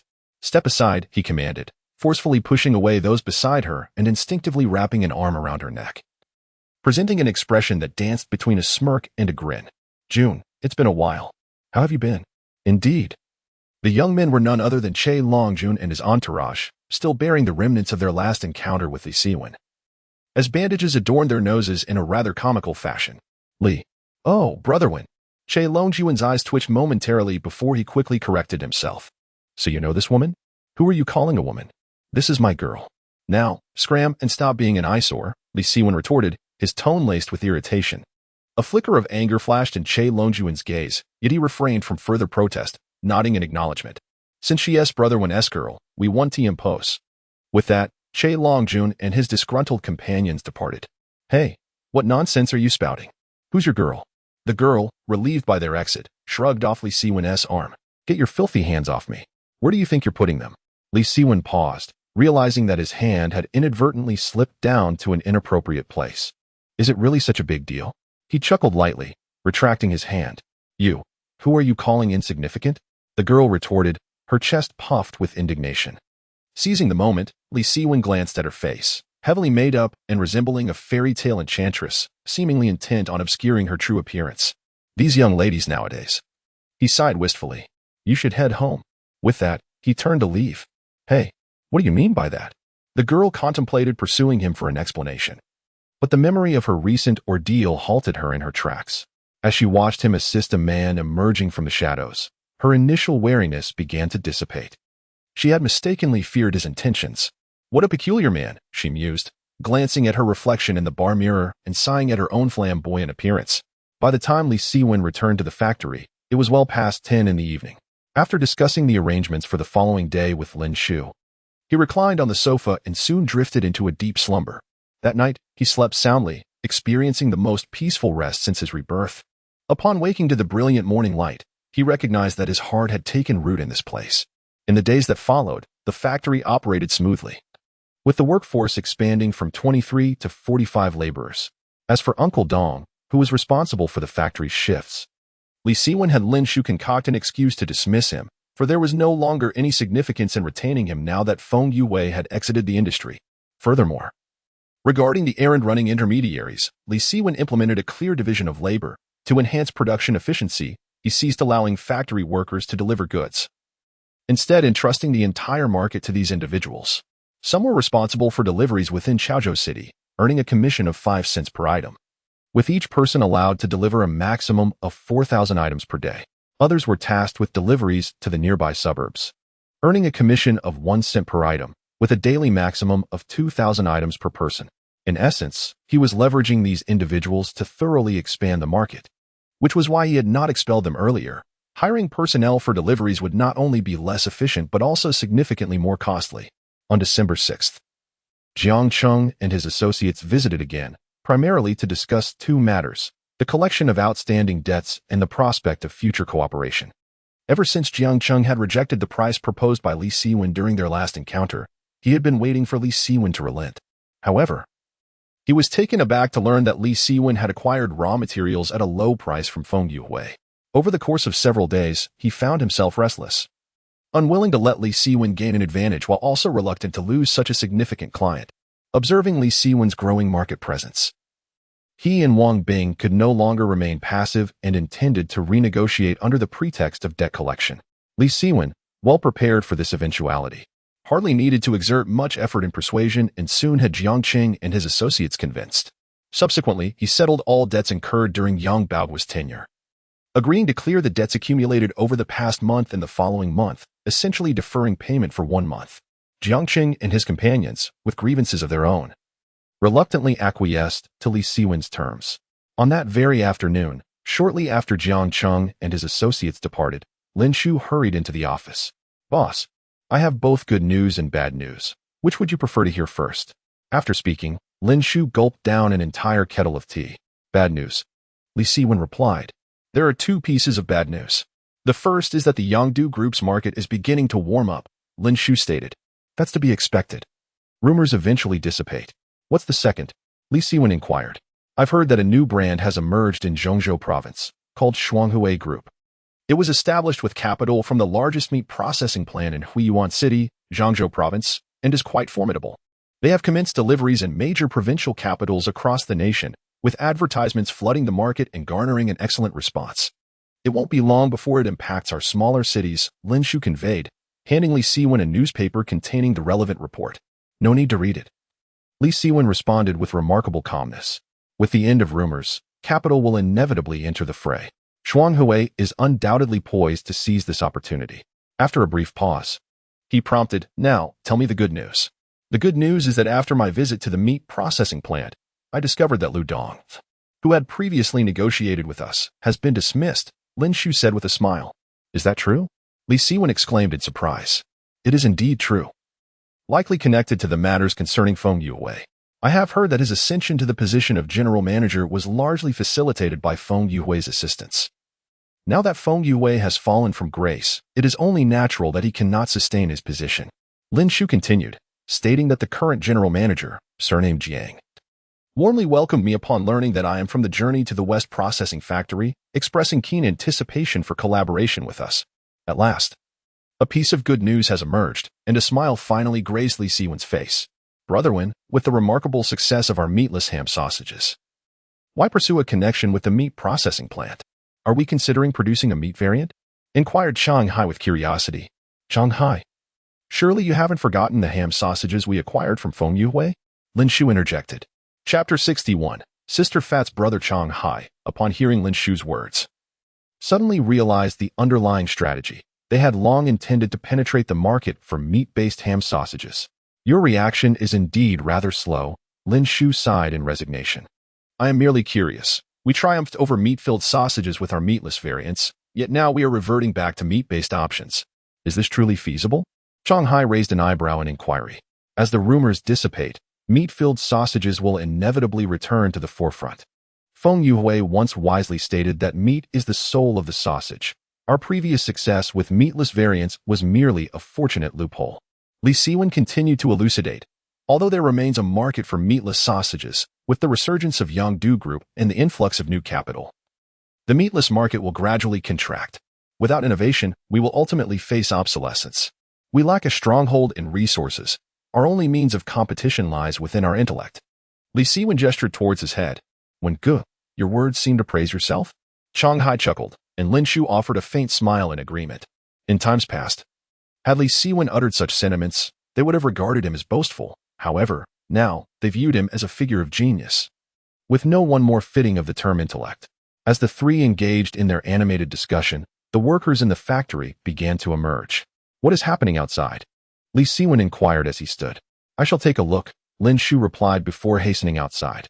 Moments later, he returned, visibly anxious. "Boss, there's a power outage." "A power outage?" Li Siwen's expression shifted. "Quickly, check the circuits." A power outage is a devastating blow for any enterprise, especially at such a critical juncture for Li Siwen, who could ill afford any losses. After several minutes, Lin Shu re-entered the office. There are no issues with the circuits, and within a 2-kilometer radius. Only our factory is experiencing a blackout. Have you checked the distribution transformer? Li Siwen asked. I have, and there are no problems. However, Lin Shu paused. Someone did see workers from the Electricity Bureau climbing the power poles near the transformer. Surely they wouldn't have cut off our electricity? We have not defaulted on any utility payments, have we? Li Siwen furrowed his brow. Not only have we not defaulted, but I often deliver some ham sausages to the Electricity Bureau. At this point, Lin Shu was even more perplexed. If the Electricity Bureau truly did cut our power, they should have notified us, right? Hearing Lin Shu's words, Li Siwen too felt that something was amiss. After pondering for a few seconds, he declared, "Let us ride over. We are going to the Electricity Bureau." At 2:30 in the afternoon, Li Siwen, accompanied by Lin Shu and Chang Hai, arrived at the Electricity Bureau. The guard at the entrance recognized Lin Shu, greeted him, and allowed them to enter. Upon reaching the first floor of the bureau, Lin Shu sought out the person in charge of their factory's jurisdiction. Upon meeting Li Siwen, the individual, Director Li, offered a resigned smile. "Director Li, you may call me Xiao Sun." The electrician politely extended his hand, and before Li Siwen could respond, he continued, "I sincerely apologize, but I am unable to address the power outage at your factory." Li Siwen's expression darkened. The words were rather direct. Thus, he decided to forego any circumlocution and inquired, "Who can manage this?" "Director Wu," Xiao Sun responded, adding, "Director Wu also instructed that if you find your way here, I am to escort you to his office." "Director Wu?" Li Siwen furrowed his brow into 3 waves, for he was not acquainted with anyone named Director Wu and had not interacted with the Electric Bureau during this period. "Director Li, are you certain you haven't offended Director Wu?" Xiao Sun asked curiously. "I have no knowledge of any Director Wu." Li Siwen gently shook his head. "Think carefully.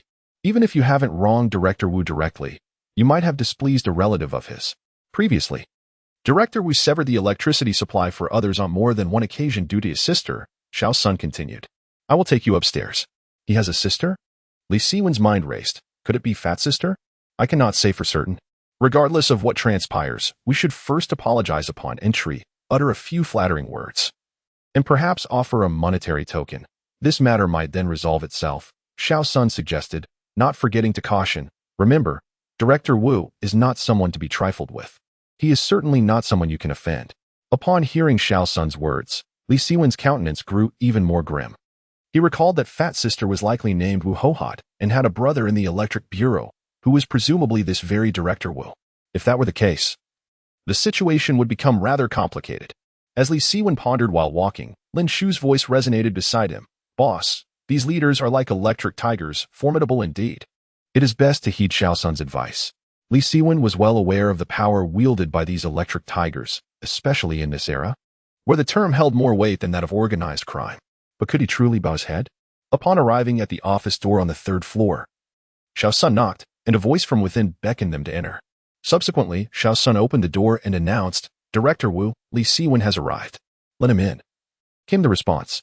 "Very well, you may enter," Xiao Sun gestured, stepping aside as Li Siwen and the others entered the room, and he then closed the door behind them.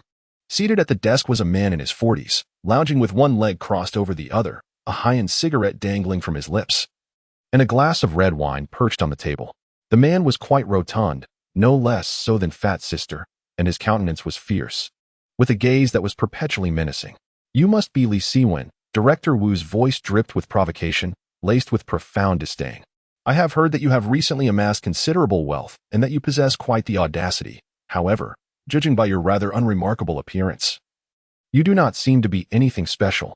Director Wu's opening salvo was a calculated display of intimidation, and the tense atmosphere instantly lowered the temperature in the office.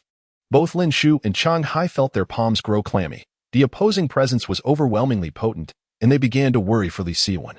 "I am indeed Li Siwen," he replied succinctly, his tone icy, exuding the calmness of still water, as his gaze remained fixed on Director Wu, showing no signs of retreat. "Do you know who I am?" Director Wu retorted sharply, not allowing Li Siwen a moment to respond before continuing. "I am Wu Yuejin, the brother of the chubby lady from your Tongzi building. A month ago, you assaulted my sister and brother-in-law. Is that not the case?" Upon hearing this, while Li Siwen anticipated such an accusation, Lin Shu and Chang Hai were utterly astonished. They had never imagined that Li Siwen could commit such acts, and their hearts sank, deeming the day a complete disaster. If you wish to discuss this matter, Li Siwen interjected, I find little of substance to say. My query is this. On what grounds do you justify cutting off power to my factory? His retort escalated the already tense atmosphere to an unprecedented level. As no one had anticipated Li Siwen would dare to speak in such a manner, particularly in front of Wu Yuejin. On what grounds? By virtue of the authority I wield, Wu Yuejin thundered, slamming his hand on the table and pointing vehemently at Li Siwen. Let me make it clear. Cutting your power is already a concession. Had it been 2 or 3 years earlier, do you believe I wouldn't have smashed your factory to pieces? With a dismissive spat, Wu Yuejin extinguished his cigarette and continued, I have no interest in further banter with you. You came seeking power, did you not? Fine. First, go to my sister, apologize sincerely, and once she gives her approval, return to me. If you manage to placate me, I shall restore your power. Now, be gone at once. Wu Yuejin's approach was steeped in the raw ethos of the underworld, devoid of any superfluous words, a demeanor clearly honed over many years. In the presence of such formidable energy, even a factory manager like Li Siwen would find himself bowing low, let alone someone like He Yuan. However, contrary to expectations, Li Siwen broke into laughter, especially as he regarded Wu Yuejin with the eyes of one observing a mere jester. What is so amusing? Wu Yuejin demanded. I find humor in you, a mere director of the Electric Bureau, daring to be so arrogant. Chapter 62. Deception. Upon uttering those words, both Chang Hai and Lin Shu, who stood behind Li Siwen, were instantaneously rendered speechless, a chilling sensation coursing from their feet to their brains, leaving their scalps tingling. Their bewilderment at Li Siwen's refusal to yield was already profound. But to audaciously declare that Wu Yuejin was merely a minor director of the Electric Power Bureau was an affront too great to fathom. Was it Wu Yuejin's arrogance or Li Siwen's madness that prevailed? The ever-dominant Wu Yuejin was momentarily taken aback, having navigated the treacherous waters of Chaozhou for many years. No one had ever dared to speak to him in such a manner. Just as he prepared to unleash a torrent of curses, Li Siwen strode purposefully to the front of the desk, slamming his palm down with fervor. Wu Yuejin, you possess remarkable audacity. Daring to cut off the electricity to my factory. Do you even comprehend who stands behind me? Li Siwen leaned forward, his face mere inches from Wu Yuejin's, questioning him with a booming voice. Wu Yuejin trembled slightly, the flesh on his face quivering with rage, yet a flicker of unease coursed through him. If Li Siwen truly lacked support, he would never dare to act so brazenly. However, according to Fat Sister, Li Siwen was merely a worthless individual from the tenement building, who had stumbled upon some luck to establish his business. Do not attempt to intimidate me. I am well aware of your meager resources. Wu Yuejin gritted through clenched teeth. Is your sister as obtuse as you are? Li Siwen scoffed dismissively. If I had no one backing me, could I have expanded my enterprise to such heights within a month? Has your brain been kicked by a mule? Wu Yuejin froze. Li Siwen's words striking him like a bolt of enlightenment. How could a mere wastrel achieve such success without assistance? The notion was utterly implausible. Why had he not considered this before? At that moment, Wu Yuejin felt a pang of regret for not conducting a more thorough investigation. Suppressing his emotions, he cautiously inquired. I know all the prominent figures in Chaozhou who might be supporting you. Uncertain of the veracity of Li Siwen's claims, Wu Yuejin proceeded with careful probing. While Li Siwen was ready with a retort, You wish to uncover the identity of my benefactor?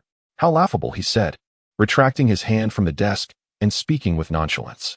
However, I can reveal that since I took over the processing plant, all procedures have been expedited, with the editor-in-chief of the Student Daily personally promoting my business. My swift market penetration is due to the strategic guidance I receive from influential allies. Any information circulating in the market reaches me with remarkable speed. Who in Chaozhou possesses such capabilities, do you think? As Li Siwen spoke, he nonchalantly patted Wu Yuejin's face. The electric tycoon is formidable, is he not? Yet, there are many more powerful than you. I assure you. The taxes I remit in a single day exceed your monthly salary. Do you comprehend the magnitude of losses my backers would incur from your petty actions of cutting off my electricity?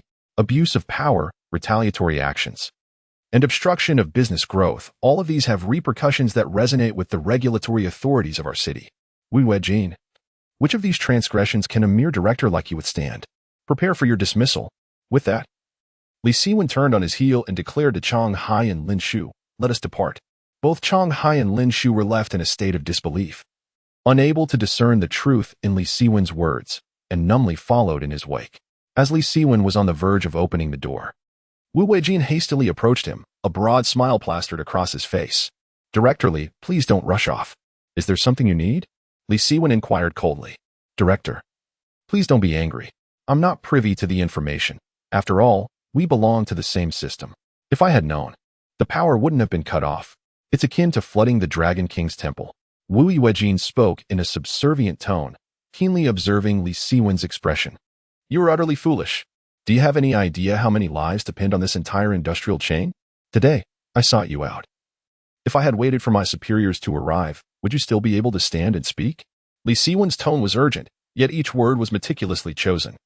Upon hearing this, Zhou Wenjing felt a chill run down his spine, particularly at the mention of superior, which hinted that Li Siwen had connections at the municipal level.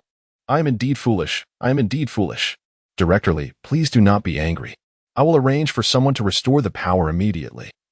Such a situation will never occur again. Please, forgive my momentary lapse," Zhou Wenjing pleaded, slapping himself twice in desperation. "Enough with your nonsense. Restore the power at once. If this happens again, you may lose your position," Li Siwen retorted, opening the door and leaving without a backward glance. A few minutes later, the three departed from the Electric Power Bureau, and Li Siwen, sitting behind Lin Shu, finally exhaled in relief. "This Zhou Wenjing is not one to be easily intimidated by mere words," he murmured. "Had I shown even a hint of weakness, we would have been doomed." "What? Brotherhood, were those threats mere bluster?" Chong Hai shivered at the thought, feeling a wave of dread. "Aren't you aware of how our factory came to be?" Lin Shu interjected. "Indeed, I have never encountered any high-ranking officials." Chong Hai chuckled nervously. "Brotherhood, your courage is truly remarkable. Had it been me, I would have humbly admitted my fault long ago. For a fleeting moment, I considered that. But to bow down would be tantamount to placing the lifeblood of the factory in someone else's hands," Li Siwen replied solemnly. "The boss is right. These electrical tycoons will relentlessly exploit our vulnerabilities once they identify them," Lin Shu added. "I fear that Zhou Wenjing might discover that Brotherhood deceived him. There's no need for concern. He will not find out. Firstly, he is unaware of the forces backing me. Secondly, as a mere department head, he has no access to high-ranking officials. Moreover, even if he were to discover the truth one day, our factory will have grown beyond his control." Li Siwen replied with a subtle smile. "This is the nature of business operations." That evening, at Sister Pang's home in the tenement building, upon hearing Zhou Wenjing's account, her face oscillated between shades of blue and purple. "You must be mistaken. I cannot believe that Li Siwen has any backing. If he had no support, would the westward processing plant have achieved such scale? Sister, stop overthinking. We cannot afford to cross Li Siwen. He dares to confront you, and even my brother-in-law, clearly showing he does not fear us. Do you not understand this?" Zhou Wenjing said dejectedly. "Indeed, my dear wife, Li Siwen has truly changed. He must have found a powerful ally." Wu Gang nodded in agreement. Upon hearing their conversation, Sister Pang felt her internal fury gradually dissipate, reluctantly fading away. For Li Siwen had become someone she could no longer afford to offend. "The salted fish has truly turned over," Sister Pang remarked, letting out a helpless sigh. Unaware that Li Siwen was not merely a salted fish turning over, but rather a true dragon descending upon the world. Chapter 63. Is the pressure intense? On December 12th, numerous newspapers including the Kaizhou Commercial Daily, Kaizhou Daily, Kaizhou Evening News, and the Yellow River Press published the announcement regarding the acquisition of the Yuhui ham processing plant by Jinghua Food Factory, officially categorizing the processing plant under the Jinghua umbrella. As a leader in the food processing industry, Jinghua's entry into the market sparked considerable excitement, prompting many business figures to speculate about the impending rivalry between Jinghua and Xiaoni.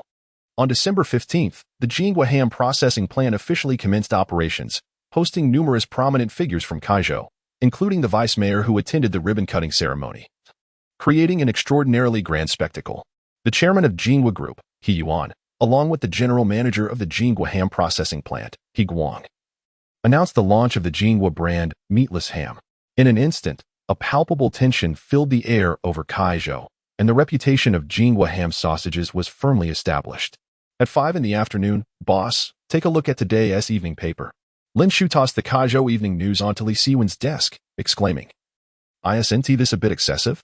Li Siwen, momentarily taken aback, picked up the newspaper and scrutinized the front page, which prominently displayed a lengthy headline. It proclaimed that the grand opening of the Jinghua ham processing plant had not extended invitations to the leadership of the Xiyo ham processing plant. Was this a deliberate slight?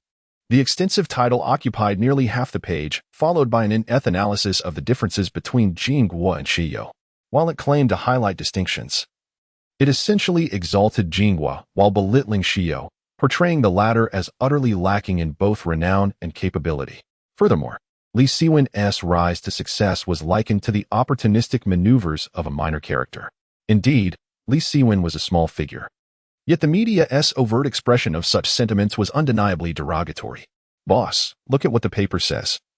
It's as if people like us are not meant to excel," Lin Shu exclaimed, visibly incensed. Li Siwen chuckled lightly, his demeanor unperturbed.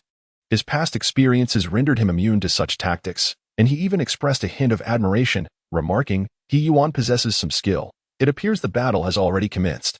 No sooner had he spoken than Jiang Depeng entered, promptly addressing the group. "When He Guang has already discovered everything and even slapped me twice. Are you hurt?" Li Siwen inquired with concern. "No," Jiang Depeng replied, scratching his head. "He Guang said I was lucky and didn't he want to resort to violence lately. Has he had a change of heart?" Li Siwen pondered aloud. "Did he ask you for meat essence?" "No, but before leaving, he made a threatening remark, saying it wouldn't be long before your processing plant collapses, and by then, even if I begged him, it would be too late." Jiang Depeng scoffed. "As if I would beg him. It's no wonder they announced the launch of meatless ham today. They must have thought of a plan," Li Siwen mused to himself. "Boss, what exactly did you two discuss?" Lin Shu inquired, perplexed, while Changhai also expressed curiosity, asking, "Yes, what was it that you and Depeng talked about last time?" "In truth, there is not much to say. I merely informed Depeng that once He Guang approaches to purchase pork essence, he should sell him substandard pork essence, thus causing the other party to spend considerable time during the blending process," Li Siwen explained. "Oh, I see. That's quite a clever tactic." Both Changhai and Lin Shu exclaimed in unison. What good is cleverness? He Yu and his son must have engaged experts in this field, which is why they identified the problem so swiftly, Li Siwen remarked. "I didn't anticipate such a rapid response. However, He Guang's reaction does not seem overly intense." Jiang Depeng sighed in relief, saying, "I was worried he would create difficulties for me upon discovery. The other day, I suggested using the excuse of special supply materials to placate him, for I feared he might trouble you." Li Siwen paused slightly. "But it seems they have already found a supplier. There is no one else in Chaozhou besides me engaged in this business," Jiang Depeng muttered, appearing somewhat anxious. "While there may not be anyone here, other cities certainly have suppliers. The demand for pork essence is inherently limited, and the cost of transportation is negligible." Li Siwen gently patted Jiang Depeng's shoulder, reassuring him, "Do not worry. Even if someone in Chaozhou ventures into this business, you will always remain my partner. And my processing plant will not falter, nor will yours. I trust you." Jiang Depeng nodded solemnly, knowing that this was his benefactor. Doubt was not an option. After Jiang Depeng departed, Li Siwen intended to rest for a moment when his phone rang again. It was Lu Shuhang, inviting him for tea, at the Qianlong Tea House. As soon as Li Siwen took a seat, Lu Shuhang produced the evening newspaper. "Have you seen this? What do you think? Is the pressure overwhelming?" "The usual tricks of the trade. He Guang cannot rise without stepping on me." Li Siwen chuckled. "Old brother, are you hoping for my misfortune? I recall I sent every penny of the dividends to the newspaper. With a gun already aimed at your head, you still find the time to joke." Lu Shuhang took a sip of tea. "You, my friend, truly possess the makings of a general. Just maintaining a calm demeanor. Besides, this situation is hardly significant." Li Siwen genuinely felt unperturbed. In his past life, while contending for market share with other magnates, he had readily invested billions. And the ensuing rumors were like feathers scattered in the wind. Such scenarios could not truly shake him. Calm demeanor, Lu Shuhang murmured for a moment before nodding. "There is some depth to that. However, I must inform you that many eyes in Chaozhou are watching the battle between you and the He family. If you prevail, it will reflect well on me. If you fail, it will bring me disgrace, as I am the only media outlet supporting you. Old brother, standing by my side. Are you regretting your choice?" Li Siwen chuckled. "Regret?" Lu Shuhang shook his head with a sigh. "Regret serves no purpose now, especially since I accepted your money." "Ha ha ha." Lu Shuhang erupted in laughter, and Li Siwen joined him, both sharing a cup of tea as though they were toasting with wine. "In 3 days, our city will host a charitable fundraising event, with all the prominent figures of Chaozhou in attendance. Would you be interested in participating?" Lu Shuhang suddenly remarked. Even if you lack interest, participation is essential. This is an opportunity to showcase yourself to everyone. Fundraising? Who are we donating to? Li Siwen inquired. To the left-behind children in the mountainous regions, Lu Shuhang replied, and continued, every 2 years, Chaozhou organizes this event, primarily conducted through auctions for fundraising. Donating to the left-behind children in the mountains is indeed meaningful, Li Siwen nodded. What items are being auctioned? Celebrity calligraphy and paintings? The auctioned items are provided by the participants of the event. For instance, if you partake in this event, you need to contribute an item that everyone can bid on. And the proceeds from the auction will be entirely donated, Lu Shuhang elucidated. How intriguing. Such a unique auction, Li Siwen understood, likening it to a simple exchange. Trading goods for funds. Chapter 64. What is my Achilles heel? Lu Shuhang placed his teacup down. His expression now tinged with seriousness. You must not underestimate the significance of this type of auction.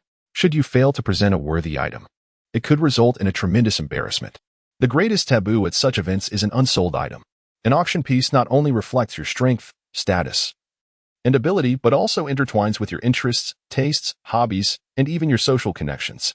If the item is of poor quality, not only will no one bid, but even your acquaintances may refrain from assisting you in such a setting, for no one wishes to lose face. Li Siwen pondered for a moment before responding. So, the more valuable the auction item, the greater the recognition it receives. Essentially, yes, although it also requires someone willing to bid, Lu Shuhang replied, taking a deep breath. Yuan has a vast network, and this event will undoubtedly be aimed at you, so you must present something that everyone finds appealing. Otherwise, no one will compete for it, as no one desires to offend Yuan. Couldn't we simply donate money? Li Siwen furrowed his brow. That would defeat the purpose of this event. Lu Shuhang gently shook his head. Absolutely not. How about this, brother? I'll provide the item, and you can cover the cost. Li Siwen suggested with a cheeky grin. I am but a pauper. Do not drag me down with you. Lu Shuhang replied with a slight smile as he stood up. I am merely here to enjoy the festivities. The donations will rely on you businessmen. I have other matters to attend to, so I shall take my leave.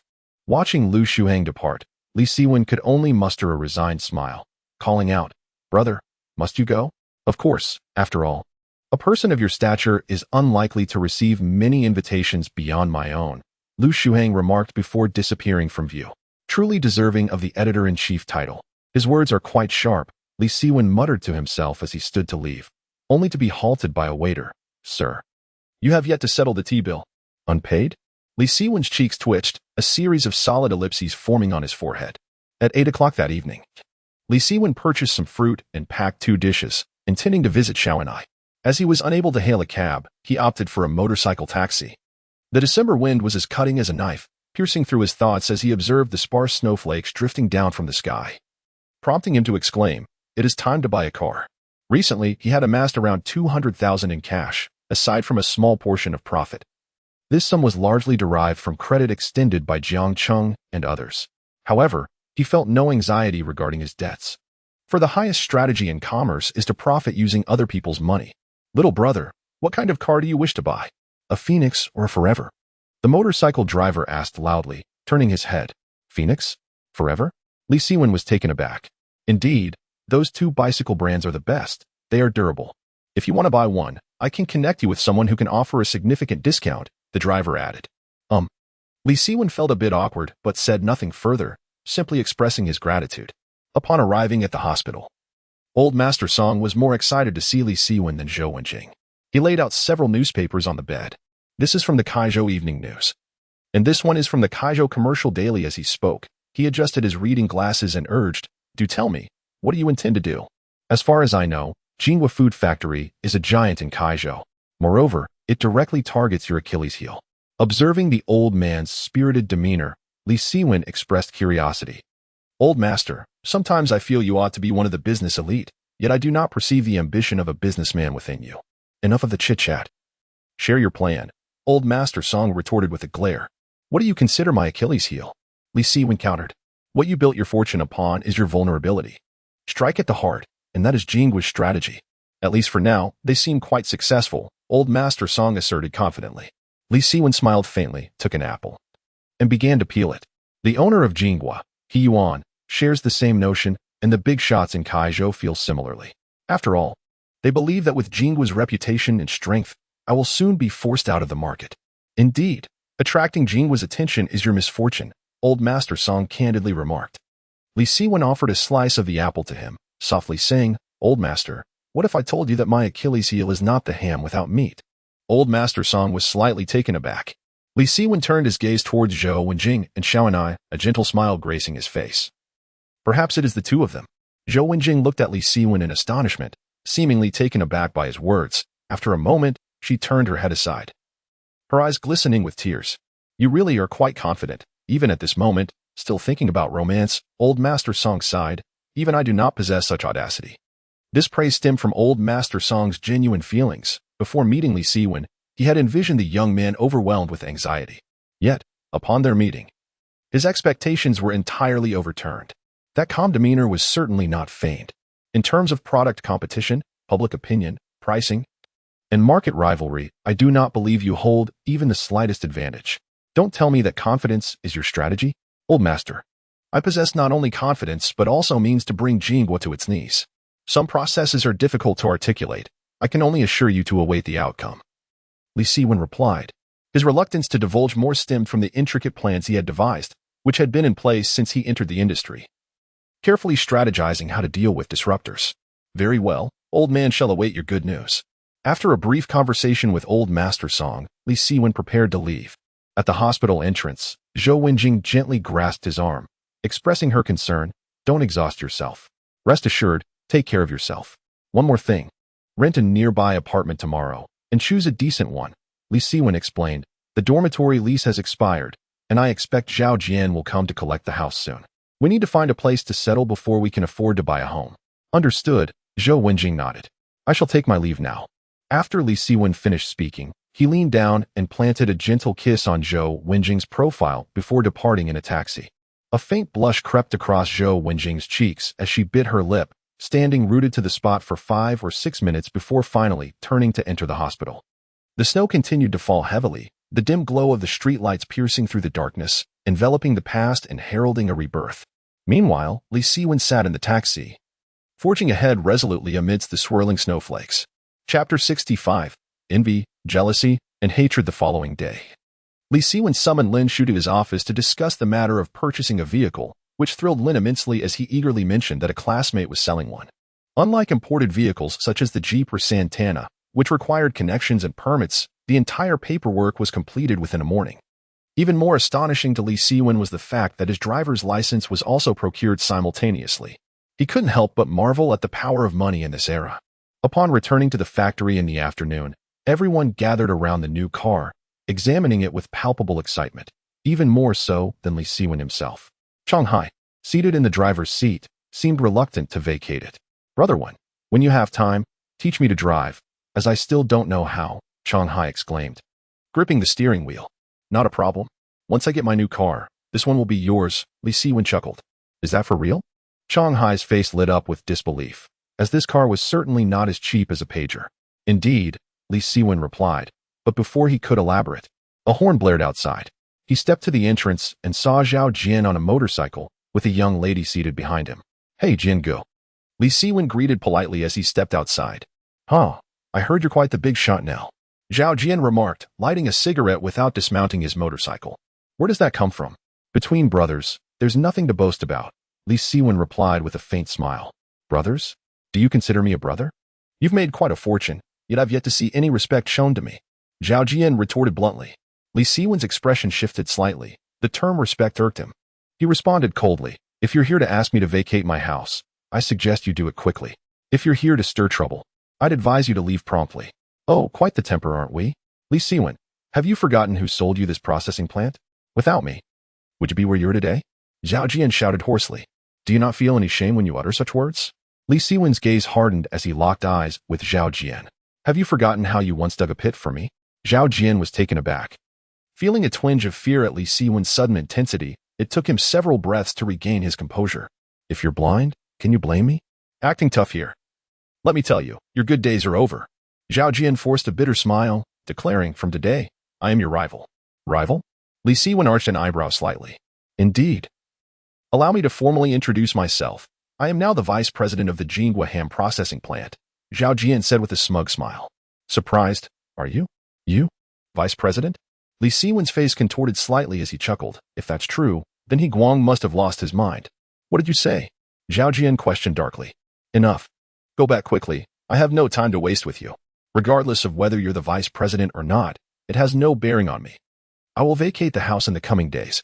I'll notify you via pager, Li Siwen concluded, turning away without waiting for Zhao Jin's response. Brotherhood, do you think this guy is out of his mind? Is a vice president daring to flaunt his authority before you? Chang Hai, trailing behind Li Siwen, exclaimed loudly. Who knows? Perhaps he's been stifled for too long, consumed by envy and resentment. Li Siwen shrugged. Envy and resentment? What a fitting description, Lin Shu chimed in. The trio's conversation penetrated Zhao Jin's ears, causing his breath to quicken and his teeth to chatter, as an unsettling sensation enveloped him. Each word from Li Siwen struck a nerve, resonating with his feelings of envy, jealousy, and hatred, ever since Li Siwen gained prominence. Zhao Jian had lost the inclination to pursue the collection of debts. After all, in his social circle, the latter was merely a lackey, and he could not abide such mediocrity surpassing him. This simmering jealousy had been suppressed for far too long, only finding an outlet when He Guang appointed him as vice president. Yet, Li Siwen dismissed him entirely, even jesting at his expense, pushing Zhao Jian to the brink of fury. Li Siwen, just you wait. Zhao Jian roared at the door. Inside the office, Chang Hai furrowed his brow and said, Brotherhood, I fail to understand why He Guang would choose Zhao Jian as vice president. He is utterly incompetent. I don't grasp it either. Li Siwen pondered for a moment. Judging by his demeanor, he doesn't seem to be deceiving us. What could be the hidden motive? Li Siwen found himself perplexed and decided to cease his speculations. Turning to Lin Shu, he declared, from today onward, you shall no longer be involved in the workshop. We will promote a new workshop director. What will I do then? Lin Shu stammered, taken aback. You have other responsibilities. You will determine the choice for the workshop director. Is that acceptable? Li Siwen smiled. Lin Shu let out a sigh of relief, having feared that Li Siwen intended to dismiss him. Since he was given the authority to choose personnel, it surely indicated a promotion. With that realization, he eagerly replied, absolutely. On December 18th, a charity auction titled Let Love Move Forward, aimed at raising awareness for left-behind children, was grandly held at the Chaozhou Cultural and Sports Center. Approaching noon, the sky was overcast, and the area outside the center was already filled with vehicles. Despite Xiaozhou's modest size, over 10 Santana cars gathered, and even more astonishingly, a Mercedes-Benz was parked among the sedans.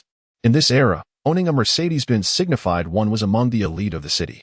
Even someone as worldly as Li Siwen couldn't help but cast a few glances at it, not out of envy for the car itself, but rather in surprise at the caliber of individuals present in Chaozhou. Though small, this place was evidently home to hidden talents. After parking his car, Li Siwen strode confidently towards the cultural center. The individuals he encountered were all impeccably dressed in suits. Even the security personnel maintained a polished appearance. He couldn't help but glance at his own attire, a black jacket and a white shirt, clean, yet quite worn. In comparison to the others, he felt woefully out of place. How unfortunate, he realized he had forgotten to purchase new clothing. Li Siwen has been exceedingly busy lately, his mind consumed entirely by work, leaving little time to contemplate his attire. The outfit he wore was indeed a remnant from his former self.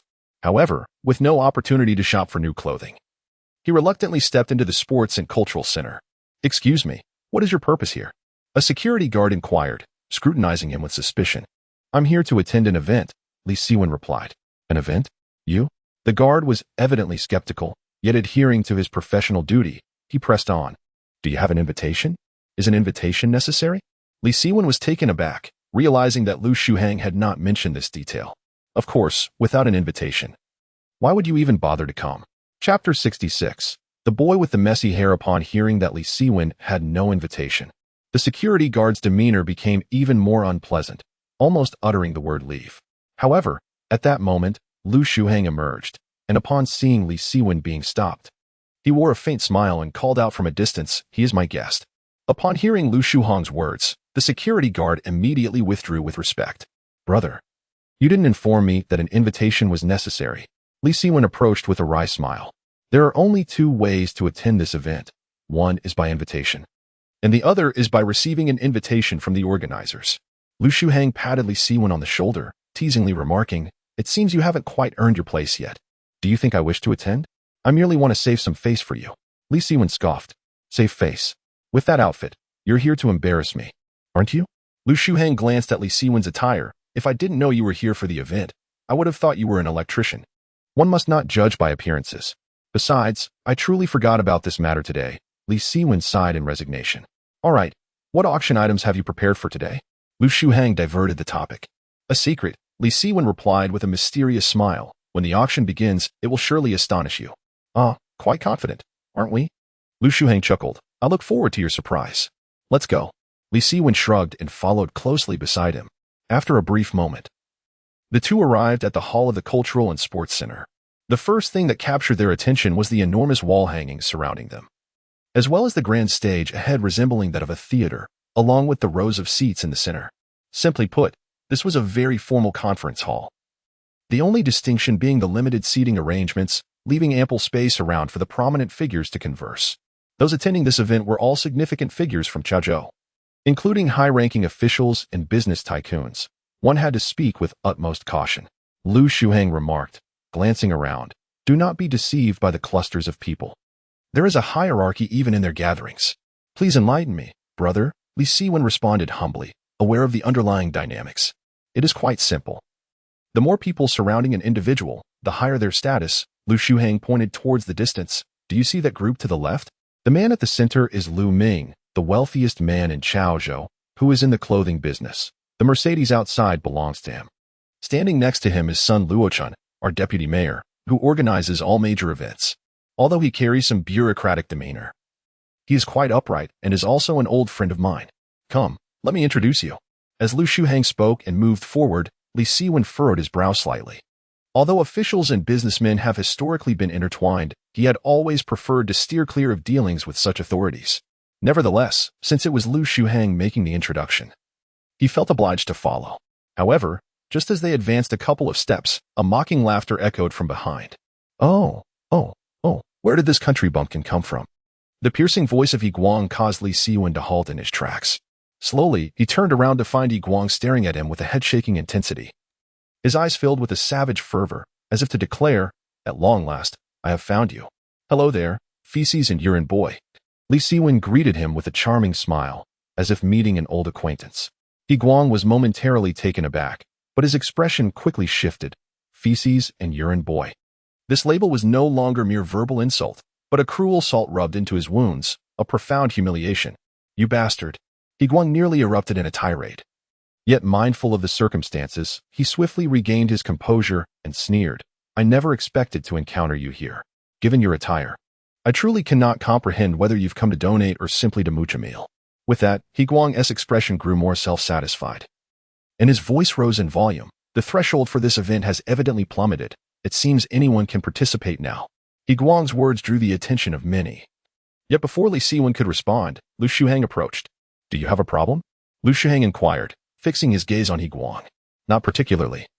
But I do believe that at such a grand event, certain individuals lack the qualifications to attend, Yi Guang retorted impulsively. However, upon observing Lu Shuhang's demeanor, he adopted a more cautious tone and asked, May I inquire who you are and where you hold your position? Yi Guang maintained a veneer of politeness, aware that many prominent figures were present at the event and wary of offending anyone, especially after his father's prior admonitions. I am Lu Shuhang, the editor-in-chief of the student daily. Li Siwen is my guest, and I would appreciate your courtesy in this matter, Lu Shuhang replied coolly. The editor-in-chief of a newspaper? Yi Guang laughed, his mirth bordering on arrogance. In his eyes, these newspaper editors were merely pawns driven by financial incentives. His father could easily compel them to produce whatever content he desired, especially from a nondescript publication like the Student Daily. To him, it was absurd that such a minor editor could extend invitations. It's quite laughable that you even think to invite others. Surely, one should seek out notable individuals rather than this waste of space. He is merely a petty merchant, hardly someone expected to contribute anything of value. Yi Guang's disdainful remarks echoed in the ears of many, leaving some visibly shocked, though he remained oblivious, continuing his mockery. Editor Lu, I see you're not particularly old. Why then do you appear so blind at such a tender age? At that moment, Yi Guang felt triumphant, knowing that the hall was filled with media personnel, ensuring that his humiliation of Li Siwen would spread like wildfire the next day. This not only served to vent his frustrations, but also provided an opportunity to promote Jin Guo Wu Ro Ham. However, his calculations proved to be misguided. A sharp clap resounded through the air, startling everyone, including Li Siwen, because the hand that delivered the strike did not belong to him or Lu Shuhang, but rather to He Yuan. "You wretch, how dare you speak to Editor Lu like that?" He Yuan's face was ashen, his hand trembling slightly after delivering the blow. "Father, He Guang was somewhat bewildered, unable to comprehend why his father had struck him without warning. "Apologize immediately to Editor Lu," he commanded. He then turned to Lu Shuhang, bowing and clasping his fists in a gesture of respect. "Editor Lu, my son has been poorly instructed. I implore you to show mercy and not to hold his folly against him." After speaking, he turned to He Guang and shouted, "Apologize. Must I repeat myself for a third time?" Chapter 67. Who is he, after all? He Guang pressed his fiery cheek, utterly bewildered by the furious outburst of his father. Yet, observing the unyielding demeanor of the other party, he could only muster the courage to say, "Editor Lu, I spoke thoughtlessly, and I hope you will forgive me." "Editor Lu, please overlook his transgression," He Yuan chimed in. As a literary figure, Lu Shuang always maintained a composed approach, never resorting to aggression. Thus, after He Yuan spoke, he calmly nodded, "I naturally shall not hold it against the younger generation." Upon hearing Lu Shuhang's words, He Yuan sighed in relief, about to express his gratitude. When Lu Shuhang shifted his tone, however, "It is not I whom he has offended, but rather my esteemed young friend here." He Yuan was taken aback. Understanding Lu Shuhang's implication, gritting his teeth, he turned to He Guang, apologized to Li Siwen. Apologize? He Guang found it difficult to articulate the turmoil within him at that moment. "Less talk, hurry up," He Yuan commanded in a hushed voice. Shaking with trepidation, He Guang remained silent for a considerable time before addressing Li Siwen. "Li Siwen, I am sorry." "It's quite all right," Li Siwen replied with a smile. He Guang shot a venomous glare, infuriated, and turned away. He Yuan, forced to smile, said, "Editor Lu, my apologies." After that, he too departed. The tense atmosphere soon dissipated, and conversations resumed in small groups, though the focus shifted toward Li Siwen. "Old Lu, is this the business prodigy you often mention?" Sun Luochun approached with a smile, appraising Li Siwen from head to toe. "Indeed, leader," Lu Shuhang replied with a grin. "In my presence, you are the leader," Sun Luochun said, extending his hand to Li Siwen. "Hello, I am Sun Luochun. Greetings, I am Li Siwen. It is a pleasure to finally meet you." Having long heard of your esteemed reputation, Li Siwen responded, mirroring the smile. "I didn't expect you to be so young. No wonder old Lu values you so highly." "It's the first time I have seen him stand up for someone," Sun Luochun remarked, continuing with some pleasantries about the political realm, encouraging Li Siwen to do his utmost for Cao Zhou and assuring him to seek assistance whenever needed. Li Siwen responded politely, yet his mind was preoccupied with speculating on Lu Shuhang's true identity. Previously, he had perceived him merely as a municipal official, but now it was evident that Lu Shuhang's standing was far more intricate and formidable than he had imagined. In the corridor outside the hall, He Guang slammed his fist against the wall, yet he still could not release the pent-up rage within. All right, it's just an apology," He Yuan approached, patting his shoulder. "Father, I simply cannot comprehend why I should apologize. Do you realize how humiliating this is? It not only tarnishes my reputation, but yours as well." He Guang clenched his fists. "Do you think I am unaware of the embarrassment? But of all people, why must you offend Lu Shuhang?" He Yuan's voice trembled slightly. "Is he not merely the editor of a newspaper? What is there to fear?" He Guang retorted indignantly. "Think logically, if he were just an editor. Would I compel you to apologize?" He Yuan countered. Upon hearing his father's words, He Guang's expression changed, and he asked in confusion, "Are you suggesting that he has other identities?" "Not only does he possess identities, but they are also quite extraordinary," He Yuan replied, taking a deep breath and lowering his voice. "This Lu Shuhang has a profoundly intricate relationship with Vice Mayor Sunday. I once inquired about him from Vice Mayor's son. And do you know what the response was? What did he say? He advised me not to ask too many questions and only revealed that Lu Shuhang is someone even he cannot afford to offend. Consider that if even the vice mayor dares not cross him, what are we in comparison? Otherwise, your father would never allow you to endure such humiliation." He Yuan sighed at this point, expressing regret. "I should have made you aware of the connection between Lu Shuhang and Li Siwen much earlier." Upon hearing this, He Guang felt a cold sweat trickle down his back, murmuring softly, "If that's the case, it is highly likely that Lu Shuhang is someone from the provincial level. But why would he assist Li Siwen? I find it perplexing as well." He Yuan gently shook his head, murmuring, "Lu Shuhang is quite an enigmatic individual. He has rejected many advertisements, but chose to support Li Siwen. The current success of the West Journey processing plant owes much to his contributions. Father, if what you say is true, it will be rather difficult for us moving forward. He Guang clenched his teeth, feeling discontented. Do not worry. Regardless of Lu Shuhang's formidable background, he is not in power in Chaozhou. As long as we can eliminate Li Siwen from the equation, Lu Shuhang will not be able to shield him. He Yuan reassured him, adding, do not let emotions cloud our actions. We must exhibit our true strength during the auction. Indeed, let them witness what true power looks like. He Guang tightened his fists, the clouds of worry on his face finally dissipating. In the hall, Li Siwen leaned against the heater, appearing somewhat desolate. Aside from a brief conversation with Vice Mayor's son, no one else approached him, not even the old friend Jiang Cheng, who merely nodded in his direction. As a rising star in the business community of Chaozhou, it was natural for him to be both envied and shunned. Moreover, given the rift between him and the He family, no one wished to associate with him, for no one wanted to offend He Yuan and his son. Even with Lu Shuhang as protection, as He Yuan pointed out, Lu Shuhang was not in a position of authority in Chaozhou. Everyone was merely appeasing Vice Mayor Sunday. However, if the time came for people to choose sides, no one would select Li Siwen, as he seemed destined to fail in their eyes. Furthermore, it was not just He Yuan who held a grudge against Li Siwen. For instance, Jiang Jintao, the factory director at the sock factory, had already begun to undermine Li Siwen's efforts. Have you begun to grasp the harsh realities of the business circle? If today Yang Baoguo and Feng Yuhui were present, there would be even more who disapprove of you, Lu Shuhang remarked as he approached Li Siwen with a smile. One general success is built upon countless fallen. Li Siwen replied calmly. I have long since grown accustomed to it. How old are you really? Me?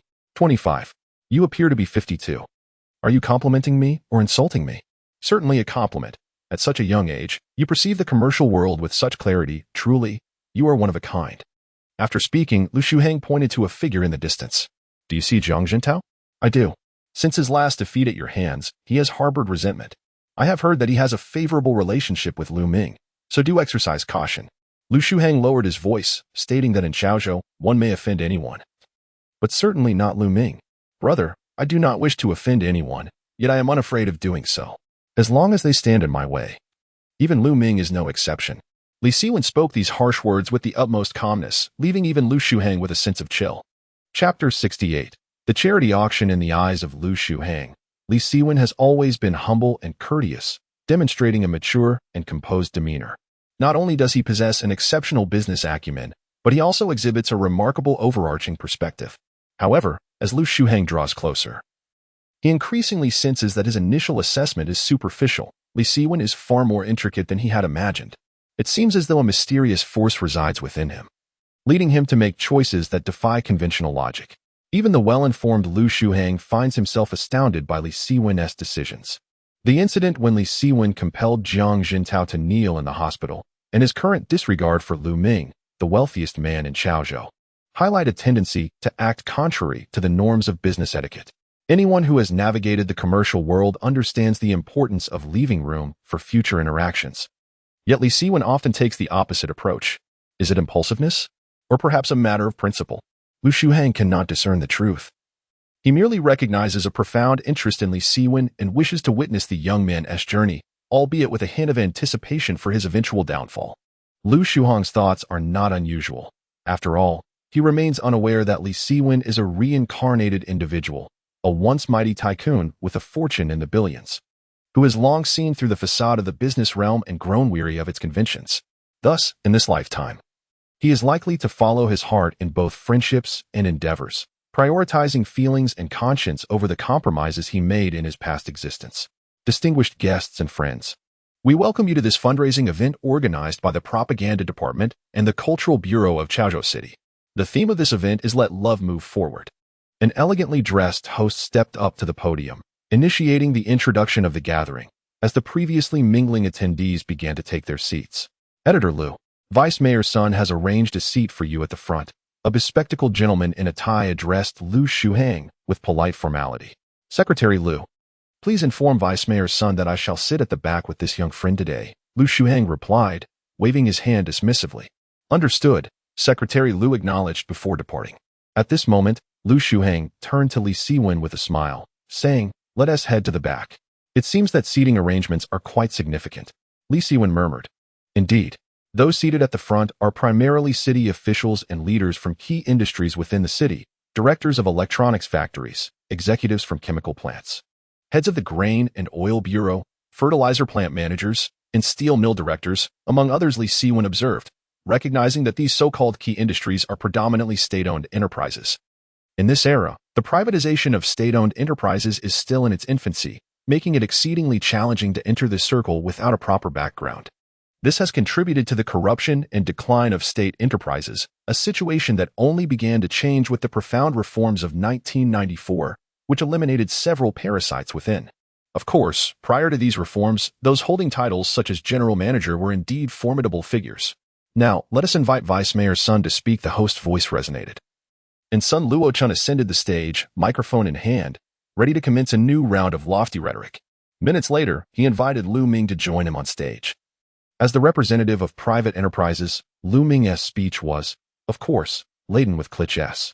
Li Siwen was on the verge of dozing off when the sun began to slant through the windows, signaling the official commencement of the charity auction.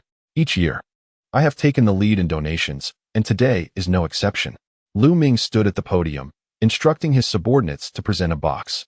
He then retrieved a fist-sized porcelain bowl from within. Upon sighting Lu Ming's item, the audience immediately became intrigued, with some even rising from their seats. Dear friends, this is a Qing dynasty blue and white porcelain bowl that I acquired from an old friend a few years ago. As for its precise value, let us defer to our esteemed Mr. Yin for an assessment, Lu Ming declared. At that moment, a venerable elder with a head of white hair ascended the stage. Smiling as he quipped, there is no need for me to appraise something from Boss Lu, is there? Given your extensive knowledge, Mr. Yin, it would be beneficial for everyone if you could provide an introduction, Lu Ming replied courteously. Mr. Yin nodded and began to examine the porcelain bowl. This esteemed Mr. Yin is the curator here and possesses exceptional skills in antique appraisal. Lu Shuhang whispered, in every event, the most common donations are antique calligraphy and paintings. To prevent any fraudulent items from slipping through, we always invite Mr. Yin to evaluate their authenticity. Li Siwen nodded in agreement and quietly remarked, but what if he reveals a counterfeit? That would be quite embarrassing, wouldn't it? Such situations were not unheard of. However, Mr. Yin would never state it outright, but would instead inform the donors that the items were too intricate for him to ascertain their authenticity, and the attendees would understand the unspoken message. Hence, those donating antiques generally prepared 2 or 3 items to guard against any fakes. As it is quite normal for wealthy individuals not to be experts in this field, and purchasing a counterfeit could easily happen, Lu Shuhang elaborated. It is indeed a meticulous process. A smile crept across Li Siwen's face. At this juncture, Mr. Yin had placed the porcelain bowl back down and nodded, stating, Boss Lu is correct. This is indeed a Qing dynasty blue and white porcelain bowl from Jingdezhan. Its composition is both rich and orderly, with a glaze that approaches perfection, evoking not only visual impact, but also a profound admiration for the grand artistic inspiration it embodies. It is often said that Qing dynasty blue and white porcelain is a resplendent gem upon the cultural stage, and this piece certainly lives up to that reputation. It is unequivocally genuine, Mr. Yin concluded, giving a thumbs up. Lu Ming smiled slightly, his eyes gleaming with pride, and then said, Mr. Yin, could you provide us with an estimated value? Since this is a fundraising event, we must keep our price reasonable. 2,000 it is. This is already the lowest price I can offer. If this bowl were to enter the market, it would be valued at a minimum of 10,000. Upon hearing this, a wave of astonishment rippled through the audience. What does 10,000 signify? In this era, it denotes a wealth status that surpasses the vast majority of the population. Even those seated in the front rows, prominent figures from state-owned enterprises displayed glimpses of surprise. Boss Lu is indeed generous today, one remarked. Indeed, I recall that in the last event, he merely donated a piece of calligraphy, which was far less valuable than this porcelain bowl. The magnitude of this donation has taken us all by surprise. The murmurs of admiration for Lu Ming's strength and determination resonated throughout the hall. I never expected Lu Ming to donate such a precious item. It seems that today's charity auction has transcended mere philanthropy. Lu Shuhang remarked softly, suddenly turning to Li Siwen. Could it possibly be due to your presence? Am I truly that intimidating? Li Siwen shrugged. It's not that you are frightening. Rather, the moment you arrive, the atmosphere of the event becomes charged with tension. I can only assume everyone is eager to make a grand impression. Lu Shuhang smiled subtly. I am even more intrigued by the competition between you and He Yuan. Chapter 69. The auction commences. Lu Shuhong's words were indisputable. Li Siwen, as the rising magnate of the Chaozhou business scene, made a splash akin to a bowl of clear water splattering into a pot of hot oil, igniting not mere droplets, but a conflagration of fervor. Thus, those who gathered for the event were acutely aware that this would undeniably be a confrontation of wits and will, destined to become the topic of conversation throughout Chaozhou in the days to come. In such a heated atmosphere, it was only natural for everyone to seize the opportunity to showcase themselves. Even Lu Ming could not afford to be as nonchalant as before. After all, should he present an item of insufficient value today, it would be a disservice to his status as the wealthiest, especially since He Yuan would undoubtedly put forth a formidable challenge. I bid 3,000. I bid 3,005. I bid 4,000. As the auction commenced, the influential figures in attendance began to raise their hands to place bids, the competition growing increasingly fierce. Clearly, everyone understood that acquiring this item would not only earn them accolades for their charitable contributions, but also serve to curry favor with Lu Ming, a rare and fortuitous opportunity. 9,000. 9,005. Observing the continuous escalation of bids, Li Siwen found himself silently admiring the organizer's acumen, leveraging philanthropy to foster social connections, and vice versa. Indeed, it was a strategy that achieved the best of both worlds, one that would be difficult to witness even 3 decades hence. 12,000. I bid 13,000. The price of the auction item surged relentlessly. The initial enthusiasm began to wane, leaving only He Yuan and Jiang Jintao in contention. Thus, the bidding continued until it reached 28,000 yuan, at which point He Yuan reluctantly withdrew, leaving Jiang Jintao as the ultimate victor, though beads of sweat adorned his brow. 28,000 yuan, a sum that, even in 1990, would be unattainable for many, let alone in 30 years' time. Do you see it now? Lu Shuhang remarked with a smile. Both Jiang Jintao and He Yuan sought to win Lu Ming's favor, and they share a common adversary. Li Siwen replied almost instinctively, indeed. Were it not for your presence, they would not have been so active in the previous 2 events. Courting Lu Ming is a shortcut to countering me. Li Siwen smiled lightly, a relaxed demeanor gracing his features. Without the courage to confront challenges head-on, I would not be here today. A subtle smile graced Lu Shuhong's lips. Exhilarated by Li Siwen's boldness, congratulations to Mr. Jiang Jintao for acquiring the Qing Dynasty blue and white porcelain bowl for 28,000 yuan. We are grateful for your generous contribution to the charitable endeavors of Chaozhou, and we must also extend our gratitude to Mr. Lu Ming for his benevolent donation. The host announced. Upon the host's conclusion, the staff recording the transactions called out, Chaozhou City, Lu Ming, director of Mingjue Clothing Factory, has donated a Qing Dynasty blue and white porcelain bowl, valued at 28,000 yuan. As the staff's announcement echoed, applause erupted, resounding and unending, with accolades ringing out in abundance. After all, the figure of 28,000 yuan had shattered previous records. The host then approached Lu Ming, smiling as he inquired about the motivation behind such a generous donation of a valuable auction item.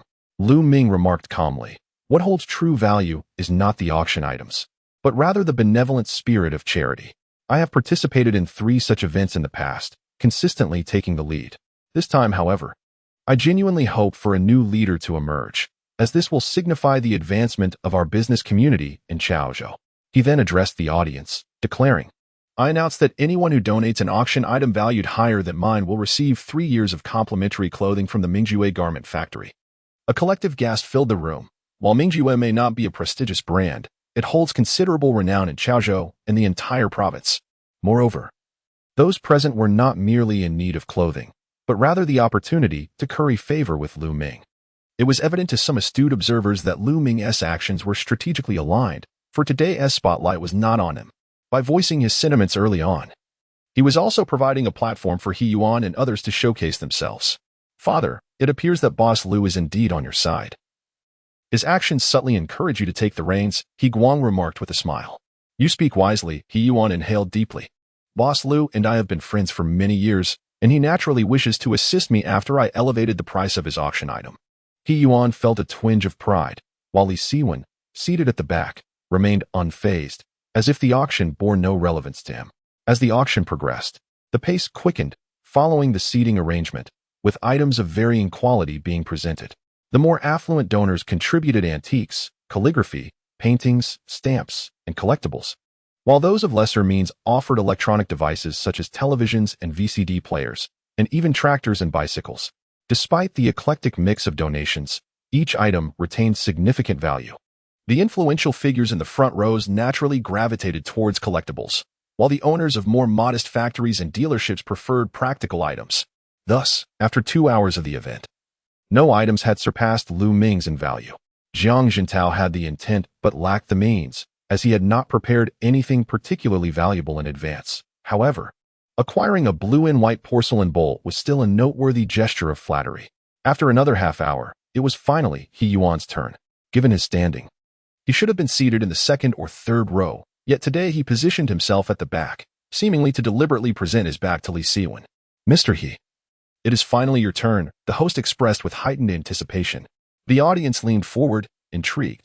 To spare everyone's time, I shall dispense with pleasantries. My success today is entirely thanks to the support of all of you, my friends, for which I am immensely grateful. He Yuan rambled on, leaving Li Siwen at a loss for words.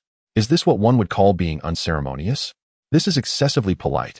After 5 minutes of formalities, which had left the audience impatient, he finally teased, what I have prepared today is neither an antique nor a collectible, but rather an industrial product. However, seeing that everyone else has donated new industrial items, I feel somewhat embarrassed. Oh, is Mystery donating a second-hand item? The host inquired, puzzled. Indeed, it is second-hand. He Yuan affirmed with a nod.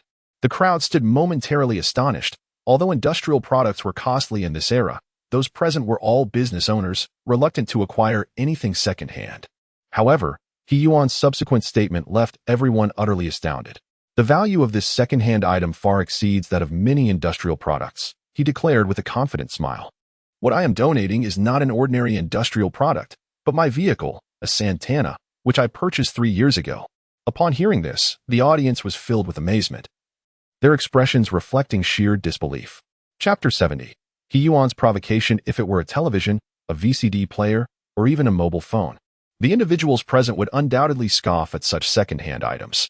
However, an imported Santana is an entirely different matter, an object that evokes envy, even if it is pre-owned. It remains a coveted possession beyond the reach of many. To put it plainly, there are dozens of entrepreneurs in attendance, yet less than a quarter of them can afford a Santana. In this era, the Santana symbolizes not only wealth but also power and status, after all. Even the affluent cannot acquire this vehicle without the right connections.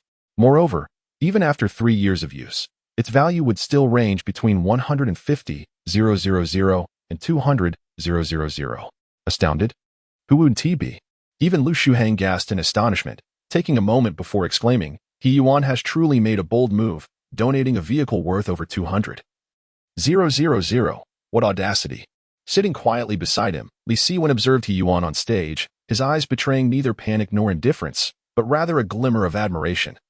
For he too was taken aback by the magnitude of his opponent's generosity. Noticing Li Siwen's silence, Lu Shuhang began to worry, wondering if this was the day Li Siwen would falter. Meanwhile, on stage, He Yuan continued to boast.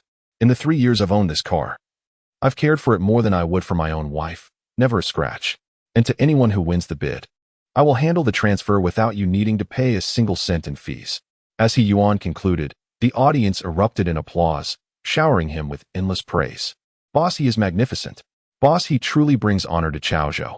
The cacophony of compliments blended together, rendering individual voices indistinguishable.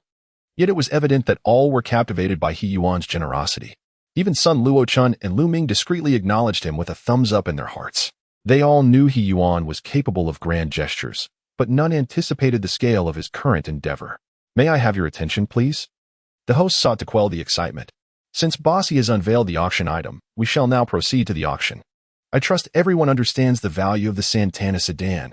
A brand new model on the market is priced at no less than 250,000. Thus, even a pre-owned vehicle of this quality will not come cheaply. However, as this is a charity auction, let us set the starting bid at 90,000. After making this announcement, the host turned to He Yuan, asking, Bossy, do you have any objections? None whatsoever. He Yuan graciously spread his hands, fully aware that the starting bid would not dictate the final price. As anticipated, the bidding commenced, with participants raising the stakes by increments of 2,000. Within 10 minutes, The price soared to 150,000. Beyond this point, bids became increasingly cautious, as such a sum was not easily attainable for the average person. Ultimately, after several rounds of bidding, the car was claimed by Guazet, the factory director, for 176,000. Boss he, I must extend my heartfelt thanks for this. You have saved me a considerable amount. I just bought a car for my eldest son, and now my younger son has been pressuring me for one as well. This time, I can breathe easy. Guazet beamed with satisfaction, and his simple remark left everyone feeling somewhat embarrassed. In this era, not only having the privilege to bear 2 children, but also the matter of purchasing cars.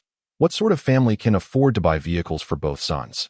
Wealthy individuals, particularly leaders of state-owned enterprises, are indeed exceedingly affluent. Even Li Siwen couldn't help but silently lament this fact. Director Guo's willingness to generously contribute signifies his utmost recognition of Mr. He. It is I who should express my gratitude.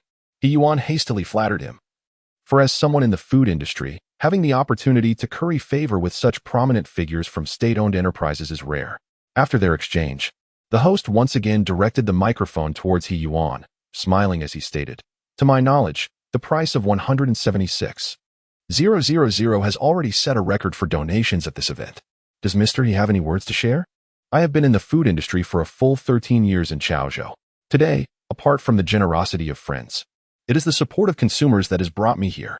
In essence, the car I am donating today is derived from the people and will be utilized for the people. It is hardly a matter worthy of boasting. Moreover, since Jingguo is the leader in the local food sector, it is only natural that we set an exemplary standard." Upon finishing, the audience erupted into applause.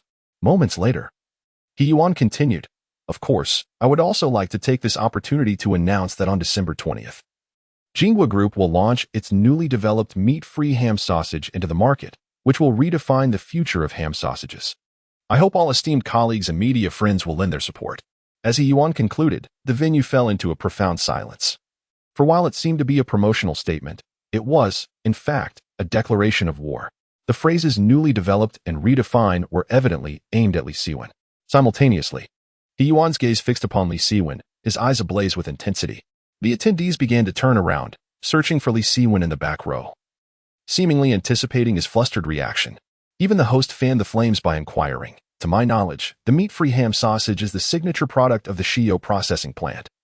And Mr. Li has risen to fame through this very product, even monopolizing the ham sausage market in Chaozhou. In the face of such a formidable opponent, does Mr. He possess confidence?" As this question was posed, all eyes shifted back to He Yuan, particularly the reporters leaning against the wall, recording and photographing the moment, with some even taking notes. "I do not wish to answer that question," He Yuan replied with a slight smile, "because I do not consider him my competitor." His words dripped with disdain, translating to the sentiment that Li Siwen was unworthy of being his rival. The politeness in his choice of words was merely to spare Lu Shuhong's feelings. How could the audience fail to perceive that this was He Yuan's way of asserting dominance over Li Siwen? A subtle smile spread across the crowd. He Yuan continued, "Rather than focusing on our competition, it would be more prudent to concentrate on the upcoming auction. After all, competition in the marketplace is competition. And competition outside the marketplace is also competition. I believe Mr. Li will not disappoint me today, nor will he let down any of the esteemed business leaders present." He Yuan concealed a dagger behind his smile, each utterance a trap aimed squarely at Li Siwen. He further added, "If Mr. Li does not mind, I could remain on stage to appraise your auction items." This maneuver elicited a collective intake of breath from the crowd, for in past fundraising events, only the host and Elder Yin were permitted to appraise items, while only esteemed peers within the industry were invited to assist, such as Zhang Jintao enlisting Lu Ming for appraisals. Inviting a senior to assist is a mark of respect. However, He Yuan's audacious offer to appraise not only proclaimed his superiority in the field, but also indicated his intent to compete directly with Li Siwen regarding the auction items. As for Li Siwen, his expression was impassive, his gaze vacant, as though stripped of his will. To acquiesce would mean acknowledging He Yuan as a senior, while to refuse would signal a cowardice. Regardless of his decision, Li Siwen stood to gain nothing, unless he could present auction items that utterly surpassed those of He Yuan, thereby altering the dynamics. Yet, who could entertain such a notion? No one, not even Lu Shuhang. This lad remained silent, clearly rendered speechless by fear. It appeared that He Yuan aimed to completely subjugate Li Siwen. In a contest against He Yuan, Li Siwen was still too inexperienced. Chapter 71. Astonishing the mundane world amidst a cacophony of voices, the crowd vociferously extolled He Yuan while vehemently disparaging Li Siwen. In their eyes, Li Siwen was deemed unworthy even to carry He Yuan's shoes. As he absorbed the clamor from below, He Yuan reveled in his triumph. This was the effect he had sought. The donations made today were not merely for publicity, but rather to crush Li Siwen beneath his heel. For his intent was to fabricate headlines. In truth, there should be no spirit of competition in charity. One should merely act in accordance with their conscience. Lu Shuhang leaned closer to Li Siwen, murmuring words of solace. He believed that at this moment, Li Siwen had exhausted all options and would be better off adopting a more detached perspective. Lu Shuhang's sentiment held merit. Charity ought not to be a contest. Yet, in the realm of commerce, philanthropy transcends mere moral rectitude. The motives behind such events are rather straightforward. Beyond currying favor with influential figures, they serve as a platform for self-promotion. To put it plainly, the amount donated is not for one's own satisfaction, but rather for the observation of others. Particularly in the fierce rivalry between figures like He Yuan and Li Siwen, one must tread carefully regarding the donation amounts, for should either fall short, the media would undoubtedly seize upon the opportunity to report the disparity the following day. For instance, if He Yuan donates 176,000, and Li Siwen's contribution significantly lags behind, even if the media refrains from disparaging him, the public outcry would be relentless. The focus of attention would not rest on the charitable act itself, but rather on the comparison, such as human nature. This was true in 1990, and it remains so 3 decades later. Thus, can one truly claim that charity suffices if it is aligned with one's conscience? Li Siwen could assert with complete certainty that it does not. This is precisely why He Yuan stood on stage, brimming with pride and arrogance. I somewhat regret inviting you. Lu Shuhang sighed helplessly. His intention had been to help Li Siwen integrate into this circle, yet he had not anticipated the grand spectacle He Yuan would orchestrate. Brother. Li Siwen finally spoke, his voice remarkably calm. You need not blame yourself. If I had chosen not to attend, that would have been the greater loss. Just imagine, without my name on the donation list, how would He Yuan manipulate the narrative? How would the media portray me? How would the consumers of Xiaoni perceive me? Whether now or in the future, charity is the most direct means of winning over consumers.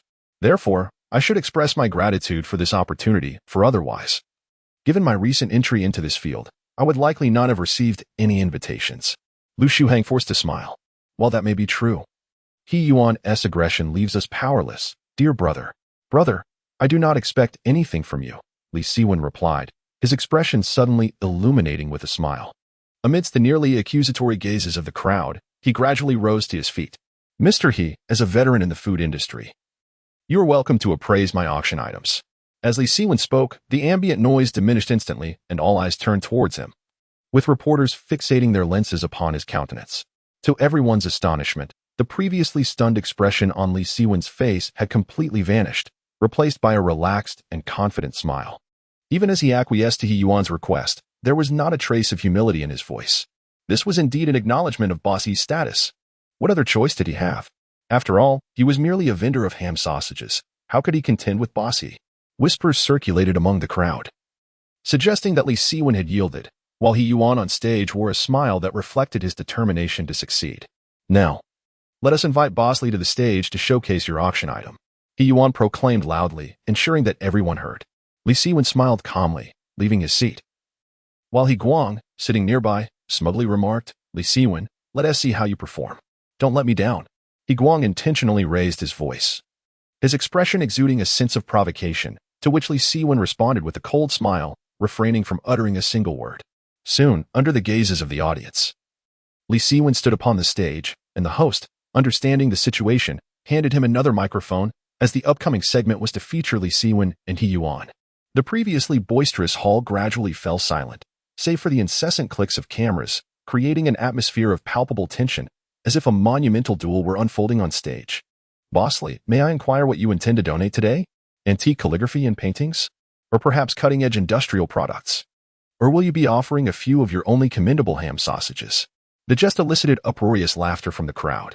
To phrase it nicely, donating ham sausages suited Li Siwen's identity, but to put it bluntly, it was simply mocking him. Indeed, you are correct, Bossy. The only thing I can present is indeed ham sausages, Li Siwen replied unflinchingly, continuing amidst the laughter. However, in such a grand occasion, Might it not seem rather ungenerous to donate ham sausages? Oh, it appears Boss Li harbors a hidden gem. He Yuan provocatively responded. If that is the case, please present your donation so I may appraise it. At this moment, all eyes were fixed on Li Siwen, eagerly awaiting the moment he would reveal his donation. Boss He, as I previously stated, your stature may assist in valuation, but I fear you might not accurately assess it, Li Siwen replied leisurely. Not accurately assess? Huh. He Yuan laughed heartily. What have I not seen in my life? Just bring forth your donation. Hurry and show us. What are you keeping us in suspense for? It was as if the crowd believed he could donate something truly astonishing. The audience, growing impatient, began to grumble. Even the executives in the front row shook their heads discreetly. Amidst this clamor, Li Siwen retrieved a file from his pocket and handed it to He Yuan. What is this? He Yuan took the file, squeezing it slightly. Calligraphy and paintings? As he opened the file and peered inside, a frown creased his brow. Boss Li, are you jesting? He Yuan, with a sense of triumph, extracted a document from within and addressed the crowd below. This is the business license of Boss Li's enterprise. It seems he was too anxious and mistakenly presented the wrong item. He Yuan's smile grew more self-satisfied, eliciting laughter from the audience, who collectively deemed Li Siwen overly tense. Boss Li, do not fret. Even if you cannot produce anything of value, I shall not ridicule you, He Yuan remarked, pushing the file bag towards Li Siwen. However, Li Siwen did not reach for it. His expression resembled sunlight piercing through dark clouds, resolute yet tinged with a hint of chill. Boss He, the items I donated are in your hands. Li Siwen gently indicated the file bag held by He Yuan. Chapter 72. My indifference towards money. He Yuan was taken aback for a moment, but soon erupted into laughter. What are you joking about? This is the certificate of your processing plant. Are you suggesting that you intend to donate the factory? Upon hearing He Yuan's voice, the crowd joined in his laughter, a derisive sound that emanated from the depths of their hearts. However, their mirth abruptly ceased under Li Siwen's icy tone. Why not? Li Siwen retorted, his voice resonating with conviction, dispelling all doubts in an instant. You mean to say you want to donate the journey to the West processing plant? He Yuan's eyes widened like lanterns, veins bulging from his neck. The room fell into a hushed silence, every gaze filled with palpable fear. Mere seconds ago, they had been mocking, but upon hearing Li Siwen's resolute declaration, they felt the very fabric of their expectations shatter mercilessly. No one believed that when Li Siwen presented the corporate license, he intended to make a donation. They all perceived it as a manifestation of tension. Yet, they could never have anticipated that he would make a decision so unfathomable and beyond their comprehension. Even those executives seated in the front row, as well as Lu Shuhang, who had the closest ties to him, were left utterly astonished. Surprised? It was indeed a profound surprise. Lu Shuhang could not articulate his inner thoughts. He merely felt that Li Siwen had lost his mind completely. If He Yuan's donation of a Santana was a mere game, then Li Siwen's actions at this moment were a gamble with his very life. Boss He, could you provide an estimate? Li Siwen inquired calmly, unfazed by the reactions from the audience, maintaining his composure amidst the tumult. This. He Yuan stammered, repeating the word thrice. Unable to articulate a valuation, his expression shifting unpredictably, resembling that of a frightened child. I told you, you might not be able to provide an accurate estimate, Li Siwen remarked with a faint smile, reclaiming the file from He Yuan's hands. He then turned to address the audience. Within this file are all the credentials of our journey to the West processing plant, along with an appraisal sheet prepared by a financial consultant. As Li Siwen spoke, he extracted a sheet from the file and presented it to the crowd. Before coming here, I was concerned that an accurate valuation could not be established, which is why I commissioned a detailed assessment. This document contains thorough analyses and valuations of our plant's fixed assets, revenue projections, and market share, with a total value estimated to be around 1 million. Therefore, let there be no doubt about my sincerity. Since I dared to bring these materials today, I have no intention of taking them back. Should anyone bid for my journey to the West processing plant, I shall donate the entire proceeds to the organizing party. The hall fell into a chilling silence, with only the sound of Li Siwen's voice and the audience's breaths audible, regardless of the status or wealth of those present. They were all rendered speechless. Li Siwen scanned the room, his piercing gaze landing on each face, more accusatory than questioning. He continued, I am Li Siwen, and I have been in business in Chaozhou for just over a month. I do not possess the resources or strength that you esteemed individuals have. However, I do have one advantage that none of you possess. Li Siwen smiled faintly and remarked, in truth, I harbor little interest in wealth. The audience, upon hearing this statement, felt a stir of disbelief. Disinterest in money? Such a declaration seemed rather pretentious. Yet, before his words could fully dissipate, he continued, therefore, regardless of who wishes to engage with me, no matter the stakes involved, I am prepared to wager everything and accompany you to the end. With this proclamation, the atmosphere in the hall plunged into an ominous silence, transforming mere rhetoric into a declaration of war, or rather, a stark warning to all present.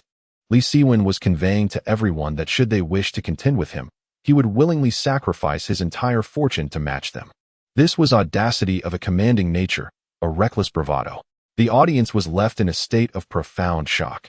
Whether it be the prominent figures in the front rows or the previously gleeful entrepreneurs, they found themselves at a loss for words in the face of such audacity. Indeed, it was sheer arrogance, an arrogance that rendered them speechless, a level of audacity that was astounding. At that moment, all were rendered mute. Even those who disapproved of Li Siwen's approach dared not voice their dissent, especially considering he was donating a processing plant valued in the millions. Observing the crowd's reaction, Li Siwen smiled, a satisfied smile. He handed the valuation document to He Yuan, softly stating, Boss He, please review the valuation document. If there are any discrepancies, feel free to amend it. According to market estimates, my journey to the West processing plant is worth significantly more than $1 million. However, since this is a charitable auction, I cannot set the price too high. Wouldn't you agree? He Yuan swallowed hard, his hands trembling as he clutched the document.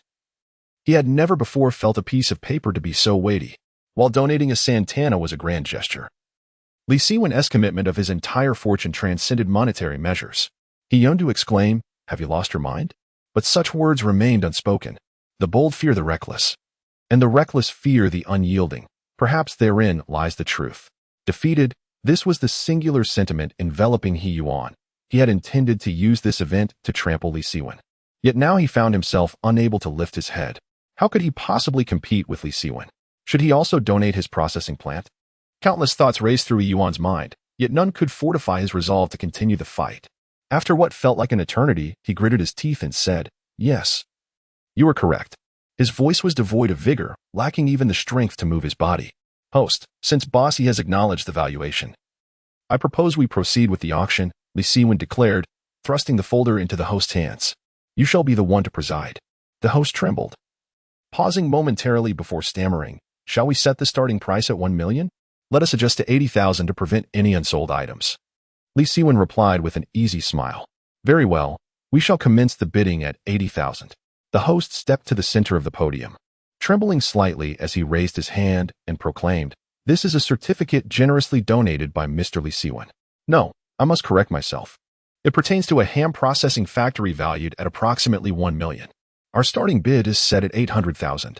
I invite everyone to bid enthusiastically. An eerie silence fell, as still as the grave. After uttering these words, the host waited for a full 5 minutes. Yet not a single voice emerged to place a bid. The audience merely exchanged bewildered glances, uncertain of what to anticipate. Surely, no one can be unimpressed by my processing factory? After voicing his thoughts, Li Siwen turned to his companion, He Yuan Dao, and remarked, Mr. He, have you not always sought to see my downfall? Acquire the journey to the West processing factory, and the entirety of Chaozhou will be yours. Chapter 73, Arrogance. Arrogance. What utter arrogance! At this moment, Li Siwen brazenly addressed He Yuan, seemingly challenging him. Do you not wish to see me perish? Come on, do it. Li Siwen had already extended his right cheek, yet did He Yuan dare to strike? He did not. In fact, no one in the entire venue had the courage to do so. When one lays bare all their possessions for others to scrutinize, the only sensations one can experience are shock and numbness. He Yuan felt this acutely, rendered speechless by the overwhelming spectacle before him. At this very moment, the entire cultural and sports center was enveloped in the oppressive atmosphere emanating from Li Siwen, and yet this was merely the beginning. Evidently, the price of 800,000 was deemed excessive. How about 70,000? Is there a bid for 70,000? Li Siwen no longer paid heed to He Yuan but stood in the center of the stage, arms outstretched, surveying every stunned visage in the crowd. 1 minute passed. Then 2, and as before, no bids were forthcoming. 60,000. 60,000 cannot go any lower, Li Siwen declared, only to be met with an unsettling silence. Minutes trickled by, and a bittersweet smile of resignation crept across Li Siwen's face as he turned to Sun Luochun. Vice Mayor's son, you see. I now find myself unable to donate. Perhaps because my factory does not meet your expectations, or perhaps because I, as a newcomer, am not readily accepted. Sun Luochun forced a smile, comprehending the heavy sarcasm laden in Li Siwen's words. Not only mocking the reluctance of the tycoons to part with their money, but also criticizing the marketplace's tendency to ostracize newcomers. The moment his words left his lips, the crowd's expressions darkened, and they found themselves at a loss for words. Just moments ago, they had ridiculed Li Siwen, yet now they were rendered mute. The stark contrast leaving them blushing with embarrassment. Li Siwen, cease your insidious remarks. He Guang could no longer contain himself, rising to unleash his fury with a vehement shout. Ah, if young master he has something to say, please do so. Li Siwen replied with a calm smile.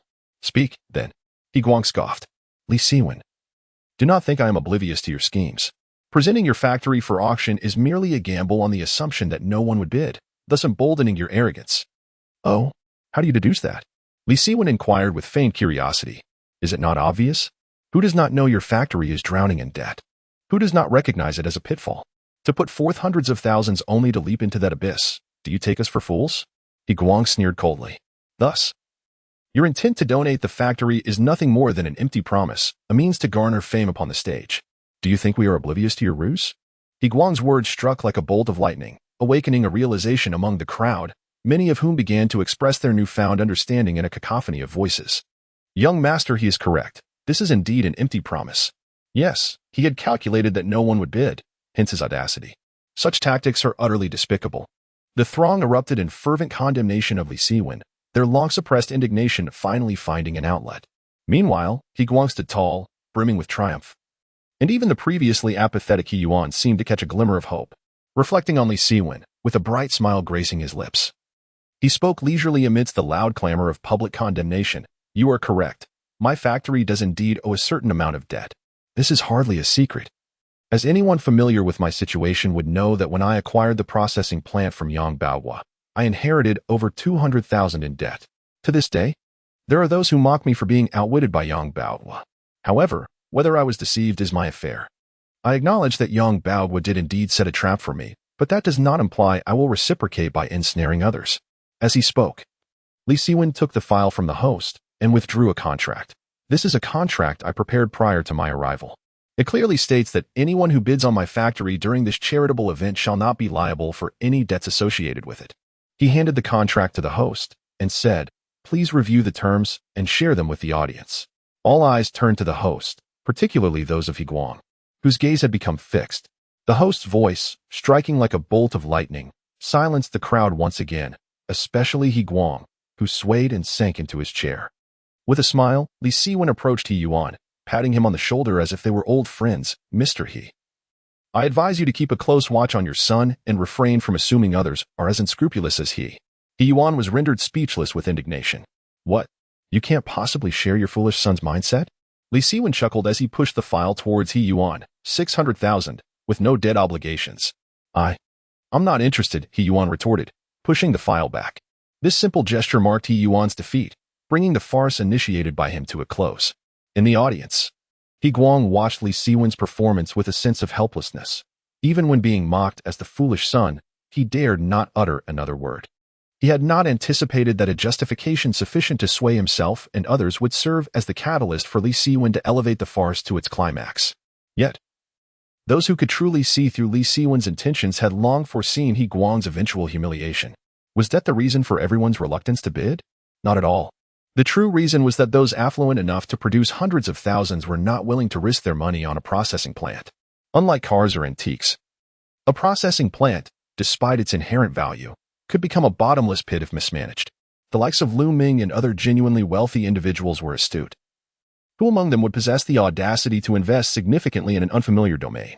Moreover, even if one were to acquire the processing plant, they would still face fierce market competition. Thus, Li Siwen's remark to Vice Mayor's son that people looked down upon his factory was a satirical jab at the wealthy, who seemingly prioritized profit above all else. Yet, what could the audience do upon hearing this? Their indignation bore no fruit. For Li Siwen undeniably harbored intentions of donating the factory. Lu Ming and others had long since swallowed their indignation quietly, with only He Guang foolishly contemplating a rebuttal. Perhaps, this is the consequence of one's own actions. The host, After a prolonged silence without any bids, inquired, "Shall we declare the item unsold?" Li Siwen spoke up. "Certainly." The host replied, taking a deep breath. "I hereby announce that the auction item donated by Li Siwen has gone unsold." Li Siwen then asked, "What will happen to the unsold item?" "Naturally, it is for you to handle," the host responded. "This is a charity auction. I can't just attend without a purpose." Li Siwen chuckled. Chapter 74. The event concludes upon hearing these words. Lu Ming and the others were further incensed. Was this not precisely the outcome that you desired? With nothing contributed, you amassed fame and fortune, all while trampling upon He Yuan and his son.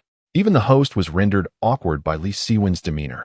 Having presided over 4 charity events, he had never encountered such a situation. "Mr. Li, if you have any other thoughts, please feel free to express them," the host ventured. Bracing himself for Li Siwen's next move, utterly unable to predict his intentions. "Truthfully, I am aware that many of you harbor significant objections to my actions. Some even believe my charitable endeavors are merely a fade for self-promotion.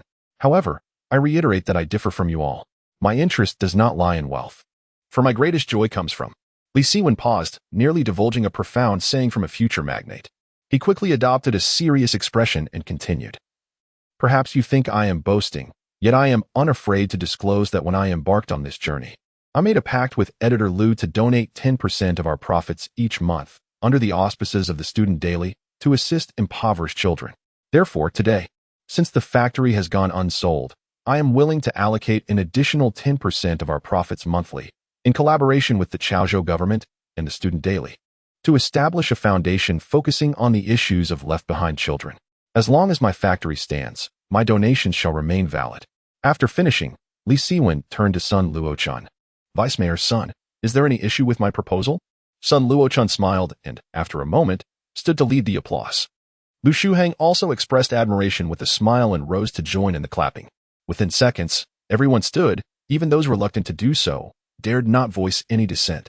This was nothing short of a performance. Li Siwen had transformed the charity event into a showcase of his own. From an initial silence to a resounding counterattack, the entire process continuously ascended, reaching one climax after another. "Vice Mayor's son, I shall not linger for the dinner," Li Siwen smiled slightly.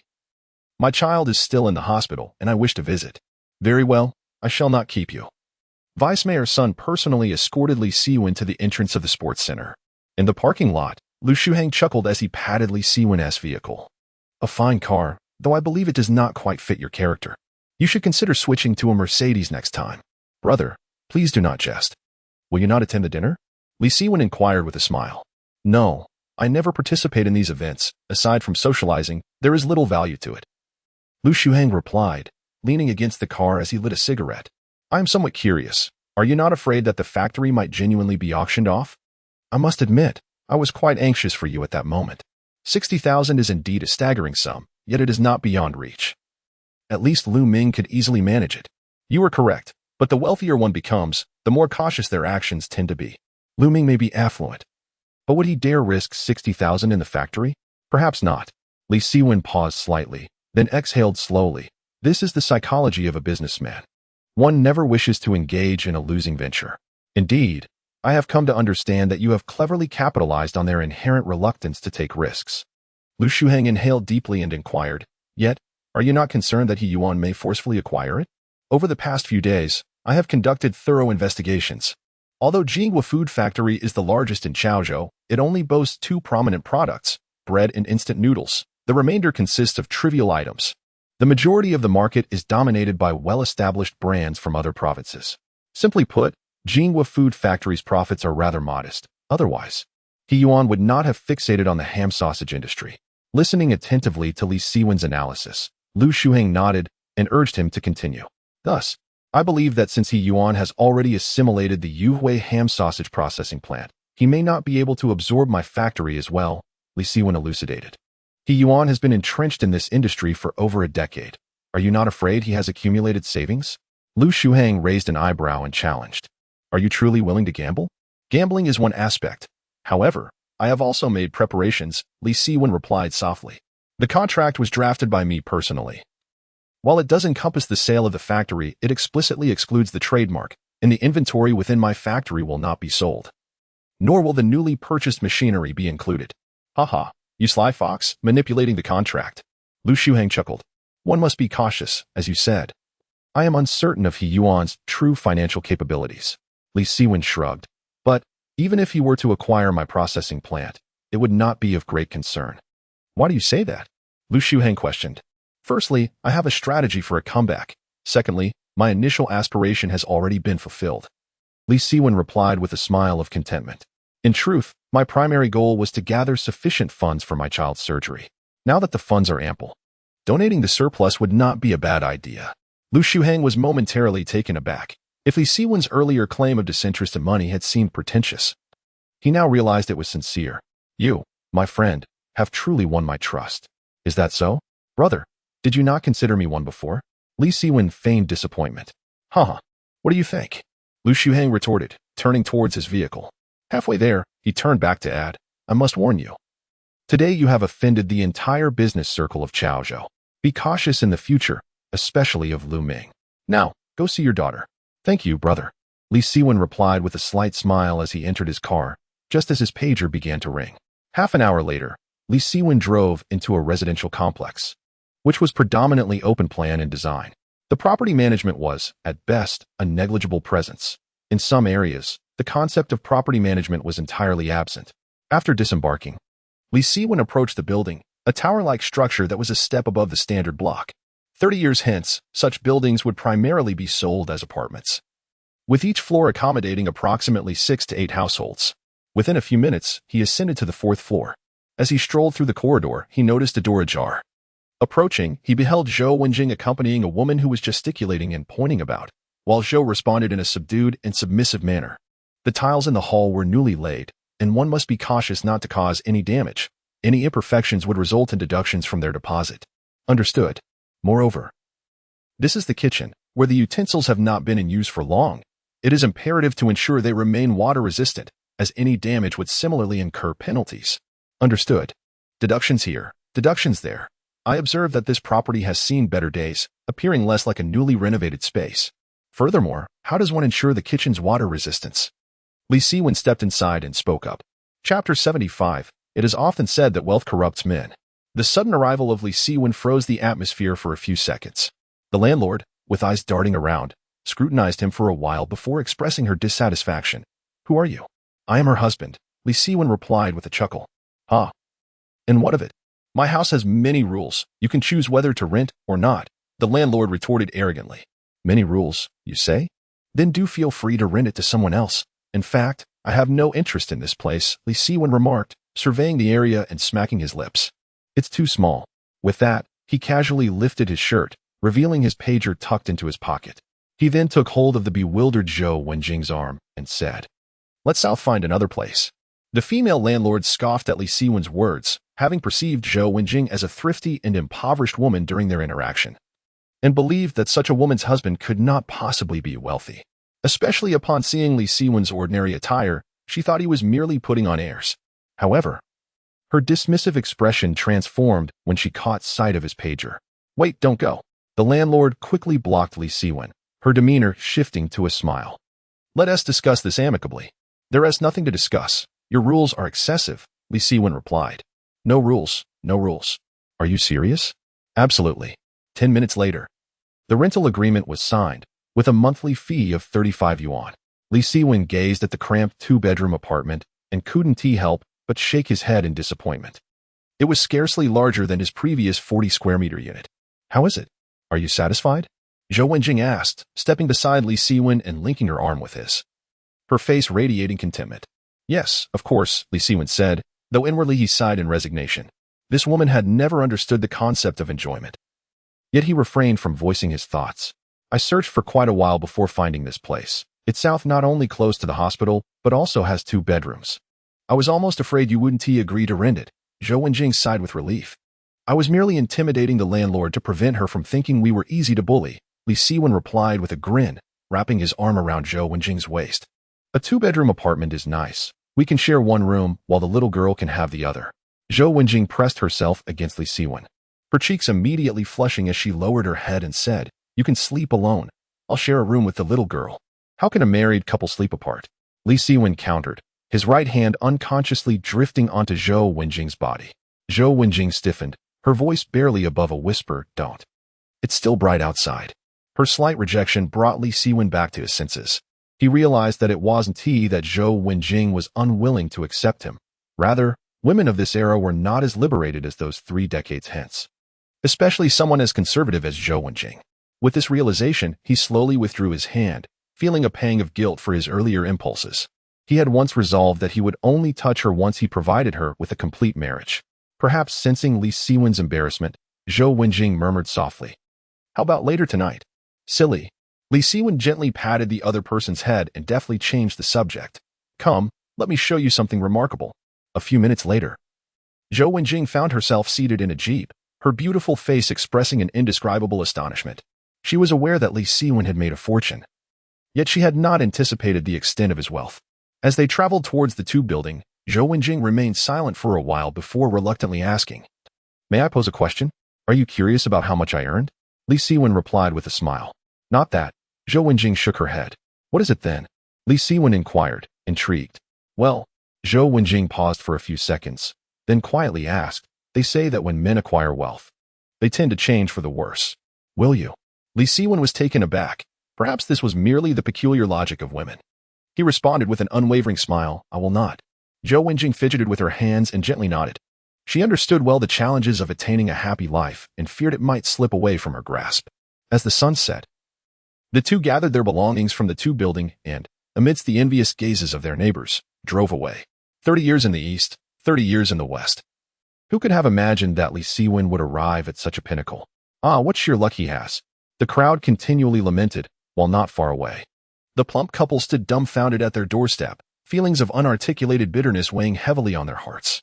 In a certain lounge within the Cultural and Sports Center, Lu Ming sat with a dark expression, while Jiang Jintao and He Yuan flanked him, vocally criticizing Li Siwen. "Boss Lu, this kid is utterly arrogant. Just look at how he speaks. He has no regard for you whatsoever." Jiang Jintao exclaimed with fervor. "Indeed, I too did not expect him to be so brazen." He Yuan added in agreement. "Enough from both of you. There is no need to incite me against him." Lu Ming chuckled dryly. "If you want my assistance in dealing with him, just say so directly without all this pretense. Boss Lu, we are not trying to stir the pot." "But Li Siwen's haughty demeanor is simply intolerable," Jiang Jintao retorted. Lu Ming took a deep breath and nodded, as a newcomer in the Chizhou business scene. Li Siwen has indeed overstepped. Yet, even if I disapprove of his attitude, it is not sufficient reason to take action against him. Do not forget. Today he has formed a foundation alongside Vice Mayor's son and Lu Shuhang, which serves as a protective shield. To confront him would be to disrespect both Vice Mayor's son and Lu Shuhang. And as someone in the garment industry, I must be cautious about overreaching. At this point, Lu Ming paused slightly and turned to He Yuan. "However, you, being in competition with Li Siwen, could openly push him out of Chaozhou. I had considered that. But after today's uproar, major newspapers will undoubtedly report this incident tomorrow. How will I maintain my reputation? Furthermore, the sales of my sausages will surely be impacted." He Yuan sighed. "Rest assured, I will manage the media side to minimize any repercussions for you," Lu Ming replied. "Thank you, Boss Lu," He Yuan said, bowing gratefully. As the weight on his shoulders finally lifted, "There is no need for such formality. We have known each other for over a decade. We cannot allow a newcomer to flaunt his power." Lu Ming chuckled coldly, assuring, "Rest assured, as long as I am here, this Li Siwen shall not stir up any significant turmoil." Jiang Jintao and He Yuan exchanged glances, both relieved that their flattery had not been in vain. At that moment, Lu Ming continued, "On December 20th, as you launch your ham sausage into the market, what strategies do you have in mind?" He Yuan responded, "I plan to leverage the reputation of Jingguo to rapidly expand our market presence, and I am prepared to invest heavily in promotions across major supermarkets." Chapter 76. The impending battle. Upon hearing the exchange between Lu Ming and He Yuan, Lu Ming pondered for a moment before shaking his head. "This is still insufficient. Please enlighten me, Boss Lu," He Yuan hastily replied. Li Siwen's meatless hot dog sausages thrive in the marketplace, and aside from luck, they possess one significant advantage: affordability. Lu Ming smiled gently. "What price do you intend to set for each sausage?" "I plan to align with Li Siwen, as that price already yields minimal profit," He Yuan responded. "Boss He, you have been in business for years. Consider this. Li Siwen's products are renowned and have an established market. Can you truly contend with him based solely on the name Jingguo?" "That seems rather naive," Lu Ming remarked. He Yuan fell into contemplation. Do not underestimate Li Siwen. After today, I understand why he has managed to secure a footing in Chaozhou, Lu Ming mused, closing his eyes for a while, recalling the events of the day. Boss Lu, do you have any profound insights? He Yuan inquired eagerly. Your enterprise is substantial. Are you truly worried about outcompeting him? Lu Ming smirked slyly. Do not fixate solely on immediate gains. Are you suggesting a price war? He Yuan's eyes widened in realization. Indeed. This is the sole avenue through which you may vanquish him. In the realm of business warfare, a price war is the swiftest method to dismantle an adversary. Li Siwen is already heavily indebted. He cannot withstand a protracted struggle against you, Lu Ming articulated with precision. Upon hearing this, He Yuan felt as if he had received a revelation, bowing repeatedly in gratitude. No wonder you are the wealthiest in Chaozhou. I am in awe. On December 19th, the day following the conclusion of the charitable event, major newspapers commenced extensive coverage of the event's proceedings. Impressive. You actually collaborated with the Chaozhou government and the student daily to establish a foundation. Our Shio hot dogs have now gained renown. Indeed. Even though He Yuan donated a Santana, it pales in comparison to your 10% profit.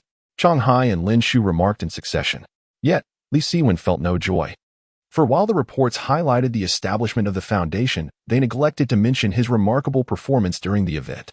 Only the student daily included a related piece. But its audience was limited, rendering its influence quite negligible. Li Siwen realized that his opponent was far more formidable than he had anticipated. Had it not been for Sun Luochan, even the foundation's establishment might not have been reported. Interesting, Li Siwen could not help but let out a cold laugh. What's wrong? You seem a bit downcast, Chang Hai inquired curiously. Chang Hai, take a look at the student daily, Lin Shu, after perusing the publication. Understood Li Siwen's sentiments. Damn, these media folks are utterly shameless. Chang Hai exclaimed after reading the student daily. Having any positive coverage is already a blessing, Li Siwen remarked, tossing the newspaper onto the table. He then turned to Lin Shu. Please summon Manager Jiang from the meat processing plant. I wish to arrange a dinner with him. Are you planning to develop a meat hot dog? Lin Shu asked while heading towards the phone. Indeed, to ensure absolute certainty. We must first seize control of the meat processing plant to secure our future supply of raw materials. Li Siwen's eyes darkened as he resolved, from tomorrow onward, I shall make He Yuan acutely aware of the market's brutal realities. On December 20th, the sky was overcast. Heavy clouds pressing down so suffocatingly that it felt as though one could hardly breathe. Yet, more ominous than the clouds were the undercurrents swirling within the commercial realm of Chaozhou. Today, the Jingguo meatless ham sausage would make its debut in the market. At the crack of dawn, the Jingguo processing plant erupted with the sound of firecrackers, a celebration that lasted a full 2 hours. Thus commenced a war devoid of gunpowder, with countless eyes in Chaozhou fixed upon the events of this day. In Lu Ming's office, boss, He Yuan has set the X-factory price at 40 cents, undercutting Shio ham by a dime. Major supermarkets have already begun to stock the product. Very well. Inform me promptly of any developments. In Sun Luochuan's office, Deputy Mayor, He Yuan has launched a formidable offensive with a price war. It appears he intends to bring Li Siwen to his knees. What are your thoughts? Li Siwen can either retaliate, but his capital will not withstand more than a week, or remain passive, in which case the market will be gradually consumed by Jingguo. Are there truly only these two options? Deputy Mayor, forgive my candor, but I can conceive of no third alternative. In Lu Shuhong's office, Editor-in-Chief, He Yuan has begun distribution, although the supermarkets are not yet open for business. Citizens are already queuing to purchase. What time is it? 7 o'clock. Is there any news from Li Siwen's side? The doors are firmly shut. We are unaware of any actions today. Perhaps you might call him? Never mind. It is not the time to disturb him. I have faith in him. At Chaozhou Hospital's inpatient department, old Master Song stood with his hands clasped behind his back, gazing quietly out the window, murmuring softly, the sky has remained so dreary. I wonder if this heavy snow will indeed fall. If it does, the sun may shine again. If not, we shall forever remain shrouded in clouds. After speaking, he glanced back at the young girl lying in bed, smiling gently. Little N.I., do you think the snow will fall? Yes, Little N.I. replied without a moment's hesitation. Old Master Song nodded with a smile, looking out the window. It will fall. It must fall. Li Siwen, I eagerly await the moment when you emerge from the storm into clear skies. Beyond the familiar faces, countless others awaited the outcome of this day. Acutely aware that if Jingguo's meatless ham received a positive response in the market, it would signify a breach in Li Siwen's defenses. that breach would inevitably widen, rendering it irreparable. Conversely, should it fail, it would indicate that Li Siwen had, for the time being, held his ground. But how could he maintain that position? No one had the answer. Nearly everyone deemed it an impossible task, save for those closest to Li Siwen, who harbored a flicker of hope. At the entrance of the Jingguo processing plant, Yuan, cigar in mouth, observed the trucks coming and going, his heart brimming with excitement. Father, the larger supermarkets such as Guanyu Supermarket, Xingda Supermarket, and Inha Supermarket have already completed their shelf arrangements. Moreover, our sales representatives have commenced vigorous promotions at the entrances of these supermarkets. As soon as the doors open, our goods are certain to be sold out. Guang clenched his fists, determined to make Li Siwen regret his actions today. Indeed, there remains an hour and a half until the supermarkets open. Ensure that the sales at all key points are closely monitored and report any issues to me promptly, Yuan instructed. Rest assured, I have already dispatched Zhao Jian to notify them, Guang replied. That useless individual, Yuan scoffed, choosing not to elaborate further, but instead inquired. Has there been any response from Li Siwen's side? It appears there has not, Guang answered. Send someone to keep watch at their factory entrance. I feel uneasy without hearing any news from Li Siwen today. Chapter 77. Countermeasures within the workshop of the West Journey ham sausage processing factory. The workers toiled industriously. In this era, the concept of 996 or 886 was non-existent. As long as the wages were adequate, there were countless individuals eager to work even 18 hours a day. In stark contrast to the bustling workshop, the office was eerily silent. Li Siwen stood by the window, a yet-to-be-lit cigarette dangling from his lips. His gaze fixed on the outside world, while Chang Hai leaned over the desk, methodically flipping through newspapers. The Chaozhou Daily, the Evening News, the Business Journal, all fervently championing the Jingguo processing factory. What substantial resources they must possess. Chang Hai mused quietly, pondering the financial implications of such support for Jingguo. Li Siwen offered no response. He was acutely aware that the backing these newspapers provided to Jingguo transcended mere financial considerations. There were unseen forces at play, and he doubted that Yuan wielded such influence. Who, then, could it be? As Li Siwen contemplated this, the factory door swung open, and Lin Shu entered, accompanied by a dozen workers, all appearing weary and paint-smeared. He instructed them to clean up before hastily making his way to the office. Boss, according to your instructions, we've painted over 500 walls across the city with our advertisements, and we've secured the advertising spots at the bus stations. The posters are already up. Lin Shu reported, his bloodshot eyes betraying a night devoid of sleep. Following his recent demotion from workshop director by Li Siwen, he had been assigned a covert mission to rent advertising space throughout the city. In just a few days, he had managed to secure over 500 prominent wall spaces in Chaozhou. Last night, he had worked alongside his crew to transform those spaces with new advertisements for West Journey. Do you need to rest for a moment? Li Siwen inquired. No time for that. Jingguo has us cornered. We'll discuss it after we get through today, Lin Shu replied through gritted teeth. Very well. Take your team and continue renting advertising spaces. The lease should remain for a month. I want our West Journey ham advertisements plastered throughout the city in the coming days. Li Siwen commanded with determination. Understood, but if I'm not around, will our shipments be delayed? Lin Shu expressed his concerns. We can't compete with Jingguo. They have a systematic delivery service, while we rely on middlemen. I worry about that Zhang Xiaolong. Zhang Xiaolong, of modest stature and dark complexion, was a formidable figure among the middlemen, rumored to have been a delinquent who spent 5 years in prison. After his rehabilitation, he struggled to find work and turned to this line of business. However, they were hardly true middlemen. They were merely individuals running errands for a modest fee. Having collaborated for a considerable time, Zhang Xiaolong had proven to be relatively dependable. At least he had not engaged in price gouging. Rest easy, Li Siwen reassured him gently. All right. I'll go spread the advertisements, Lin Shu said before hastily departing.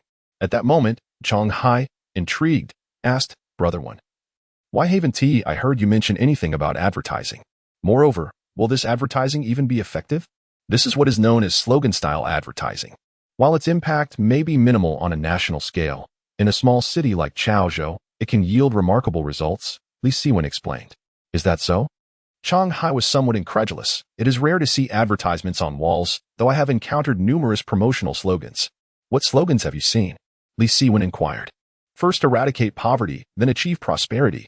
Let us unite and strive for a better life. Chang Hai paused, adding, moreover, If one desires wealth, one must first repair the roads. Fewer children and more trees. Upon hearing Chang Hai's words, Li Siwen chuckled. Have you ever contemplated what the effect would be if these slogans were our advertisements? Chang Hai's body stiffened, and he slowly uttered 4 words. Word of mouth? Precisely. Since we lack an advantage at the newspaper, we shall take an alternative approach. As Li Siwen finished speaking, a throng of people, numbering 70 or 80, surged in from outside, led by a spirited Zhang Xiaolong. How did Zhang Xiaolong bring so many people? Chang Hai was taken aback. I asked him to gather them. Li Siwen replied with a mysterious smile as he pushed the door open and stepped outside. Meanwhile, at the Jingwa ham processing plant, He Guang reported to Li Siwen with a beaming face. Dad, you would never guess. This Li Siwen actually enlisted a bunch of secondary dealers to assist in delivery, which is a stark contrast to our dedicated delivery service. Secondary dealers? He Yuan furrowed his brow. No wonder the delivery is so late. It turns out to be a disorganized crowd. Indeed, I thought the same. I truly do not understand how Feng Yuhui initially failed. He Guang chuckled. If Feng Yuhui were truly capable, he wouldn't have languished ineffectively for so many years. He Yuan remarked with slight disdain, then inquired, what is the market feedback? Large supermarkets will open in half an hour, but several small supermarkets and grocery stores have already begun selling, and the feedback has been exceptional, completely outclassing their products. He Guang responded, to my knowledge, these small supermarkets and grocery stores have consistently been the main battleground for Shio no meat ham. If we gain an advantage here, Li Siwen will undoubtedly find himself in dire straits. He Yuan confidently clenched his fist, shift all sales efforts to large supermarkets and assist with promotional activities. I intend to make a resounding impact in the field of ham. All right, I will take care of it right away, He Guang affirmed. A resounding impact was indeed He Yuan's aim, having already gained an advantage in small supermarkets and grocery stores. He felt emboldened against Li Siwen in the large supermarkets with which he had close ties. In his estimation, as soon as the large supermarket opened, his goods would be swept away, and Li Siwen's defenses would be thoroughly dismantled. Lu Ming, Sun Luochun, Jiang Jintao, Yang Baohua, and Feng Yuhui shared similar sentiments, while only Lu Shuhang and Old Master Song clung to a glimmer of hope. At 8:20, with only 10 minutes until Guanyu Supermarket opened, the largest supermarket in Chaozhou, it naturally attracted the most citizens. At the entrance of the supermarket, Jingwa staff wielded small megaphones, continuously hawking the virtues of Jingwa ham, even claiming it would be sold out at any moment, while occasionally disparaging Shio ham. In front of the staff, a long line of citizens formed, their faces alight with excitement, all eager to be among the first to taste the new ham. Surrounding the crowd, several journalists stood ready, having already devised tomorrow's headlines for the golden fruit ham. Golden fruit sells out. Snatched up in an instant. Gone within minutes. Their mission was to capture the scene and amplify the influence of the golden fruit to the utmost extent. In essence, this was a matter of marketing. Chapter 78. Nutritionally delicious, directly to the stomach. Everything was in place, merely awaiting the right moment. He Yuan's strategy seemed poised to succeed with just a single breath. Yet he could never have envisioned the sight of nearly 100 delivery personnel, clad in matching uniforms emblazoned with Journey to the West, bustling through the streets. Some rode motorcycles, others pedaled tricycles, while a few drove tractors, and even some led donkeys. Their variety was striking, though their speed was not brisk.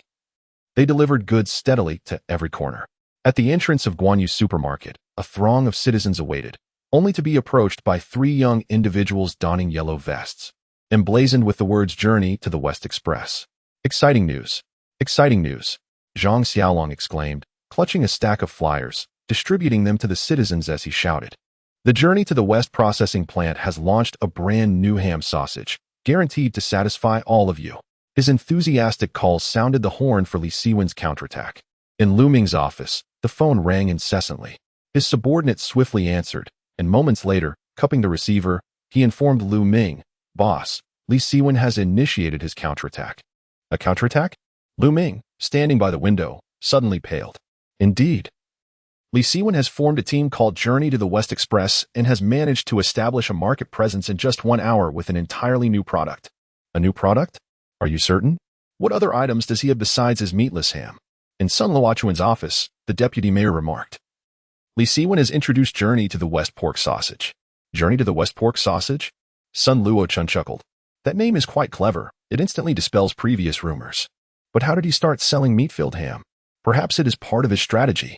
In Lu Shuhong's office, the editor-in-chief was informed, Chief, not only has Li Siwen commenced his counterattack, but I have also heard that he has rented numerous advertising spaces throughout the city, all featuring new ads. New ads. This fellow didn't even inform me. What does the advertisement say? Journey to the West Pork Sausage. At the Jinghua ham processing plant. He Yuan anxiously awaited news, seated in the courtyard with a cigar between his lips. After taking a couple of puffs, a large snowflake landed on it. Is it snowing? He Yuan looked up to see snowflakes cascading down, and through the flurry, he noticed He Guang rushing toward him. Father, something has happened. He Guang shouted as he approached. What is it? He Yuan sprang to his feet. Li Siwen has launched Journey to the West Express and has already delivered all the goods before the supermarket opened. He Guang stammered. Huh, so what? The owners of several major supermarkets have already agreed with me not to give him a prominent position, He Yuan replied nonchalantly.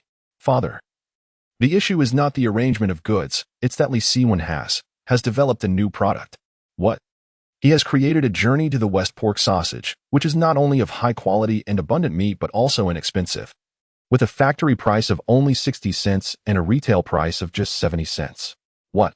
He Yuan's expression changed dramatically. Did he not claim he would not produce meat-filled ham? I too am unsure of the circumstances. Who could have anticipated that he would suddenly produce a pork sausage?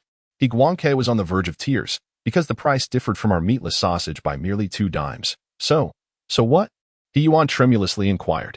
So everyone has flocked to purchase the Journey to the West Pork Sausage. He Guangkai was so infuriated that he stomped his feet.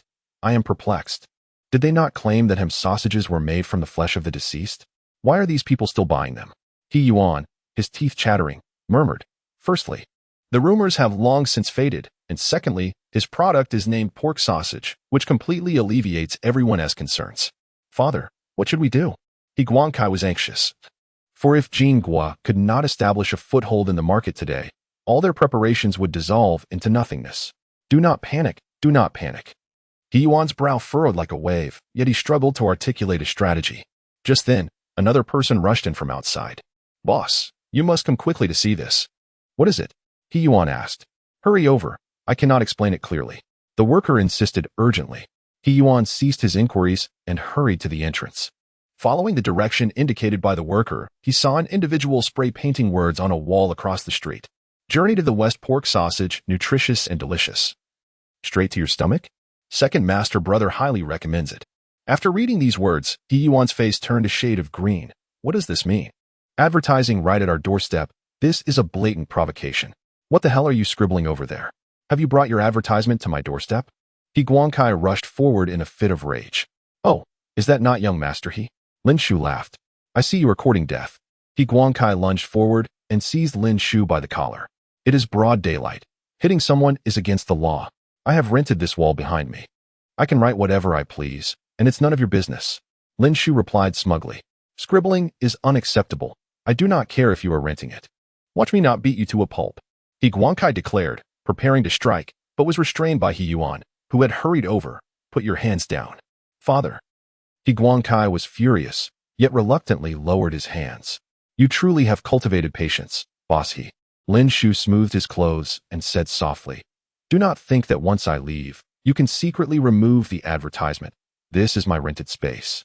And I can responsibly inform you that there are at least 1,000 such advertisements throughout Chaozhou. Hearing Lin Shu's words, He Yuan felt a surge of blood rise in anger, gritting his teeth. Your boss possesses quite the cunning strategy. Lin Shu retorted, compared to you, I am far inferior. Humph. Go back and tell Li Siwen that a day of regret awaits him. After He Yuan finished speaking, he turned and strode back towards the factory.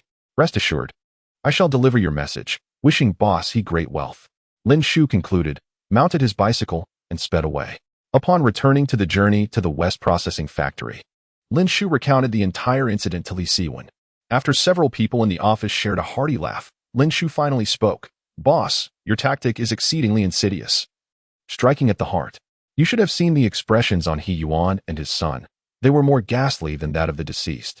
This is merely the beginning. I intend to make them lose their bearings entirely. Li Siwen let out a cold laugh.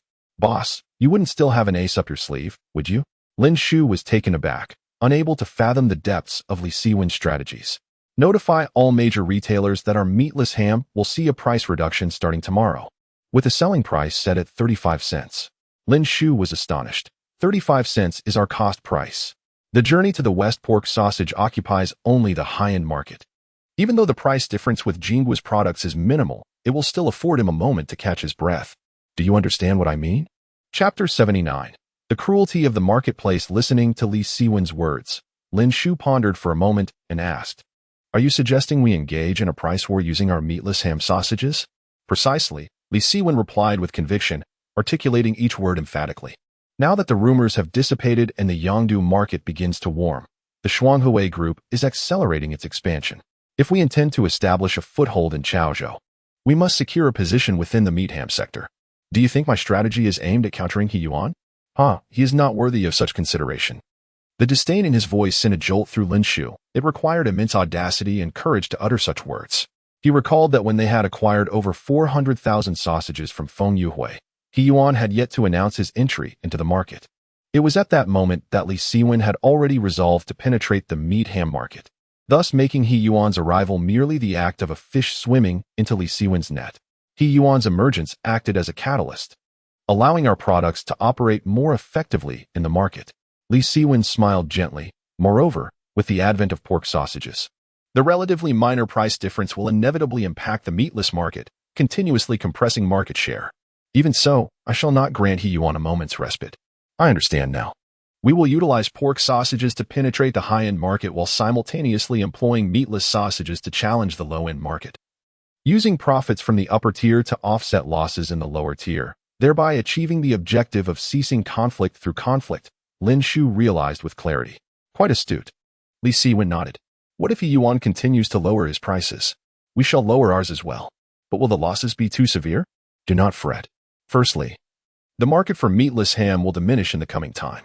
Secondly, He Yuan will not dare to slash prices too drastically. Our price reduction stems from the introduction of a new product. His reduction would be a forced liquidation. Once he drops below cost, rumors will inevitably circulate, affecting not only his ham processing plant, but potentially shaking the foundations of his core industry. He Yuan is not foolish. Lin Shu nodded inwardly, not only feeling admiration for Li Siwen, but also a sense of trepidation. Who would dare to confront such an opponent? It seems I am truly destined to serve you for a lifetime, Lin Shu remarked involuntarily.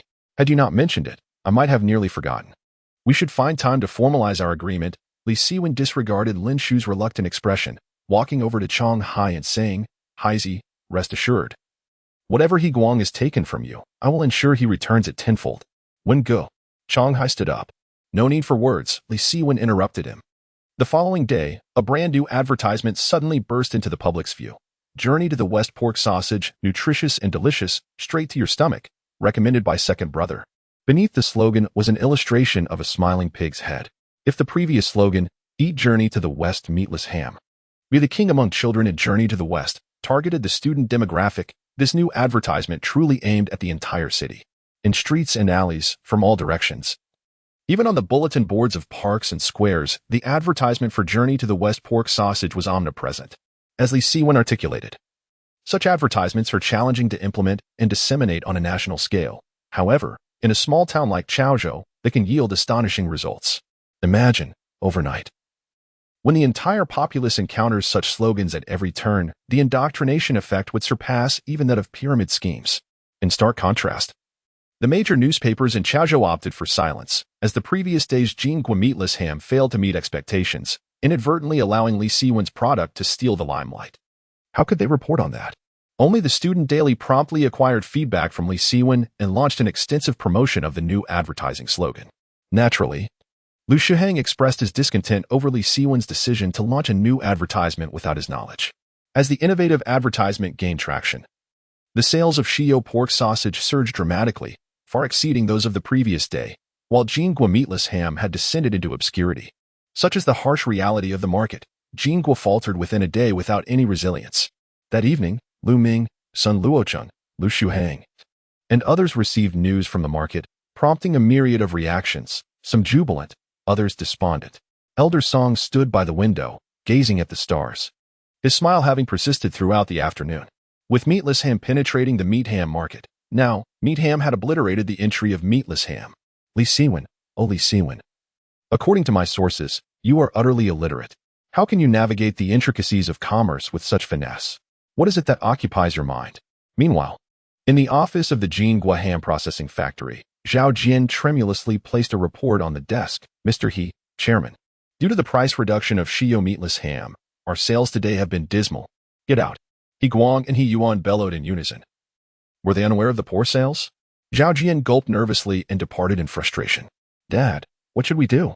In this battle, not only have we failed to establish our reputation, but we are also left with a mountain of inventory, incurring at least 100,000 in losses. He Guang murmured. Let us reduce prices and sell off the stock. Sell at a loss. Below cost? What about our stall fees, transport costs, and advertising expenses? Have you considered the repercussions of a price drop on Jinghua? He Yuan inhaled deeply from his cigarette, nearly finishing half of it. Then what shall we do? He Guang inquired. What to do? Are you incapable of thinking for yourself? If you possessed even a fraction of Li Siwen's intellect, you wouldn't have reached this pitiful state.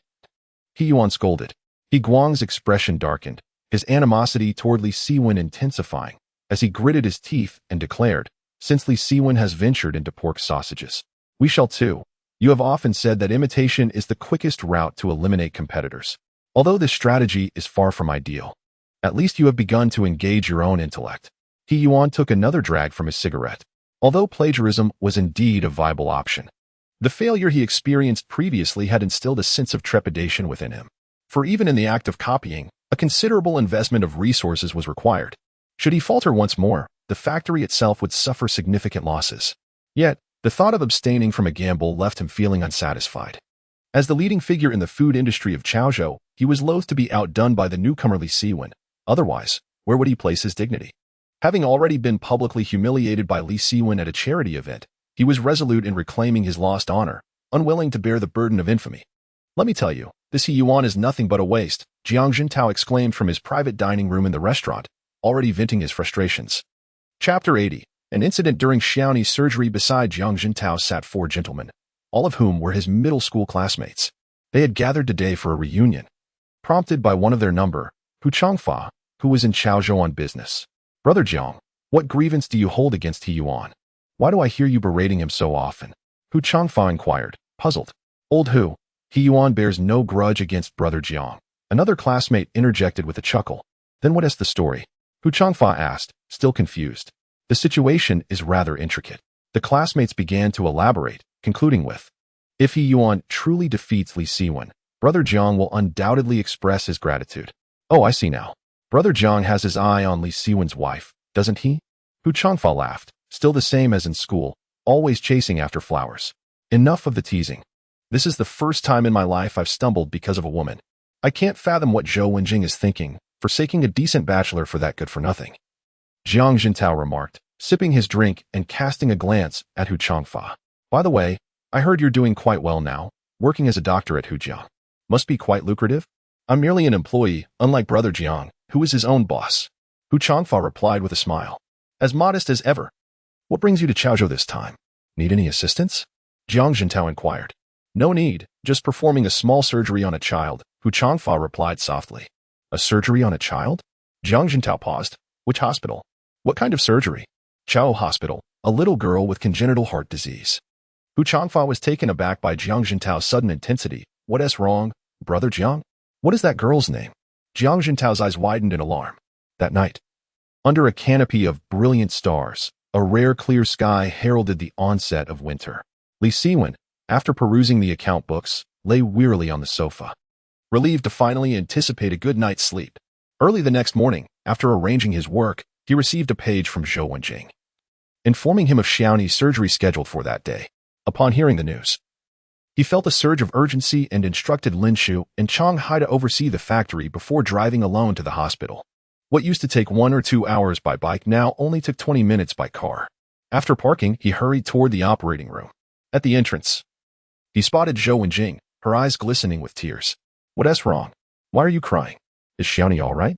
Li Siwen's heart tightened as he crouched before Zhou Wenjing. Has the surgery begun? The doctor hasn't arrived yet, Zhou Wenjing replied, tears streaming down her face. Li Siwen breathed a sigh of relief, having feared the worst. If they haven't arrived yet, why are you crying? Stop it.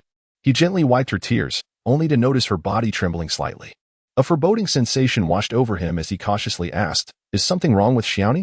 "Yes," Zhou Wenjing said, collapsing into his arms, her sobs growing louder.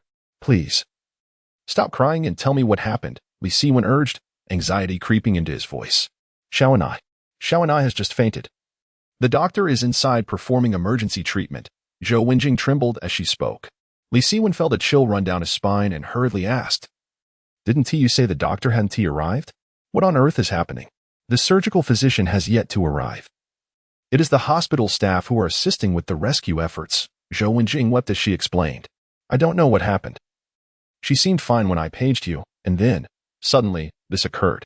Do not worry, Xiaoni will be all right." Li Siwen reassured as he held Zhou Wenjing tightly, his eyes fixed on the operating room door. After several agonizing minutes, the surgical door swung open, and a male doctor accompanied by 2 nurses emerged. "Doctor, how's the child?" Li Siwen rushed over to inquire.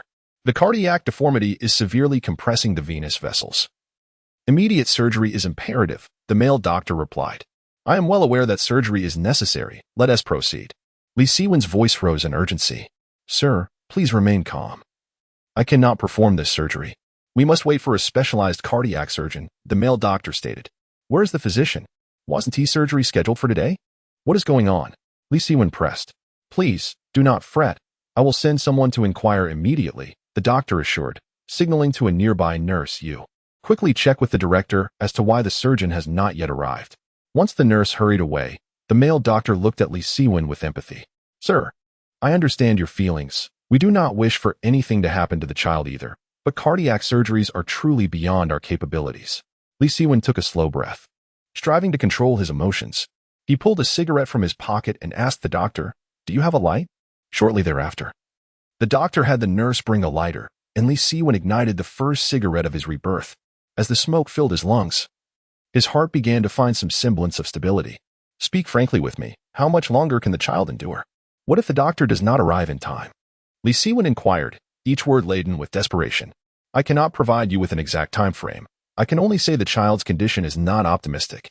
If she pulls through this moment, she may withstand a few more months. But should she falter now, she may not survive the day," the male doctor replied solemnly. "What should we do? I cannot bear the thought of anything happening to Xiaoni." Zhou Wenjing sobbed as she clung to Li Siwen's arm in helpless despair. "I'm sorry." Li Siwen clenched his fists. "It is entirely my fault. I delayed in securing the surgical funds. It's all my fault." His eyes brimmed with unshed tears, a profound sorrow engulfing him. "It is not your fault. It is mine. I failed to take adequate care of Xiaoni." Zhou Wenjing's voice echoed with heart-wrenching regret. "Sir, madam, please do not blame yourselves. Such ailments are unpredictable, and one cannot foresee when complications may arise." The male doctor continued to offer solace. "Rest assured, the director will be here shortly." As he spoke, the director and the head nurse approached, followed closely by several doctors. Upon seeing them, Li Siwen quickly asked, "Director, has the surgical team arrived?" The director's expression darkened as he shook his head in despair. "Not yet. I have made countless calls, but I cannot reach them." "What on earth is happening?" Li Siwen asked, his eyes reddened with distress. "I am uncertain," the director replied, his face etched with worry. "The doctor we engaged arrived in Chaozhou yesterday, but due to the late hour, the surgery was scheduled for today. However, he has suddenly vanished. Director, I implore you to employ any means necessary to contact another physician immediately, regardless of the cost," Li Siwen insisted through gritted teeth. Yet, before the director could respond, a mocking voice echoed down the corridor. "Sometimes, money isn't everything. This is Chaozhou, not Hujing." Jiang Jintao strode forward with an air of self-satisfaction. Chapter 81. Can your knees endure this? A sudden voice drew the attention of everyone present, revealing Jiang Jintao, elegantly clad in a designer suit, striding purposefully towards Li Siwen. In his 30s, he possessed a handsome demeanor. However, the expression on his face was decidedly unsettling. "What do you mean?" Li Siwen replied, his gaze dimming as he sensed the tension in the air. "Do not be alarmed. I merely came to check on Xiaoni," Jiang Jintao stated, a smirk playing at the corners of his mouth as he feigned interest in the surgical procedure. "It seems Xiaoni's condition is rather dire. Jiang Jintao, if you have something to say it quickly. If not, then get lost," Li Siwen retorted bluntly. "Still so arrogant? It appears you truly do not wish to save your daughter," Jiang Jintao shot back, fixing Li Siwen with a penetrating stare. Li Siwen's expression changed abruptly. "What do you mean by that?" he demanded. Beside him, Zhou Wenjing interjected urgently. Director Jiang, do you have a solution? Sometimes circumstances align in unexpected ways. Guess what? The doctor you hired from Hujiang happens to be my classmate. Jiang Jintao chuckled, relishing the moment. Your classmate? Where is he now? Zhou Wenjing pressed, her voice laced with anxiety, as the hospital director and others turned their attention to Jiang Jintao. He may not be able to come, Jiang Jintao sighed. Why? Zhou Wenjing inquired, her concern palpable. This situation is primarily my fault. During our class reunion yesterday, someone mentioned the conflict between me and your husband, and he happened to overhear. He has always been a person of strong loyalty and refused to operate on anyone from your family. Jiang Jintao feigned sorrow as he turned to the director. The doctor, Wu, asked me to convey that he did not accept your deposit. Thus he reserves the right to decline the surgery. He also mentioned that performing surgery out of province is inherently improper. The director was momentarily at a loss for words. Director Jiang, could you plead with him for assistance? Zhou Wenjing stepped forward, her urgency evident. Alas, I have pleaded, but to no avail. Besides, the issue does not lie with you. Otherwise, my classmate would not have refused, Jiang Jintao remarked, his gaze shifting to Li Siwen.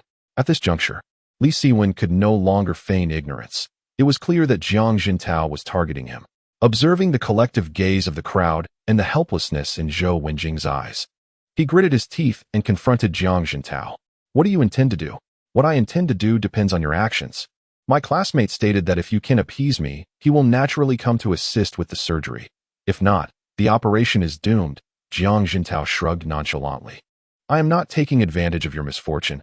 I simply cannot disregard the goodwill of a classmate. Wouldn't you agree? With a sinister smile, Jiang Jintao commanded, Li Siwen, kneel and apologize, otherwise, I cannot assist you. The corridor was crowded with physicians, yet silence prevailed, no one daring to speak. Li Siwen stood rigid, an icy dread enveloping him. To kneel and beg for forgiveness?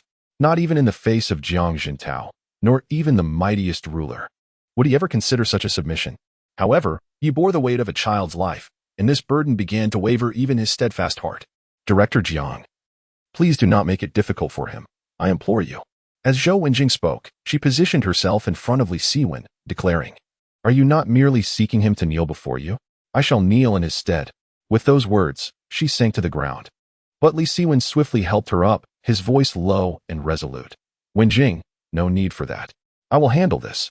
Siwen, I beg you to let me plead with him. Please allow me to beg him. Zhou Wenjing wept, for she understood how humiliating kneeling could be for a man. She did not wish for Li Siwen to endure such disgrace. Yet, Li Siwen harbored the same sentiments. His target is me. Your pleas will be in vain. His gaze turned increasingly frigid as he set Zhou Wenjing aside and fixed his eyes on Jiang Jintao. I have always regarded you as a petty man, but I now see you are far less than human. To threaten me with my daughter's life, while concocting lofty justifications, Jiang Jintao, you have ventured into perilous territory.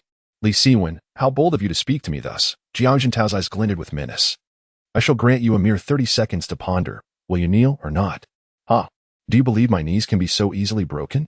Li Siwen's expression betrayed no emotion, his voice dark and resonant.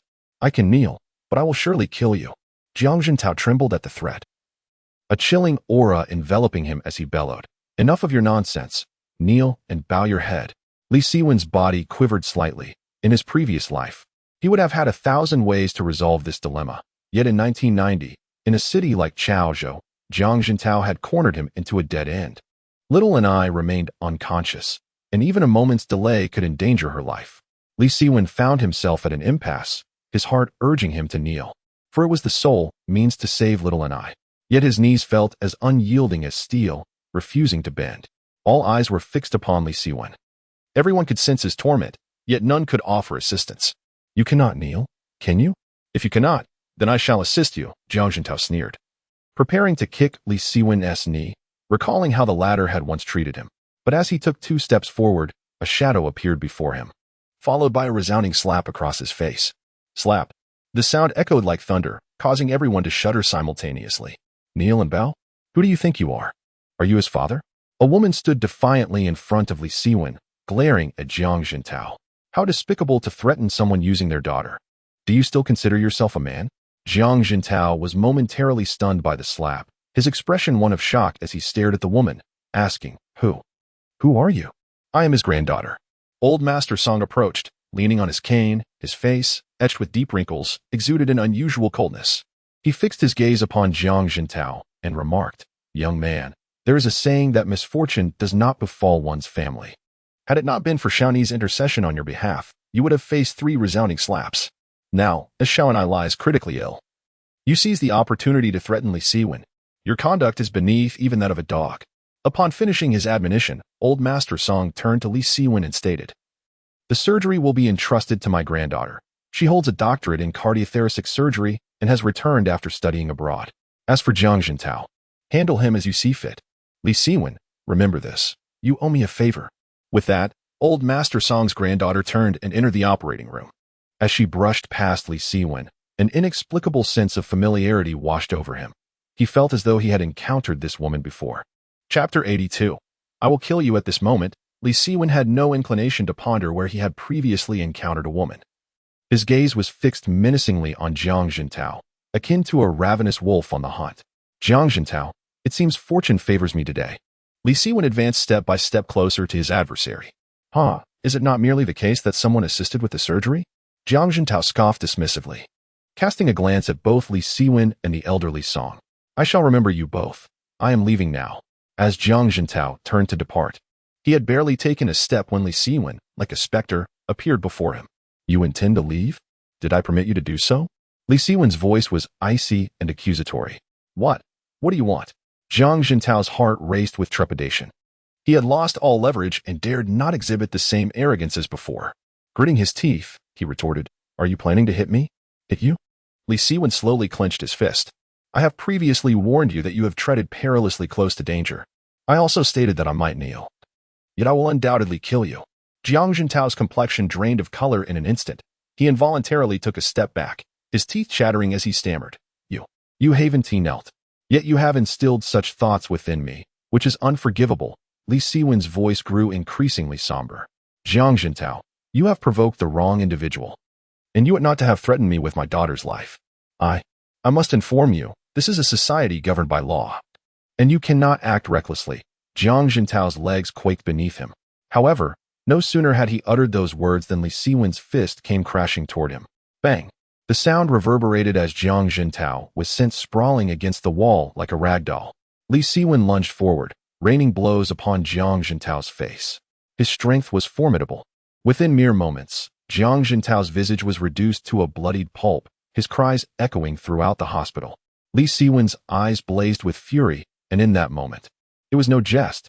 "I will kill you," he declared, observing Jiang Jintao, who was on the verge of losing consciousness, his fist showing no sign of relenting. The onlookers were utterly stunned, the hospital resonating with screams.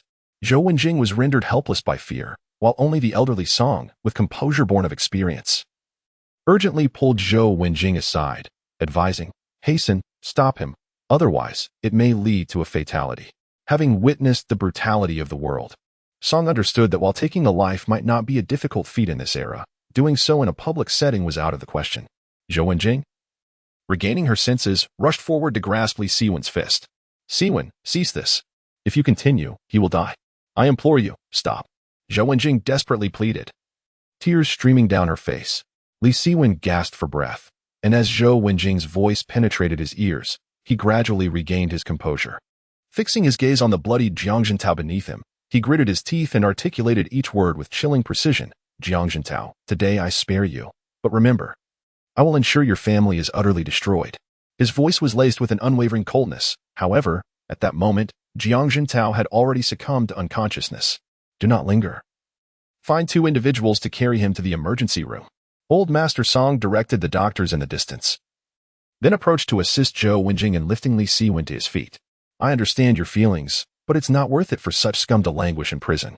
Old Master Song gently patted Li Siwen's shoulder. "As long as you wish, I can bring his family to ruin in an instant." "Thank you, sir. But this is my own affair," Li Siwen replied, taking a deep breath. "I can handle it myself." "Such courage and responsibility, if you can manage your emotions." "Your future is boundless," Old Master Song said slowly. In truth, when Jiang Jintao appeared, my granddaughter and I had already arrived. The reason we waited a moment before stepping forward was to see whether you would kneel. Sometimes, yielding is not a sign of weakness. I can see how significant those two women are to you. Old Master Song's words held merit, yet he remained unaware of Li Siwen's true sentiments. For a tycoon worth billions, yielding was of greater consequence than his own life. It echoed his own words. Can you withstand the weight of my knee? Moreover, Jiang Jintao had threatened Xiaoni and Zhou Wenjing.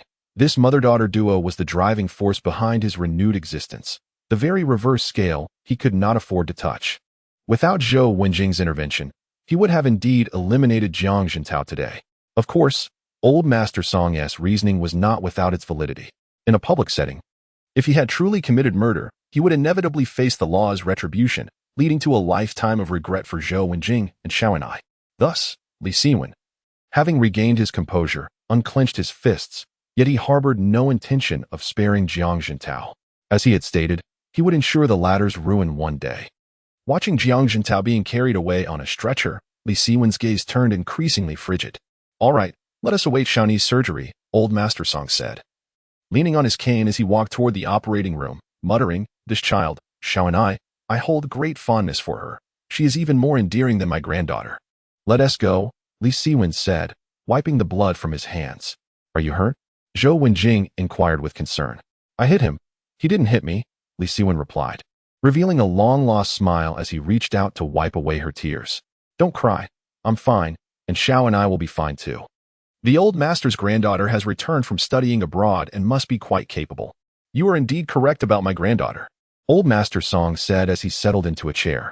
She has loved studying medicine since childhood, and despite my best efforts, I couldn't dissuade her from studying abroad. Isn't studying medicine a good thing? Li Siwen asked, perplexed. The crux is that our Song family has been engaged in business for generations. She has been exceptionally intelligent since a young age, and I wouldn't want her talents squandered on medicine, Old Master Song sighed. If it weren't for my declining health, rendering me unable to manage the family business, she wouldn't have returned at all. Li Siwen inhaled quietly. To describe a business with the term family suggested considerable power. However, he had yet to encounter such family enterprises in Chaozhou, not even with Lu Ming. What, then, was Old Master Song's true identity? Moreover, the granddaughter of the esteemed elder felt remarkably familiar to him. However, after a brief encounter, he could not recall where he had seen her before. Thus, it was not until a little past 3 in the afternoon, after the operation had lasted a full 6 hours, that the door of the operating room finally swung open. The granddaughter of the esteemed elder emerged, accompanied by several nurses. How is my daughter? Zhou Wenjing, more anxious than anyone else, rushed forward. The granddaughter of the esteemed elder wiped the sweat from her brow and slowly removed her mask. Chapter 83 Song Xueli, with her alabaster skin and subtle makeup, possessed a pair of lively eyes that alternated between being wide open and gently narrowed. Her glossy black hair was meticulously arranged at the back of her head, and her noble, frosty visage always exuded an air of audacious wildness. She was undeniably beautiful, a beauty that encapsulated the stark contrast between urban and rural aesthetics. At first glance, one could easily surmise that this woman had been raised with a golden key in her mouth. However, Li Siwen was not preoccupied with her appearance. Instead, he was ruminating in his mind, desperately attempting to recall where he had seen her before. Rest assured, the surgery was a resounding success, she said, the corners of her mouth lifting slightly, momentarily breaking her regal demeanor. This type of procedure is effortless for me. Upon hearing her words, both Li Siwen and Zhou Wenjing felt a wave of relief wash over them, and so did Old Master Song along with the awaiting hospital director and others. At that moment, the male doctor in charge of the operation praised, I was initially quite concerned, but I never anticipated that Dr. Song would possess such remarkable skill. Returning from abroad has truly made a difference. If only our equipment weren't so outdated, the procedure wouldn't have taken so long. After concluding her remarks, the woman stifled a yawn and declared, I will take my leave to rest now. Without waiting for the director or anyone else to respond, she departed, leaving Old Master Song to awkwardly smile and say, my granddaughter has always been rather forthright. I hope you won't take offense. Please, Old Master. There is no need for formality. If it weren't for you, I truly wouldn't know how today would have concluded. The director and the hospital staff expressed their gratitude to the elder. Meanwhile, Li Siwen and Zhou Wenjing were guided by a nurse to escort the young girl to her hospital room. However, due to the effects of anesthesia, it would take some time for her to awaken. At 9 o'clock that evening, in a private room at the Ingden building, Li Siwen personally poured a glass of red wine for Song Xueli and politely remarked, "Miss Song, this is the finest restaurant in Chaozhou. I hope you find it to your liking. With a wife and children, yet you still summon me out alone. Truly, you men are all the same," Song Xueli replied.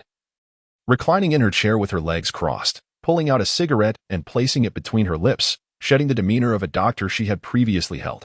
"Firstly, my invitation was simply to express my gratitude, and my wife is aware of this. She couldn't attend as she is taking care of the young girl."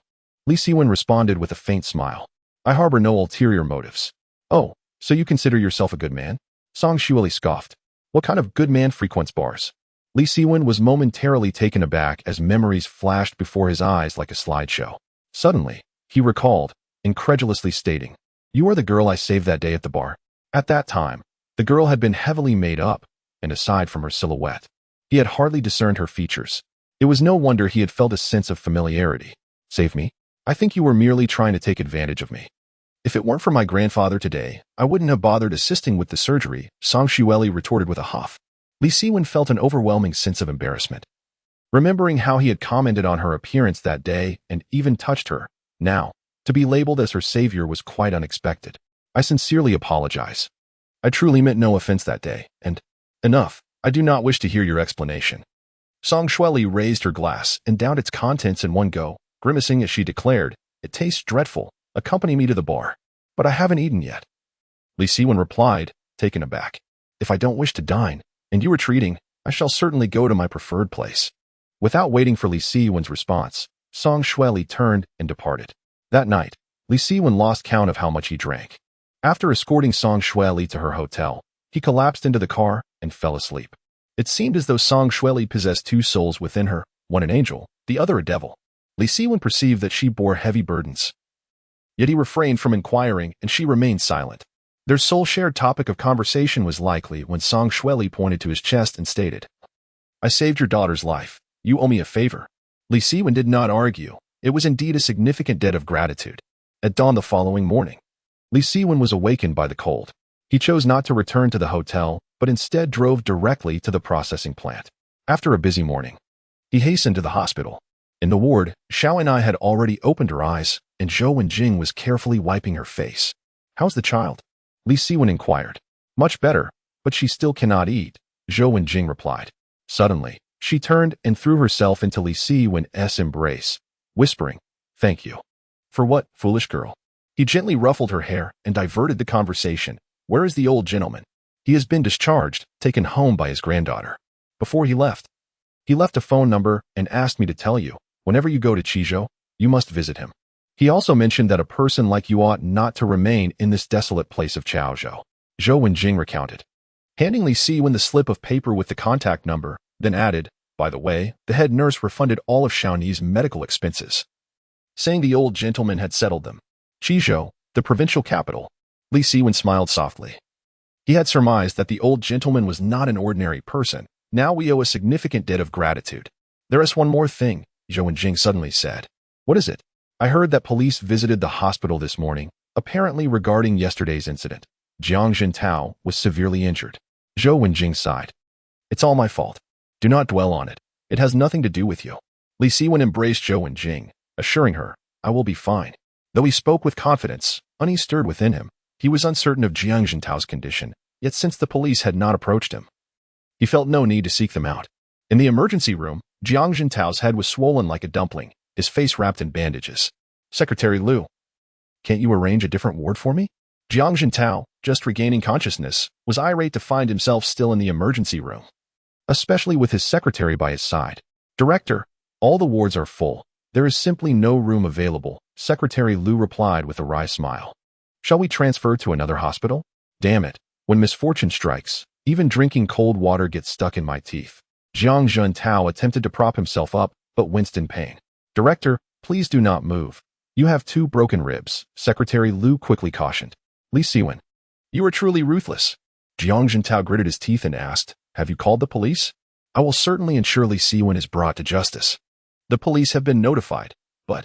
Secretary Liu hesitated slightly. "But what?" "The authorities dispatched personnel, but they stated that orders from above have been issued, prohibiting any involvement in this matter. Therefore, I advise you not to waste your efforts." What? From above? Indeed, it is said to be an order from the provincial level. Chapter 84. The resurgence of rumors. Jiang Jintao shuddered as a piercing pain gripped his chest, causing beads of cold sweat to form.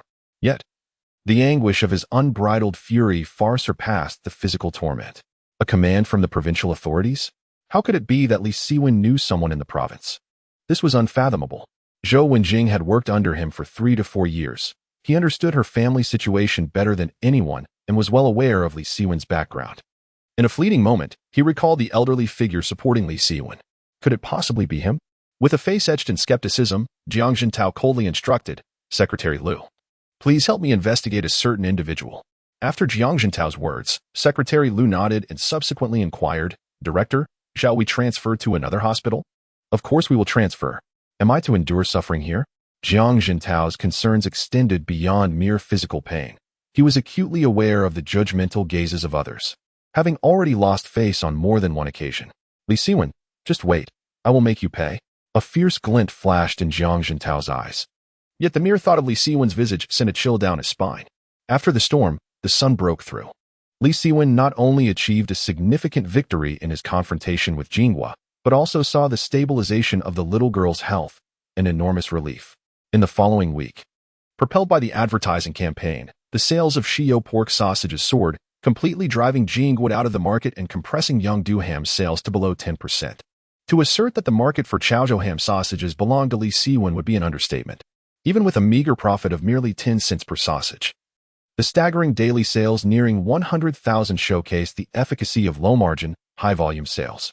One could only imagine the horror of generating nearly 10,000 yuan in revenue daily in 1990. As December 31st approached, signaling the arrival of the new year. In the office, Chong Hai meticulously recorded the accounts. While writing, he remarked, Brotherhood, we have fully repaid the bank loan. And the equipment from Japan will be arriving in the next couple of days. We must urge the distributors to expedite their deliveries. If they delay, our inventory will be unable to sustain the demand. This is a lucrative opportunity. Indeed, Li Siwen replied. Understood, Chong Hai said, proceeding to make a phone call. At that moment, Lin Shu burst in from outside, exclaiming, Boss, something terrible has happened. What is it? Li Siwen's expression shifted. Take a look at these newspapers. Lin Shu handed Li Siwen the papers, continuing, these are small local publications, lacking in reputation, yet they have been persistently defaming our factory, alleging that we use rotten and dead pig meat. Furthermore, the majority of our citywide advertisements have been vandalized with terms such as rotten meat and dead pig meat. Damn it. Who would stoop so low? Chong Hai exclaimed, agitated. Who else could it be but he Yuan gone? Lin Shu seethed. Boss, what should we do? Should we confront these small newspaper offices for an explanation? These local publications thrive on sensationalism and distorting facts, making it exceedingly difficult to hold them accountable. Even if we manage to confront them, what could be done? The articles have already been published, and the damage is done. Li Siwen sneered coldly. This He Yuan truly is insidious. What shall we do now? Lin Shu pondered for a moment and suggested, Boss, should we contact several major newspapers to help us dispel the rumors? Don't even think about it. Aside from Editor Liu, no one will assist us, Li Siwen replied, gritting his teeth, producing a creaking sound as he mumbled, using our own methods against us, He Yuan, you are being rather simplistic. Lin Shu, arrange for Manager Jiang from the meat processing plant to meet with us, Li Siwen finally articulated after a long period of contemplation. That evening, at the Jinghua ham sausage processing plant, He Yuan, He Guang, and Zhao Jian shared a rare moment of laughter together. Zhao Jian, your tactic was truly ruthless, spraying dead pig meat on their billboard. How did you come up with that? He Guang continually gave him thumbs up. It's all thanks to the two leaders, Zhao Jian chuckled, scratching his nose. Don't say that. My father and I aren't as ruthless as you.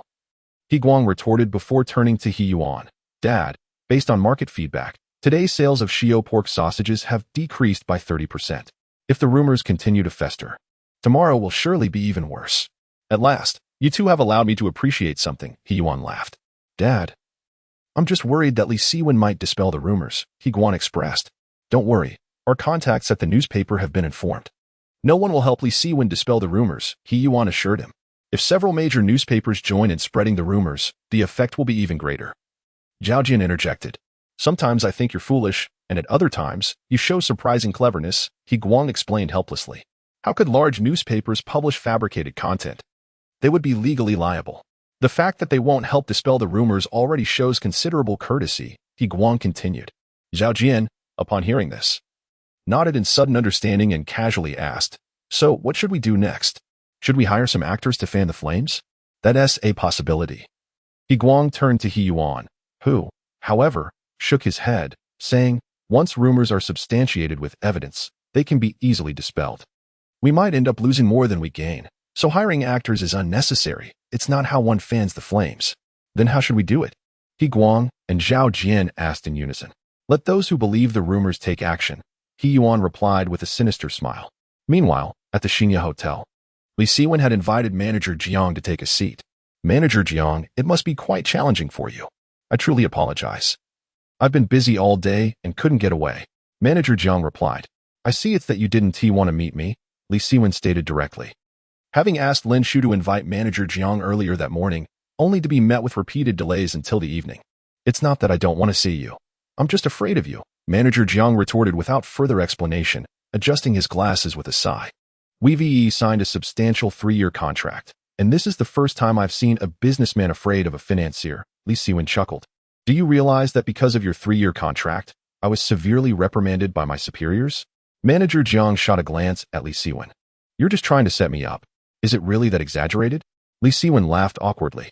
"How could it not be? You are competing with Jinghua, and they have reached out directly to our leadership.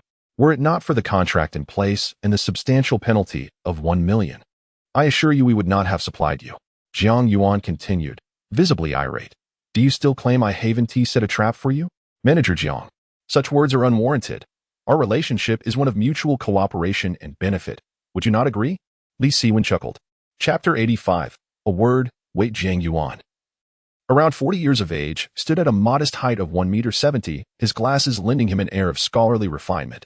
Recently appointed as the general manager of the meat processing plant, he was naturally eager to achieve significant results. Otherwise, he would not have entered into a 3-year supply contract with Li Siwen, which carried a staggering penalty of 1 million for breach. However, Jiang Yuan soon realized that he had fallen into a trap. With the contract signed, he found himself entirely at the mercy of others. Observing Li Siwen's rather amusing demeanor, he sighed. "Cooperation for mutual benefit? It seems more like cooperation for your gain." Manager Jiang, Li Siwen interjected with unexpected seriousness. "I admit that having you sign the contract was to prevent shortages, but if you perceive my actions as a trap due to pressure from your superiors, you are indeed underestimating me. My goal is survival. Yours is performance. We each seek our own needs. How is that a trap for you? The wholesale price at the meat processing plant is 2 yuan per pound, and I am offering you 2 yuan 1. Is that also a scheme against you?" Jiang Yuan was aware that He Yuan and his associates were scheming behind the scenes, yet he hoped that Jiang Yuan would comprehend the nature of their partnership. "If I were to falter one day, do you think you, as manager, could continue?" Li Siwen's pointed inquiries left Jiang Yuan in silence. After a lengthy pause, he sighed. "Boss Li, I understand your points, but I must confess that He Yuan is liaising directly with our factory manager. Recently, he procured a significant quantity of meat without my involvement. Frankly, the factory manager could dismiss me at any moment. Precisely for this reason, you should strive to demonstrate your worth to your factory manager. Do not forget, I am the leading figure in the Kaizhou sausage market," Li Siwen replied, his calm voice brimming with unwavering confidence. Jiang Yuan was taken aback. Such a statement was indeed irrefutable. Even though Jinghua Food Factory was the largest, Li Siwen possessed considerable capital.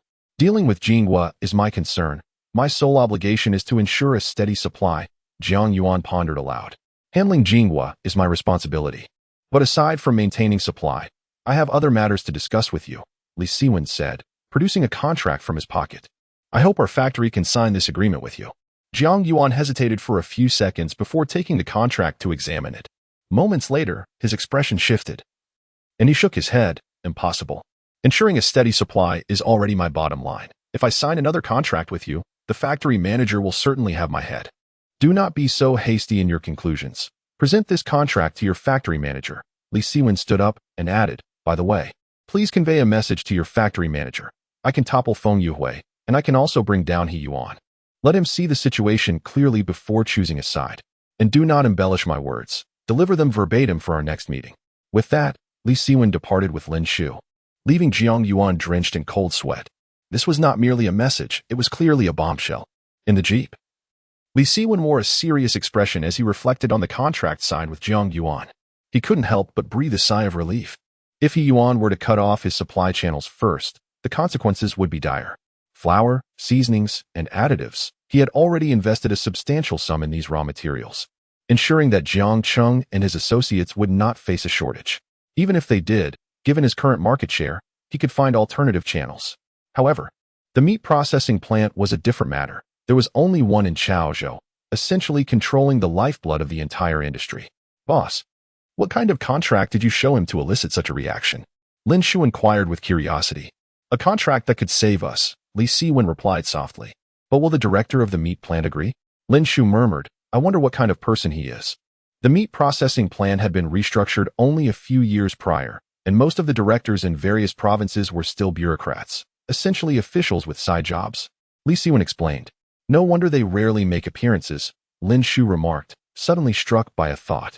Boss, you've met Deputy Mayor's son, and you even co-founded a foundation with him. If we sought his assistance, it should work, as they operate within the same system. Lin Shu, remember this. Apart from regular interactions, try to avoid dealings with officials, especially regarding matters of personal connections, Li Siwen said meaningfully. It may seem like a shortcut, but the traps within are invisible. Lin Shu struggled to grasp Li Siwen's point, as it was commonly said that business and politics were intertwined. Historically, no prominent merchant lacked some connection to the government. However, he refrained from questioning further, as the other party's choices often deviated from the norm. The following day, rumors continued to proliferate, with terms like sick pork, dead pork, and garbage meat all being attributed to Shio ham. There were even unfounded claims that consuming Shio ham had led to fatalities. Much like the unfounded allegations against Yangdu ham in the past, the truth mattered little. People were more interested in riding the wave of sensationalism, especially local tabloids that exaggerated the reports. Consequently, sales of Shio pork sausages plummeted from around 100,000 units daily to merely 40 or 50,000, nearly having their revenue. In the office, Li Siwen sat at his desk, anxiously awaiting a call from Zhang Yuan, but as the morning wore on, there was no sign of him. Boss, this isn't a sustainable approach. We must counter the rumors, Lin Shu urged. Didn't he mention that Yangdu Group suffered significant losses partly due to their slow response to the rumors? However, unlike Yangdu Group, we do not possess the power to shape public opinion, Li Siwen said, gently tapping the desk. Do not worry, we still have time. Just then, a commotion erupted outside. A man from the night watch hurried into the office, saying, Director, there's a group of people outside holding banners. I can't read what they say. Lin Shu, go take a look, Li Siwen instructed, furrowing his brow. Understood, Lin Shu replied, returning a few minutes later. There are about a dozen people demanding compensation and insisting that we provide an explanation. How outrageous. Did something happen? Did someone die? On what grounds do they demand compensation? Chang Hai said, rising to his feet. Let us go out and see. Sit down, Li Siwen said, his expression darkening as he spoke softly. For now, ignore these individuals. Brotherhood, said Chang Hai, these individuals must have been sent by He Yuan. If we capture a couple and interrogate them, I refuse to believe we cannot unveil the truth. Li Siwen replied with conviction. He Yuan is not so foolish. If he intends to undermine me, he will undoubtedly do so with impeccable precision. Chang Hai inquired again. So what shall we do now? Wait, Li Siwen said, taking a deep breath. One word, wait. Chang Hai and Lin Shu exchanged glances, puzzled by Li Siwen's steadfastness. Could it be that Zhang Yuan was indeed their savior? What if their wait bore no fruit? Chapter 86, Is there no way out? Better safe than sorry. Li Siwen found himself waiting another day, yet still no call from Zhang Yuan. His contract seemed to have vanished without a trace, echoing silence. As the morning sun began to filter into the office, Lin Shu entered, newspaper in hand. His face clouded with concern. Boss, Zhang Yuan hasn't replied, has he? No, Li Siwen shook his head. Take a look at this, Lin Shu said, handing the newspaper to Li Siwen. Jinghua Group has launched their pork sausages today, and several major newspapers are advertising for them. What infuriates me is their headline. Li Siwen glanced at the paper, which boldly proclaimed, Select meat, trustworthy meat, Jinghua pork sausage is the right choice. Boss, this is clearly aimed at us. We can no longer wait for Zhang Yuan, Lin Shu urged, enunciating each word. Li Siwen took a deep breath, slowly closed his eyes, and leaned back on the sofa. At this moment, he felt an overwhelming sense of helplessness. If it were only He Yuan opposing him, he wouldn't be concerned. However, He Yuan undoubtedly had others supporting him. Could it be that the meat processing plant would truly reject his proposal? The conviction he had previously held began to waver. At the Jingguo processing plant, He Yuan and his son were beaming with joy as they watched 5 trucks depart in succession. This moment felt even more exhilarating than the last, as it represented another blow to Li Siwen. Boss, our current inventory stands at 300,000 units, with a production cost of 60 cents each. If we sell at that price, we won't just break even, but incur losses, the accountant remarked. Have you calculated the accounts for Xiao? He Yuan inquired. Xiao had managed to sustain itself primarily by acquiring goods and raw materials cheaply from Feng Yuhui, thus remaining profitable. However, their inventory was nearly depleted, and continuing to sell at 60 cents would undoubtedly yield no profit, the accountant analyzed. In that case, we must engage not only in a battle of quality, but also a price war, He Yuan said with a cold smile. Let us proceed with wholesale at 60 cents. We can afford the losses. Instruct the workers to accelerate production. Understood, the accountant nodded before departing. At that moment, He Guang chimed in, Dad. Ever since the rumors began circulating, Xiao's sales have plummeted. I heard that their processing plant was closed all day yesterday, locking out all those protesting. Clearly, they are afraid. Let us hope this time we can bring him down, He Yuan exhaled deeply. Rest assured, even if he possesses extraordinary abilities, he will be powerless this time, He Guang chuckled. Spreading rumors is easy, but dispelling them is a daunting task. If the media does not support him, I refuse to believe he can refute the rumors. In this era, the domestic internet was still in its developmental phase. If the newspapers do not lend a hand, there is simply no avenue for redress. In essence, even if one perceives unfairness, one must endure. This was the reason Li Siwen could not dispel the rumors. In Lu Ming's office, he sipped tea while perusing the newspaper, a smile never leaving his face. Although He Yuan's actions this time were somewhat unscrupulous, witnessing Li Siwen's downfall inexplicably elevated my spirits. Lu Ming chuckled after finishing his words. Boss, I am curious as to why you sought to eliminate Li Siwen, inquired the secretary beside him. Because in Chaozhou, I cannot allow anyone to overshadow my presence, Lu Ming replied, his expression darkening. Those who dare to flaunt their power at a charity auction must anticipate this day. I shall once again remind the editors of several newspapers to keep their mouths tightly shut. Rest assured, the major newspapers are not a problem. Only the student daily is somewhat uncooperative, the secretary noted. Lu Shuhang is not an ordinary individual. We should avoid provoking him. Moreover, the student daily's influence is minimal. Lu Ming mused, stroking his chin cautiously. My only concern is if Lu Shuhang seeks out Vice Mayor Sunday. Meanwhile, Li Siwen fortuitously received a call from Lu Shuhang. Little brother, have you thought of a solution? Although I have managed to publish some reports, their impact is rather limited. Lu Shuhang's voice resonated with concern over the phone.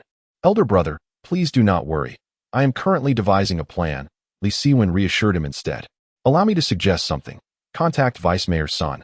He might be able to intercede on your behalf, at the very least, to persuade the major newspapers to step in, Lu Shuhang proposed. That is the only course of action I can think of. I truly feel powerless. Now do you realize how limited your newspaper's audience is? Li Siwen replied with a gentle smile. If we expedite the expansion of our publication, I shall no longer need to be beholden to others. At this juncture, are you still jesting? Will we or will we not reach out to Vice Mayor's son? Lu Shuhang's tone turned serious. No need. Thank you, elder brother. I must attend to other matters, Li Siwen concluded, hanging up the phone. On the other end, Lu Shuhang was perplexed by Li Siwen's actions.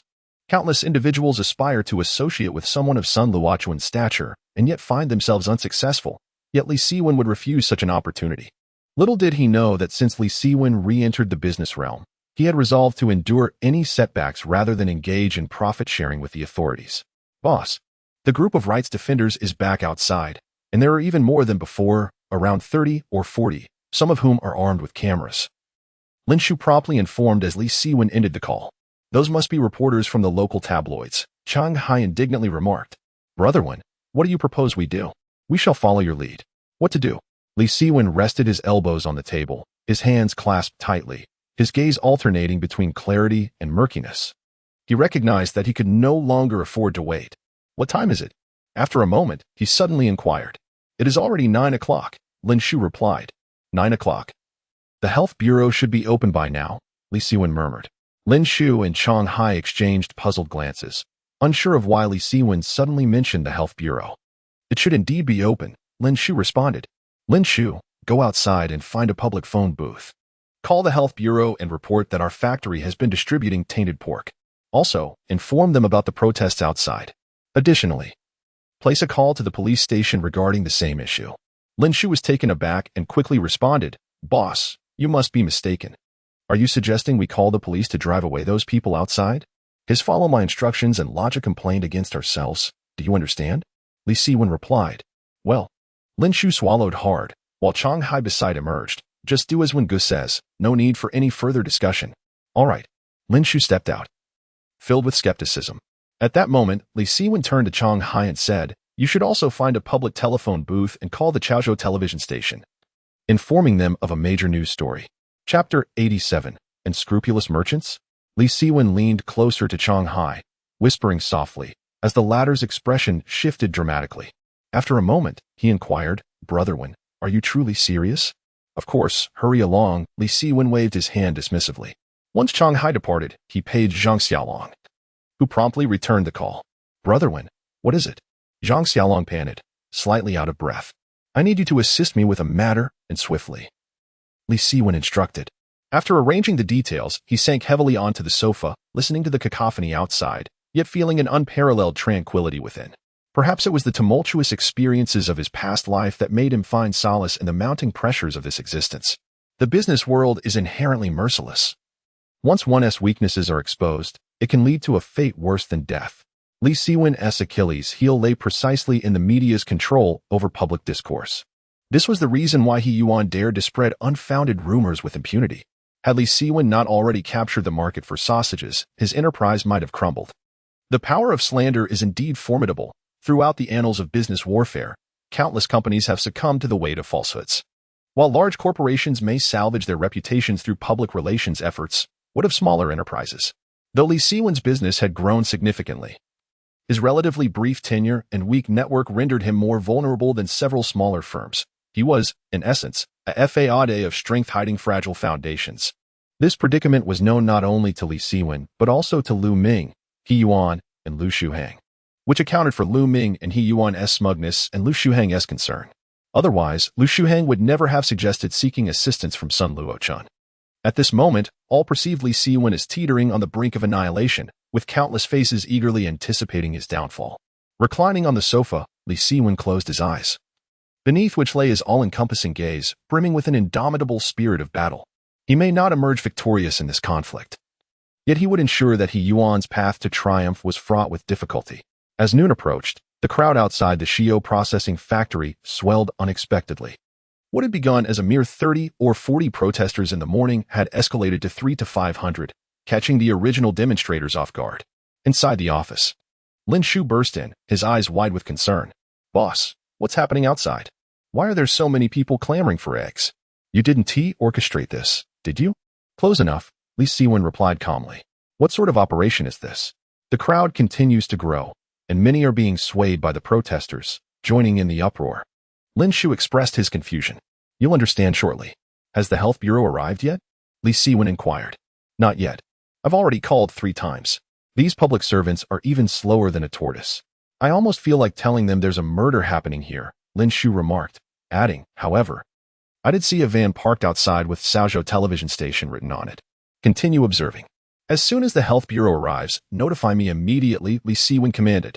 Lin Shu let out a quick affirmative sound and dashed out. This time, he returned in just 5 minutes. Boss, the health bureau officials have arrived. And the police are also here. Should we open the door?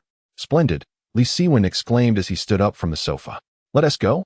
Open the door to welcome our guests. Both Lin Shu and Chong Hai were taken aback simultaneously. Splendid? Why does it seem like Li Siwen is undermining his own fortress? At the Jean Guaham sausage processing factory, Zhao Jian burst into the office, exclaiming to He Yuan and his son, Good news, monumental news. What good news? The father and son inquired in unison. There are already 700 or 800 protesters at Li Siwen's place. And both the health bureau and the police have shown up. Even the television station is here, Zhao Jian reported, brimming with excitement. What? He Yuan was taken aback. 700 or 800 people.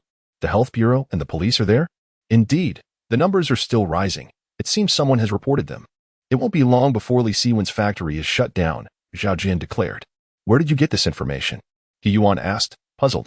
Well, knowing oneself and the enemy leads to victory in every battle.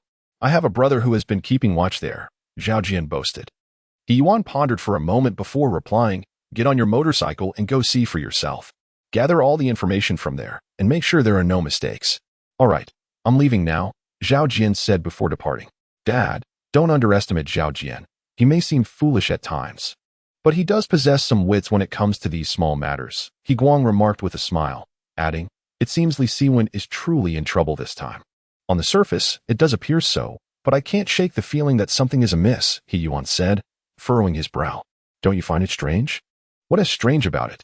When rumors spread, it's only natural for people to protest and report, He Guang replied, scratching his head. He Yuan remained silent for a while before finally stating calmly, let us hope that that's the case. Meanwhile, Lu Ming, Sun Luochun, Lu Shuhang, and others also received the news. Faced with such an unusual situation, they could not provide a definitive answer. Not to mention these individuals, even Lin Shu and Chang Hai, who were close to Li Siwen, felt utterly bewildered, entirely unaware of the schemes Li Siwen was concocting. Creak. As the door swung open, the crowd outside the processing factories surged in, forcing Li Siwen and his companions to retreat several meters before regaining their footing.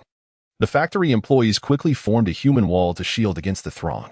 Li Siwen, are you using diseased pork to make sausages? Have you no shame? Has your conscience been devoured by dogs? Without our support, you would have long been left to fend for yourself. The ringleader among the front row shouted, and the crowd echoed his chants, while several individuals in the crowd snapped photos, and a reporter from Chaozhou Television trailed behind with a camera. Could everyone please maintain some decorum? Even if you have grievances, shouldn't you voice them one at a time? Li Siwen, wielding a megaphone, bellowed loudly. Observing that the crowd continued to bicker incessantly, he resolutely climbed onto his stool and shouted, silence. The police are still present. Do you wish to end up in jail? His command proved effective, as the crowd fell into an immediate hush. Yet, almost instantaneously, someone retorted, if anyone should go to jail, it should be you, you unscrupulous merchant. Me? An unscrupulous merchant? Li Siwen's gaze fixated on the individual who had spoken, and from his elevated position, he pointed accusingly, pray tell. In what manner have I acted unscrupulously? To quell the uproar, the simplest strategy is to challenge one individual, thereby diverting the attention of the others and stabilizing the current situation. As anticipated, Li Siwen's pointed inquiry drew the collective gaze of the crowd toward the person he had indicated. Chapter 88. Constructing the face of the slanderer through rumor. The man appeared gaunt, with sunken eyes and prominent veins on his neck. When Li Siwen pointed at him, he visibly flinched, swallowing hard. You use sick pigs to make ham sausages. You must be an unscrupulous merchant, the thin man retorted, gathering his courage. Do I use sick pigs for ham sausages? What proof do you have? Li Siwen inquired, standing atop a stool. Is proof even necessary? Who in Chaozhou is unaware of this? Even your factory's advertisements have been defaced with the words dead pig meat, the thin man declared, inciting a chorus of agreement from those around him. Indeed, the entire Chaozhou knows you don't use quality meat, and you dare ask us for evidence? Are you jesting? Li Siwen smiled gently, opting for dialogue rather than debate. Very well, I wish to know your demands. Refund, compensation, and double the amount. The crowd responded almost in unison. Li Siwen nodded slightly, standing tall as he addressed the crowd, articulating each word. Everyone has heard. The people in front seek a refund and compensation. Now, what are those at the back who remain silent? I've heard they came to collect eggs? Yes, the crowd murmured, some nodding in agreement. While a few had been swayed by the protesters, the majority had indeed come for the eggs. I ask you, who sent you to collect these eggs? I recall eggs were distributed when the processing plant opened, but there were flyers then.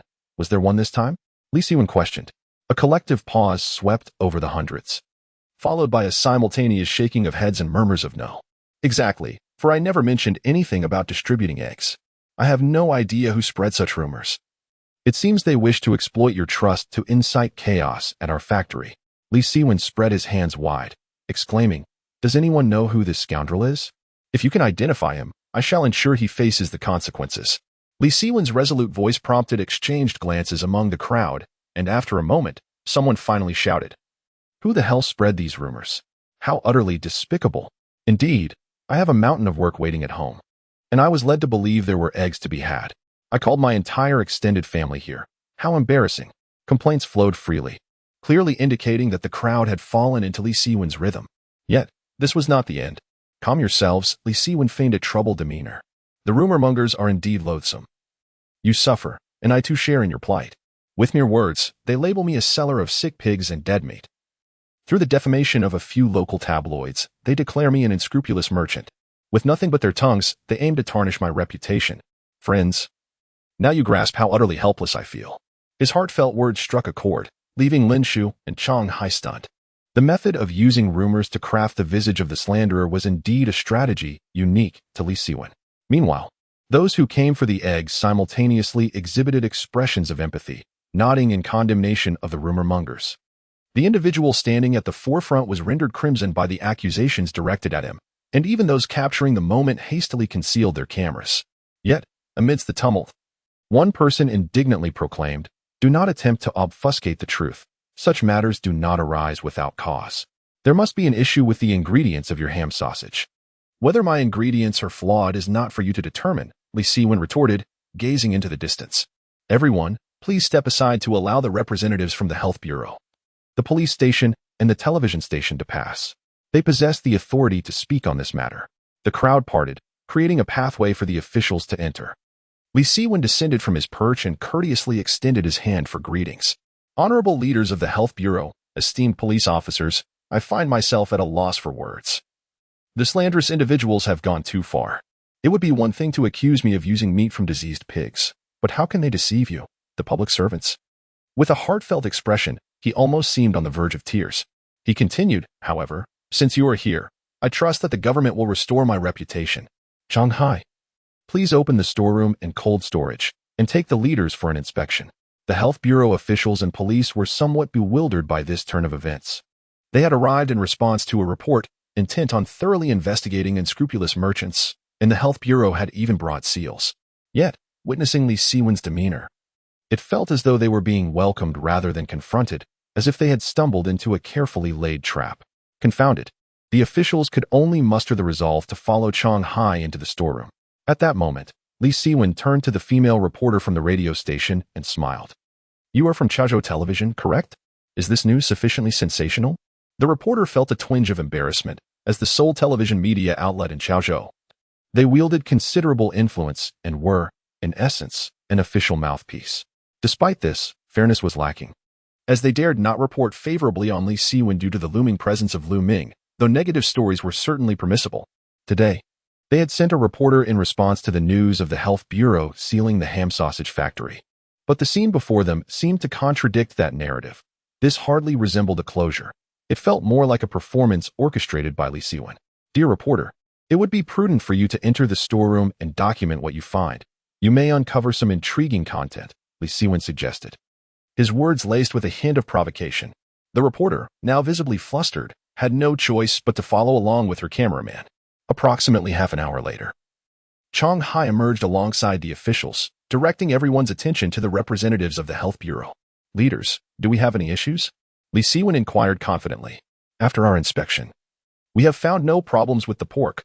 All the meat originates from the Chaozhou meat processing plant," one of the officials reported. Li Siwen smiled, casting a frigid gaze at those who had sought to condemn him, and questioned, "Now, does anyone still believe I have used diseased pork?"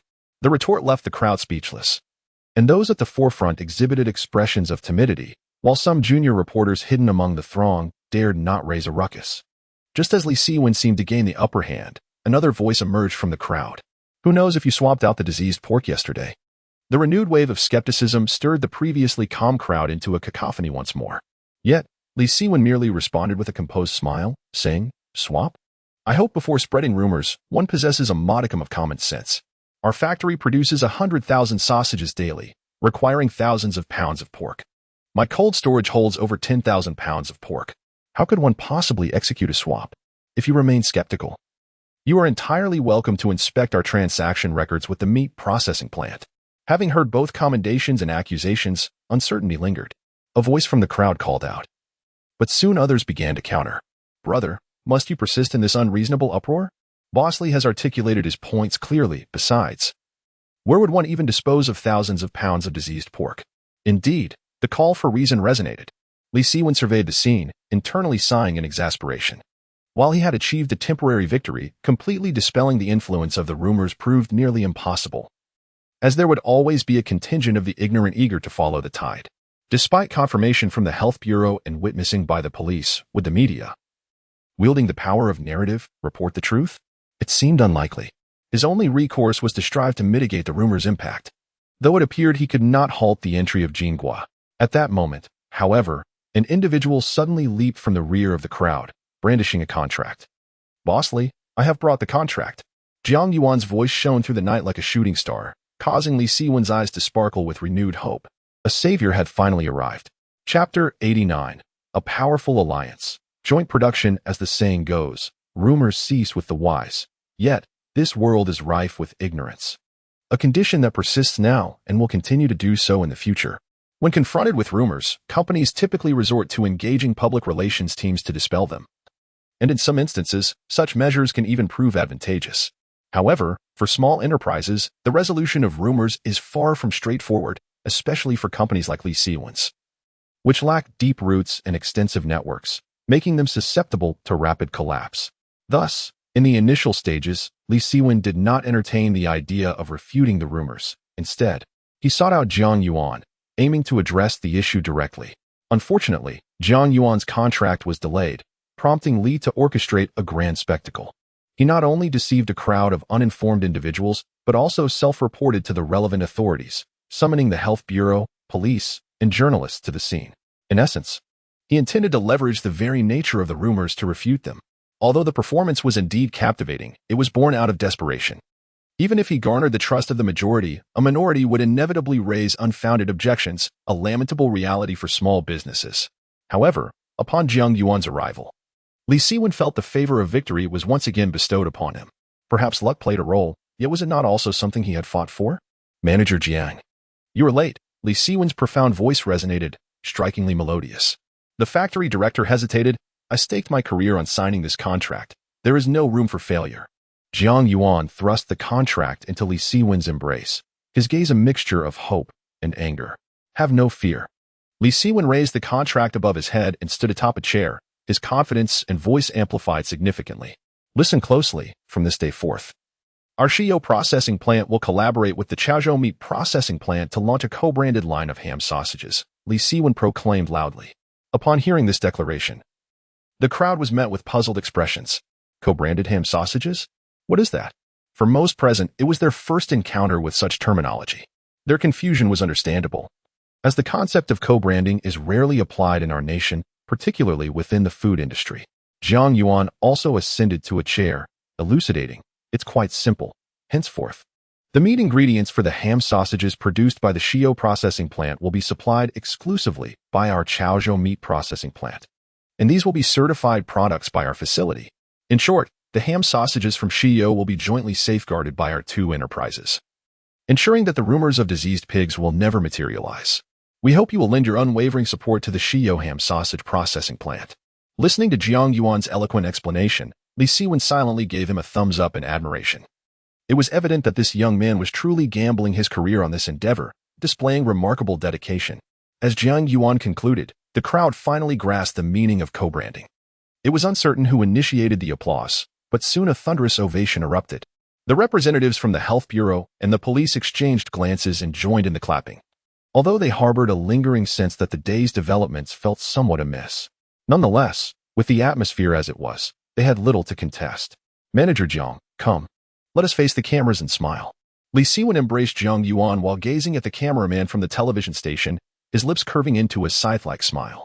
This was a reporter from Chaozhou Television. "Our two enterprises are forging a formidable alliance today in the presence of so many citizens, and it is bound to feature on tonight's news." Li Siwen deliberately raised his voice, proclaiming, "Dear friends, make sure to tune into Chaozhou Television at 8 o'clock tonight, where our factory will be reported on in the most objective and direct manner."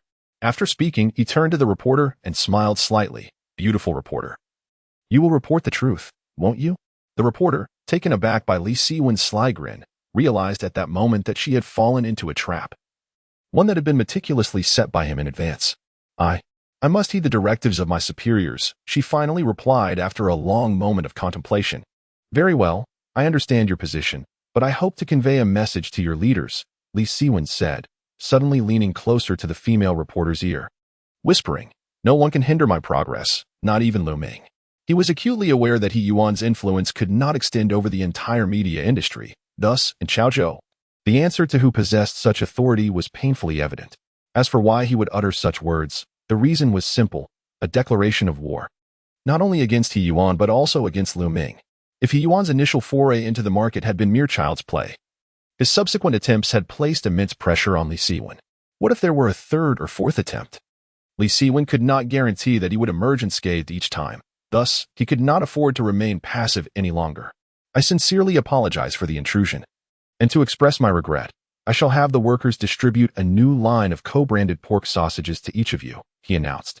I may not be able to please everyone, but I will strive to ensure that every citizen has the means to enjoy our ham sausages. With both hands clasped in a gesture of respect, he waved grandly. You may disperse now, Chong Hailin. Distribute the ham sausages.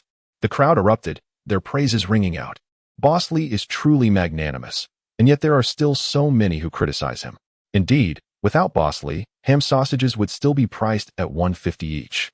Damn it, if anyone dares to disparage Shio ham sausage again, I shall have words with them. Public sentiment.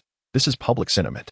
If there were any flaws in Jiang Yuan's prior rebuttals before her arrival, all imperfections were rendered irrelevant now. The co-branded ham sausages, who else in the world would dare to undertake such a venture? By applying high-end branding strategies to ham sausages. He is undoubtedly the first to do so, transforming a farce into a personal showcase. It was only natural that some would rejoice while others would feel disheartened. Amidst the dispersing crowd, Zhao Jian stood out as the epitome of despair, his eyes vacant and devoid of life. The rumors he had spread and the sordid advertisements were strategies of his own creation. And today he had eagerly come to witness the Health Bureau seal the Shio processing plant. He had even envisioned how he would mock Li Siwen at the moment the factory was marked with a seal. Yet, what did he see? What I witnessed was the performance of Li Siwen, a remarkable collaboration of unprecedented strength. He could not comprehend why the meat processing plant would support Li Siwen, nor could he grasp the allure that the other party possessed. He was baffled as to why his every provocation was effortlessly neutralized by the opponent. This sense of defeat, inexplicable and profound, was particularly agonizing for someone deemed worthless. That feeling was more unbearable than death itself. Chapter 90, Can Everything Be Made into Sausages?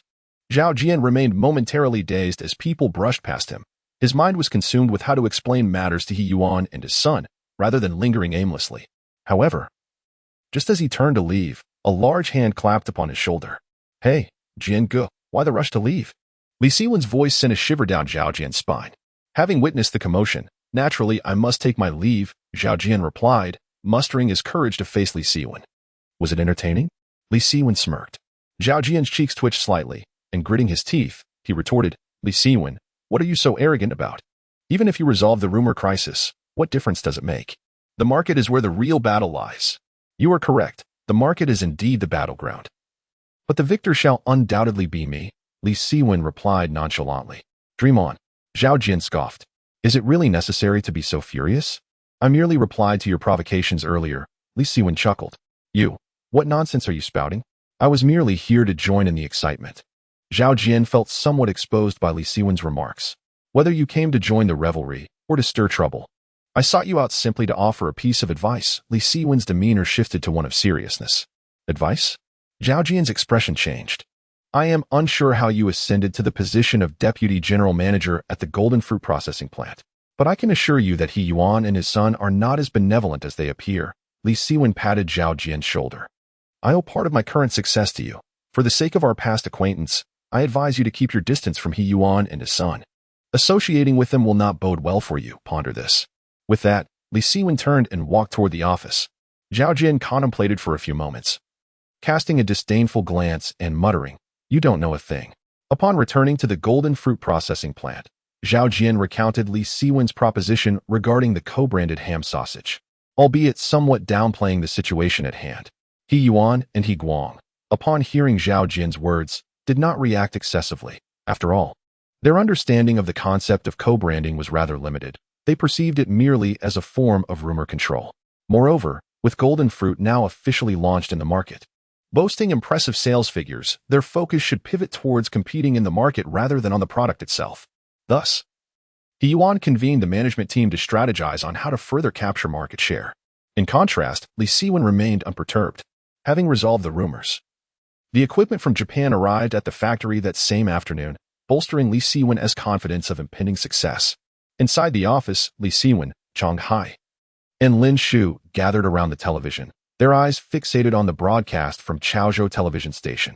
Brother Wen, do you think the station will air it? Chang Hai inquired, puffing on a cigarette. It would be splendid if they do. However, if they choose not to, the impact on us will not be significant, Li Siwen mused softly. It all hinges on whether they stand with the people or alongside the capital. Greetings to all viewers in front of their television screens. We now present the commercial news from our city. The much-anticipated announcement from the Xiao ham sausage processing factory and the Chaozhou meat processing plant was made this afternoon. The broadcast continued. Lin Shu and Chang Hai rose simultaneously, while Li Siwen wore a smile. Although the news consisted of only a few brief sentences and did not address the rumors, it was sufficient. Clearly, the television station's approach was a pragmatic compromise. As the news aired, the Xiao ham sausage processing factory made its television debut, even though it lasted less than 30 seconds. It was enough for Li Siwen to capitalize on. Early the next morning, Li Siwen convened Zhang Xiaolong's delivery team, distributing new flyers and introducing 3 innovative products. The collaborative offerings of pork sausage, chicken sausage, and beef sausage from the Xiao processing factory and the meat plant were launched simultaneously. In no time, the streets were bustling with employees from Xiao Delivery, and the 3 flavors of ham sausage swiftly disrupted the market's equilibrium. The market erupted once again due to the explosive success of Xiao ham sausage. While the public understood that the collaboration was intended to dispel rumors, they were completely unaware of Li Siwen's hidden strategies. Chicken sausages and beef sausages were entirely novel products in the market, and within just half a day, Li Siwen's new offerings were sold out. Interestingly, a saying began to circulate in the market: one must purchase the collaborative version of the ham sausage, as only those guaranteed quality. The surge in the market was anticipated by Li Siwen, yet it also caught him off guard. For the rumors had already affected Xiao's market presence. The initiation of counter-rumors had successfully reclaimed the lost customers, indicating the public's growing recognition of the Xiao brand. Meanwhile, Jingguo Processing Factory, along with Yi Yuan and Zhao Jian, were utterly astounded. According to market feedback, the market share they had just captured the previous day was reclaimed by Xiao within a mere morning. What left Yi Yuan particularly flabbergasted was that Li Siwen had once again launched new products. Chicken sausage? Beef sausage? What on earth is this? Yi Yuan angrily hurled 2 ham sausages to the ground, exclaiming, "What is going on in Li Siwen's mind?" Indeed, Yi Yuan could not comprehend how. After painstakingly replicating pork sausage, Li Siwen had the audacity to introduce chicken and beef sausages. Is everything capable of being made into sausage? Dad, what do we do now? Our products are not selling, and many people are claiming that one must buy the collaborative version for guaranteed quality. He Guang lamented, pointing an accusatory finger at Zhao Jian. It's all your fault for this terrible idea. Now look, instead of hindering Li Siwen, we've inadvertently propelled him to greater heights. Brother Guang, I never anticipated he would produce new items. Zhao Jian replied, his face a picture of grievance. Weren't you the one who said Li Siwen was your lackey? You claimed to know him inside and out. How can your intellect not match even half of his? He Guang rebuked. Zhao Jian swallowed hard, dared not retort, and could only lower his head in silence. Enough, cease your bickering. He Yuan interjected with a huff, striding towards the desk to pick up the telephone. Moments later, the call connected. Boss Liu, you are aware of Li Siwen's predicament, are you not?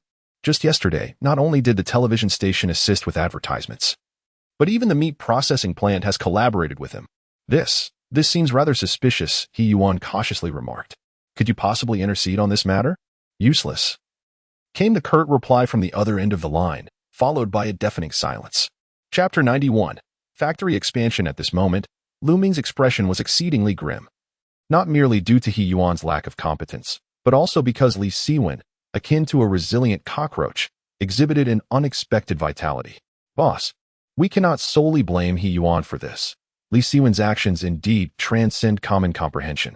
In other words, He Yuan and Li Siwen are not operating on the same level.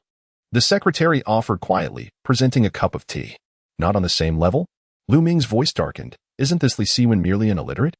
Our investigations reveal that he is indeed illiterate, having meandered through much of his life in days, engaging only in drinking, gambling, and domestic abuse.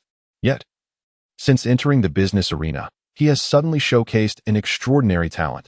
The secretary continued softly, setting aside his previous misdeeds. The manner in which he has approached this collaboration is undoubtedly ahead of its time.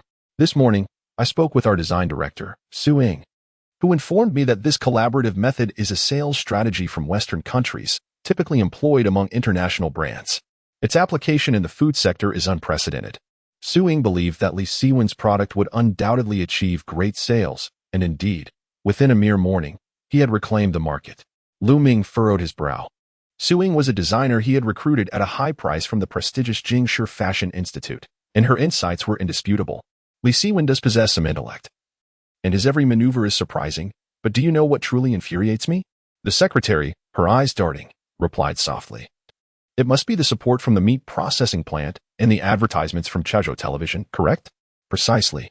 Geng Changchun from the meat processing plant and I share a cordial relationship. They have contractual ties with Li Siwen, so their support is somewhat understandable. However, Director Huang and I have maintained our friendship for over a decade. Each year, he handles our clothing promotions. How much has he profited from me? Yet, he dares to assist Li Siwen with advertisements. How can I not be enraged? Even that useless He Yuan believes I lack connections, Lu Ming exclaimed, feeling his authority was insulted. Boss, should we call Director Huang to clarify the matter and perhaps give him a gentle reprimand? The secretary suggested. Indeed. A reprimand is in order, Lu Ming said as he dialed the number of Huang Yuan, the director of Chaozhou television. As soon as the call connected, he launched into an accusatory tone. Director Huang, are you sincerely opposing me? Lu, we have been friends for many years. I would never dare to oppose you. I have been awaiting your call all day, Huang Yuan replied, adopting an attitude of helplessness. You are unaware of yesterday's circumstances. Health Bureau officials and police were present, with nearly 1,000 citizens at the scene. Our team was filming, and it would have been unreasonable not to broadcast. I even suspect that the call for us to cover the journey to the west was orchestrated by Li Siwen. Are they merely some odorous commoners? Are you truly afraid of them? Lu Ming retorted with dissatisfaction. In our media profession, public opinion holds significant weight.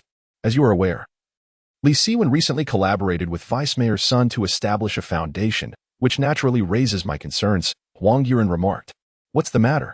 Did Vice Mayor Sun reach out to you? Lu Ming's expression shifted. Not directly, but I did call him to inquire how to address this situation. Given the multitude of interests at stake, he merely responded with 4 words. Handle it impartially, Huang Yuan continued. Handle it impartially, Lu Ming's brow furrowed. Indeed. Though it wasn't explicitly stated that he would support Li Siwen, it implies I should refrain from excessive interference. Hence, I only aired a brief segment of the news, omitting much of the content that would have favored him. Huang Yuan sighed. Brother Lu, this is all I can do for you. Regardless, starting today, we must never tread upon the red line concerning Li Siwen. I will ensure he is ousted from Chaozhou, Lu Ming declared with a menacing tone. Since Brother Lu has spoken, I shall comply without fail, Director Huang replied. After concluding the call, Lu Ming relayed Huang Yuan's words to his secretary and then inquired, what do you believe Vice Mayor Sun's intentions are? Although I have been covertly undermining Li Siwen, I genuinely worry that Vice Mayor Sun might intervene. It is likely that Vice Mayor Sun can discern the gravity of the situation. His call for impartiality while assisting Li Siwen also sends a signal that Li Siwen is expendable, likely out of respect for Lu Shuhang, the secretary responded. Indeed, in comparison to my contributions to Chaozhou, what does a Li Siwen amount to? Lu Ming stated calmly. Contact He Yuan and instruct him to replicate Li Siwen's products and initiate a price war. I refuse to believe Li Siwen can consistently evade peril by introducing new products. Lu Ming's strategy was straightforward. If Li Siwen's products circumvented price competition through innovation, relentless pursuit would be the answer. It was a contest of strength and financial resources, and Li Siwen could not perpetually innovate. This underhanded tactic proved effective, particularly against a small enterprise like Li Siwen's. Had it not been for Li Siwen's continuous innovation, his processing plant would have long since collapsed. In the ensuing days, Li Siwen dominated the market, even causing the Yangdu Group to lose its bearings. Previously selling around 100,000 sausage links daily, the introduction of a new variant boosted sales to approximately 150,000, even with profits dwindling to less than a dime per unit, resulting in earnings exceeding 10,000 each day. In the eyes of Chang Hai and Lin Shu, their profits flowed like a river. Yet, whenever the duo celebrated, Li Siwen scoffed at their triumphs. For such figures were trivial to him. What piqued his interest more was when the next wave of impact from He Yuan and his son would occur. Boss. The authorities from the Land Bureau have informed us that the plot of land behind our factory cannot be sold to us. But it can be leased for a period of 30 years, Lin Shu reported. He concluded that land spans over 5,000 square meters. Do we truly require such a vast space? I feel our current output has already caught up. Do you think we should sell sausages for a lifetime? Li Siwen chuckled. Handing the blueprints to Lin Shu. Expedite the paperwork and proceed with construction according to these plans. I intend to complete the factory expansion within half a month. This seems rather improbable, Lin Shu remarked, gazing in astonishment at the vast factory depicted on the blueprints. If one construction team is insufficient, we shall enlist two. What I demand is speed, while ensuring quality is paramount. Starting today, you will oversee the project personally, Li Siwen declared, donning his attire. I am off to the hospital to check on the child. The rest is in your hands. Chapter 92. A stroll in the mall after Li Siwen departed. Lin Shu shrugged his shoulders and remarked to Chang Hai, I wonder what scheme the boss has in store this time. Regardless, it was exhilarating to be by Wenji's side, where not only could one earn a living, but life also brimmed with vitality. Chang Hai chuckled softly. Lin Shu grinned. Occasionally finding Chang Hai rather foolish, yet at times envying his unwavering loyalty and lack of discernment. Perhaps that was the essence of Brotherhood. While he had always viewed Li Siwen as his superior. At the Chaozhou hospital, Li Siwen placed a pile of fruits on the counter, then peeled a banana and held it to Xiaoni's lips, smiling as he asked, Xiaoni, is it delicious? Very delicious, Xiaoni nodded, suddenly inquiring, Daddy, why did you come only now? I've been quite busy these past few days, Li Siwen replied gently. Daddy has tea come for a long time, Mommy cried. Xiaoni said while munching, I don't want Mommy to cry. Can you come and spend more time with her? Li Siwen was taken aback, glancing at Zhou Wenjing beside him. Suddenly realizing that it had been the New Year's holiday recently, a significant occasion, during which he had been preoccupied with dispelling rumors and hadn't managed to visit the hospital. Don't listen to Xiaoni's nonsense. I didn't cry. My eyes just hurt a bit on New Year's Day, Zhou Wenjing bit her lip and insisted. Li Siwen raised an eyebrow, recognizing it was indeed on New Year's Day, and immediately cast an apologetic glance her way, while Xiaoni interjected, that's not true. Mommy said she missed Daddy that day. Xiaoni, hurry and eat, then sleep. The doctor said you need more rest, Zhou Wenjing admonished with a glare. Xiaoni pouted, appearing somewhat aggrieved, yet obediently nodded her head, prompting a subtle smile from Li Siwen. An hour later, having lulled Xiaoni to sleep, Li Siwen took Zhou Wenjing's hand and whispered, let us go for a little stroll. Shopping? No, Xiaoni needs someone to care for her. Zhou Wenjing quickly shook her head. It's fine. I'll have a word with the head nurse. Soon after, Li Siwen whisked Zhou Wenjing away from the hospital, speeding towards the largest international trade mall in Chaozhou. As they approached the mall's resplendent entrance, Zhou Wenjing tugged at Li Siwen's sleeve, saying, I've heard the clothes here are quite expensive. Let us go to the clothing market instead. The prices are cheaper there. My dear, I am now a factory manager. I cannot possibly dress in cheap attire, Li Siwen replied with a grin, with a pager hanging by my side and driving a jeep. It would be disgraceful to wear garments from a street vendor. Pfft. Zhou Wenjing laughed along, saying, then we have an agreement. You can only buy for yourself. Not for me. All right. I want to buy anything for you, Li Siwen declared as he led Zhou Wenjing into the International Trade Mall. The International Trade Mall, the largest in Chaozhou, boasted an array of renowned brand clothing, including Pierre Cardin, Montagut, Lacoste, and other prestigious international menswear labels. Though these brands would eventually become accessible to the masses 30 years later, at that time, they were undoubtedly symbols of opulence and luxury. In the realm of women's fashion brands, the contemporary landscape is predominantly dominated by mainland Chinese labels. This is largely attributed to the prevailing cultural attitudes towards consumerism among women in China, which have not yet matured to the same extent as those of their male counterparts. However, in the ensuing years, the emergence of numerous women's fashion brands such as Louis Vuitton, Chanel, and Only has gradually shaped women's consumer perspectives. Li Siwen, without hesitation, guided Zhou Wenjing from one store to another, ensuring that with each stop, at least one piece of menswear was acquired. As she gazed at the garments priced in the hundreds or even thousands, Zhou Wenjing felt her heart ache. Yet, upon seeing Li Siwen donning the outfits, she could not help but marvel at their elegance. particularly when Li Siwen twirled in a complete suit before her. Zhou Wenjing's eyes sparkled with admiration and affection, rendering the monetary aspect of the purchases seemingly trivial. "Isn't your husband handsome?" Li Siwen would inquire each time he changed outfits, to which Zhou Wenjing nodded vigorously, akin to a garlic pounder. After exploring the first floor, Li Siwen led Zhou Wenjing directly to the third floor, which was exclusively dedicated to women's apparel. Initially reluctant, Zhou Wenjing was somewhat forcefully persuaded to ascend. "What brand is this?" Li Siwen inquired curiously upon spotting a long dress. "Sir, this is a long dress produced by Hujiang Aime Company, our mall's premier women's fashion brand. All items are handcrafted, exuding opulence and luxury. If this lady were to wear it, she would undoubtedly appear ethereal," the sales associate replied, albeit with a hint of disdain in her gaze towards Zhou Wenjing. However, seeing the multitude of bags Li Siwen carried, she was careful not to be dismissive. "Select a dress that fits my wife," Li Siwen requested with a smile. "Wait," Zhou Wenjing quickly interjected, asking, "Miss, how much is this dress?" "Not expensive, 300, the sales associate responded. 300? Zhou Wenjing nearly gasped. "Can it be cheaper?" "Ma'am, we do not negotiate prices here," the sales associate replied softly. "Miss, please find a dress for my wife quickly." "No bargaining," Li Siwen said, gently grasping Zhou Wenjing's hand, whispering, "Do not worry, your husband has the means. Even with money, it shouldn't be spent so freely." Zhou Wenjing lamented, "You just need to look handsome. Why should I wear something so beautiful for whom?" "Of course, it is for me to admire," Li Siwen stated. Zhou Wenjing's cheeks flushed, leaving her momentarily at a loss for words.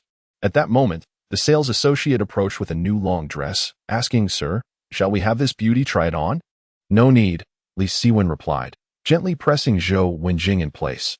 "Wait here, I will handle the payment." His intention was not to dismiss Zhou Wenjing, but rather to purchase several women's outfits, knowing she would likely object if she accompanied him. After exchanging a knowing glance with the sales associate, Li Siwen swiftly departed. Once they were away, he whispered, "My wife is like this. She is reluctant to spend money. I understand. Having a husband like you is truly fortunate," the sales associate complimented with a hint of envy. "By the way, please bring that black dress from the store as well, but keep it from my wife," he added. "Certainly." Zhou Wenjing stood in place, cautiously observing the dazzling array of garments within the mall. They were beautiful, truly exquisite, yet she could not bring herself to make a purchase. Had it not been for Li Siwen's insistence, she would never have ventured into such a place in her lifetime. 300 yuan for a dress, equivalent to 2 months' salary, was a thought too extravagant for her to entertain. "Who is that? She looks so familiar." A tall, piercing voice suddenly interrupted Zhou Wenjing's reverie. Turning towards the sound, she beheld a heavily made-up woman regarding her with an air of arrogance, accompanied by a reasonably well-dressed gentleman, albeit with thinning hair that lent him an air of age. "Do you not recognize me?" Zhou Wenjing inquired, her brow furrowed in confusion. "I am Zhang Shuang," the woman replied, her smile somewhat peculiar as she appraised Zhou Wenjing from head to toe. A flicker of recognition dawned on Zhou Wenjing. This Zhang Shuang was a former classmate from her elementary school days, seated behind her in class, their relationship having always been rather ambiguous.